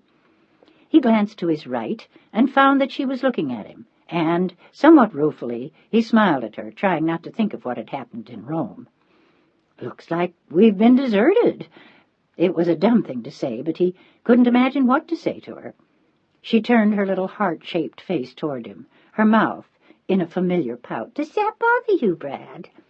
"No," which was a blatant lie. He was finding it damn awkward. She sat there as though expecting something from him, like a kiss or an arm around her shoulders. Everyone knew that they had been engaged the year before, and now suddenly here she was about to marry his brother, and they were sitting alone at the main table side by side. Everyone must have been wondering what they were saying. "Don't you want to dance, Brad?" She looked at him petulantly, and he blushed and nodded quickly. "Sure, Patty, why not?" At least she wasn't making a scene or reminding him of what had happened between them. He stood up next to her chair, took her hand, and they went directly to the dance floor to dance a merengue. She was an expert dancer, and he was suddenly reminded of their nights at the Stork Club, when he'd been on leave after the war and a little drunk on the excitement of Patty. She was a damn pretty girl, but in a whole other style from Serena. Serena had elegance and grace, a face that people turned around to look at, and a kind of perfect beauty that took one's breath away. Patty had something very warm-blooded and sexy about her, until one knew her well, and then one knew that beneath the cuddly mannerisms lay a heart of ice. But at any rate she was a good dancer, and she was about to become his sister-in-law, so he was making the best of their moments on the floor. The merengue led into a samba, which became a foxtrot and eventually a waltz, and no one seemed to change partners, so neither did Brad. He kept her out there, much to her delight, and when the waltz became a tango, they stuck with it, until finally Patty looked up at him with her Cupid doll smile, fanning her face with her hand. "Aren't you ready to die from the heat?" "I'm getting there." "Want to get some air?" He hesitated for only a fraction of a second, and then felt that he was being unnecessarily ungracious. What was wrong with going out for some air, after all? Sure." He glanced over the dance floor, looking for Serena, but he couldn't find her. So he followed Patty out of the private dining room and down the stairs to the street, where the June air was almost as hot and heavy as the hall. "I'd forgotten how well you dance." He looked at her as he took a cigarette from his gold case. Patty glanced at it, and then at his face quickly. "There's a lot you've forgotten about me, Brad." He said nothing to her in answer, and she reached for the cigarette he had lit, took a long drag, and then put it back between his lips with traces of her deep cherry lipstick on it. I still don't understand what you did. I mean, why? She looked straight at him, and he was sorry they had come out for air. Did you do it just to get at me? Was that it? I mean, why her? She may be pretty, but she's nothing. And how long will you want that, Brad? A year, 2? And then what? You've ruined your life for that little harlot. He was about to go back inside, but he stopped dead in his tracks at her words, and his voice was like ice when he spoke to her. Don't ever say anything like that to me again, you little bitch. From tomorrow on, for better or worse, you and I will be related. You'll be my brother's wife, and I'm not sure what that means to you, but from where I sit, that means I'll do my damnedest to respect you. He exhaled his cigarette slowly and looked down at her with displeasure. That, however, is going to be quite a challenge. You didn't answer my question. She looked suddenly angry, and the pout had become more of a sneer. Why did you marry her, Brad? Because I love her. Because she is a remarkable woman. Because she's special. And, damn it, what business is it of yours? He didn't have to explain anything to Patty. Speaking of which, I might ask you the same thing. Or, more to the point, do you love Greg, Patty? Would I marry him if I didn't? That is an interesting question. You might try answering that one, too. Or is it just the family name you wanted, and one Fullerton is as good as another? Was Teddy next in line? Suddenly, as he stood there, he realized that he hated her. She was spoiled, strident, and vicious, and he wondered now how he had ever even considered marrying her. You are a son of a bitch, do you know that? She narrowed her eyes and stood glaring at him, as though she would have liked to slap him. That's all you deserve, Patty. You sure as hell don't deserve my brother. That's where you're wrong. I'm going to make something of him. Right now, he's nothing. For a horrifying instant, she sounded like his mother. Why don't you just leave him the hell alone? Brad's eyes blazed into her. He's a decent guy, and he's happy as he is. Or was he? Would he be drunk all the time if he was happy? Greg needs direction. Toward what? A political career he doesn't want? Why don't you just stay home and have kids instead of pushing him? But at his words, something ghastly happened to Patty's face, and she grew pale. That's not on the cards. Why not? Brad watched her eyes. There was something strange there that he didn't understand. Your brother can't have children, Brad. He had syphilis when he was in college, and now he's sterile. For a long moment, Brad was shocked into silence. Do you mean that? Yes. There was something deeply unhappy in her eyes. But he didn't bother to tell me until last month, when everyone knew we were engaged. And he knew that I wouldn't go through another broken engagement. Christ! She laughed, a brittle little laugh. Everyone in town would laugh till her sides split. Poor little Patty Atherton, dumped by another Fullerton. That's not the same thing. Brad reached out and touched her arm. I'm sorry, Patty. He should have told you before. That was a lousy thing to do. I thought so, too. And then, in a soft, distant voice, he'll pay for that in the end. What the hell do you mean? Brad looked shocked. She shrugged. I don't know. And then she looked up at Brad with a grim little smile. I wanted to marry him to get back at you. I guess you could say I used him. But the funny thing is that he used me. He got the last laugh. He got me to say I'd marry him, and then he tells me he's sterile a month before the wedding. Would you have married him if you'd known? She shook her head. No! I guess he knew that. That's why he didn't tell me. Brad looked thoughtful as he looked down at this woman he had once thought that he knew, but he realized now that he didn't know her at all. She was manipulative and vengeful, and yet she had her vulnerabilities, too, needs that spurred her to hurt others. He was deeply sorry for his brother. In her own way, she was actually much worse than their mother. It was wrong of Greg to hide that from you. It startled him to see that side of his younger brother. Maybe, in the end, this will be for the best. You'll be able to devote yourselves to each other. She didn't answer at first. Wouldn't it matter to you if your wife couldn't have children, Brad? Not if I really loved her. But she can, can't she? He hesitated for a long moment, and then decided that he had better tell her. She'd find out soon enough, and he wanted to be honest. Serena is pregnant, Patty. But as soon as he said the words, he knew he'd made a mistake. There was a look of viciousness in her eyes that was almost frightening. Knocked her up quick, didn't you? Is that why you married her? If it were, maybe she'd feel better. Maybe he'd had to marry her. But her hope was stillborn. No, it's not. His eyes met hers squarely, and after a long silence, she turned on her heel and walked away. And a moment later, Brad went back inside and immediately ran right into Greg. "Where's Patty?" There was a look of nervous suspicion in his eyes, and it was obvious that he was drunk again as he lurched slightly toward his brother. "She's here somewhere. We went out for some air, and she just came back in. Maybe she's in the ladies' room." Greg stared at Brad. "She hates your guts." Brad nodded slowly, watching Greg's eyes, and for the first time he realized how little he knew him. "She wasn't right for me, Greg. I would have broken it off when I got back anyway, even if I hadn't met Serena." He was sure of that now. "We'd have made each other miserable." But he wasn't sure that she and Greg would do better. "Are you happy, Greg?" He wanted to tell him that it wasn't too late to change his mind, that he'd be better off, but he wasn't sure if he should tell him. "Hell, yes. Why not?" But he didn't look like a happy man. "She'll keep me on my toes." For a moment he looked malevolently at his brother. There was jealousy there, too, even more than he had seen in Patty's eyes.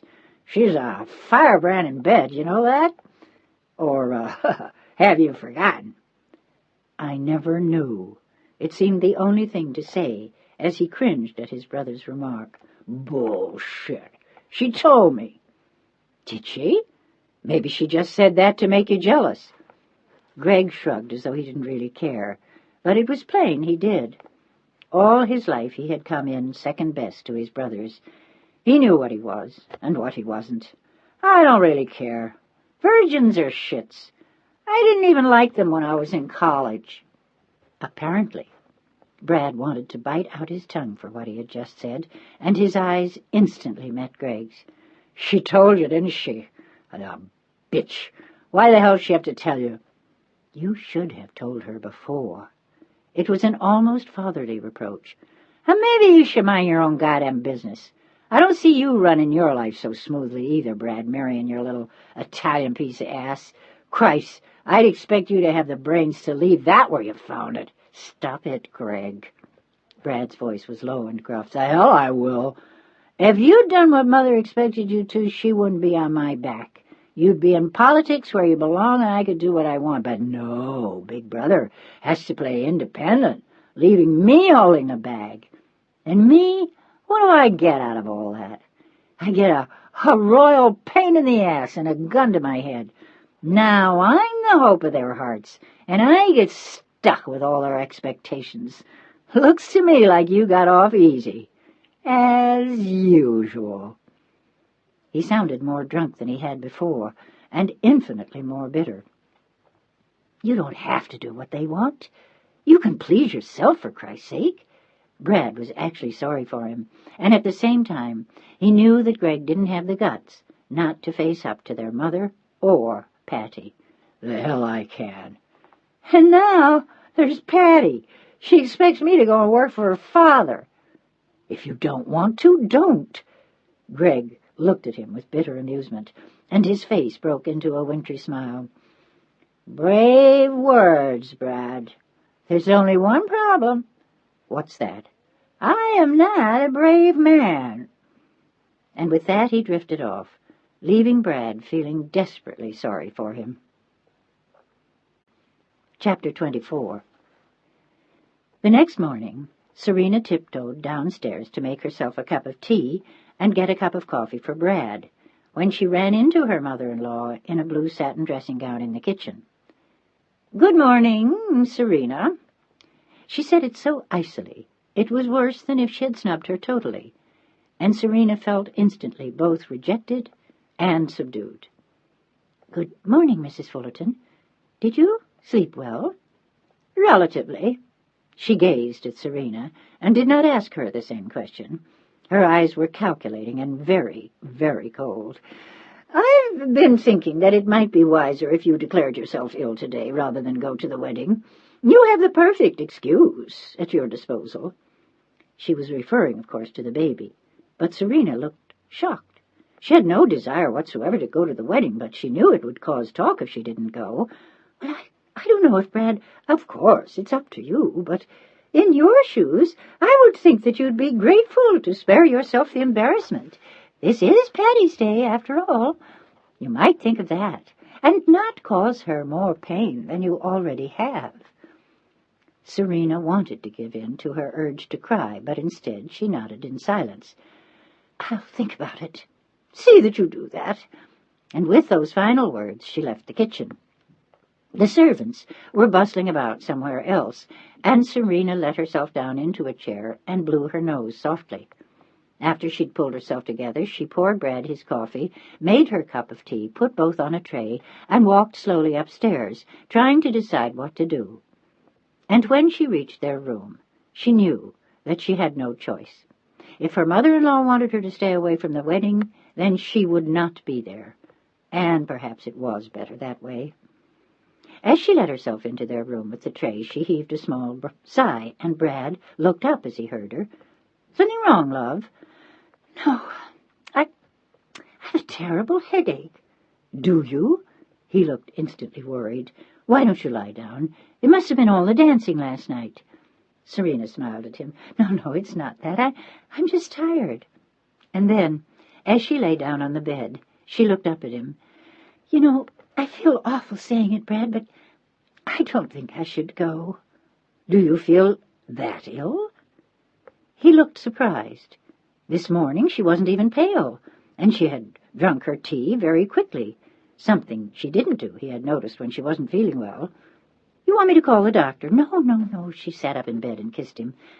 Do you think your brother will forgive me?" "Yes. If you want to stay home, I won't push you." "Thank you." She watched him get ready a little while later, and her heart felt heavy, not because of what she was missing, but because of the reason she was. Margaret Fullerton was ashamed of her, and wanted to do everything possible to keep her away. It made Serena feel shut out and unwanted. No matter how much Brad loved her, it hurt not to have his family accept her, too. "You okay, love?" He glanced at her on the bed as he put his hat in place and pulled on his gloves. He looked very dashing in the cutaway and striped trousers, the gray top hat and gray gloves. It was going to be a very elegant wedding, and Serena was suddenly sorry to miss it. Teddy knocked on the door a moment later, wearing the same costume and holding a sprig of lily-of-the-valley for Brad to put in his lapel. "They'll think I'm the groom. I can't wear that." He made a face. "No, they won't. His is bigger." And then he looked startled as he looked from Serena to Brad and then back to the bed again. "What's the matter? Aren't you going?" "I don't feel well." "You didn't feel well last night either, and you went. What's up today?" He was instantly suspicious. It was as though he had fine antennae for the subtlest of lies, especially those that related to his mother. I feel worse." But she said it a little too easily, as she sat up in bed and crossed her arms. "I don't believe you." He looked at Brad. "You two have a fight?" "Hell no. Serena just said she didn't feel well enough to go, and I didn't want to force her." "Why not?"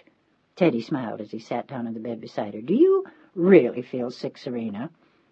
She nodded. "I really do." "Well, I'm sorry. We'll miss you." But as he said the words, 2 huge tears sprang from her eyes. She felt left out again, and now she wanted to go with them. If only Mrs. Fullerton hadn't put it to her so harshly. She felt as though she really couldn't go. It was as though she shouldn't go if she had any decorum or respect for her mother-in-law at all. "What's wrong?" Teddy was looking at her searchingly, and she shook her head, trying, unsuccessfully, not to cry. "Oh, I hate being pregnant. All I ever do is cry." She laughed at herself, and Brad came over to stroke the soft blonde hair that fell past her shoulders and onto the pillow. "You just take it easy today, and I'll be back as soon as I can." He left the room then to go check on Greg. He was nervously getting ready in his own room down the hall. He had had his own apartment for years, but for his last night as a bachelor, he had come home and slept in his old room. He knew that way, no matter how drunk he got the night before, he wouldn't be allowed to oversleep on his wedding day. But as soon as Brad had left the room, Teddy narrowed his eyes and looked at her. What really happened? Nothing. But she didn't look directly at him, and he knew something was wrong. Don't lie to me, Serena. Why won't you go? It was uncanny the way this man could make her talk, and how much she trusted him. She told him things she wouldn't even tell Brad. But she also knew that he had kept her confidence the day before, and so now she let go, as the tears filled her eyes once again. Your mother thinks I shouldn't go. But don't tell Brad. I don't want him to know. She told you that? She said it would be unkind to Patty, and if I had any decency I wouldn't go, that I had done enough to Patty already. Serena looked woeful, and Teddy almost jumped off the bed. What a lot of crap! God damn it, Serena. If you don't stand up for yourself, my mother is going to push you around for the rest of your life. You can't let her. It doesn't matter. She doesn't want me there. I think she's afraid I'll disgrace all of you. Serena, Teddy looked at her pointedly. Everyone last night wanted to know who you were. I mean, who you really were. There was talk all over the restaurant about your being a principessa, and it probably annoyed the hell out of Mother. All that garbage about you being a nobody and somebody's maid. Nobody will buy any of that crap after last night. You look every bit what you are, a beautiful, aristocratic lady. I don't know what the hell is eating my mother, except that Brad did something he wanted and made the decision for himself. But if what she wanted was Patty Atherson as a daughter-in-law, then she's getting that, too. One of these days she's going to get over her feelings about you, Serena, and you can't give in to her all the time before she does. What she did to you yesterday is not only outrageous but immoral, and the truth is that Brad should know. But if you insist, then I won't tell him.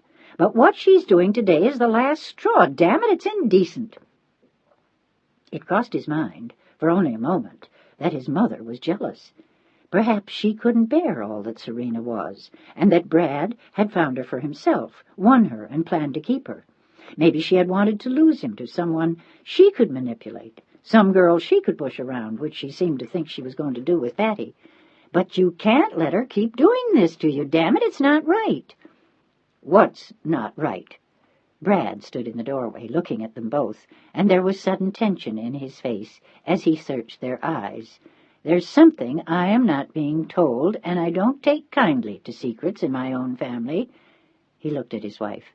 What is it, Serena? Serena looked down, away from his gaze. He held up a hand. No tears this time. Just tell me. But she couldn't, and she wasn't going to. It was Teddy who spoke first. She doesn't want to tell you, Brad, but I think you ought to know. Serena almost leaped off the bed at him, her arms outstretched, as though she could stop him. But he had just said something to her with his eyes. Instinctively, she almost shouted, No! I am going to tell him, Serena. Teddy spoke quietly, and Serena burst into tears. For Christ's sake, what is it? Their little melodrama was making him extremely nervous, and he was already unnerved. He had just come from Greg's room. He had got so drunk the night before that the butler was still trying to revive him. What the hell is going on? Teddy stood up and faced him. Mother doesn't want Serena to go to the wedding. Serena looked as though she had been given an electric shock, and her husband looked as though he had been at the other end of the electric current. Mother, what? You crazy? No. She had the unmitigated gall to tell Serena that she owes it to Patty not to be there. Serena ran into her in the kitchen, and she suggested that Serena develop a diplomatic illness and stay home. Is that true? He looked at his wife in unadulterated outrage as she nodded. He walked toward the bed, and she could see that he was trembling. Why didn't you tell me? I didn't want you to be angry at your mother. Her voice shook, and she was obviously fighting back tears. Don't you ever do that again. If anyone ever says anything like that to you again, I want to know it. Is that clear? Brad looked both pained and thoughtful. He stood for a long moment then, and finally pointed to his brother. Get out of here, Teddy. And he pointed at his wife. And you get out of bed. I don't give a damn what you wear, but I want you dressed in 10 minutes. But, Brad, I can't. You're not a word. This time he roared it. I'm the best man at my brother's wedding, and you're my wife. Is that clear? Do you understand that? You are my wife. That means you go everywhere I do, and you are accepted by the same people who love and accept me, whether that means my friends or my family or the people I work with. And if anyone does not accept you and does not accord you the appropriate courtesy due you, I want to know it immediately next time, not through the kind offices of my brother. Is that clear, Serena? Yes, she murmured softly. Good. Because I want that to be clear to you and to my mother and to Patty and Greg and anyone else who seems not to understand it. I'll explain it to my mother next, and while I'm doing that, you are to get your ass out of that bed and into whatever you were supposed to wear to this bloody farce of a wedding. And don't you ever do this again. Don't ever pretend to be sick or hide something from me. You tell me now, is that clear? She nodded, and he walked over and pulled her roughly into his arms and kissed her. I love you so much, damn it. I don't ever want anyone to hurt you. I promise to love, honor, and protect you as long as we both shall live. At least give me a chance to do that, baby. That's what I'm here for. And don't you ever take that shit from my mother again. She was both touched and shocked at his rancor toward Margaret. He studied her. Did something like this happen to upset you yesterday, Serena? He watched her eyes as she answered, but she only shook her head. Are you sure? Yes, Brad, I am. She couldn't tell him that his mother had made her sign a paper. He would never speak to his mother again, and she didn't want to be responsible for that. This was bad enough. He walked rapidly toward the doorway and stood there for a moment, smiling at her. I love you, Mrs. Fullerton. I love you, Colonel. She blew a kiss at him, and he disappeared, trying to steel himself for the confrontation about to occur. He found Margaret in her boudoir, dressed in a beautiful beige silk dress she had ordered from Dior for the wedding. They had all her measurements in Paris, and all she had to do was select a sketch and approve the swatch of fabric. She was also wearing a hat they had designed for her, made of delicate feathers of exactly the same beige. It swept low over one eye and then lifted in the back to make room for an elegant twist of her thick white hair. Mother, may I come in? Of course, darling. She smiled pleasantly at him. This is an important day. Have you seen your brother yet? In both cases, yes. I meant Greg. How is he? Almost comatose, Mother. The servants are trying to bring him round. He got very drunk last night. He wanted to say, as usual, but he didn't. Patty will straighten him out. Margaret exuded a confidence that Brad could not quite bring himself to feel. Maybe. But first, speaking of Patty, I'd like to straighten you out about something. I beg your pardon. His mother looked shocked at his tone, and he did not try to soften it as he continued. You should beg my pardon, Mother, or rather Serena's, and I want to make something clear to you once and for all. Serena is my wife, whether you like that fact or not. Apparently you asked her not to come to Greg's wedding. That you would dare do such a thing astounds me and hurts me. If you'd like us both not to come, that would be fine. But if you'd like me to be there, then you'd best know that I am bringing Serena. There were tears in his eyes now as he went on. They were tears of anger and fury and disappointment. I love her with all my heart, Mother. She's a wonderful girl, and in a few months we'll have a baby. I can't make you accept her, but I won't let you hurt her. Don't ever do anything like this again. With a hesitant step, his mother walked toward him. I'm sorry, Brad. I misunderstood. I'm afraid this has all been very hard for me, too. I just never expected you to marry someone different. I thought you'd marry someone here, someone we knew. But I didn't. And it's not fair to punish Serena for it. Tell me, his mother looked at him with interest. Did she tell you this herself? No. You see, Serena loves me too much to put herself between you and me. She confided in Teddy, and he told me. I see. Did she say anything else?" He looked at his mother strangely. "Is there more to tell?" Could his mother have done more? Had he been right to worry about Serena's obvious upset the day before? "Is there something I should know?" "No, not at all." With relief she realized that Serena hadn't told him, not that it would have changed anything. She wouldn't have given that paper up to anyone now. The paper Serena had signed was already in her vault. She was still convinced that Serena was after his money, and years later, when she left him and tried to soak him, his mother would save the day with the paper she had had the foresight to force Serena to sign. One day he would thank her. He had one more thing to tell her. "I think, under the circumstances, that it will be better if we leave today after the wedding. I'll try to get a compartment on the night train to Chicago, and if I can't, we can stay in a hotel and leave in the morning." "You can't do that." Suddenly her eyes blazed. "Why not?" "Because I want you here. You haven't been home for any decent amount of time in years. You should have thought of that before you declared war on Serena." Her eyes were angry and cruel and bitter. "You're my son, and you'll do what I tell you." Brad's voice was oddly quiet. "I'm afraid you're wrong. I'm a grown man with a wife and family of my own. I am not your puppet. Father may be, and my poor weak brother, but I'm not, and don't you ever forget it." "How can you talk to me this way? How dare you?" Brad took a careful step toward her. "Mother, stay out of my life, or you'll regret it." "Brad!" But he said nothing as he turned and walked out of the room, slamming the door behind him. Chapter 25. Serena was sedately led to her seat by her brother-in-law Teddy in St. James Church on Madison Avenue in New York at exactly 10 minutes before 11. The church was filled with towering trees of white flowers, and everywhere there were garlands of fragrant white blossoms, lily of the valley, freesia, white roses, tiny spicy white carnations, with mists of white baby's breath intertwined among the larger flowers. There were white satin ribbons threaded between the trees, and a long white satin runner down the aisle. But the atmosphere in the church was solemn more than festive, and on either side of the aisle were elegantly dressed women and men in dark suits or striped trousers.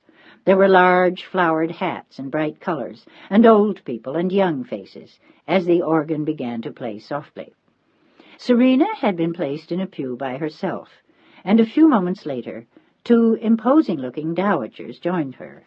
One wore an elaborate crepe dress in deep purple with amethyst brooches and a huge rope of pearls, and a lorgnette, through which she frequently glanced at Serena.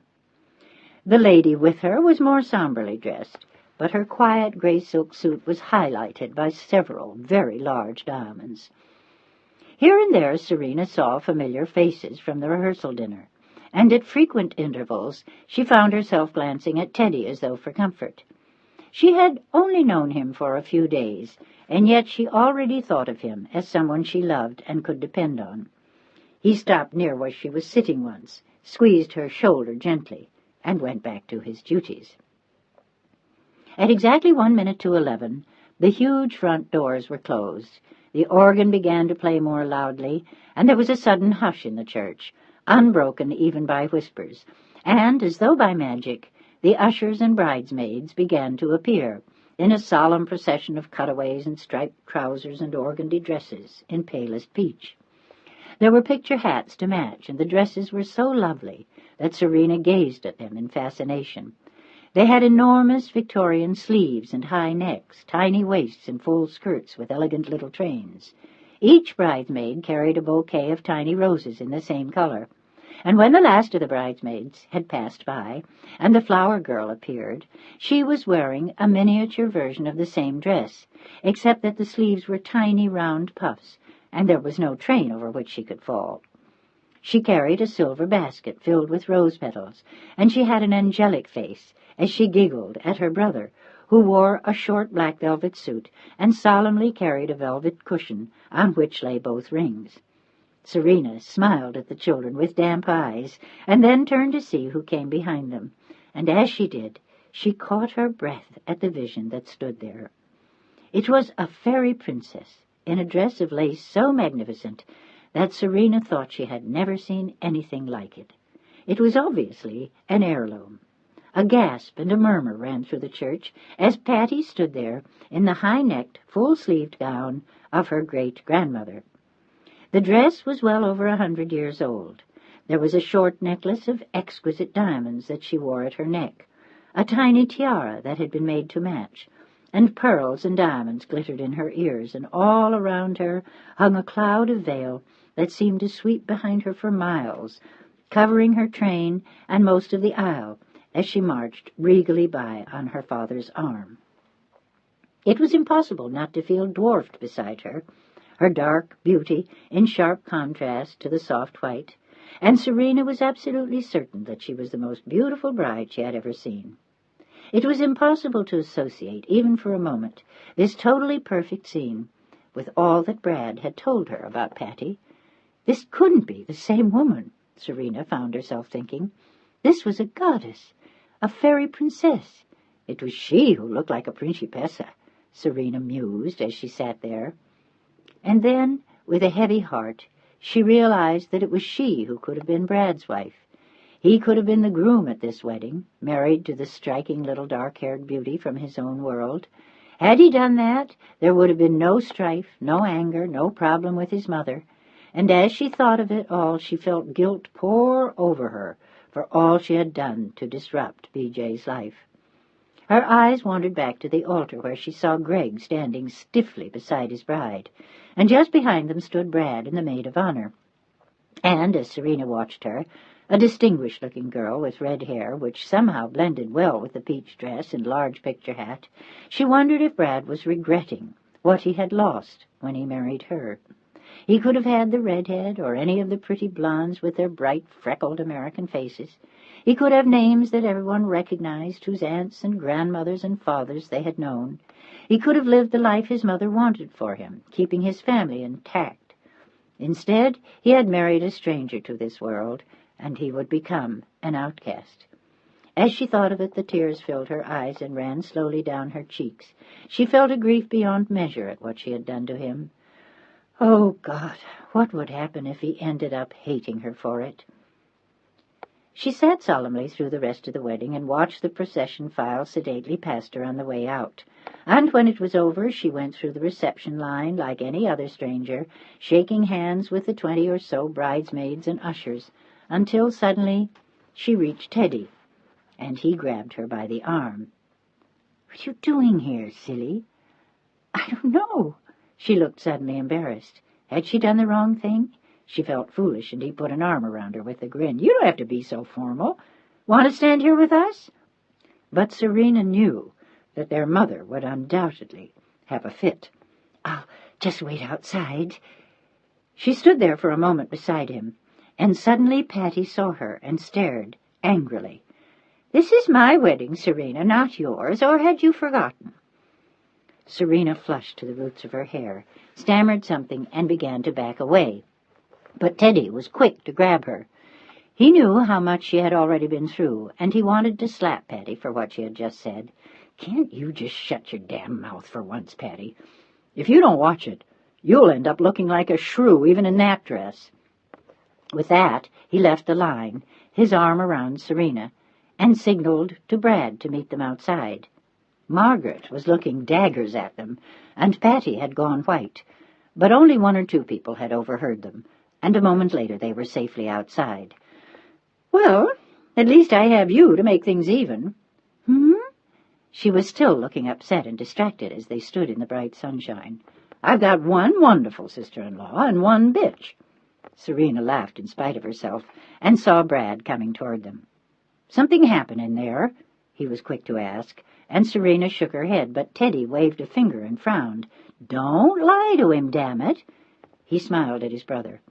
"Our brand-new sister-in-law is just being herself." Was she rude to Serena?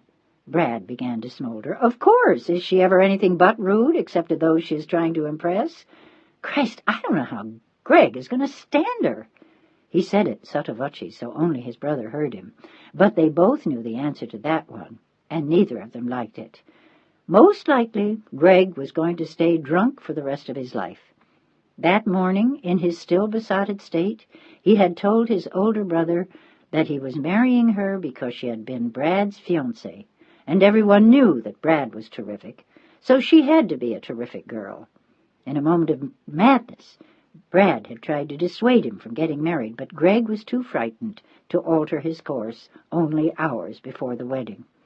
And all morning in church, Brad had remembered Serena's question, "Are you going to be the one to stand up and object at the wedding?" He had wanted to, but he hadn't dared. A few minutes later, the entire wedding party disappeared into 6 limousines and moved on to the plaza where the grand ballroom had been reserved. Here again the flowers were lavish, and the orchestra struck up the moment they arrived. Serena was once again seated with strangers at a table far from the others, and it seemed ages before Brad came to find her. She looked tired from the strain of making polite conversation, and she was a little overwhelmed by the crowds around her. "You all right, love?" She smiled and nodded. "How's my daughter?" "He's fine." They chuckled at each other, and he led her onto the dance floor in a slow waltz a moment later. Teddy sat at the bridal table and watched them circling slowly together. They were truly the perfect couple. His tall, handsome, blonde brother and the graceful, golden-haired woman in his arms. Their faces met at precisely the right angle. Their smiles would have lit the room. They looked so happy that they should have been the bride and groom, and not the nervous, high-strung little brunette drinking too much and talking too loudly, sitting beside the man she had just married, who sat staring straight ahead as Teddy watched them. Greg had no sparkle in his eyes. Instead, there was a dull glaze as he finished his scotch on the rocks and signaled the waiter for another. It was only a few moments later that Brad and Serena came to find Teddy. Brad leaned down to his brother's ear and whispered that they were leaving. "Already?" He nodded. "We want to catch the train tonight, and I want Serena to rest for a while. We have to pack." He faltered for a moment, and his younger brother laughed at him. Maybe he did want her to rest, and they did have some packing to do, but it was apparent that B.J. had other things on his mind as well. If they had been alone, Teddy would have teased him. "Well, we see you in San Francisco, kiddo. When exactly are you coming?" "I'm leaving New York on the 29th of August, so I should arrive in San Francisco on September 1st. Give us the details when you write, and we'll come to meet you." Brad held his shoulder for a long moment and looked into his brother's eyes. "Thank you for everything, for making Serena feel so welcome." "She is welcome." His eyes moved over to his new sister. "I'll see you out west, Serena." And then he grinned. "By then you'll be as big as a whale." The three of them chuckled. "I will not." She tried to look offended, but didn't. Instead, she put her arms around him and kissed him on both cheeks. "I'll miss you, little brother." "Take care of each other." The two men shook hands. Teddy kissed Serena again, and a moment later, after Serena had said a polite farewell to the bride, shaken her parents-in-law's hands, and congratulated the almost incoherent groom, they left the party. It was an enormous relief to have the wedding behind them. As they left the plaza hand in hand, Brad pulled off his tie, dropped it with his gloves into his top hat, and hailed a hansom cab to take them home to the apartment on Fifth Avenue. Serena was enchanted as they clip-clopped into the park behind the horse, and he put an arm around her. It was a hot, sunny day. The summer had begun, and by nightfall they would be on their way to their new life in California. "Happy, darling?" He looked down at his wife, his pleasure at finally being alone with her shining in his eyes. "How could I be anything but happy with you?" She reached up to kiss him, and they held each other for a long moment as they drove slowly down Fifth Avenue to the apartment. Chapter 26. They left the apartment before the others returned, and for a moment Brad stood in the front hall and looked around him with regret and almost sorrow. "You'll come back." She said it softly, remembering how she had felt when she left Rome, but he shook his head as he looked down at her. "That isn't what I was thinking. I was thinking that I wanted this to be so nice for you. I wanted you to have a wonderful time in New York. I wanted them to be wonderful to you." His eyes were bright with tears, and she took his hand and kissed it. "Non importa. It doesn't matter." "Yes, it does. To me. We have our own lives, Brad. Soon we will have the baby. We'll have each other. The rest matters, but not so much." "It does to me. You deserve to have everyone be good to you." "You are good to me. I don't need more than that." And then she smiled, remembering Teddy. "And your brother." "I think he's head over heels in love with you." He smiled at his wife. "But I can't really blame him, so am I." "I think you are both silly." She sighed as she thought of her brother-in-law. "I hope he finds a nice girl at Stanford. He has so much to give someone." Brad was quiet for a moment, thinking of how much he owed Teddy. Then he said, "Ready?" She nodded assent, and he closed the door behind them. Downstairs a cab was already waiting. Their luggage was piled up on the front seat and in the trunk. Their smaller bags were tucked in around them. The ride to Grand Central Station passed quickly. A few minutes later they got out, found a skycap, and threaded their way through the crowded station. Serena looked around her in fascination. There were armies of people shuffling around beneath the enormously tall ceilings. Everywhere around her were advertisements and posters and billboards and announcements. She looked like a little girl as she trundled along beside her husband, and he almost had to shoo her out of the main lobby to get her to the platform area where they would find their train. "But it's wonderful, Brad." He grinned at her delight and tipped the porter as he unloaded their bags onto the train. "I'm glad you like it." But she liked the train even better. It was far more luxurious than any of the post-war trains in Europe. In Italy and France, nothing had, as yet, been completely restored from the condition it had been left in by the armies of occupation. Here, mahogany-skinned, white-coated porters with stiff caps assisted them into their tiny but impeccable quarters. They had a velvet banquette, immaculate linens, thick rugs beneath their feet, and a tiny bathroom. In Serena's opinion, it was the perfect honeymoon suite, and the prospect of spending 3 days there with Brad enchanted her. Their actual plan was to spend 2 days on the train until they